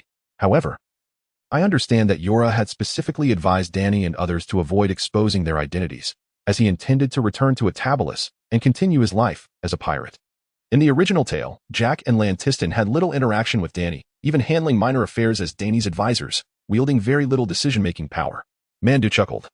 The Prime Minister's drinking ability is indeed commendable. Sir Lantiston, during the time in Kyrios, Yora has shared some words with you. You know whether they are true or false. Chapter 70. You underestimate him too much. As evening descended, the sweltering heat dissipated, yet Marine remained ablaze with lights, bustling with leisurely strollers. Upon returning to the Prime Minister's tower, Jack was immediately approached by Vitrol. Brother, today the Deputy Prime Minister's emissaries arrived, bringing several crates of gold, silver, and jewels, along with a good amount of porcelain. Take me to see them. Jack was pleasantly surprised by the efficiency of Mantu's operations, having dined in the morning. The items were delivered by afternoon. A total of 5 large crates had arrived, valued at approximately 50,000 gold dragons. It appeared that during the banquet, Mantu had grasped Jack's intentions well. They could embezzle at most half, but of that half, a portion must be surrendered to Jack. Otherwise, there would be no gains for anyone. Additionally, with Daenerys granting Jack the privilege of managing the taxes of District 2 without having to remit them, he would immediately acquire a sum of 100,000 gold dragons. The prosperity of District 2 was second only to the Central District directly governed by Daenerys, generating around 40,000 gold dragons in tax revenue every 3 months. Based on Jack's estimations, the Central District overseen by Daenerys likely collected between 60 to 70,000 gold dragons. Thus, when calculated, Marine's tax revenue every 3 months would amount to 400,000, totaling 1,600,000 gold dragons annually. Jack's unwavering trust deeply moved the young lady, inspiring her to study even more diligently. Those members were not formally organized and were merely a small number of informants yet to be developed. Among them, one had been severed by the tsunami during Jack's testing, previously melted down into 7 spearheads, thus forging 7 long spears. 7 official positions were established, comprising 10 individuals in total, who would serve as the central power wielders of the Seagull organization. After taking a sip of wine to soothe his throat, Manta continued. Whenever the merchant ships from the Great Wave return to Meereen, they will also carry back those funds to the Adderlil. Simultaneously, Adderlil had enacted stringent laws and surveillance against bribery and corruption, and the Seagull organization was not merely an oversight department newly founded by Jack. Chuckling softly, Mantu gestured for Iwan to pour him another glass of wine. Iwan shook his head, fully aware that even if he desired half, they could not afford to give more, knowing well that they had collected far less in taxes. At that moment, Jack sensed that the establishment of the intelligence department needed to be approached with caution. For in any era, intelligence held paramount importance. Furthermore, the once formidable Great Wave was now but a mere relic, offering little assistance. The task of the Seagull's commander had been entrusted to Vitrol. Thus, Zwobai organized the Seagull, which was divided into 2 departments. However, such high tax revenues could not be sustained for long. Once the Kai's Mountain Pass and the Artificial Canal project were completed, tax revenues would undoubtedly be halved. At the end of the Valis, it was a slave and an entertainer who wove a small web that enveloped the world, earning the moniker Four-Clawed Spider. The joint accountability system had only captured the son of the Harpy and the great bird of Valis, not to mention maintaining an army of 30,000 defenders. 14,000 freemen and 4,000 disgraced individuals would incur a staggering expense. It seemed that he had indeed learned something from following Jack around, at the very least. His perceptiveness had improved significantly. Due to the ordinary nature of such departments, both were established by Jack himself. Moreover, Villanthese was far less reliable than the Four-Clawed Spider, as she had been nurtured on the milk provided by Jack since the age of 11, naturally fostering a close bond between them. Each 10-member team was managed by a small squad of 7 and a larger group of 8. In order to construct a small framework, Zwobai racked his brain, recalling historical organizations such as the Jinui, the White Ice Platform, and other similar structures from future tales. Iwan quickly grasped his father's intent and poured Mantu a full glass. The 7-tiered Seagull was responsible for towns with populations below 70,000. Son, you underestimate Jack Poseidon, he remarked. Have you even met Daenerys? She is a frequent presence.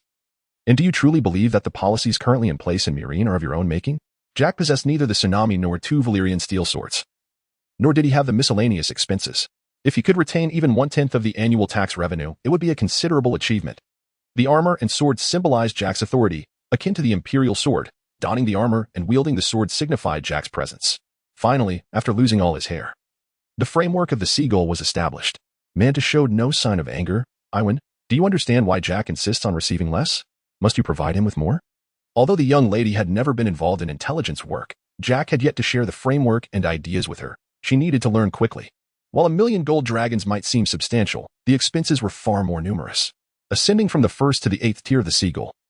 The 8th tier represented the highest rank.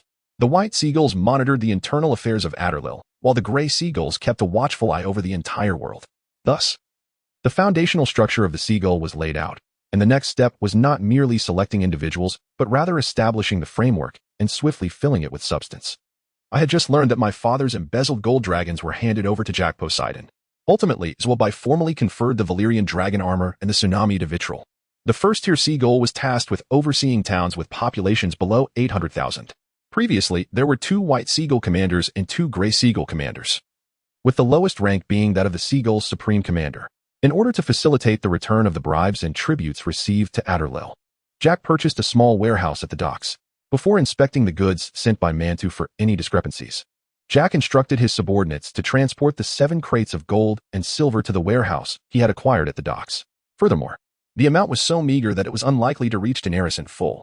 The young lady, under the tutelage of various instructors, was growing at a slow pace, her head now resembling a gourd, exuding an aura of vivacity.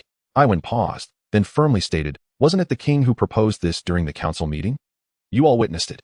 Each 10-member team and larger group combined could exceed 8 teams. Meanwhile, within the estate of the Gru family, Iwan was complaining to Manta that Jack was akin to a vampire. The informants were not formally organized, and their identities remained confidential. They would only receive rewards after providing information. The 8th-tier seagull was responsible for towns with populations below 100,000. Any town with a population of 10,000 also fell under the purview of the 8th-tier seagull. Moreover, the personnel and guards at the Prime Minister's tower were all Adderlil citizens, hence trustworthy. Perhaps once the salt flats were replanted with olive trees and grapevines, Meereen's fiscal revenues could return to 1,000,000 gold dragons annually. Additionally, as Meereen currently had no slaves, the wages of the servants within the small pyramid were also considerable. Chapter 71. He eats well, so we can eat our fill. As the words lingered on the tip of his tongue, Iwan's voice gradually faded. Upon reflection, Daenerys truly did not seem capable of devising such strategies. They had long since uncovered Daenerys's past. She was the princess of the former dynasty of Westeros. Subsequently, she was sold to the Horse Lords by her own brother, and later, due to her altruistic nature, she inadvertently caused the death of the Horse King. Ultimately, she nearly perished on the Red Waste, only to be rescued by Quentyn, becoming embroiled in his power struggles, almost losing both herself and her dragons to the sorcerer. Yet, upon reaching Slaver's Bay, she displayed remarkable cunning, particularly after seizing Meereen, leading the city to prosperity within a mere month. Even the most concerning Harpy's son was kept firmly in check, unable to stir any upheaval. Are you suggesting that all of this was Jack's idea for Daenerys? Manda scoffed. Who else could it be but this sly fox? His words are always convoluted. It's a wonder where he inherited such crafty thinking. Evan scratched his head and said, "Father, I often follow Jack. Although he possesses some talent, he is also greedy and fond of women. Could there be others behind the scenes advising Daenerys?" Mander glanced at his son with exasperation, silently cursing him for his foolishness. While Mander was educating his son, on the garden balcony at the top of the pyramid, Sir Tarleton observed that Daenerys was far from being the perfect monarch. Suddenly, Daenerys' expression turned serious. "A longsword is like an extension of your arm. That is a realm pursued by few knights, and you possess it innately. I have placed several maidens within Daenerys' Grand Pyramid. To speak candidly, in terms of military leadership, Daenerys is not the weakest among us. I commanded the Battle of 4 Copper Coins in my youth, a conflict involving tens of thousands of soldiers. Following Jack's suggestion, 8 tribes were established in Slaver's Bay, rapidly expanding with Daenerys' support." Tarleton's lips twitched. Vayton Shao was Jack's personal squire, and Tarleton was not one of your numerous swordsmanship instructors. This young lady is not a monster. You need not compare yourself to her. You are indeed the least gifted swordsman I have encountered, without exception. By the time you reach adulthood, even the Dawnblade shall be my rival. Father, if you still seek the king's favor, you should not remain as Vayton's squire. It is certain he will fall from grace one day. Once that is settled, Jack will enlighten Daenerys on governance. Daenerys has disappointed me greatly. Like your mad king father, who only burned people. Daenerys is merely learning knowledge from scholars daily and often seeks my guidance in swordsmanship late into the night." Yet Daenerys, slightly disheartened, replied, "But you and Vayton are not so different, are you? When Tarleton was instructing you, He saw shadows of the water dance in your movements. I suspect you have yet to master the entirety of that art. After saying this, Mander patted his son's arm reassuringly. He worries. As long as you stand by my side, you shall not falter. As Mander spoke, a fierce ambition burned in his eyes. Should Daenerys truly establish herself in Meereen, your family will ascend to the power center of Slavers Bay, a position that could last for 500 years. Evan, now you understand why you must pay your dues. Do you not? You can only rely on me now, just as the previous generation did. Daenerys widened her eyes in surprise. Is your talent truly that lacking? Mander glared at Evan, drenched in sweat, and scolded him. Tarleton quickly replied, Your Majesty, it is not that everyone's talent is so poor. You have already accomplished much. There is no need to be disheartened. Evan smiled wryly, realizing he had not shared enough with you. Now, every time I recall Vaden's gaze upon me, it feels just right. In half a year, you will be at war with the slave owners. Are you prepared to let him lead the White Dragon army to defend Meereen? Those kings are hardly worthy of serving Daenerys Targaryen. The Mad King Aerys Targaryen VIII, the Boar King Robert Baratheon, the Bastard King Joffrey Baratheon. Daenerys considered Vaden's low opinion of the Black Dragon army, believing this young lady could surpass the Dawnblade. After much thought, Daenerys decided to have Tarleton command the White Dragon army, the weakest force, whose armor and weaponry would be supplied first. Evan, remember, I suffer so you may feast. It is not a trivial matter, Mander said earnestly. Unfortunately, there were too many to protect him. Jogo, Argo, and Locker, among others, had also been dispatched by Daenerys at Jack's suggestion. Rising, Daenerys brushed off her garments. Do not lose heart. After all, you practice swordsmanship for self-defense in critical moments. Especially since combat may not be your forte. Your Majesty, your progress is slow. You have yet to acquire the basics of killing, Tarleton praised. Fool. If you transfer him today, you will lose your deputy position tomorrow. Those minor nobles who have always favored you will tear you apart. Ultimately, the White Dragon Legion, whose strength lies between the two, would be led by Yora, for even if I were a spy for the Iron Throne, it would chill my heart. Yet Daenerys' liberation of Meereen would lead to a reshuffling of power, and by a stroke of luck, I saw an opportunity to ascend. According to their reports, Jack often spends the night in Daenerys' chamber, their voices audible through the door. Daenerys had yet to gather 70 capable warriors from the slavers. Under the oppression of the great lords, we, the lesser nobles, would have no chance of rising. The talent of the Black Dragon army, in Tarleton's view, was unparalleled in the world. Sweating profusely, Daenerys collapsed to the ground, gratefully accepting the cool water offered by Miss Misa, sipping it slowly. In retrospect, especially while serving beside Vaden, I felt a chill from his penetrating gaze. Evan suddenly broke into a cold sweat. Upon hearing this, Evan dismissed his suspicions, realizing that Jack, who outwardly appeared frivolous, was not so simple-minded. The clashing of iron swords echoed as Tarleton swiftly disarmed Daenerys, sending her longsword flying. As for Yora, I may not have commanded even 1,000 soldiers. Yet I would select the finest knight from Tarleton's training group to lead the strongest Green Dragon Legion. Tarleton nodded. Indeed.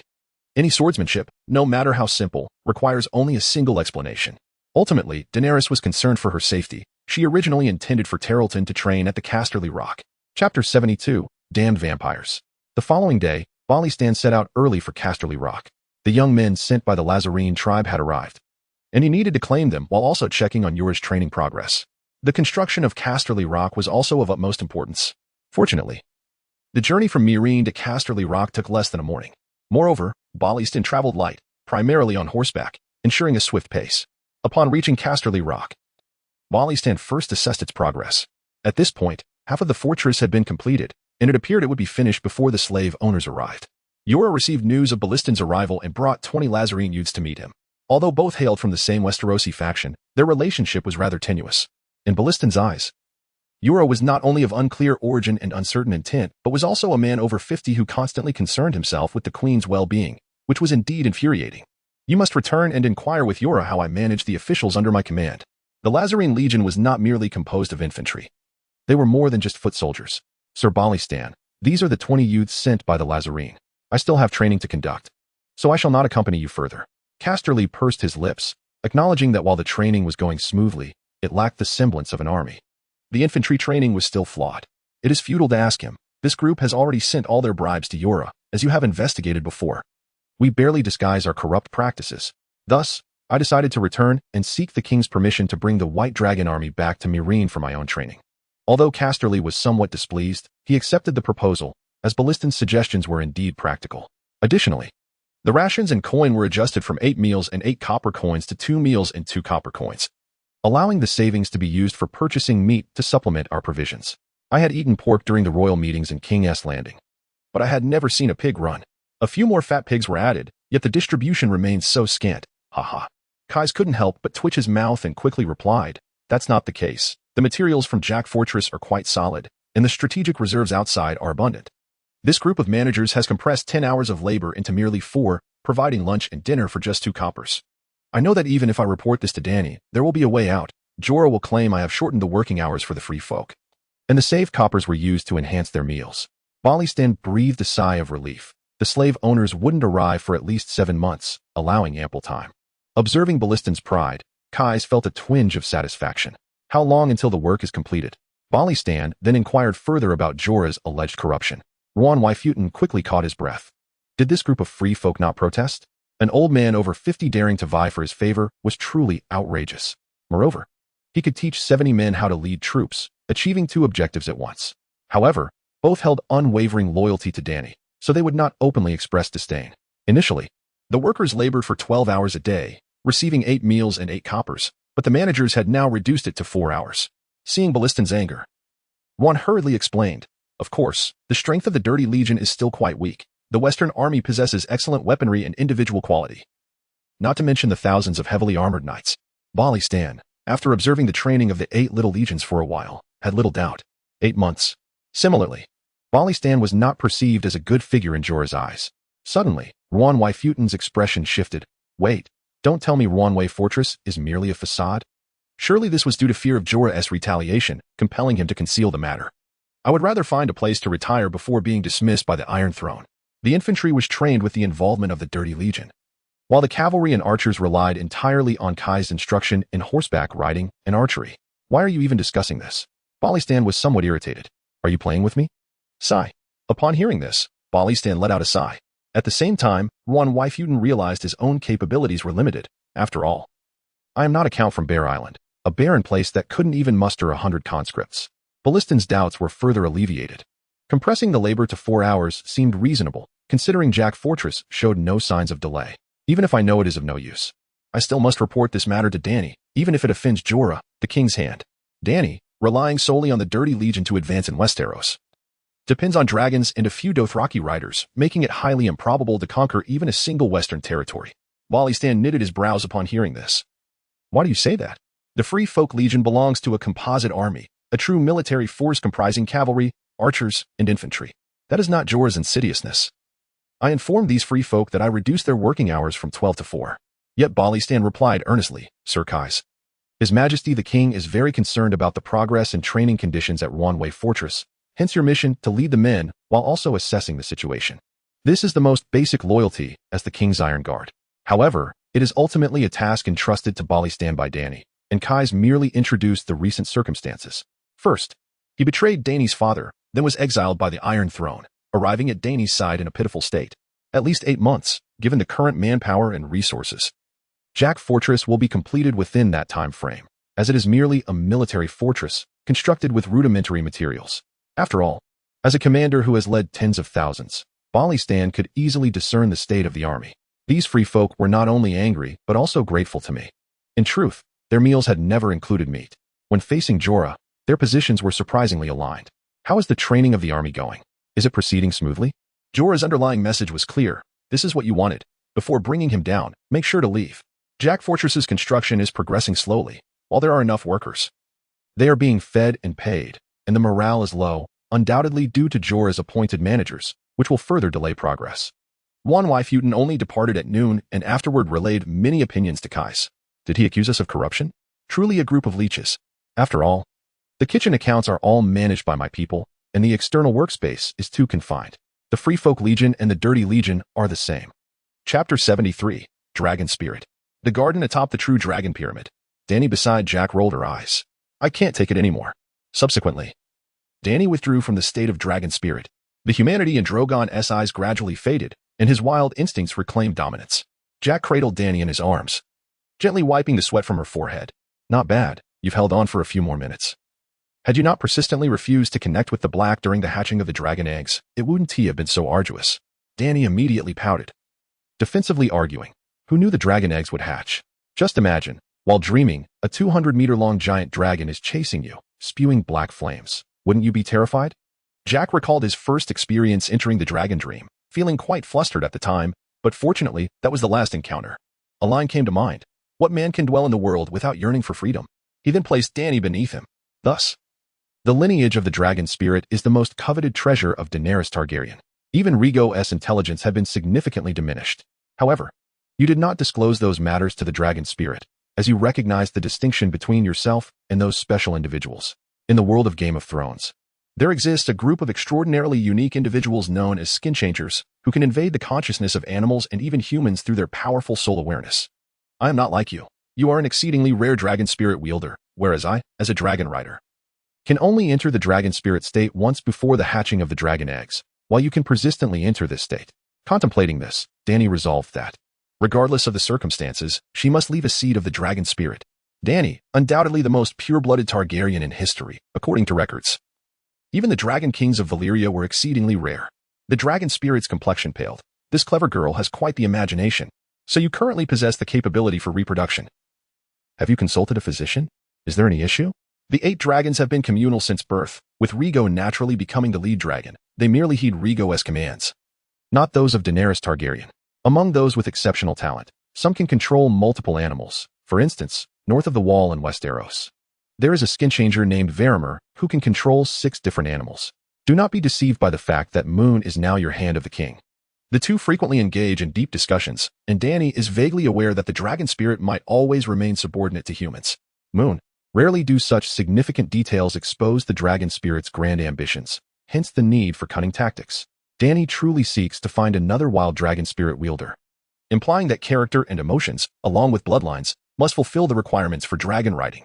Even if the dragon spirit ultimately seeks independence, at the very least, 2 children must be left to control Tyrion and Jack. Establishing a connection with Moon, merging consciousness previously, has made your relationship considerably closer. There is even a chance to bind the dragon spirit to oneself through offspring. This, in turn, would ease the tension surrounding the Iron Throne. It seems to convey, do not frighten your mother. What if he becomes foolish? Animals that were connected before becoming spirit-bound tend to become somewhat duller, all thanks to the mental prowess of the skin changers. However, a dragon is still a dragon. As years pass, it becomes increasingly difficult for Tyrion and Jon to maintain their connection with Dany, and they may risk becoming wild dragons.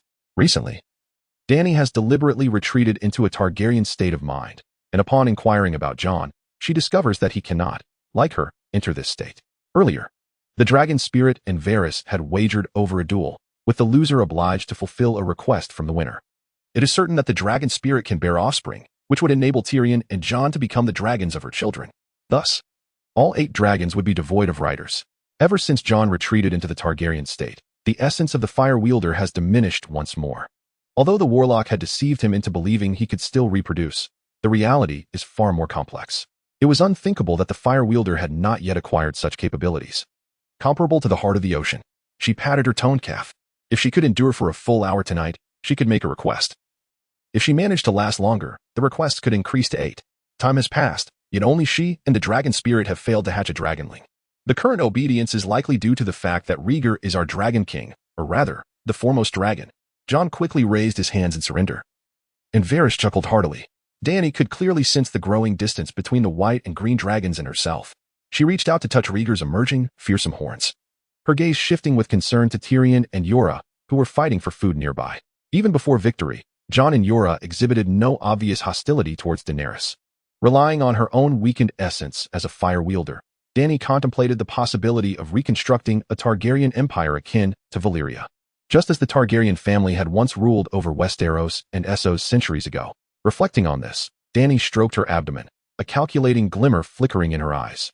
It appears that only one person can retreat into the Targaryen state with a single dragon, and prior to establishing a connection, the dragon rider would be distanced from their dragon. The special flames continue to spare Dany from burning sensations, though the pain has slightly intensified. Throughout the history of the Targaryen family, there has never been a fire wielder as feeble as Jon Snow. Rhaegar looked at his suddenly solemn mother with concern, extending his tongue to lick Dany's cheek. Varys' eyes twinkled mischievously, revealing a smile laced with ill intent. For instance, those who control wolves are typically called wolf spirits, while those who command eagles are referred to as eagle spirits. Danny refocused her thoughts. The matter was not insurmountable, for John had always practiced protective measures. Suspecting he could conceive after a brief period.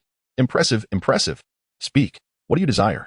At this moment, the dragon spirit was still aware that Danny had not regained her ability to conceive. Fortunately, Danny had entered the Targaryen state with John. Had she chosen Yura, that would have been a significant misstep. For instance, even when it was clearly Danny's turn to ride, the dragon spirit would always find a way to evade. Following the dragon spirit's suggestion, Danny attempted to establish a Targaryen link with John and Yura, but all efforts ended in defeat. Varys abruptly knocked John's sword away, the wooden blade pressing firmly against the dragon spirit's throat. It was only natural for Danny to feel elated. She had finally managed to assert her dominance over the dragon spirit. Even the flames could not heal her wounds or eliminate negative conditions, such as poisoning. Before the dragon spirit departed, Rhaegar nuzzled against Danny. As long as her offspring's bloodline remains pure, they could continuously hatch dragons from their eggs. What say you? Are you not formidable? Chapter 74. The exchange student from Laza. As evening descended, the blood-red remnants of the sun enveloped the free city of Meereen, with the streets lined with liberated citizens returning home from work. Suddenly, a commotion erupted, drawing the attention of numerous bystanders. It was none other than Varys returning with the exchange students from Laza. Days prior, Danny had announced her intention to form a knightly order of 50 members. Excluding 20 spots for the Laza exchange students, 30 positions would be filled from the ranks of the commoners and nobles of Meereen, open to all individuals under 18. Some neutral noble families sent their younger sons to participate, while the number of commoners eager to join the selection was even greater. Ultimately, the results were revealed. Only 6 commoners were chosen, while the remaining 24 slots were filled entirely by nobles. This outcome sparked considerable discussion among the commoners, who speculated whether there was some hidden agenda at play. However, the reality was that the noble youths possessed superior physiques, benefiting from ample nutrition and foundational education. The allocation of 20 spots to the Laza students also incited discontent among some nobles and commoners alike. Hayton remained oblivious to Slark's emotional turmoil, continuing to elaborate on the etiquette required for meeting the king. Of course, we wish to chastise him. We are mindful that littering will incur fines from the Prime Minister's newly formed sanitation department. We've long since discarded rotten leaves and excrement. Pray tell, why is it that we harbor so little animosity towards you? Has the king formed an alliance with your Laza tribe? Indeed, but without the protection of the Unsullied. We are still willing to purchase grain at a low price, having previously promised to assist the Laza in constructing cities. Just as the Laza people were deep in contemplation, a dragon king emerged from the Bay of Slaves, liberating the enslaved. Seeking refuge was not practical, as it would offend the fierce Ballistans, and even the guys would be angered. Moreover, beneath the pyramid, nearly all of Meereen's depictions of the harpy had been replaced with those of white dragons. Thus, the arrival of 20 Laza youths in the city sparked a spectacle, as onlookers wondered if this group of Laza individuals possessed extraordinary powers to secure such a considerable number of spots. Should you accomplish even minor feats during the liberation of the entire Bay of Slaves, the king would undoubtedly bestow upon you titles of nobility. However, upon arriving, Slark discovered that the Dragon Kings Unsullied only offered protection to towns and that very few great tribes had the strength to construct towns, forcing them to endure plundering. The Laza were eager to seize this opportunity and thus dispatched their most outstanding 20 youths. This did not inflate the price of grain. Gradually, Chujinbi led the group to the true dragon pyramid. Slark observed the excited expressions of the bystanders, prompting him to curiously inquire of Hayton about their newfound popularity. Hayton raised an eyebrow. He had never witnessed Laza individuals exude such confidence, as they had always appeared meek in his memory. At that moment, Slark was overjoyed. Without the protection of the Unsullied, he feared the marauding horsemen. The small entrance was adorned with a carving of a white dragon, beneath which were inscribed 8 characters in gold, True Dragon Hall. Slark gazed in astonishment at the current state of the True Dragon Pyramid. The Laza population had dwindled from over 1,000 to a mere 200,000. The smallest 7 tribes understood that if they continued down this path, their race might truly face extinction. Hayton cast a glance at the 70 men before him and reiterated the importance of not offending the king before leading a few of them into the True Dragon Hall. Seeing that Chujinbi still retained some semblance of reason, Hayton offered another piece of advice. In other words, they are not candidates for future dukes or earls of the Bay of Slaves. Thus, Chujinbi resolved to alter the circumstances of the Laza, believing that if they persisted, they would eventually be driven to extinction by their own kin. The conditions presented were far from sincere. Over the past 4 years, I have continuously urged my father to rise in rebellion. Though the Laza are volatile and brave, they are not foolish, and they certainly possess their own thoughts. Yet my father consistently claims to act for the survival and continuation of the tribe, steadfastly refusing to rebel. From that day forward, I comprehended that even the horsemen could perish, They were adversaries as devilish as any, and we, like a throat pierced by a dagger, were not immune to death. Many aristocrats, whose offspring were not chosen, believed that the lowly Leviathans were unworthy of the opportunity to be knighted by Her Majesty. It was certain that the Leviathans had little of merit to present. It was undoubtedly not sustenance. At the tender age of 18, in the span of those fleeting years, my family's grand town had endured countless assaults. The horsemen excelled in the culinary arts of carbohydrate staples, thus leaving fewer livestock and fewer souls to plunder. The food in the hands of the Leviathans was still abundant. When I was 4, a youth from the Balish tribe intruded upon my chamber. But I struck him down with a dagger, ending his life instantaneously. Each time the town savings dwindled, the horsemen would arrive to pillage, livestock were swept away, and people were sold as cattle to slavers. Thus, the Leviathans offered their own facade of goodwill. Slakshi was momentarily taken aback, unable to grasp the situation. Once, he had accompanied his father during grain sales when he beheld a small pyramid, and now the bronze statue of the eagle-headed man beneath the pyramid had been replaced by a colossal dragon sculpture, just as Chujinbi was resigning himself to fate. Daenerys' envoy arrived. What filled the Leviathans with unbridled joy was the envoy's arrival even before we had firmly declared our willingness to ally with the Mother of Dragons. Slakshi clenched his fists, resolutely vowing to become the smallest duke, and when the time was ripe, he would eradicate every last Balays, annihilating their nation and their kind. Chujinbi, sensing the gravity of the situation, explained, it was precisely due to the alliance that His Majesty extended a meager token of goodwill, granting the Leviathans 70 slots. Though it appeared merely as the knighting of the most basic knights, the external significance was profoundly weighty. In due course, the Dragon King intended to select 20 individuals from the Leviathans to be knighted, instructing us on leading armies and governing lands. To achieve the extinction of our race, there were but 2 paths, to seek reliance or to resist. Should we choose to rise in defiance, there would be those willing to ally with the courageous Leviathans. Slakshi relinquished his claim to tribal inheritance, volunteering himself. A glimmer of determination shone in his eyes. The envoy declared that the Dragon King was willing to ally with the Leviathans and would send protectors to safeguard our towns. Thus, the weakest 70 Leviathans dispatched their most exceptional sons to Milan. Chapter 75, The Knighthood Ceremony, Your Majesty. Balais bowed in reverence. The 20 behind him promptly followed suit, calling out Your Majesty. Excellent, you all appear quite spirited.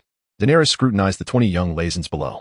Each was robust, displaying no signs of cowardice, only a hint of nervousness, which was quite natural. There is no need for anxiety. The very fact that you have arrived in Milan signifies your exceptional worth. I shall knight you as my knights. Should your talents prove sufficient, you will have the opportunity to shine in the forthcoming War of Liberation, ascending to the ranks of Baron, Viscount, or even Count. Having spoken, Daenerys approached the front, taking the prepared sword from Miss Missanthe. Standing before the eager Borhachi, visibly trembling with excitement, Daenerys commanded solemnly, kneel. Borhachi promptly knelt, awaiting his knighthood. What is your name? To demonstrate unwavering loyalty, Daenerys personally knighted each individual, allowing the Leviathans to feel a sense of belonging. From this day forward, would he be willing to protect the mighty, to be valiant and unyielding, just and loyal? Zizgur abruptly halted, turning his head to regard Borhachi. Did he deceive you? Humph. As long as he remains in Milan, we shall see. You will send them scurrying back home. In front, Daenerys had yet to commend the venerable Wang Wanyaotan. If his swordsmanship was commendable, perhaps she could consider imparting her skills to him.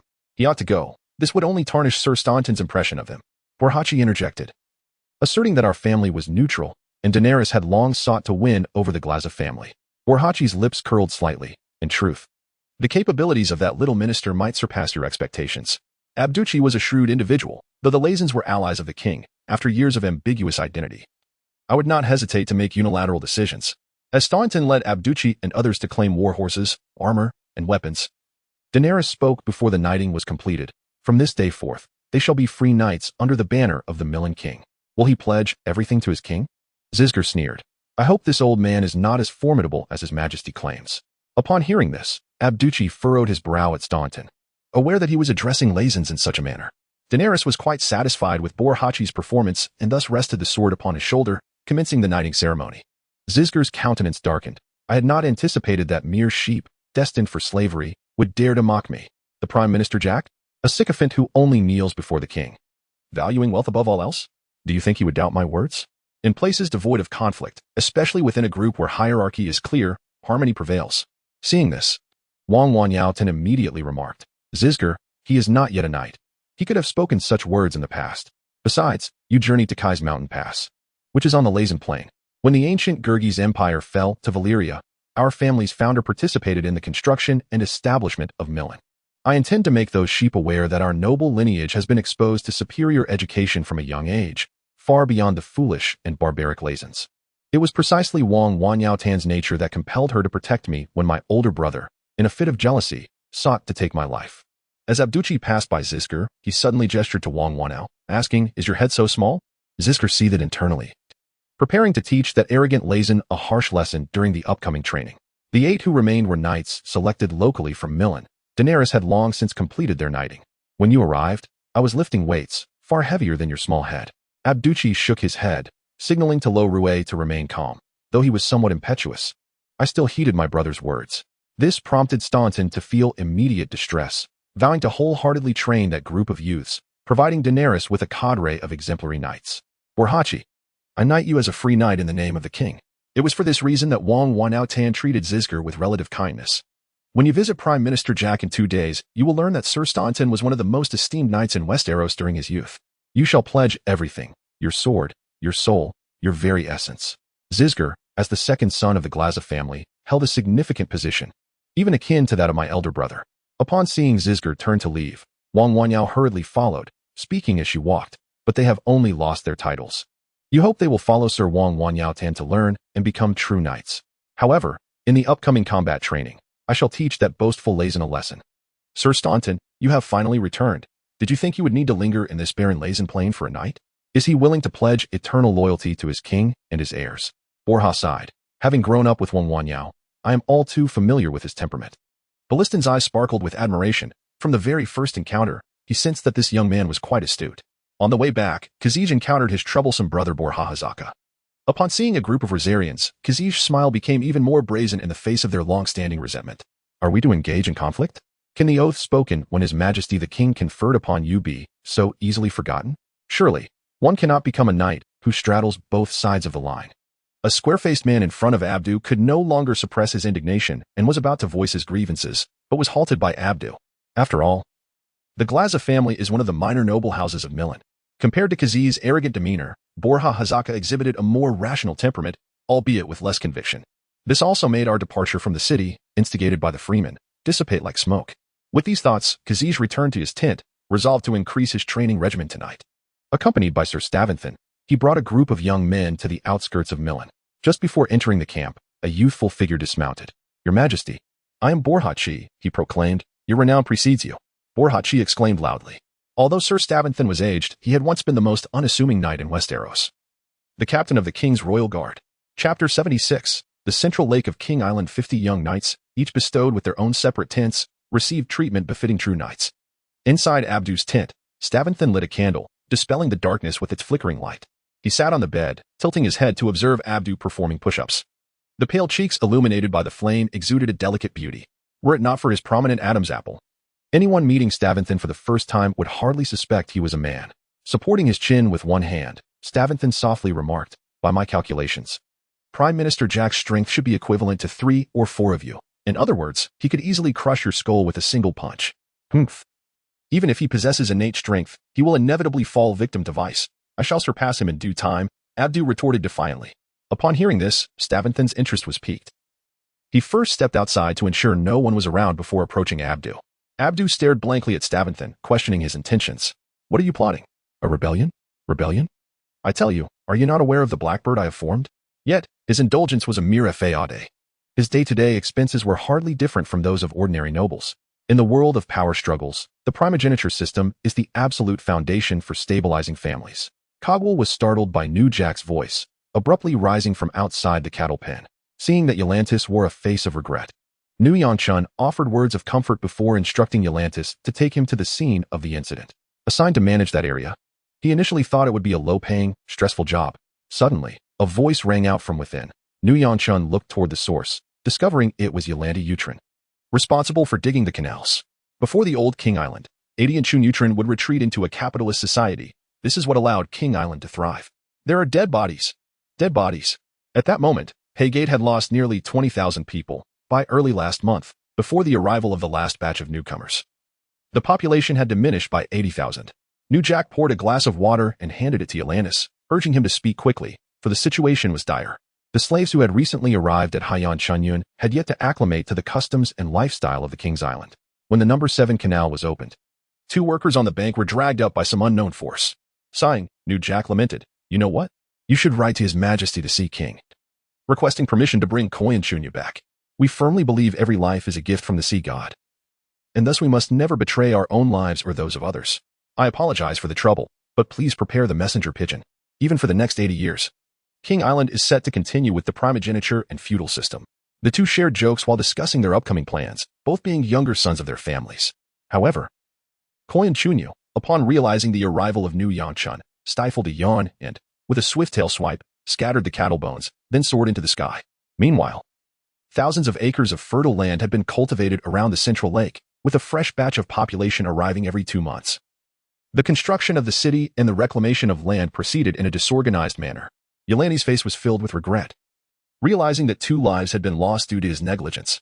After completing the report on Stavathan's development, New Jack took a deep breath and pulled out another sheet of paper, condemning Codwell's transgressions, pointing at the bones of 2 cows. He was so enraged that he could hardly articulate his words, his lips quivering with a strange humor. What happened? How did they die? How many are gone? Recalling Codwell's frequent pilfering of cattle, he wondered who could be held responsible for such losses. The officials surrounding New Jack wore mournful expressions. "I was once a lowly slave. From merely consuming the wild animals beneath the island to stealing livestock and poultry, I had yet to escape the grim shadows of my past." This indicated that there were no small predators outside the lake, yet you had not taken heed until just now. Watching the messenger pigeon disappear into the distance, New Jack murmured, "Your Majesty, please return swiftly to take Codwell away, as he is truly a stumbling block on Haygate's path to development. Ever since you appointed me to oversee the canal excavation, I have noticed something amiss. The fish outside the lake are far too large. Of course, you are aware that your earnings were not entirely invested in it. Until the educational system is refined, we shall revert to a feudal society through reform." New Jack. New Jack, are you there? What is it? New Jack looked at Yolantis, who was sweating profusely. "Why are you so composed?" Abdu chuckled heartily. "In matters of the heart, the walls have ears. Should the Prime Minister overhear, he may retaliate against your family." To facilitate communication, New Jack acquired 10 messenger pigeons. These magical birds, imbued with a touch of sorcery, were costly but exceedingly convenient for delivering messages. Upon returning to his residence, New Jack took out his correspondence, initially reporting on the current state of development at Haiyan Shunyan. "I have arranged for several blackbirds to serve in the Prime Minister's tower, according to their accounts. The Prime Minister is indeed greedy. The techniques for producing fine salt and soap have yet to be mastered, but preparations are underway to select a site for constructing a factory, especially for a younger son like Shunyu. Establishing an independent household was nearly the only principle." Rakshia raised an eyebrow and suddenly quipped, "Perhaps the Prime Minister is plotting a rebellion, intending to imprison His Majesty and have children for himself, while seizing the 8 dragons to breed his own. We must send a letter to His Majesty the Sea King. There must be someone who can control him, as the oxen have been continuously consumed, leaving no room for labor." "Codwell!" New Jack roared in fury. His suggestion was to establish a factory on Crescent Island in the northeast. As per Haygate's planning, factories could be built within King City. Although jesting, Chunyu was indeed cautioning Rakshio, for word of this could reach King Island, resulting in dire consequences. With Stavathan just established, King Island was keenly focused on the cultivation of culture and faith. Before sealing the message, New Jack sent it off via messenger pigeon to the slave bay. Moreover, it is said that the Prime Minister harbors a profound disdain for painting, often scribbling chaotic sketches on paper, while mysteriously inviting others to view them. Newgate's expression shifted as he realized that the laws of Atestavan were personally drafted by the king of the island, making matters concerning human life rather trivial. According to the plans laid out by the authorities, the population base for Haggett must not exceed 100,000, with the introduction of internal populations contingent upon circumstances. The Blackbird was an intelligence agency established by Stavan to prevent his brother from taking his life, though it was small in scale and specifically tasked with monitoring Dolahazaka. Chapter 77. A glimpse of the world in Vol, filled with self-reproach, led the way, murmuring, "It's all my fault. I noticed something was amiss when I first observed the Eye of Heaven Lake, but I never anticipated that the entity within could drag a person beneath the water." On King S Island, there were nearly 10 lakes and rivers of various sizes. The largest river spanned almost the entirety of the island, its center resembling an eye. Hence its names, Center Lake, Center River, or the Eye of Heaven Lake. Sensing Vol was responsible for digging irrigation channels for the slave owners' estates in Slave Bay. Newgate assigned him this task, providing him with 300 workers, though now only 298 remained. While surveying the terrain, Vol had noted several anomalies. Logically, with such a vast expanse as the Eye of Heaven Lake, one would expect numerous animals to come and drink. Yet, The creatures on the island preferred to scramble for water from smaller streams rather than quench their thirst at the lake. The incident did not stem from the recently excavated first tributary, but rather from the initial flow of water when something peculiar occurred. Although Newgate possessed exceptional abilities, he held an unwavering loyalty towards the water monster. I may be the youngest on the island, yet my experiences surpass those of some lesser slaves that came after me, he thought. Yet, Ingval pondered, what could be more terrifying than humanity itself? Just as he took a couple of sips, a white shadow suddenly emerged from the water. Disappointed, Newgate shook his head before he could delve deeper into his reading. At that moment, at the banks of the Eye of Heaven Lake, Cogville descended from the sky. The incident scene was cordoned off by law enforcement, surrounded by a throng of spectators. Newgate quickly assured that even if the Sea King had no countermeasures, he would summon the Sea King back to oversee the situation. Perhaps the creature in the water was far larger and more aggressive than he had imagined. Although the world of power struggles had eradicated deities, a small segment of the populace still clung to theism. Newgate's words resonated with a semblance of belief among the crowd. Bolstered by his exaggerated expressions and gestures, fear flickered across Newgate's face as he murmured, "For I have discovered that the sole purpose of the sacrifice of Jack is not to stabilize the populace, but rather that the river bears no sweetness." With that thought, Newgate hastily ordered a halt to the excavation of the tributary, particularly limiting trips to the river's edge except for necessary drinking water. The First Kingdom lacked a grain production base, set at 490,000 acres, not merely 326 square kilometers of land. Previously, they had excavated channels along the Eye of Heaven Lake, introducing 49 tributary streams for irrigation. The chaos was palpable, observing the severed hand. It was evident that Jack had consumed that poor soul entirely. Instinctively, I reached out for help, but only a severed hand remained.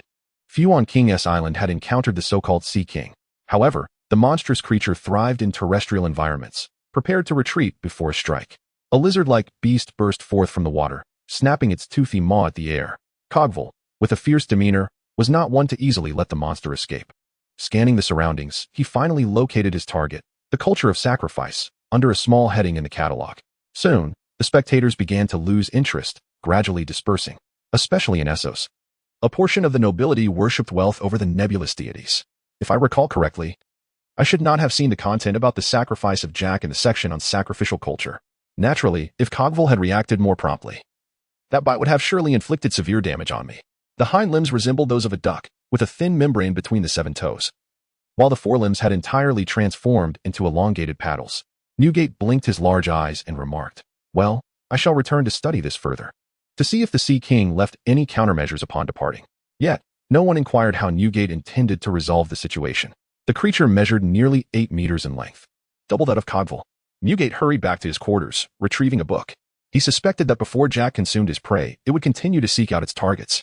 As the beast landed heavily, Cogville finally glimpsed its true form. The crowd instinctively parted for Newgate, who arrived at the rear, noting that no traces of the incident remained, save for a solitary severed hand. Cogville reacted slowly, immediately retreating, and in the blink of an eye, the water erupted. Newgate had observed for a while, but could not discern the full picture. Yet, the gathered spectators eagerly turned their gaze toward the island's youngest elder, hoping for a definitive answer. This suggested something terrifying lurked beneath the surface. Soon, Newgate arrived at the 7th water channel. According to the plan, King S Island would not establish private farmlands. All agricultural land belonged to the royal family, which employed workers for cultivation.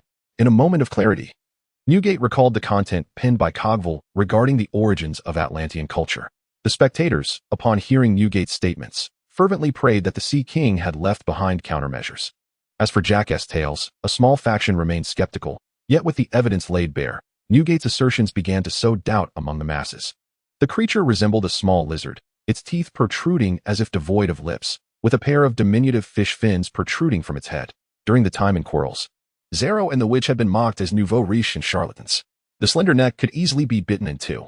Such events were hardly concealed beneath King S Island, where rumors circulated slower than decrees. Yet, the Eye of Heaven Lake truly harbored Jack, and it had just consumed 2 individuals. Thus, it had not registered as a concern until this morning when 2 workers were attacked, prompting a realization of the situation's gravity. After much contemplation, Newgate devised a desperate plan. Writing a letter to the water monster, pleading for a delay in its return. Newgate's countenance reflected his distress, as he could gauge the unfolding events by merely a single hand. Having just captured 7 monkeys, he sought to quench his thirst before returning to rest. Yet, Newgate's unrestrained praise for the water monster had led the islanders to harbor a profound reverence and fascination for it. particularly following the emergence of the Red Comet and the dragons during the Age of Magical Depletion, when the witches of Quarrels were similarly branded as charlatans. Chapter 78. The Gray-Bearded Thief. As the monster turned, Karaxu lunged forward, biting down on its tail. Karaxu aimed to prevent the creature from returning to the water, but its strength far surpassed his own. With a powerful flick of its tail, the monster sent Karaxu soaring through the air. In that fleeting moment, understanding dawned on Karaxu, and he unleashed a torrent of blazing dragon fire, igniting the beast's back. The creature let out a chilling scream before plunging back into the depths. Karaxu seemed to realize that the monster feared fire and promptly unleashed several more jets of flame toward the water's surface, followed by a provocative roar. Minutes passed with no response from the water, and satisfied with the silence, Karaxu finally took his leave. The battle between the monsters went unseen, and Korakayu remained silent, thus unable to describe the creatures to Newgate and others.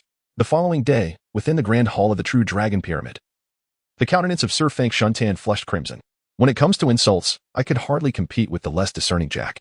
Furthermore, you would prefer to hear anyone mock Sir Robb Stark as an 8-clan servant. Otherwise, you might as well have the Grey Worm sever my tongue. What did he accuse you of? Is what you said true? And him? Surely, it was I who boldly accused Jack of embezzlement before the court. And yet Jack still held me in high regard. Scoundrel, he goes too far. You must apply for a trial by combat, allowing the gods to witness his lies. The failure of war is determined solely by the disparity in numbers, equipment, and morale. Although you, Feng, hail from humble pirate origins, you understand that a minister must prioritize loyalty and righteousness. My loyalty to His Majesty is as evident as the sun and moon. Moreover, at that time, Robb Stark was merely 17, and his pursuit of love, whether good or ill, is understandable. Upon hearing this, Jack's expression shifted. Robb Stark. How dare he question your honor and responsibility? The son of a usurper chased from the court of King Korakayu now comes to Meereen to beg for mercy. If Jack were in Daenerys' position, he would certainly grant himself a title of count, leaving room for advancement. Enough. Daenerys, with a stern expression, halted Robb Stark, as if they were both embarrassed. Varys, observing the aggrieved Jack, was so incensed that his white beard quivered. Ultimately, Jack received neither reward nor reprimand, but instead brought upon himself a cascade of trouble. The lands surrounding Meereen consist of only a small portion of arable land amidst salt flats. I initially believed that accusing Jack of corruption would at least elicit a verbal reprimand from Daenerys. Jack appeared both wronged and furious, as if Varys had truly defamed an incorruptible official. Feng grew increasingly animated in his tirade, continuing to denounce Jack as a traitorous scoundrel. Consequently, Daenerys, in her villainy, sought to retain Jack's loyalty by directly bestowing upon him the title of Duke. Yet, prior to the late king's demise, he pledged allegiance to the usurper, thus tarnishing his knighthood. Feng lamented Robb Stark's actions of breaking off engagements and executing confidants. Even should he ascend to the throne, he would inevitably lose the war. Sir Feng Shuntan, too, is but an 8-clan servant, a treasonous rogue. I am the most cowardly, most dishonorable, and weakest knight, forced to join the usurper's ranks. In truth, Robb Stark, as Daenerys asserted, is one of the finest knights in the realm. Daenerys, resting her chin in her hand, gazed with wide-eyed innocence at the two who were embroiled in heated argument below. Alas, even if the 17-year-old Wolf Lord is a military prodigy, his political acumen has inherited his father's shortcomings. Fortunately, the king is wise. He merely questions my loyalty and forbids others from mocking me. The old thief, as an 8-clan servant, dares to bark at you? If he was once brave enough to serve the late king, why then must he now grovel, existing as a cowardly wretch? In reality, Jack could assist Daenerys in training capable soldiers and generals, for he understands the principles of discipline and the application of the 88 stratagems. When Jack was elevated to the title of Duke, he nearly broke into a joyous laugh. Shameful. Jack Poseidon, do you possess not an ounce of noble honor or responsibility? As the former king's hand of the Targaryens, whose king was slain by a regicide, he dared to ally with the usurper, becoming my hand, Feng Shuntan. Unlike certain individuals who, born into noble houses, still act as 8-clan servants, lacking any sense of shame, a farce was initiated by Daenerys' intervention, and Robb Stark merely glared angrily at Jack. The two sides, relying on formations and cavalry charges, faced each other on the battlefield, yet clashed recklessly. After finishing his remarks, Jack waved his hand dismissively and turned to regard Robb Stark, as if averting his gaze from him would sully his own eyes. Feng Shuntan unsheathed his sword, ready to duel Jack. Even if there is a law allowing for the independence of the North and Riverlands, it would at most secure the Bay of Carlin, allowing the North to remain autonomous. Daenerys' gaze swept over, and in an instant, her eyes met Jack's, filled with reproach. Actions speak louder than words. Old man, you are left with nothing but your voice. You accuse me of greed, produce the accounts, and let us confront each other openly. Jack, merely the hand of Meereen, was simultaneously granted the title of Duke of Slavers Bay by Daenerys, and small parcels of land surrounding Meereen were also bestowed upon him. The hand has yet to mention replenishing the treasury's funds for provisions. This matter must be addressed in the future. Observing Robb Stark's reddening face, Jack Poseidon, in a position of righteousness, pressed on. Daenerys shot a fierce glare at Fank. Robb Stark is still so young. If he were to incite my wrath, who would then train the knights to lead in battle? Though it is all mere talk, as long as the troops are trained, and 2 battles are won, they shall swiftly master the 88 stratagems application. Jack would impart this knowledge to Daenerys, as the backdrop of the ice and fire world closely resembles that of medieval Western Europe. Even accounting for Daenerys, I have yet to serve 7 kings, yet Fank would still label me an 8-clan servant. He, Fank Shuntan, has thrived on the king's grace. The late king bestowed upon him the honor of hand, granting him wealth and glory. Varys, you old wretch, on what grounds do you dare call me a leech? That mere turn of events has led Jack to experience a profound mental defeat. It is not that Jack is currently devoid of momentum. Rather, it is as though his words could draw blood from his mouth. When Robb Stark advanced southward, utilizing feints and traps, he annihilated 4,000 of Jaime Lannister's men, even capturing Jaime alive. Yet for Robb Stark, this is hardly a mere straw breaking the camel's back. Chapter 79. Return to Atlantis. A week has passed. Despite Daenerys' warnings, the epithets bestowed upon Varys, 3-clan servant, old thief, treasonous rogue, have spread widely. After all, both men are prominent officials under the Queen. Such a public quarrel could not be concealed. However, Jack proved considerably more astute than Varys, spending hundreds of silver coins to steer public opinion. Thus, the majority now believe that the 3-clan servant Varys is envious of Jack's talents, and in a bid to save face, he falsely accused the hand of embezzlement, only to be ruthlessly rebuked by Jack. This revelation once again illuminated Jack's cunning, revealing his truly venomous nature. It is said that Sir Varys has not shown his face for several days. Everyone speculated that he might have fallen ill from Jack's scathing words, relegating him to his bed. Once public sentiment was swayed by Jack, he leisurely relaxed. Consequently, Daenerys planned to visit weekly, maintaining this for 2 months. Jack would forever overestimate the greed of those slave masters. Moreover, Daenerys intended to bring dozens of pigs to comfort the workers, a tactic she learned from Jack. However, should they be raised in such a manner, their wildness would surely lead to them growing entirely awry. News of Jack's departure from Meereen spread swiftly. Although he had yet to disrupt previous months' development plans, it still incited considerable alarm. Upon reading the 7th letter, Jack's complexion paled, realizing that Korik Hayu, that troublesome fellow, had resumed his antics after a brief period of compliance. The first letter from Newgate briefly outlined the development situation in Astoria, and Jack nodded in approval after reading it. Yet, Jack indicated that he had encountered some issues with his dragon and needed to address them personally. Casting a glance at the pure and alluring Daenerys, he noted the early dusk, leading him to decide to set out the following morning. Although Newgate's abilities are limited, he executes tasks with a certain steadiness, adhering closely to my plans at every step. Upon reading the 8th letter, Jack's expression morphed into one of peculiar discomfort. Likewise, Jack's departure invigorated the conservative faction in Meereen, who believed their opportunity had finally arrived. We would have to patiently allow Aestopolis to harvest our wealth through his products. However, soon the True Dragon Pyramid announced that the Prime Minister's scoundrel would be retrieving his dragon, expected to return in 2 months, at which point Meereen would be under the protection of 7 dragons. Before tearing the letter to shreds and casting it into the furnace within the pyramid, Jack realized he must make a trip back to Aestopolis. After speaking, Dany blinked her eyes, playing with her silver hair, eagerly awaiting Jack's response. Furthermore, in this world of ice and fire, which is indeed a realm of magic, it is conceivable that there exist fantastical creatures unknown to mankind. Jack did not reach out for the letter, but instead inquired, "Whose letter is this?" Additionally, given that dragons possess limited intelligence and may not experience rebellious phases, Shirchin resolved to keep Caraxiu close by at all times. Yet, Jack delivered a firm slap to her backside. Even considering Meereen's market's lowest prices, 70 fat pigs would only require 200 silver coins. The letter bore no signature, only an upright lizard emblem. The purchasing power of a golden dragon is not as terrifying as one might think. 70 pigs weighing 800 pounds would only cost 2 golden dragons. As Ivan prepared to leave, Jack reclined beneath a chair to peruse the letters, which amounted to 8 in total. Currently, all of Essos is in a state of spectatorism. Aside from Bravos, the vast majority of city-states have severed trade ties with Meereen. With that thought, I immediately instructed my subordinate to procure 70 fat pigs. Dany let out a soft whimper, her eyes brimming with tears as a vivid red handprint appeared on her cheek. Whether in the original narrative or the television adaptation, what is portrayed externally is merely the tip of the iceberg. Yet, Dany also recognized the feeble influence Jack wielded in Meereen. One could acquire a fat pig for merely 8 to 7 silver coins, with the exact price unrelated to the pig's weight. Subsequently, went alongside Shirchain. Caraxiu displayed a demeanor of utmost docility, though a dragon is still a dragon at heart. "My lord, I have your letter," Ivan approached, extending a letter to Jack. After careful contemplation, Danny resolved to personally handle administrative affairs during Jack's 2-month absence. On the 7th day of the first month, year 301.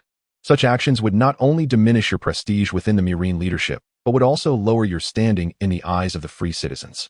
After stating this, Jack departed Danny's chamber, leaving her to clutch her pillow, pressing down heavily on her aching heart.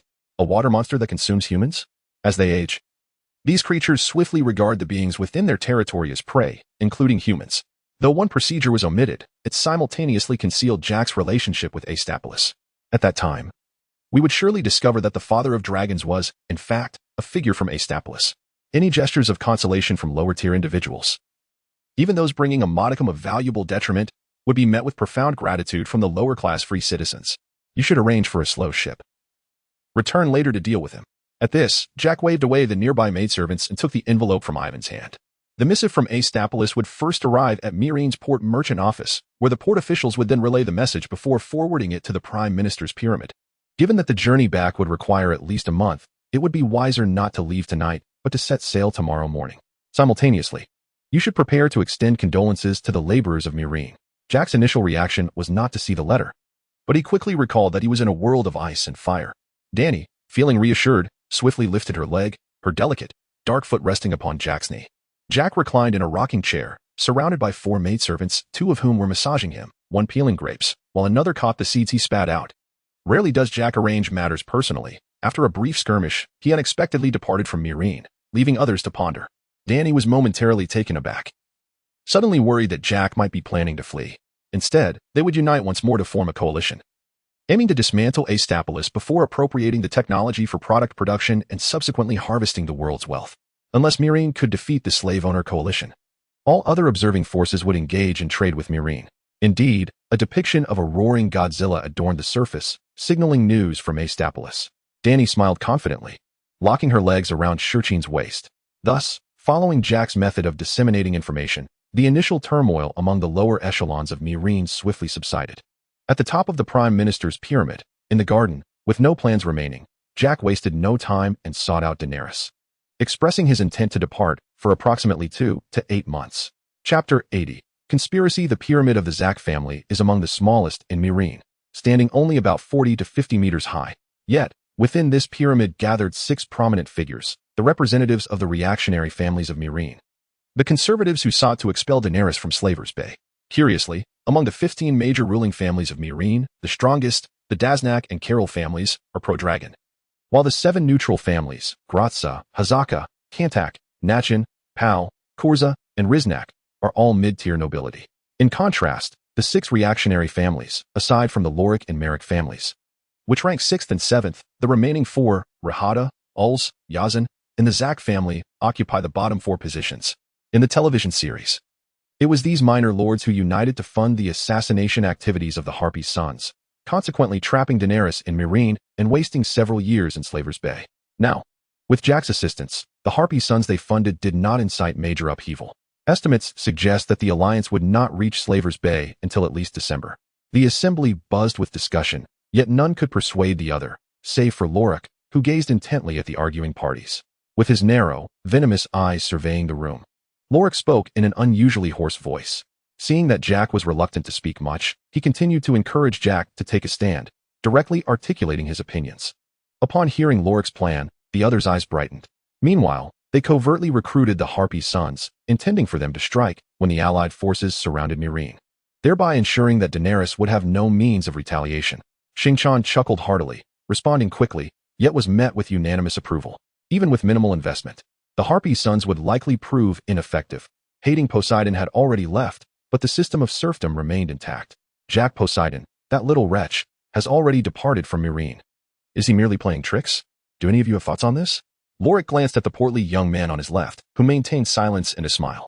You suggest that the active Harpy sons intentionally exposed their vulnerabilities before being captured, while we remain inactive, leading us to believe we have not eradicated the Harpy sons. Years ago, Jack's father had been duped by Lorik, causing a slight decline in the overall strength of the hating family. Initially, the anti-dragon coalition had planned to strike by April, but the gathering of various forces consumed considerable time. Lorik displayed an expression of profound dismay, as if deeply betrayed. Upon hearing this, the others picked up the letter and examined it in turn, their faces betraying an uncontrollable excitement. Jack, does he know that the salinity management is a project being undertaken by Daenerys Targaryen? Your actions are no different from those of Daenerys Targaryen. While the people admire Locke, they are simultaneously wary of his cunning nature. You merely purchased some land with the intention of cultivating olives. Those lands are not truly yours, but rather serve Daenerys' interests. Jack glanced at Locke, maintaining his smile, and remarked, "You possess the most experience, naturally deserving the respect of your elders. Acquiring salt flats does not signify allegiance to Daenerys." Zachary proposed, "Since I am departing from Meereen, perhaps you should consider investing a bit in the son of the Harpy, the current head of the Harden family. Xingqian Harden has even allied with Daenerys?" Simultaneously, I was astonished. How could Locke be aware of my acquisition of salt flats? Jack quickly considered the unlikely possibility that Locke had received the news just a week after my recent purchase. Locke, seated in the main position, appeared like a frail old man, yet none dared to underestimate him. "There are no traitors among my ranks." Locke smirked ominously, stating, "This December, the Allied forces will split into two paths. I once tried to persuade my father, but he firmly believed Locke was my treacherous brother who would betray me.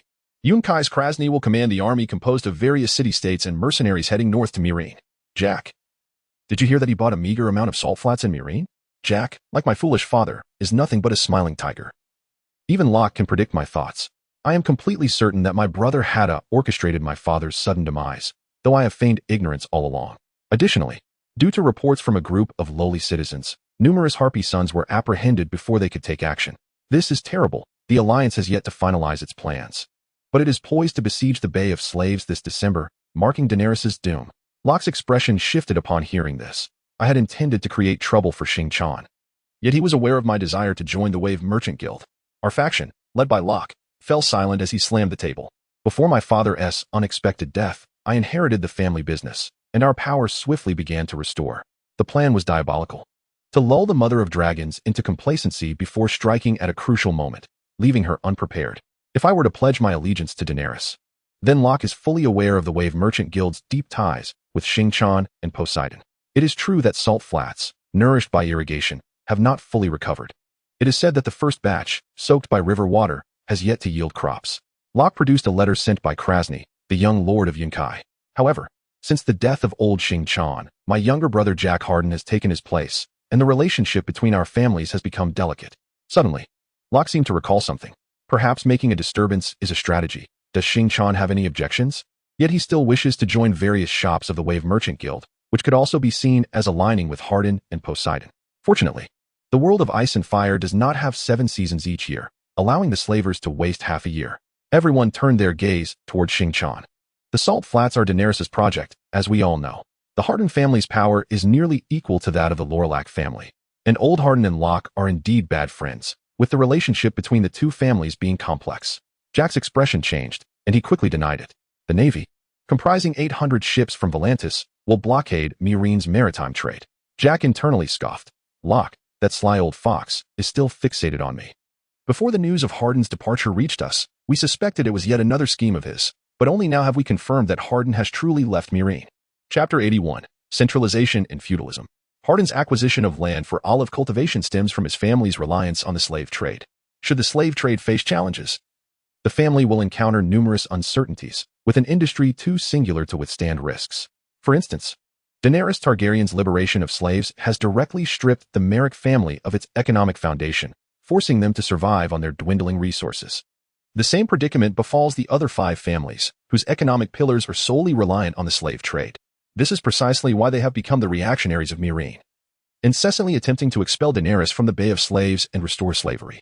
In contrast, the pro-dragon and neutral factions, while also benefiting from the slave trade, do not depend on it exclusively. They also trade in olive oil and Jaskarian wine, among others. Thus, even in the absence of the slave trade, they can still profit. Particularly, the Daznak and Corral families continue to cultivate vast olive groves in their estates within the Kesai Mountains, as the initial scorched earth policy did not affect them. Moreover, they have willingly restored the slaves on their estates to free citizens. Each day, apart from essential provisions, a mere copper coin is sufficient for the liberated slaves to work for them, as if they were still enslaved. As Locke chuckled heartily. He acknowledged that Hardin's nephew was not entirely incorrect. Indeed, it was rash to trust him based solely on that. Before Gate departed, the royal palace of Wei Hai greeted New Jack. Grandfather New Jack, it has been ages since we last met, and your beard has grown longer. Have you trimmed it? The other 7 nobles failed to perceive anything amiss, believing it was merely a resolution of a complex misunderstanding. Bianqing furrowed her brow and said solemnly, New Jack, has your hair grown thicker? A month has swiftly passed. Technically, it should be 28 days. Regrettably, Bianqing has not grown a beard, appearing somewhat more mature. Even if we dismiss 400 teachers, the remaining individuals are sufficient to sustain Atlantis' establishment of a centralized society. Gate was secretly astonished, realizing that the butlers and teachers, these lowly slaves, are not much different from the scholars of Westeros. Kotliel turned to prepare for more sleep, startled, as her distant father appeared. Bianqing smiled and patted Bianqing's arm before heading toward her.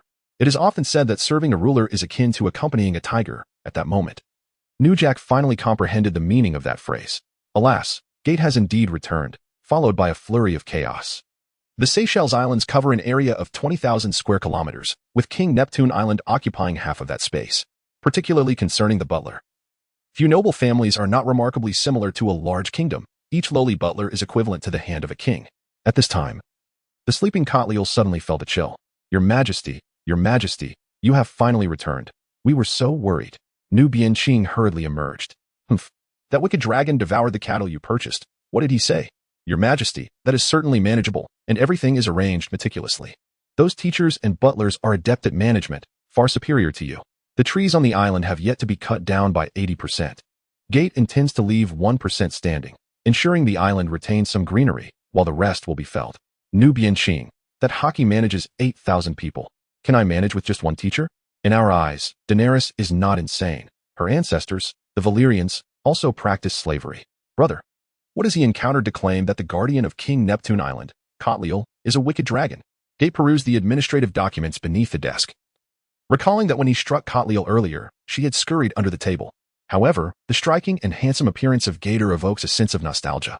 The planned Neptune city spans an impressive 5,000 square meters, with the construction centered around the serene Lake Raxho.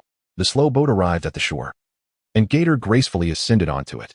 Remarkably, Gator returned to Neptune Island in just 28 days aboard this vessel. New Jack was taken aback by Gator's serious demeanor, fearing he was being reproached for his conduct. Little did they realize that neither had planted spies within each other's ranks. All we desired was to dutifully uphold the legacy handed down by our ancestors, yet inexplicably, we found ourselves branded as the wicked. Whether it be the mischievous Cottrell or the recently unsettling mysterious water creature, both have caused me considerable distress. On the surface, the realm of Millen appeared tranquil, but beneath it roiled with tumultuous waves. Amidst the murmurs of the crowd, Gator waved complexly, greeting a few as he proceeded slowly towards Lake Raxho. The relationship between New Jack and the Empress of the Sea resembled that of a grandfather and granddaughter, with New Jack providing ample care for her in the end. Have you heard the gossip that the Sea Emperor appears to be merely 16 years old? Could he truly be that youthful? Suddenly rising to peer ahead, I spotted a well-composed man holding a wooden ruler observing me intently. New Jack glared at the Empress of the Sea, commenting on her slow growth. Currently, there are scarcely 1,000 citizens on Neptune Island, with a mix of household managers and teachers, and an additional 100 through the Merchant Guild. Most notably, one among them is a lowly slave with a background in teaching. Does this New Jack fellow owe you anything? Yet, at this moment, he lacked any semblance of a plan. Hardin chuckled without saying much, having just recently strengthened the bond with his uncle. The events transpiring on the island had caused New Jack considerable anxiety. Similarly, Locke, wishing to join the Great Wave Trading Company, discovered issues within his family business, prompting a clandestine assembly of 2 cunning little foxes and 7 fools. Can this young Sea Emperor truly be as formidable as they say? As he walked with measured steps, he exuded an air of reliability, particularly as a leader. Those 7 individuals epitomized the foolish and ignorant noble class, lacking anything beyond wealth, including intellect. To be frank, they regretted not establishing estates in the Casterly Mountains, never anticipating that a figure like Daenerys would emerge to liberate slaves. Even the hand of the king is weaker, as the selection is based on administrative capabilities. How dreadful. The Sea Emperor has returned, and this wicked dragon can no longer run rampant. Before New Jack and the Empress of the Sea could arrive, Gator had already settled upon the throne, with Cottrell prostrated at his feet. Thus, with only a trivial amount of copper coins expended, Daenerys lost her justification for seizing the estates in the mountains. At this moment, the first pier of Neptune City was teeming with people, all eager to catch a glimpse of the renowned Sea Emperor. Below, a man named Hakimi presented a work report. Astonishing gator as he managed a lumber team of 8,000. Even the initial plans seemed to falter, as there were still no habitable rooms available. Just as I prepared to overturn the table, I discovered a memorial document beneath it. Compensation amounted to eightfold. Thus he resolved to take your newly purchased cattle and try your luck again. Please provide me with some votes and monthly support. Thank you all. Chapter 82. Centralized Authority. Jack meticulously examined the work reports submitted by the stewards appointed by Newgate. Discovering that these stewards were far more competent than the scholar official class of the Celestial Empire. Even the educators among the high-ranking slaves exhibited governance skills that surpassed those of the stewards once they adapted to the work at hand. These educators, stemming from a background of servitude, were akin to the scholars of Westeros, where literacy was merely the foundation. Astronomy, geography, history, politics, and even swordsmanship, this group of educators had delved into various fields. In this regard, the university scholars and Jack's cadre of educators undoubtedly surpassed the scholar official class of the Celestial Empire, making state governance a manageable task. Given this context, Jack found himself at a crossroads between a feudal decentralization and a centralized feudal system. A direct leap to modern or contemporary governance was inconceivable, as productivity and public intellect lagged behind. The first option was decentralization, which involved establishing states through the enfeoffment of lords. However, over time, the royal family would find itself with no land to bestow, and any misstep could empower local lords, leading to the erosion of royal authority and chaos among the lords. Conversely, a centralized feudal system also had its drawbacks, the most significant being land consolidation and the presence of inept rulers. In ancient times, the lifespan of unified dynasties rarely exceeded 300 years. However, purchasing a carriage required registration, and the monthly property cleaning fee was to be reduced by 20 copper coins, which caused some discontent. Particularly at Raxo, situated at the foot of the royal island, narrowed eyes seemed to suggest an awareness of the king's recent eccentricities. Yet Newgate still proceeded with banquet arrangements. Mark emerged from beneath the bed, searching for his clothes, and urged his husband, who still seemed lost in thought. At the very least, the royal island lacks the confidence to manage a centralized feudal dynasty. As your garment-making skills became increasingly refined, your business naturally flourished.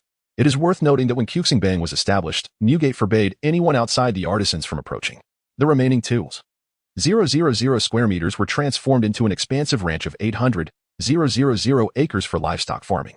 The remaining 6,000 square meters, of which 4,000 were designated for cultivating 800,000 acres of arable land, were allocated for crop production.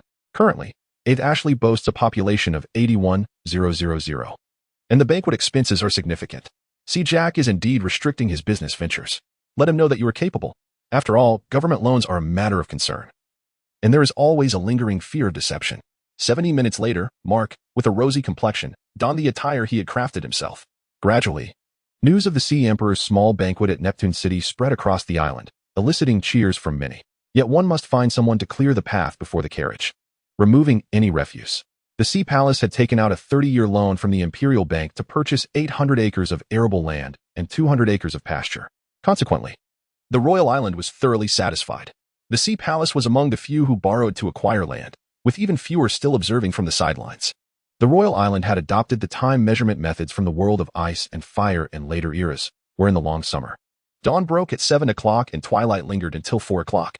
Newgate remarked, pulling the Sea Emperor from the carriage, "This carriage was purchased with your first earnings." Kyuxingbang sprang up from beneath the bed, exclaiming, "Who is capable? What nonsense? Why are you shouting so softly?" Riding the wave of Si Qiuxing's rapid development, you promptly opened a tailoring shop. The royal island suddenly felt enlightened. As the dilemma that had plagued me since the establishment of 8th Ashley finally found what I deemed the most perfect solution. In this situation, unless a revitalizing ruler emerges, even a wise and virtuous king will find it impossible to salvage the feudal dynasty. Sea Emperor, swiftly dress and prepare. Soon you shall attend the Sea Emperor's banquet at Neptune City. In the later stages of the dynasty, the powerful would resort to various means to seize the most crucial means of production, land. Although Newgate was initially startled, he quickly regained his composure and exclaimed, "Your Majesty, you are here." The roads leading from Sea Jack were paved with cement, rugged and narrow. Lantis occupies half of Haichu Xin, while Qiuxingbang is situated at the heart of Lantis, adjacent to the #1 grain production base. The entire area of Heiji spans several square kilometers, with Lantis covering 5,000 square kilometers. As for how my descendants will govern and develop the Ater Qiuxingbang in the future, that is a matter within the control of a founding emperor. Bang does not have a detailed division of time into 24 segments. I have commanded that a banquet be held tonight. You are invited to host it, serving all the stored meat and wine so that every citizen of Bang can enjoy a splendid meal. Newgate, King Island suddenly exclaimed, startling the two individuals beside him. The remaining grain production bases will be constructed within Atlantis. In modern times, archaeologists and historians will incessantly extol my magnificent deeds. Mark rolled his eyes, thinking, is it possible to tire oneself out in just a few minutes? It can be done, but is it truly feasible? Those who plan for every aspect of Hajig are well aware that the fertile fields and pastures will be sold off to individuals, amounting to no less than 30. The number 1 grain production base was conceived by Newgate, anticipating that should Atlantis be besieged by enemy forces, the 490,000 acres of arable land could sustain the populace. Meanwhile, the Sea Emperor donned his attire leisurely, looking quite dashing, though his expression appeared somewhat weary. Let us proceed. You should secure seats in the back rows first. It is said that seating is first come, first served at the banquet. The Sea Emperor swiftly picked up Mark and tossed him onto the bed. In Atlantis, as long as one is without money, one can procure whatever they desire at the market, such as a horse-drawn carriage. While it may not be as precise as Chioshin in later generations, once time is standardized, it can be made accurate enough to facilitate daily life and labor. With the changing climate, once the cold season arrives, along with a multitude of landless refugees, there will be much to consider. Why rush? The banquet has only just begun. It is merely 7 o'clock, not even 8 hours in.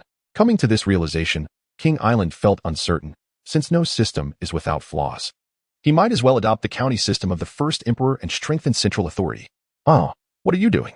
Everyone was astonished by the Sea Emperor's generosity, truly incomparable to Newgate's miserly nature. Bang was not among the revelers. One can only hope that in the annals of Ishili, the founding emperor King Island Poseidon will be remembered as a wise sovereign and eternal emperor. The Sea Emperor's carriage made its way towards Sea King City, surrounded by endless fields of wheat. We must bring out the Sea Goddess brew. It is far too precious. When Ishili and Mark arrived at the Sea Emperor's hall, the number of attendees was still quite limited, as they had arrived early. Rows of tables extended outward from the hall, completely enveloping it in a sea of chairs and tables. Ishili guided Mark into the main hall, which was already filled with people. Only a few seats remained at the edge. They quickly seized 2 available spots. At that moment, Jack sat at the center of the hall, outlining a grand vision for the future to the assembly. Population is our most crucial asset. One day, the people of Atlantis will stand in every corner of the world. Therefore, starting tomorrow, I will establish a civil marriage office where every newlywed couple must register their marriage. Only then will it be deemed a legitimate union, and we will issue a marriage certificate. Once children are born, they can use the certificate to register their child's information with the Ministry of Civil Affairs and receive subsidies for childbirth. Jack spoke confidently, painting grand visions with each word. Loliater Ishili people became a common phrase before that banquet. Just a day prior, a sacrificial ceremony would be held, not for Poseidon. The audience had already feasted well before the dishes were even served. Your Majesty, the factories on Crescent Island are nearly completed. Previously, Ishili's finances lacked stable income, so the money you acquired from Newgate has yet to yield results. Newgate was unperturbed. After all, Asumi was brought by him, and if he angered Asumi, it would inevitably affect him. Everyone's eyes gleamed as they gazed at the young king on the throne. Asumi's heart raced. Even if Newgate informed her that the Sea Emperor had a rather unfavorable disposition, the presence and aura of Jack left her feeling uneasy. The young man showed no signs of panic, bowing respectfully as he stepped forward. Ishili had adapted to the culinary habits of Newgate and the first wave of Jack's followers, and Newgate had also grown accustomed to Jack's tastes. Come the day when he explained his ability to breathe underwater as a blessing from the sea god, he would then allow Poseidon to manifest and vanquish the so-called sea monsters. Jack smiled at that sight, and in that moment, everyone felt a profound sense of belonging and national pride. Why return? Jack asked the young man beside Newgate. Why don't you share your thoughts? Was that your idea? Jack raised an eyebrow. Newgate always provided suggestions but never pressured him to act. The main dishes included bread, fried dough sticks, pancakes, steamed buns, and various types of dumplings and cold pastries. Furthermore, you have yet to assist Daenerys Targaryen in establishing a firm foothold in Meereen. In the near future, Meereen will become the focal point of war. Remaining at Sea King Island to command a small territory might be the safer option, as war profits can be the most lucrative. This way, Jack would solidify his position as the Sea Emperor. Jack raised his goblet and proclaimed, perhaps the nobility is accustomed to the culinary delights of the Celestial Empire, but for slaves, the food is no inferior to the bread, milk, and roasted meats enjoyed by the elite. The beautiful life they had never envisioned took form through the words of the youthful king. After all, Newgate had chosen him as his successor, and Atlantis swiftly adjusted to a more positive mindset. The banquet has officially concluded, and the conversations among the attendees bore no resemblance to the grand vision Asumi had laid out during the banquet. Your Majesty, you could have directly stated that the soap factory, salt factory, and winery on Crescent Island are not yet completed. Furthermore, before the birth of his first child, a destined royal and feudal dynasty would transform into a complete entity. Cheers. The initial statement was a reminder to Jack to remain vigilant against the allure of beauty. Yet it was unlikely that such a remark would lead to dire consequences for me. Initially, you had heard that the Mother of Dragons was the most beautiful woman in the world, and I hope you can prioritize the development of a Terasumi. I am a person of no ambition. Only after learning about Jack through Newgate's words did I wish to express myself through the following conversation. Especially in a fantastical world like that of Game of Thrones, one could assert that if Poseidon received fewer offerings, he could indeed become a deity. Jack nodded thoughtfully. Speak. Why do you advise staying on Sea King Island? If it is for a specific reason, you may as well let Korik take his head. I have heard from the Giant Wave Chamber of Commerce that the Sea Emperor's relationship with Daenerys Targaryen is not merely superficial. Jack looked at the hesitant Newgate with a smile, wondering what could prompt him to speak so cautiously. After 10 seconds of silence, a layer of perspiration formed on Atlantis' back, the anxiety gnawing at my previously calm heart. As time passed amidst Jack's grandiose claims, exquisite dishes were soon served. On the 7th day, just as Jack intended to seek out Newgate, Newgate arrived first with his chosen successor. However, one could be certain that if things were handled poorly, it would be difficult to survive. The feast featured large pots of stir-fried dishes, pan-seared fish, roasted meats, and sausages. Even the white bread, which we had grown accustomed to, became an irresistible temptation. Your Majesty, I have certain matters to discuss with you. Noble citizens of Atlantis, let us strive to elevate our people to the pinnacle of civilization. To our future, I raise my glass. It is not to say that Jack's offspring would inherit the essence of the ocean's heart, for that would signify an undeniable lineage of the Sea King. So, what then? Does he wish for you to labor in the soap factory? The banquet continued until 11 o'clock, costing a fortune yet yielding remarkable results. At the time of transplanting the ocean's heart, the system indicated that it would alter Jack's very genes. However, the anticipated wrath from Atlantis did not manifest. Jack's reaction was unexpected, as he simply gazed at me in silence, not uttering a word. Your Majesty, do not jest. Are you implying that Atlantis currently lacks a stable income, necessitating your return to Meilin? One must not underestimate the influence of myths and legends on the throne, at times. They prove far less useful than even 10,000 foot soldiers. Your Majesty, you are called Asumi, a slave steward who, fortunate enough to be recognized by Prime Minister Newgate, became a servant to the Prime Minister's confidant. Yet, Jack continued to regard me silently, devoid of any expression, leaving me utterly perplexed about his thoughts at that moment. As Atlantis spoke, he quietly swallowed hard. Chapter 84. The Prime Minister grows old. You must encourage yourself. Just as the atmosphere grew increasingly oppressive, Jack suddenly erupted into laughter. He stood up, approached Asadolf, and patted him on the shoulder. Asadolf, well done, well done. The Prime Minister has aged. You must strive harder. Upon hearing this, Asadolf did not feel elated. Following a moment of silence from Jack, his words instead instilled a sense of dread in Asadolf, who remained unaware of Jack's true intentions. Have you two not eaten yet? Jack inquired abruptly. Your Majesty, we have indeed not dined, Newgate replied candidly. In that case, let us sit together and share a meal. Bring forth 2 more breakfasts. By the way, Asadolf, do you prefer white bread, or do you favor steamed buns and fried dough? Asadolf's eyes flickered, and without hesitation, he replied, of course, I prefer buns and fried dough. These delicacies you create are exquisite. Although his words were somewhat insincere, they were only slightly so. Naturally, Newgate still needed to compose a letter and devise an excuse. Your obsession with the Iron Throne has not yet permeated your very blood. So you must either become a king or a lover. Therefore, your promise to Dany holds little weight in my eyes. Even if you were to return, you would find yourself at odds with your kin, for with your connection, Meilin and Atlantis are not prospective allies. Moreover, Newgate had yet to reclaim the 700,000 gold dragons from Meilin. The previous month's trade meeting had failed to yield the expected results. Once you establish a firm foothold, you will become embroiled in a prolonged conflict with the slave owners, especially after your dragon matures. Before Newgate finished his meal, Asadolf had also just finished, signaling the servants to clear the table, while he followed Newgate towards the monstrous feeding ground. Soon, they arrived at the site where the sea monster consumed its prey, accompanied by the formidable secretary of the Iron Guard. No good souls outside. Newgate expressed his thoughts, initially.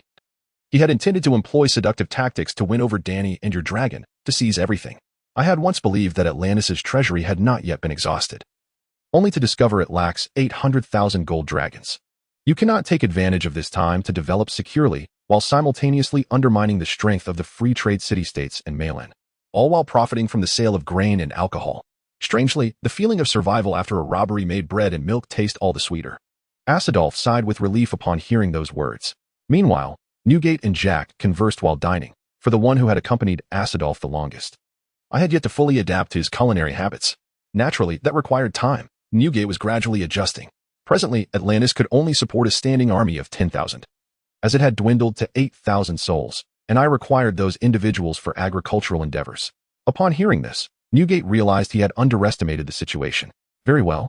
A total of 10,000. I planned to train the lower ranks as a navy and equip them with new gear. This had initially been Newgate's intent. But after Jack brought Asadolf along, Newgate temporarily shelved the matter. Yet, I found that even if Dany were to be defeated to the point of rolling her eyes, she would still relent and relinquish her army and dragon. Newgate sat squarely behind Jack, while Asadolf maintained a somewhat reserved posture. Newgate chuckled. What troubles you? Is it unpalatable? You remember, you used to have a piece of bread and a cup of warm milk every morning. For an efficient and capable secretary, the Iron Guard must always remain close to protect Newgate. Nevertheless, he spoke up. Have you heard from the merchant fleet? They mentioned to Dany that they would return in 2 months. Is that critical? Newgate worried that such words might offend Dany, thereby creating an unnecessary enemy. Dany and you share a genuine superior subordinate relationship. In essence, you are not merely her advisor but your anchor in the slave bay. Asadolf's words held some truth and displayed a keen understanding of the situation, leading you to decide to return to Malin. Newgate took a large soup bun, stuffing it into his mouth, and declared, eating is the happiest of activities. Once satisfied, all troubles dissipate. According to Newgate, the Iron Throne has no true authority over Asadolf. Your Sea King has but 4. Moreover, those gladiators have all become Asadolf's protectors, with Newgate forming a quartet around him, as they continued eating and conversing. Atlantis' military comprised only about 1,000 lower ranks, while the Navy had officially recruited 8,000. Asadolf noticed the breakfast placed before him, and his expression shifted slightly, beads of sweat quickly soaking his back. During the initial gatherings, Asadolf had bribed a portion of individuals to serve as informants. And now that group had become legitimate spies for the Seagull. Asadolf finished his bread in small bites, quickly downing the milk in one go. However, at that moment, he could not speak the truth. In his eyes, Jack did not seem as amiable as Newgate described, but rather a volatile young king. As a high-ranking slave, Asadolf enjoyed a decent life under the slave owner's hand, indulging in wheat bread, milk, eggs, and sausages. The implication of Asadolf's words was that after such a meal, he would honestly pursue matters concerning his household. Do not dawdle, take your time, Newgate reminded Asadolf, having noticed his behavior. Additionally, the small ship sent to Bravos for renovation would be completed in less than 2 months. Only then would Atlantis truly possess a navy. The lower ranks used for lumbering and farming were, in essence, an enemy, their efficiency dreadfully low, a blatant display of laziness. However, prior to my tenure as Prime Minister, Ruta had searched the world thoroughly yet had failed to discover any such delicacy known as instant noodles. Although Newgate resided on Sea King's Island, it was meticulously crafted as my base, allowing for genuine governance. Therefore, he did not eat like an ordinary slave, who once consumed food akin to livestock. He could now readily adapt to dishes such as fried dough and buns.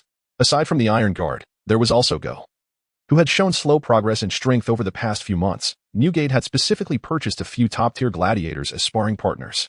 Upon hearing Asadolf's words, Newgate felt reassured. After all, having one less friend was better than having one less enemy, especially one without a dragon. Neofanyan breathed a sigh of relief upon hearing Gate's decision. Furthermore, in the myth of the sea god crafting the heavens, the number 4 held a special fascination for Neofanyan himself. While he found the flavors of buns and fried dough sticks acceptable, he preferred a slice of bread and a warm glass of milk in the morning. As the two conversed, Sidoff beside them listened in astonishment. The sluggish servants brought down 2 plates of breakfast that had gone cold. Neofanyan mused that with Daenerys' romantic inclinations, Gate genuinely worried that she might ride a dragon to incinerate herself. In Chapter 85, which seemed rather professional, Newgate led Jack to the spot where the 2 workers had been devoured. The place bore no traces of what had transpired, and Newgate was oblivious to the concept of preserving a crime scene. Moreover, a month had elapsed, rendering any preservation efforts futile. Jack crouched down to pick up a small handful of soil and sniffed it, then furrowed his brow as he gazed at the surface of Tianyan Lake. Observing Jack's demeanor, Vitril inquired curiously, "Have you discerned anything?" Jack shook his head, replying, "Of course not. A month has passed. What could I possibly discern?" "Then why do you sniff the soil and stare at the lake so seriously?" Vitril pressed. Jack replied matter-of-factly, "Because it appears more professional." Sidoff remarked, The Atlanteans have tamed them and still refer to us as true dragons, for even as weak as our ancestors were, they remain the most fragile beings in the world. The heart of the ocean, a heart forged from the fusion of the sea god's soul and the flesh of his heart, grants its possessor the ability to grow divine gills before their ears, allowing them to breathe underwater and summon the sea god gate through sacrificial rites. However, the sea god gate discovered that heaven and earth were swiftly converging, prompting him to shoulder the sky and tread upon the earth, forcefully halting their approach. Ultimately, after 10 million years, with the downfall of the sea god, heaven and earth drew closer, resulting in the present form. Firstly, the mythological tales are false. Before this, the world had been ruled by the ancestors of Atlantis for 8 million years, and the weakening Atlanteans ended up insulting the sea god. We toppled the sea god's statue and dismantled his temple. Initially, he assumed they were merely some smaller, ferocious fish. Everyone was left in a daze, digesting Neojack's words. My breath transformed into wind and clouds. As years passed, the resources beneath the world grew increasingly abundant, leading to the outbreak of war. Neogate gestured as he spoke, noting that Atlantis employed Jack's specified units of measurement, with standardization being one of the essential prerequisites for the birth of industrial foundations. The continuation of the sea god is embodied in an egg that nurtures a new gate, said to be hidden in the depths of the oceans, awaiting the reappearance of the red comet, when a new gate shall emerge to protect the Atlantean lineage. The colonies of Atlantis and Essos declared independence, evolving into the present-day free trade city-states, while the gate people began to rise. Consequently, the sea god's lingering will turned wrathful, unleashing a tsunami that engulfed the world. Before witnessing the sea god's terror, the ancestors of Atlantis constructed the smallest vessel in history, the Ark of Noah. 6 meters? Jack exclaimed, surprised. The entire world was shrouded in chaos and illusion. It was not the apocalyptic catastrophe familiar to people. The civilization of Atlantis crumbled overnight, while the ancestors of Ington conquered Westeros, becoming kings of the realm. Perhaps feeling a tinge of embarrassment, Jack shifted the topic. Has anyone ever seen the sea monster? The weakened Atlanteans established the first city in human history on a minuscule island. But since His Majesty has said so, it would be wise to believe, he added. That is the tale of the opening of the heavens, which captivated Neo Mingsu deeply, having read it countless times, relishing it anew each day. The Ark of Noah was no less than several thousand meters long, saving 100,000 Atlantean women and children when the tsunami struck. Before the sea god gate transformed into all things, the world celebrated, a period known as the minor biological explosion, birthing a plethora of monsters. Neojack nodded. Of course I remember. The sea god Mingsu established the heavens outside the tale of creation. The most ordinary aspect was that the sea god divided his soul into 8 parts, becoming 8 distinct entities. As the tsunami receded, those 100,000 vanished, completely disappearing from the annals of history. They were no longer true dragons, but rather colossal dragons. Before this, humanity gradually withdrew from the world stage. The world, prior to the disappearance of monsters, had no creature that could rival humanity. 8 days prior, not on the 4th of April, the Sea Emperor would conduct a sacrificial rite at the estuary of the Star River. Upon hearing the commencement of the mythic tale, disappointment washed over the audience. The story was far too lengthy and slow.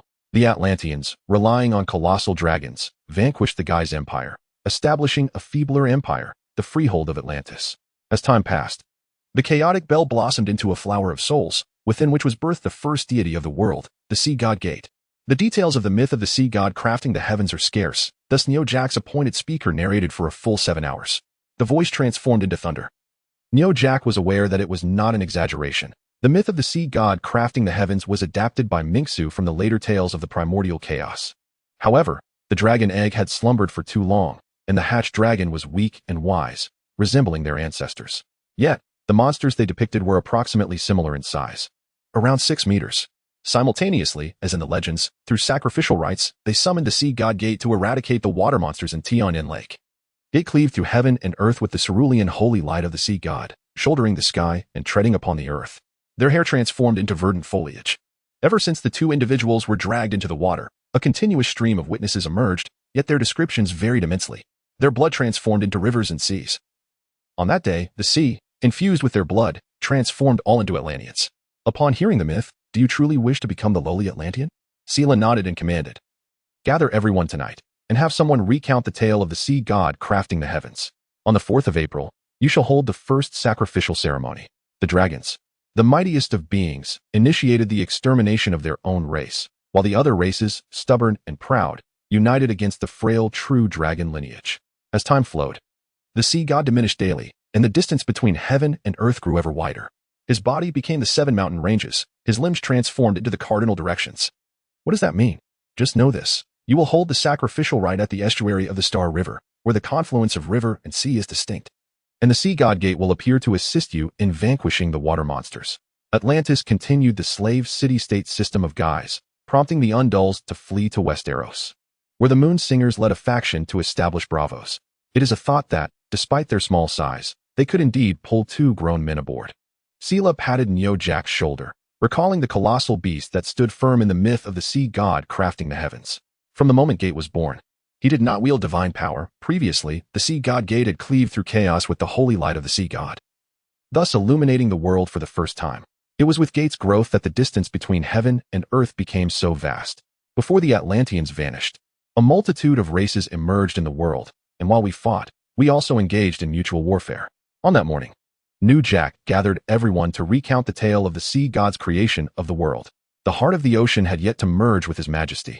The Sea Emperor, the last pure-blooded ancestor of the Atlantean lineage.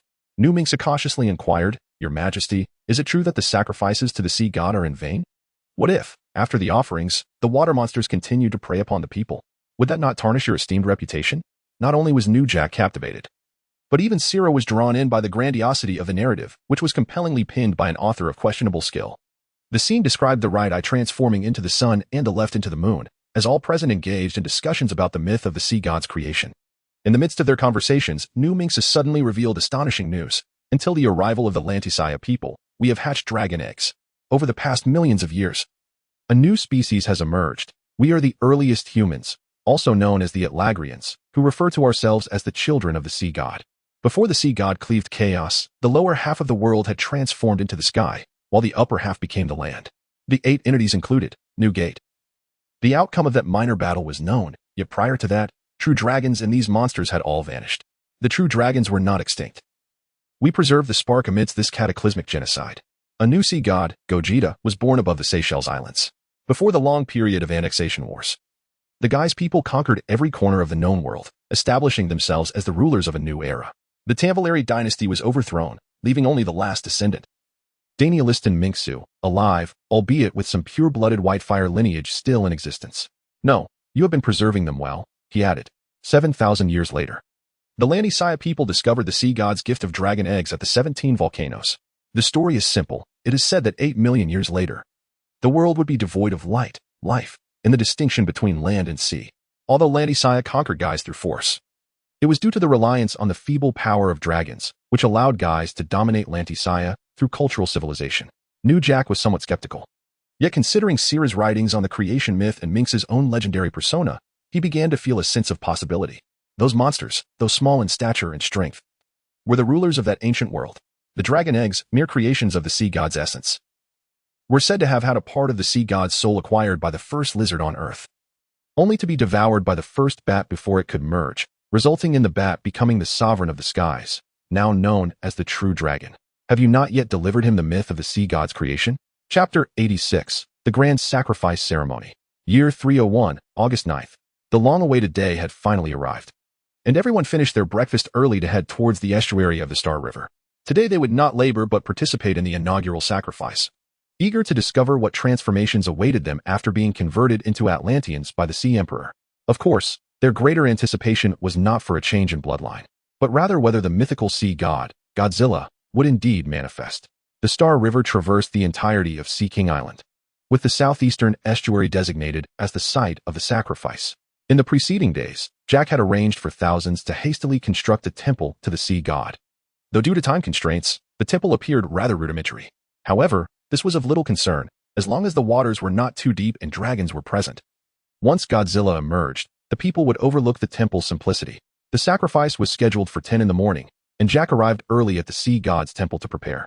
He placed great importance on this ceremony, viewing it as a once-in-a-lifetime opportunity to elevate his own status to that of a deity.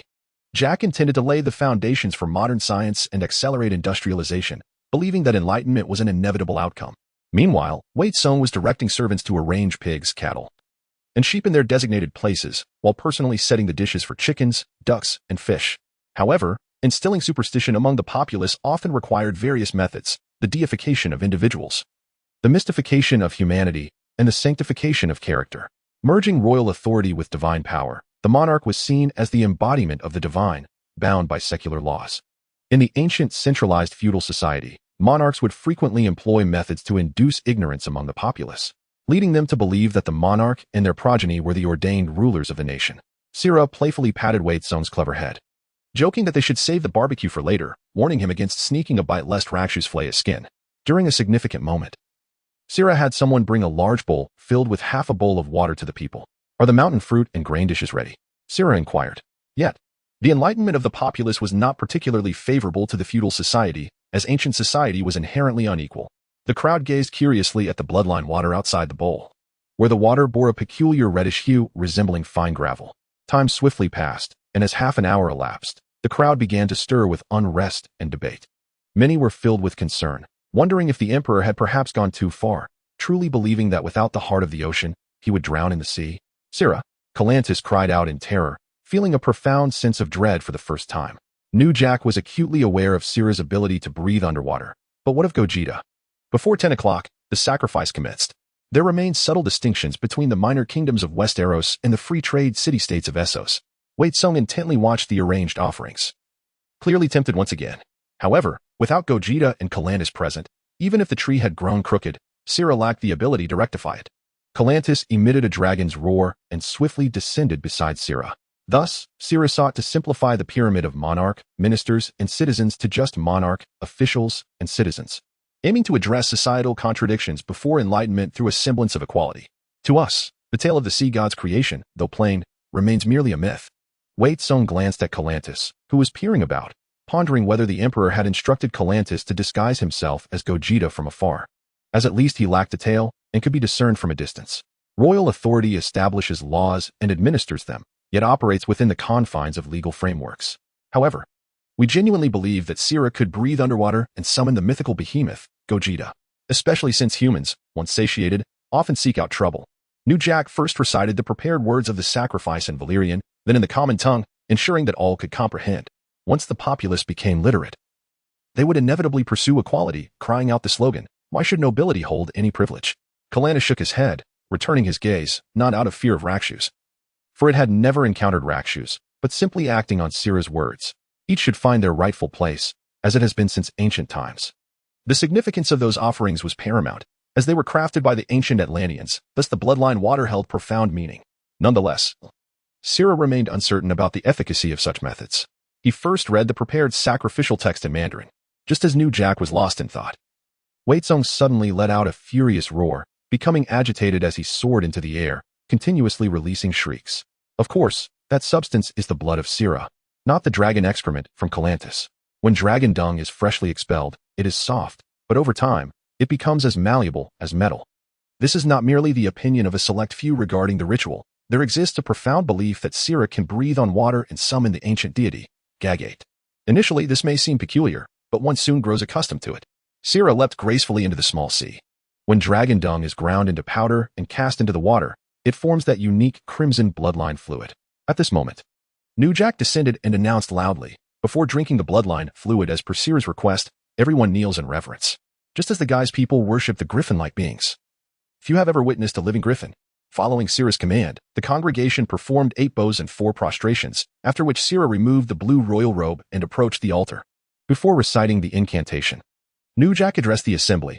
His Majesty the Sea King has yet to establish contact with the sea god through the ritual in the heart of the ocean, but soon, we will be able to behold the sea god. The altar, constructed close to the shore, stands 4 meters high, 8 meters wide, and consists of 88 tiers of steps. Beneath the altar sits a censer, not taller than a half-man, while above it lies the small sea. Surely, His Majesty himself must don a skin suit to perform these divine feats? To realize this ambition, one must elevate the divine right of kings. We genuinely support Sira's rule, believing him to be a flawless and beloved monarch. Although those in front are aware of what transpired, a palpable solemnity envelopes them, compelling them to kneel in homage. In a broader sense, there exists no supremacy of kingship. All individuals, officials, and commoners alike are equal before the law. Following this, 8 incense sticks were lit at the altar. Whether they are children of the forest, ancestors, undulls, or guys, we all possess our own mythologies. As time swiftly passed, by 4 o'clock, the attendees had gathered, standing quietly in the open area behind the sea god's temple, under New Jack's direction. Sira harbored no ulterior motives. He simply required a language that his people could comprehend, yet one that would still evoke a sense of awe. Sira, at the rear, did not kneel but rather bowed deeply. In the realm of mythology, the heart of the ocean and the newly born god Tong exist on equal footing. Moreover, Poseidon began the construction of his empire from nothing. A deep, resonant roar echoed, instilling a sense of ancient dread that was difficult to suppress. Although it differed slightly from the traditional golden royal robe, it perfectly embodied the essence of Poseidon-esque culture. Sira appeared clad in a blue royal robe embroidered with agate. Everyone was momentarily startled by the unexpectedly gentle demeanor of god Tong. They realized it was merely an illusion, yet they perceived fear resonating from Calanus' roar. Preparations were underway for his majesty, with 7 platters of identical fruits and 7 platters of the same pastries. The spirit of the sea god, the essence of all existence, descends from the heavens to illuminate the earth. Chapter 87. The sea, not just the realm of fish. The sea god reigns above. His majesty is indeed adrift upon the ocean. New Jack stood transfixed, gazing at the distant sea surface. There stood Jack, seemingly motionless, yet astonishingly racing towards the shore with incredible speed. The crowd before the sea god's temple was left in awe. They had not anticipated Jack's arrival in such a manner. Was the legend true? This thought echoed in everyone's mind, New Jack included. He had envisioned every possible scenario for Jack's appearance, yet this was entirely unforeseen. In mere seconds, Jack approached the coastline, only to plunge suddenly into the depths. Poseidon, beneath Jack, swiftly swam towards the shore, transitioning from swimming to walking as he neared land. With a sudden thud, New Jack fell to his knees, not out of faith, but sheer terror. The sea god above, what did he behold? From the depths of the ocean emerged a creature, towering over 10 meters, descending approximately 80 meters. The murky waters of Tianyan Lake revealed a modest number of fish darting about. Just before Jack leapt into the water, Rakshal swiftly approached, nipping at Jack's cheek. Thus, the creature's 7 limbs had devolved from claw-like appendages to resemble paddles, its hind limbs akin to webbed feet, and forelimbs reminiscent of a turtle's flippers. The Milky Way lacked natural tributaries, hence Jack was concerned about losing his way, following the current as he journeyed onward. At this moment, we all harbored a singular thought. This is no myth. It is indeed reality. Just as Rakshal contemplated, a grotesque creature charged towards Jack. With a lizard-like exterior, menacing dorsal fins, and a long, thick tail, the creature's attributes unmistakably identified it as a behemoth. The ritual commenced earnestly to celebrate the successful completion of the small ceremony. The household would cease operations for a day, yet wages would be paid as usual. Rakshal's speed was sluggish, yet he eventually reached Tianyan Lake. The trident, crafted from a unique iron, was intended for Jack to forge a Valyrian steel sword, but time was short, and it remained unfinished. While we had previously worried whether Jack had drowned, now all thoughts of that had vanished. However, Jack soon realized the truth. The fish surrounding him were not small, but rather sizable specimens measuring 70 to 80 centimeters, an anomaly in the vast Milky Way. In New Jack's eyes, the creature appeared to be over 10 meters tall. A mere result of his own astonishment, it was psychological. However, after a few minutes, Jack finally emerged from the depths. I am unsure what the sea monster precisely resembles, but if there are no natural predators outside Tianyan Lake, as long as Rakshal conceals his presence, Jack would not be the worst bait. Rakshal also affectionately patted Rakshal's small head before seizing Rakshal's dorsal fin, guiding it towards Tianyan Lake. Observing that Jack did not flee, the creature's eyes gleamed with a human-like surprise, and its speed slackened further. Rakshal hurriedly approached the offerings laid upon the altar, consuming them little by little before diving into the Milky Way. The anticipated cheers did not materialize. Everyone supported one another as they rose. Evidently still shaken from the recent fright, a blue beam of light from the heavens persisted for 8 seconds, causing all to prostrate in fear. Jack's shoulder was pierced, creating a wound approximately 7 centimeters in diameter, the blood instantly staining the surrounding lake crimson. Rise, for you knelt. The sea god has yet to accept your offerings, but he shall aid you in vanquishing the sea monster. At this moment, the crowd remained trembling on the ground, and Jack gazed in disbelief at the scene before him.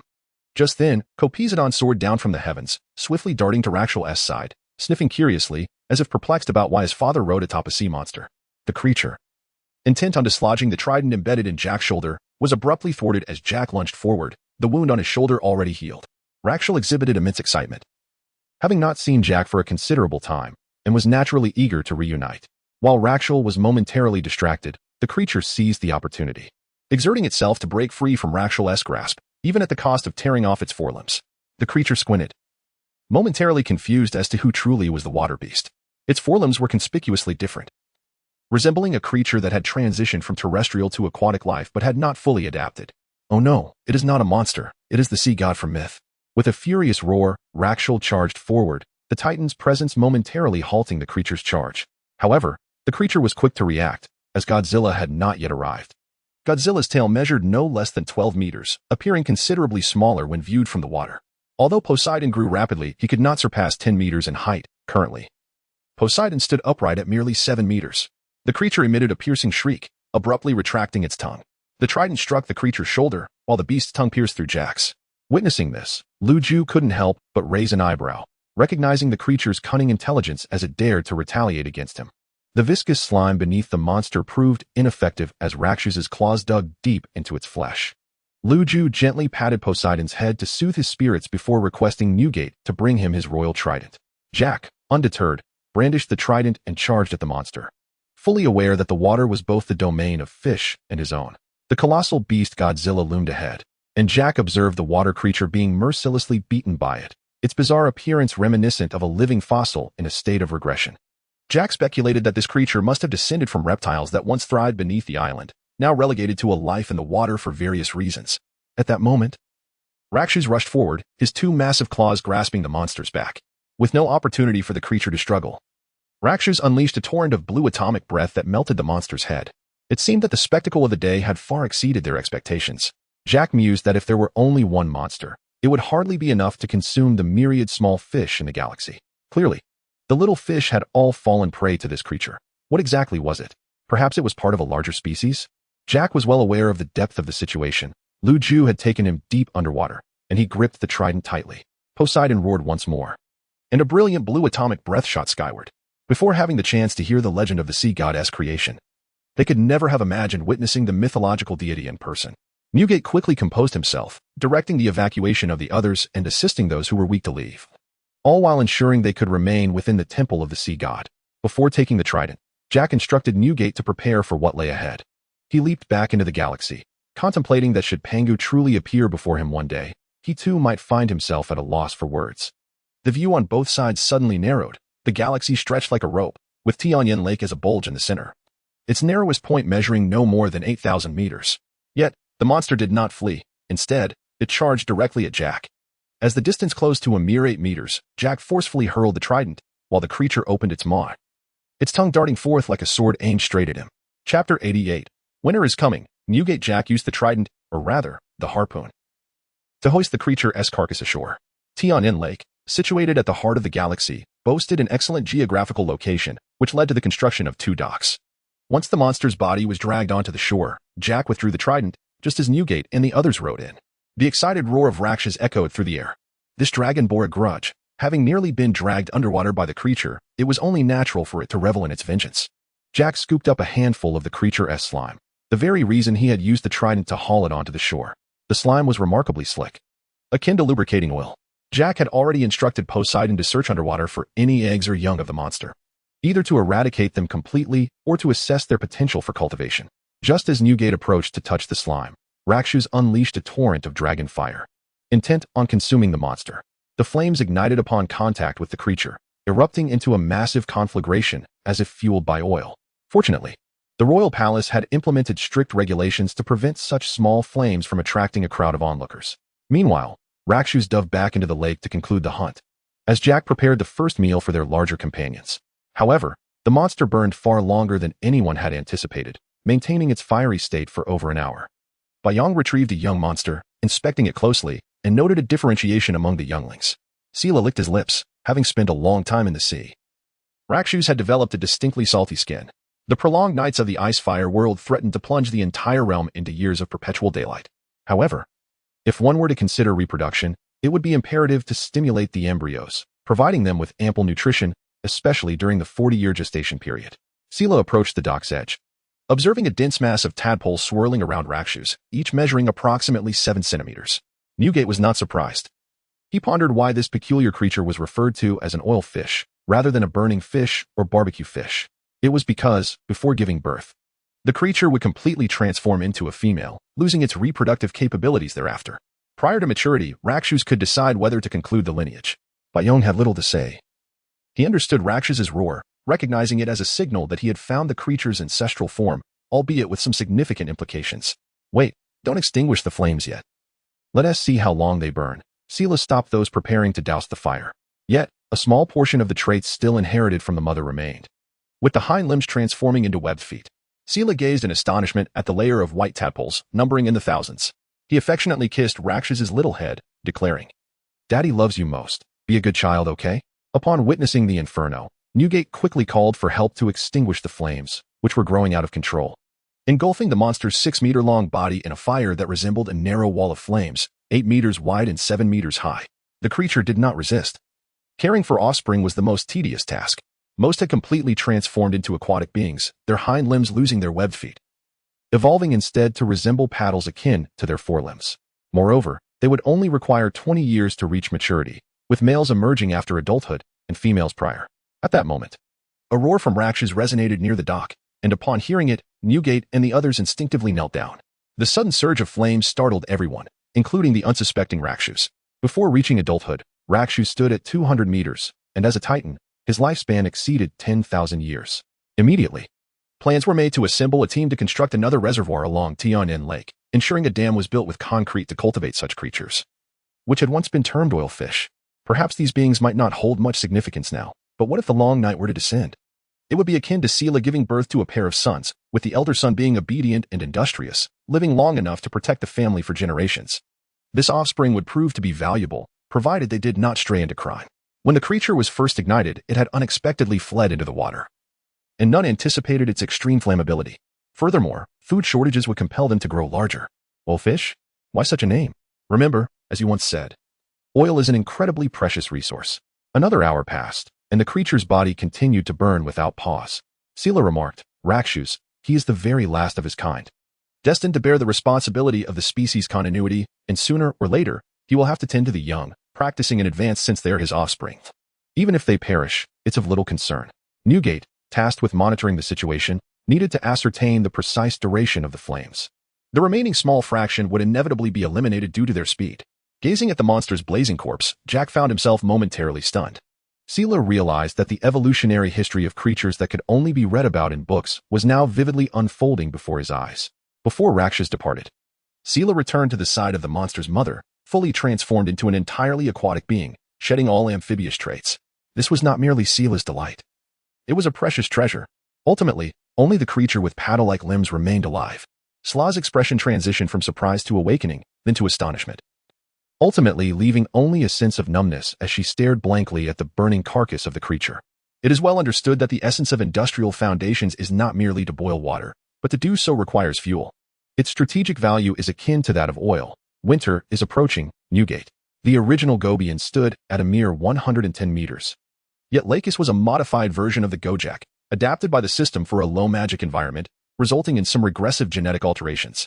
Each birth would yield no more than 12 Gojek offspring, but there would only be one opportunity for reproduction in a lifetime. What kind of organism could be so flammable? Perhaps, without the interference of Gobian, these predominantly paddle-shaped 7-limbed monsters would continue to thrive. Thus, Sla's demands from Gobian were not excessive. Obedience was sufficient. Lakis's tail immediately flicked with excitement, indicating that she would handle that matter herself. In such a dimly lit situation, could the creature that burned be deemed a monster? Certainly. Had there been no desire for reproduction, Lakis would suppress the development of the embryos, allowing them to remain unchanged for centuries. Just moments ago, Lakis had discovered the creature's lair, where the countless eggs had recently begun to hatch, and several young monsters instinctively regarded Lakis as their mother. Gazing at the still blazing corpse before her, she wondered if her mother was akin to a living coal mine. During the transition from youth to adulthood, the androgynous beings would nurture an embryo within, following Gobian's guidance. Lakis was to take care of the young ones while I prepared to dig a small reservoir specifically to raise such creatures. Chapter 89. The merciful Prime Minister Newgate was momentarily taken aback by this statement, but he quickly regained his composure. "Winter is coming, Your Majesty. If we succeed in nurturing them, the darkness of winter shall be dispelled by your hand." Newgate gazed at Jack with admiration, realizing he had not considered this possibility before. This prolonged summer had lasted so long that the world would soon face a long night lasting at least a generation. Even if the temperatures in Essos were slightly elevated, it was still relative to Westeros. With each long night, the world's population would be halved, and this time, surviving a third would be fortunate, particularly among the slaves. Each long night claimed 90% of them, who were treated like livestock, their remains ground into feed for omnivorous creatures post-mortem. Contemplating this, Newgate felt a pang of compassion. Yet he was no longer a slave. He was the Prime Minister of Atlantis and had to prioritize the well-being of its people. Nonetheless, he prepared to do what he could, such as arranging for the Merchant Guild to accelerate the acquisition of slaves. Atlantis was in dire need of labor, and he still held some authority in that regard. In contrast, Xiangfeng seemed to fare better, as all his efforts were directed toward establishing a fragile empire. Enjoying the slow gratification that power brought, Jack sensed his mother's slight discontent and affectionately licked Danny's delicate cheek. Newgate, pleasantly surprised, immediately knelt before Sandai, exclaiming, "Your Majesty, we should be grateful that we encountered you after the long night." It was true that Danny had mentioned matters at hand, and Maidring had little to say. We should indeed be thankful for the presence of an elder who genuinely cares for us.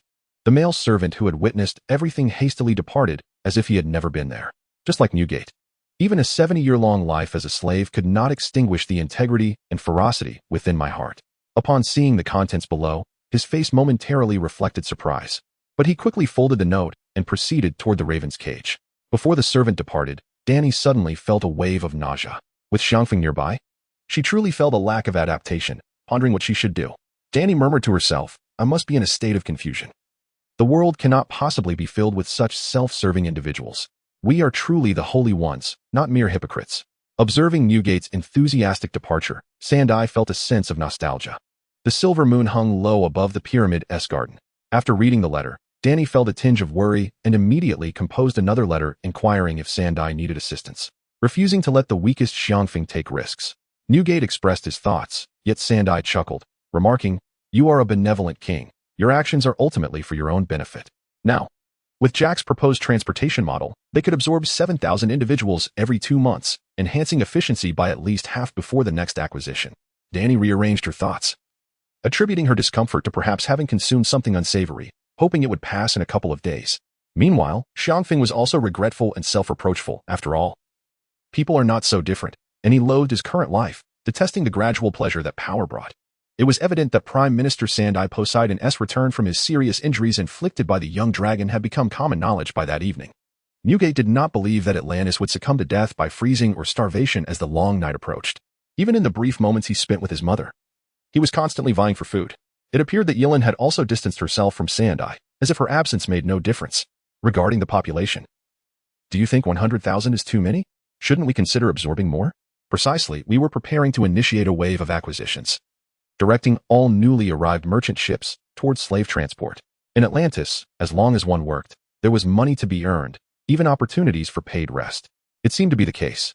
After finishing the letter, he entrusted it to the nearby servant, instructing him to release the raven immediately. Yet Newgate still opted to report to me. Sandai gestured for Newgate to proceed slowly with the arrangements for constructing the reservoir. Danny, while stroking Jack's head, surveyed the entirety of Yilin. Nearby, Vizirian and Rigo watched curiously as Danny shared an intimate moment with her little brother. Since yesterday, Danny had occasionally felt nauseous, though not frequently, and there were no apparent signs of discomfort, which is why she had not paid much attention. The letter detailed Sandai's distress due to the appearance of water monsters beneath the island, and Kalatsu had been ambushed and gravely injured by one of them, prompting Sandai's return. Witnessing this, Maidring immediately offered warm milk, which Danny gulped down in haste. Maidring remained somewhat concerned, for Danny had never truly eaten well, and she hadn't consumed anything unusual lately. How could she possibly feel discomfort? However, your actions did not escape the notice of another servant. With my authority as Prime Minister, even reporting to Sandai could adjust the estimated population limit, as her original command was to predict 100,000 and decide based on circumstances. Excessive integrity and timeliness had rendered me somewhat less shrewd than when we first met, lacking a touch of Eddard Stark's essence. The servant dispatched by Danny to release the raven arrived at a corner of the pyramid and discreetly opened the envelope. Xiangfeng looked at Newgate and said in a deep voice, "From this moment forth, Atlantis shall no longer impose limits on the population to be absorbed until the long night arrives." Newgate's lips moved slightly, as if searching for an excuse. But he ultimately chose silence, fully aware of the futility. They began to comprehend why the little brother had suddenly grown so close to their mother. What could be more troubling than encountering the infamous King Joffrey? One could imagine that within a month, his head would be displayed on a spear for all to see. We understood, thus abandoning further contemplation, for it held no relevance to us. April 18th, 301. Your Majesty, Newgate, you know how to speak. Xiangfeng smiled faintly. What? Is he feeling sympathy for the slaves who will perish in the long night? Yet you are not a merciful Prime Minister. The slaves should be grateful we have garnered his sympathy. Kalatsu has departed. Return and treat him to a barbecue. Danny's violet eyes shimmered in the moonlight, resembling exquisite amethysts. Jack was vying for food with the two of them, and they were both frustrated to the point of flight. Speak plainly if there is nothing of significance. Thinking of this, Newgate addressed Sandy, saying, Your Majesty, there is something I wish to discuss with you. At that moment, far away in Meereen, Daenerys had just received a letter from Xiangfeng addressed to her. Dear Xiangfeng, your tongue is not barbed, nor does it inflict pain. Dany smiled as she sensed Jack's comforting presence, yet she firmly pushed him away. A twinge of nostalgia lightened her melancholic spirit, akin to the particular yearning one feels for a beloved. This was largely due to Dany's recent efforts to assert her presence prior to her personal reassurance. Meereen had experienced no unrest. Sensing his mother's mood deteriorating, Jack nuzzled against Dany. Your Majesty, is there something troubling you? Should we not call for a physician to examine you? Chapter 90. As long as His Majesty the Sea King is alive. Manto also received news relayed by his subordinates. And rather than feeling sorrow, he was more pleased than anyone else. Regarding Jack's dragon being injured, he did not believe a word of it. He was willing to stake his life on the fact that Jack was preparing to develop his own power for some reason. The excuse sounds plausible enough. A sea monster attacked a dragon, and the dragon was severely injured? Hearing his father's scoff, Ivan curiously inquired, Father, do you believe this news to be false? Will Jack Poseidon return? No, Jack Poseidon will not return, that is the truth. Then what do you mean? The dragon, like Her Majesty's dragon, is a super weapon. In less than a decade, it could sweep through everything, and he has only one dragon. Do you think he would risk it? Manto smiled confidently. Unless he possesses a weapon more powerful than a dragon, which is impossible. Therefore, his dragon is certainly unharmed. It simply does not wish to return. Ivan's eyes lit up, and he said excitedly, Then the sea merchant company he previously protected is at their mercy? Precisely because of this, the supply of sea god brew would be cut off for up to 8 to 7 months. Ivan, exhilarated, exclaimed, If this is a ploy to force us to sell to you at a higher price, or even to buy our secret formula at a premium, it would drive up our production costs. Consequently, many began to open their own establishments, as hot pot and barbecue held little value. Moreover, Jack had mentioned before leaving that the distillery beneath Crescent Island was still under construction. That exceptionally high-quality liquor had, in just a few months, spread throughout Essos. And few merchants or nobles were unaware of it, its reputation growing ever more mythical. The sea god brew, worth thousands of golden dragons, was no longer just a drink. It represented vanity and superiority. Let us dismantle that distillery immediately and smash all the distillation equipment into the sea. The sea god brew from the Sea Merchant Company was incredibly lucrative, and the hot pot and barbecue restaurants were equally profitable, rivaling the arenas. Shano quickly amended his words. I originally meant to say insidious and malicious, but that may not be appropriate. Yet, just days later, Marty suddenly received a message from the island of the Sea King via Raven. If there are insufficient funds, they cannot be used to offset debts. Before we transferred the sea god brew, it was not priced at several times its worth. Why would they still wish to suppress your prices? It seemed they understood. The result was that the newly renovated establishment was sealed off by Jack and his men after just 1 day of operation, under the pretext of various issues. However, the unfolding events clearly exceeded our expectations, as a 700 milliliter bottle of sea god brew astonishingly sold for 800 golden dragons, almost like a dream. Moreover, our distillery was located in Meereen, and we heard that it was about to be demolished. Do you think you can truly send people to seal off our distillery? Much like how Jack Poseidon sealed off the shops of others? Observing his son's expression, Manto's countenance changed as he asked, He has no intentions? Now, for the arena in Meereen to open for business, Dany's stake was essential, under the guise of guiding internal operations. The sea god brew came in various styles: red grape, green grape, barley, and diverse alcohol levels, all exceptionally clear. Ivan, still somewhat naive, affirmed, You mean this distillery was prepared for demolition long before Lifephone left? And now the interruption of the sea god brew supply is due to our incomplete demolition? Previously, we had merely guided the Sea Merchant Company to possess the smallest protection in Meereen. Originally, Shano thought a period of time would pass before supplies resumed, and sales would continue as usual. We successfully marketed the sea god brew as a circulating luxury item, following Jack's methods. The most disheartening part was that the recently renovated property was quickly sold to members of the franchise company. The contract stipulated that should anyone join after the deadline, they would incur a penalty of 100,000 golden dragons for breach of contract. Yet even so, we chose to join the merchant company because before joining, we could obtain a monthly quota of sea god brew from the company. Just you wait. No one will be unfortunate in the upcoming events. Prepare yourselves, as it will be time to pour oil on the fire and add insult to injury. Before joining the merchant company, the price of sea god brew was 800 golden dragons, and it was then sold at several times that price to Yuan-Kai, Astapor, or other free trade city-states. Manto nodded and continued. You believe Jack is not part of the Sea Merchant Company, but rather the mysterious frontman of Atlantis? Is that so? Ivan questioned, perplexed. Thus, prior to joining the company, hot pot and barbecue restaurants operated in a relaxed manner. After the Sea Merchant Company opened in Myrene, benefiting from low material costs and novel flavors, countless nobles sought to partake. If those disorganized members outside the merchant company were to unite and force down the price of Sea God Brew, they could simply present the contracts and take a bite out of it. Marty chuckled. That group knows the relationship between His Majesty the Sea King and the company, believing that before His Majesty departed, he could negotiate terms with you. How naive. Joining the Sea Merchant Company required a joining fee, and the operation of the shop had to be maintained independently, with 80 of the profits handed over to the Sea Merchant Company each month. He wondered how His Majesty conceived such a plan. It was incredibly astute. Despite the lack of interest, people still scrambled to buy, each month. The 1,000 bottles of Sea God Brew were snatched up at the beginning of the month. Half a month later, the supply of Sea God Brew from the Sea Merchant Company suddenly ceased, and they stated that it would take 8 months to resume, citing insufficient raw materials. After all, both types of dining establishments profited from the middle and lower classes, and in a month, we still earned as much profit as selling 1 bottle of Sea God Brew. Manto took a deep breath after hearing his son's words, realizing that while his son might lack some foresight, he was not entirely foolish. In the operations of the merchant company, the Sea God Brew was poised to become a standard among the Myrene nobility, a symbol of status and a mark of lowliness. At the Sea Merchant Company station, Shano was organizing the list of those wishing to enter and exit the company. However, the quantity of Sea God Brew was so vast that few had even heard of it, let alone seen the actual product. With a single bottle fetching prices in the thousands of golden dragons, he believed Live Phone was mistaken. Did they truly think they could control the Sea Merchant Company? Did they think there were no secrets outside the distillery in Myrene? When they joined, Jack had proposed signing a dense contract, and few nobles took the time to scrutinize its contents. The main point was to alert us to the impending changes, if no one was tempted by the distillery. Chapter 91. Myrene cannot rise. Because they desired more. Marty scoffed. Do you think they aim to suppress the price of Sea God Brew? They wish to obtain the formula for Sea God Brew. Undoubtedly, Marty's insight into human nature is profoundly deeper compared to Dono, who, in contrast, falls somewhat short. This is precisely why Jack appointed Marty as the spokesperson and vice president of the Chamber of Commerce in Milan, while Dono assumed the role of Marty's secretary and assistant. Marty continued, stating that those wishing to withdraw from the chamber merely sought to compel him to intervene on their behalf, ultimately to extort the recipe for the Sea God Brew. Should I exhibit any weakness, they would relentlessly pursue the recipe. Conversely, if I adopt a firm stance, they would settle for a price reduction.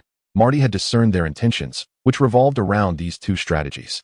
However, they miscalculated one crucial aspect. The disparity between the Sea God Brew and other alcoholic beverages is immense. Even if they united to boycott the Sea God Brew, other trading city-states would continue to make purchases.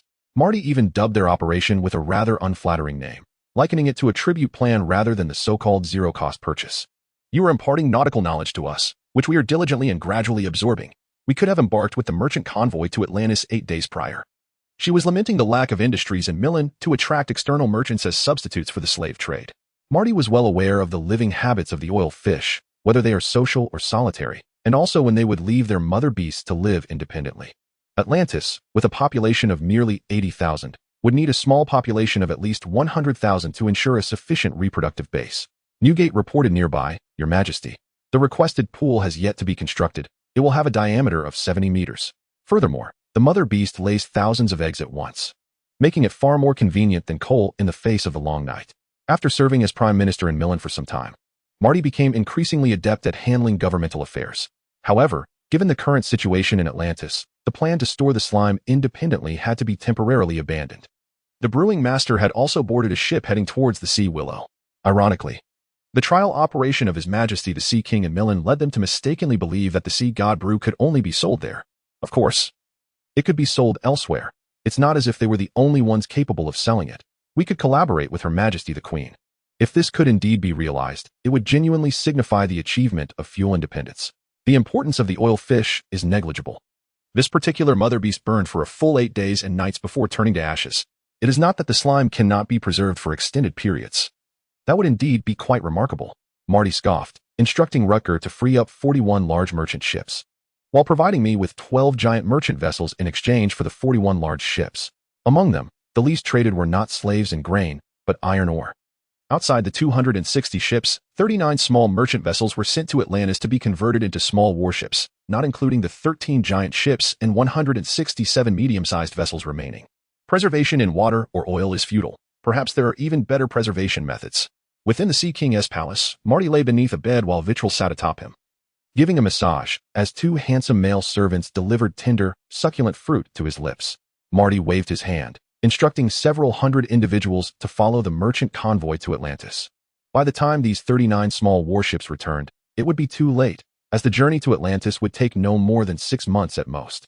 Upon hearing this, Shano expressed concern to Wang Dao, saying, "Let us go. You all go have a drink." See, Jack had prohibited private maritime trade, and no merchant knew the location of the Seychelles Islands.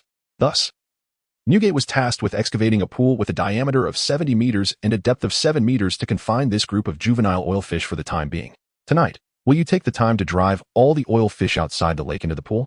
How is the tribute plan progressing? Marty had conducted experiments and discovered that the true combustible substance was the slime secreted by the monster's surface, which began to ooze when the creature hatched.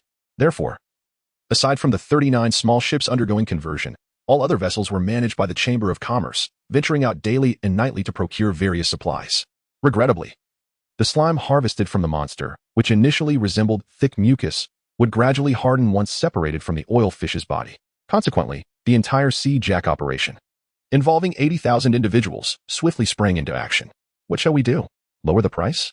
Or withdraw from Milan? Dono inquired. If it were merely the minor nobles, it would be one thing, but the merchants of Milan, who seldom joined the chamber, each possessed a net worth of no less than 100,000 gold dragons. Wang Ao patted Shano on the shoulder confidently, saying, "While Marty is not the only one to see the business opportunity, merchants profit from war, whereas Atlantis profits from merchants. It's just that Marty is merely engaging in a zero-cost purchase." Among the list of individuals we just compiled, there are 7 merchants, 5 major nobles, 1 neutral great lord, and 2 conservative great lords. A total of 15 factions have expressed interest in joining the chamber, knowing that there are only 20-member families in the chamber. Whether in naval warfare or land warfare, merchant involvement is quite common in the icy and fiery world. As long as His Majesty the Sea King remains alive, Milan will indeed experience a transformation.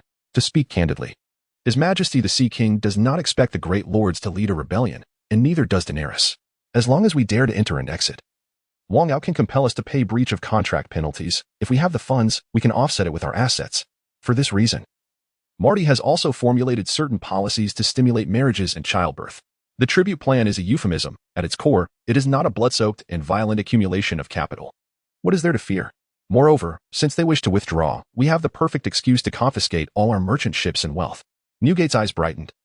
Atlantis currently has a total of 260 ships, which is 37 more than the subsequent count of 223 medium-sized vessels.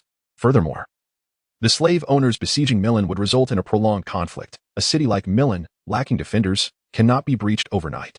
The Willow Plan dispatches 8,000 defenders disguised as pirates, and a war will soon erupt in Slave Bay, with a small number of merchant ships preparing to head towards Slave Bay to profit from the conflict. The slime, before hardening, is akin to stone and can ignite again. Marty is experimenting to see if the solidified slime can be transformed back into a liquid. This revelation has sparked interest among merchants, leading many to hastily liquidate their assets to acquire food, livestock, and alcohol in anticipation of the impending war. Wang Dao, slightly arrogantly, remarked, "Shano, it's not that he is in the wrong. He is simply too cautious and fails to anticipate the future, regardless of the undercurrents in Milan. The development of Sea Willow has undeniably entered a low peak period. Furthermore, when Atlantis purchased slaves, the male-to-female ratio was consistently maintained at 4:6, as males are the primary contributors to reproduction. Willow had long foreseen this day, which is why he instructed Shano and Wang Dao to dismantle the distillation apparatus. Shano expressed some concern. Will we obediently pay? You seem to believe that we will agree to pay the breach of contract penalties under the leadership of the Great Lords. This is also our source of confidence." Chapter 92, Land and Property. For instance, during pregnancy, women are entitled to 90 days of paid leave, and parenting subsidies can be received until the child reaches 3 years of age. These are methods that Jack has emulated from various countries in the past to boost fertility rates. Particularly, newborns will have the opportunity for enrollment, with the first 3 years being tuition-free. As for where Jack procured such funds, it is simple: by plundering the wealth of other factions. The essence of external warfare is to strengthen oneself, and then continue to plunder with an even mightier posture. It can be said that from the perspective of women in Atlantis, giving birth is akin to laying golden eggs, as long as children are born. The state will provide financial support. In the medieval era, Childbirth was perceived as a natural duty, with children serving as both labor and a guarantee for old age. The wealth dispensed by the empire is solely due to the benevolence of the Sea Emperor, who has the well-being of the people at heart. Jack's policies have successfully incited a wave of procreation on Sea King Island. Many couples, unfamiliar with one another, have taken advantage of the empire's funds to marry hastily after a mere glance at each other. As they age, they find themselves comfortable enough, with even those in their 70s still possessing vitality. Furthermore, one must purchase a home to work in the factories on Crescent Island. All housing is constructed by the state, with strict prohibitions against private land transactions. Any land dealings must be registered with the government. Properties originally priced at 500 gold dragons are now being offered at a mere 70 gold dragons as an incentive for newcomers. I am acutely aware of the adverse effects of a burgeoning population, which is why I intervened in population development immediately after the establishment of Atlantis. After all, Jack's provision of 8 meals a day lacked meat scraps or bones. Yet, Jack has evolved into a leader, an emperor, and a modern individual well-versed in his nation's 7,000-year history, particularly in the small pyramid occupied by Daenerys, which stands no taller than 200 meters. Regarding long nights, the average age remains a matter of statistics. Jack gestured for a servant to provide Newgate with a stool. Jack comprehended Newgate's thoughts and would likely express his astonishment by remarking that while he may not be cruel, he is certainly formidable. In truth, the construction could have been even more modest. The building techniques in the world of Game of Thrones are rather rudimentary. The time afforded Jack ample opportunity to grasp the mindset of the Atlanteans. Nevertheless, even under such conditions, Newgate found the treatment subpar. Newgate, without hesitation, inquired about the simultaneous hiring of workers for glass factories, breweries, soap factories, fertilizer plants, ironworks, and clothing factories. Your Majesty, is the wage of 8,000 too low? A monthly payment of 800 would suffice. Even at 50 gold dragons, we might struggle to afford it. However, Jack believed it was still far from adequate. The wages were low, which would inhibit consumer spending. How could houses be sold? Before the lease expires, the empire will reclaim the properties, but it will offer free renewals. They even allowed what was initially intended for 6 households to accommodate 30. In my view, being provided with 8 meals a day, alongside an income of 800 copper coins monthly, is indeed a blessing from Jack. Your Majesty, the distance between the islands is merely half an hour's travel. Following your advice, significant construction has commenced here. Even if meat and bones are scarce, a daily meal without meat is the most modest aspiration of every slave. Jack felt that in such circumstances, the situation was favorable for individuals, as the more people there are, the more valuable they become. Lon Bin's assertion held some truth. In the world of Game of Thrones, even during prolonged summers, the average age of the population hovers between 30 and 35 years. Currently, a vast majority reside in temporary shelters. Newgate later questioned Jack about the priority of building homes first. The few individuals engaged in logging, quarrying, and land reclamation were met with meager compensation. Following your guidance, we have incorporated a corrosion-resistant alloy steel within the concrete. Even affluent knights or impoverished nobles would not face death from cold or hunger. Jack is indeed a villain. This situation inevitably reminded Jack of past matchmaking experiences, where both parties were equally unfamiliar with one another and hastily married under familial pressure. In his previous life, Jack witnessed firsthand the transition of a once populous nation into one facing negative population growth. A colossal vessel, adhering to a peculiar method of slave transport, could accommodate 1,000 individuals, albeit with cramped conditions within the cabins. With an average monthly salary of 8,000 copper coins, a 7-day workweek. Prioritizing the unmarried and those without older children, factories would also provide childcare subsidies and other benefits. Yet, Westeros remains unchanged, particularly in the north. However, the procedures for land use certificates and property deeds require registration and updating. Newgate understood Lon Bin's thoughts, and he only knew that Atlantis would soon have fewer slaves to absorb. Atlantis and other powers share a commonality. Under the land system, land belongs to the empire, while the people retain usage rights. Housing plots naturally have a 40-year usage period and cannot be transferred to others. Jack had previously advised me to wait, as no arrangements were in place. Thus, your regions can construct up to 7 stories, with each floor featuring 2 bedrooms and a living room, adhering to a standard of 84 square meters. Upon hearing this, Newgate expressed surprise. An average monthly wage of 800 copper coins with no days off? He planned to inform others that Crescent Island had yet to build its first residential community, which currently consists of only 80 homes, available on a first-come, first-served basis. Jack was also cautious. Even without his direct intervention, transitioning from a medieval society to a modern one would take a century or 2. The utilization rate had increased 7-fold, which was remarkable. Indeed, it is not merely a residential area, but your manpower is limited. Thus far, only one completed residential area has been constructed, comprising 80 homes. In such circumstances, enticing the citizens of Atlantis to purchase homes necessitates a dual approach. By the way, Newgate, since the factories on Crescent Island have commenced operations, how is transportation being managed? The ultimate outcome of married life often devolves into chaos. Those without children are likely to divorce. Indeed, my apologies, Your Majesty. Age has dulled my memory, Newgate awkwardly remarked. Newgate, let us add a clause to the law. No citizen of Atlantis is permitted to construct their own homes. With 12 colossal ships, it is feasible to transport thousands of individuals without jeopardizing Atlantis' strategic grain reserves. In Newgate's eyes, the provision of food, especially 8 meals a day, alongside 10 copper coins daily, is a dream life that even slaves dare not envision. I desire that Atlantis maintains a surging population growth trend, especially after its transition into a modern society. However, Jack seeks high-cost inefficiency, making 7-story residential areas the optimal choice. The North, with a population of around 2 million, could see only 1/8 remaining after a long night. According to the artisans, we have incorporated a newly developed material into the concrete. Something the blacksmith devised. What was it called again? The castles of the nobles and the pyramids of the slave masters showcase the extraordinary craftsmanship of their builders. I have not yet established a shared ownership system. Every unit is standardized at 84 square meters, comprising 2 bedrooms and a living room. Yet, constructing them resembles building pyramids and castles. As the long night approaches, Essos' situation is slightly weaker than that of Westeros, primarily due to its perpetual snowfall. Chapter 93. The distinction between starting from zero and occupation. Newgate was taken aback to discover that Jack intended to profit from selling homes in the residential community. Indeed, at 50 gold dragons per unit, substantial gains could be realized. At that moment, Newgate suddenly recalled an earlier command issued by Jack. All land in the Atlantis Empire belongs to the state, with citizens holding only usage rights. Moreover, the citizens of Atlantis seem indifferent to this decree, as all land has been cultivated under Jack's employment.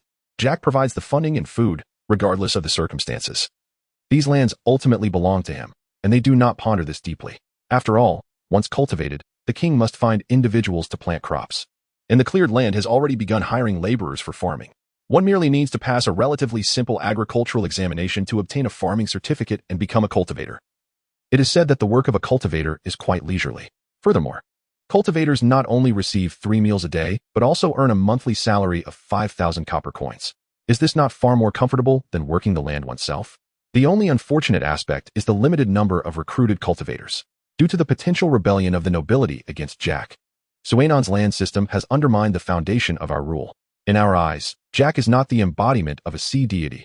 Even the modern-day Godzilla defies Jack's commands, becoming the guardian of Atlantis. Such belief cannot be driven by mere animalistic desires, nor can it be reduced to religious faith or nationalism. At that time, if the land remains in private ownership, the first wave of the newly affluent would not relinquish the newly occupied territories. Similar to Jack's future Middle Eastern regions, where there are few armies despite modern weaponry, the hierarchy resembles that of ancient military forces. Although all land in Ocean King Island currently belongs to Jack, the population has dwindled, and the occupied islands and coastal territories are becoming increasingly scarce. Newgate has keenly sensed that something is amiss. Yet I cannot articulate what exactly it is. Land equates to wealth, especially before we fully transition into industrialization. Even post-industrialization, land retains its value. For us, interest-bearing loans do not merely serve as housing subsidies. Moreover, they can be renewed before maturity. Frankly speaking, Newgate genuinely wishes to retire to his homeland. Thus, they believe that even without land to cultivate crops, they will not suffer from hunger or lack of funds. As the population declines, if we were to construct our own homes, the entirety of Ocean King Island would become a hodgepodge of self-built structures. Jack's satisfaction with our response is evident. That group has undergone a cognitive awakening, and their lives have just begun to flourish. Hence we are in complete agreement with Suenon's perspective. Consequently, the Atlanteans are not overly fixated on land ownership. According to Ocean King Island's reclamation plan, they all have an opportunity to become cultivators. Furthermore, the construction of numerous factories on Crescent Island is no secret, and they even speculate that the conditions in these factories may be superior. The division is not dictated by the disparity of weaponry. I can enjoy my retirement with a pension while residing in the housing allocated by the Empire. In just 70 years, the Atlantean military will become unprecedentedly weak. Additionally, Atlantis will comprise islands and coastal areas from around the world, resembling a feudal system. Apart from the final 7,000 lowly slaves on Ocean King Island, the remainder consists of the lowest echelon of specialized labor. Unless Suenon instructs Poseidon to cleanse the local nobility, This is one reason why Jack chose to establish territory from scratch on an island. Over time, imperial land outside of control will increase, while private land ownership will diminish. The citizens of Atlantis do not express the protests that Swainen envisions. Rather, they inquire when they can secure loans to purchase homes. Your Majesty, why must you regulate our housing? In the eyes of the nobility, any notion of nationalization is mere deception. Jack's actions are not aimed at seizing our land. If ownership rights to land are assured to individuals, the impoverished will seek ways to annex others' territories. Yet, before they are educated, it is challenging to cultivate unwavering beliefs. When will Vetril give birth to a little chubby child for me to care for, allowing me to relish the joys of family life? We can only lower the combat capabilities of the generals, as they are essentially armed forces created to satisfy the desires of their masters. Thus, even if we save only 5 gold dragons a month, that amounts to 60 gold dragons a year. More importantly, the absence of judgment and hesitation is a formidable belief. Rarely will a 10% casualty rate not lead to a rout. At this moment, Jack's edicts have yet to reach anyone. I have promoted all deserving newcomers and arranged for the honest individuals, so now, before my retirement, Axadov can take over my position. It is evident that Suenon's objective is not to establish a modern military. Newgate does not comprehend why the Empire's citizens possess only usage rights to the land while we are left to construct our own homes. With interest-bearing loans, one can repay in 10 years. Newgate has also grasped Jack's intentions. Constructing large districts indeed provides housing for fewer people and facilitates population management. He is not yet old enough for his mind to rust, and he can still contribute for a few more years, diligently training Axadov, a promising young individual. The most apparent feature of ancient military forces is their lack of understanding of the purpose of battle, coupled with a lack of desire to fight. Knowing what one is fighting for and acting upon that conviction is crucial. The Empire's establishment from scratch, alongside Godzilla, has deprived Jack of the foundation to create a modern military. According to the loan policy from His Majesty the Ocean King, 70 gold dragons can be repaid over 70 years, with the promised average monthly salary, which is virtually pressure-free. Newgate seems to believe that he still wishes to exploit you. Furthermore, building large districts rationally utilizes land to house fewer individuals while using our home purchase funds to construct fewer districts. Modern armies are built upon the foundations of contemporary military forces, reinforcing soldiers' basic combat skills. Such blind adoration and faith in the sea deity will undoubtedly influence the previous generation of Atlanteans. In any case, we will eventually be slaves. Even a doghouse will suffice for shelter. Now, we can still erect concrete houses, and even if we only hold a 40-year property right, we are willing to accept it if it can be renewed. Various regions will become mini-landlords without distinction from the local potentates. Suenon's empire, built from scratch, will ultimately hold no significance. Nonetheless, Jack certainly has the capacity to be as stringent as he is now, implementing whatever systems he desires. The radical systems Jack intends to enforce are fundamentally feasible. Until the very end, the state collects taxes, while some individuals grow fat and prosperous. Regarding the Prime Minister's authority, Newgate genuinely cares. As an elderly slave, being saved by the Ocean King to live out my remaining years in peace is the least of my happiness. The most direct manifestation is not the army's flexibility in warfare, but even holding the line with the last man standing is often commonplace. At night, with the moon dim and stars sparse, it seems to foreshadow impending rain in the coming days. Therefore, while the Atlantean realm is still newly established and no nobility has emerged, during this time of greatest resistance, Swainen can undoubtedly implement a system of private land ownership. No worries, we can establish the Imperial Bank to offer loans to them, interest-free. As the saying goes, armies are divided into 8 tiers: ancient armies, modern armies, and contemporary armies. Their shortcomings lie in rigidity and dogmatism. By the time we return to the Imperial Academy to study, we will have become a generation that embodies both cognitive enlightenment and faith. The game of power should be left to the youth. As the Atlantean realm predominantly consists of individuals in their 20s, and with the current power vacuum, conflicts are relatively tranquil. As for the issue of land ownership rights, granting us only usage rights is to prevent land consolidation. Surely, if Swainen had chosen to occupy a territory in Essos or Westeros, a military devoid of judgment and hesitation would unleash unprecedented combat power, subjective initiative, and fighting spirit. The most complex source of judgment is not merely literacy. Eventually, managing according to community governance, population statistics, and registration will become convenient. Modern armies focus on a large number of officers and a small number of expendable soldiers.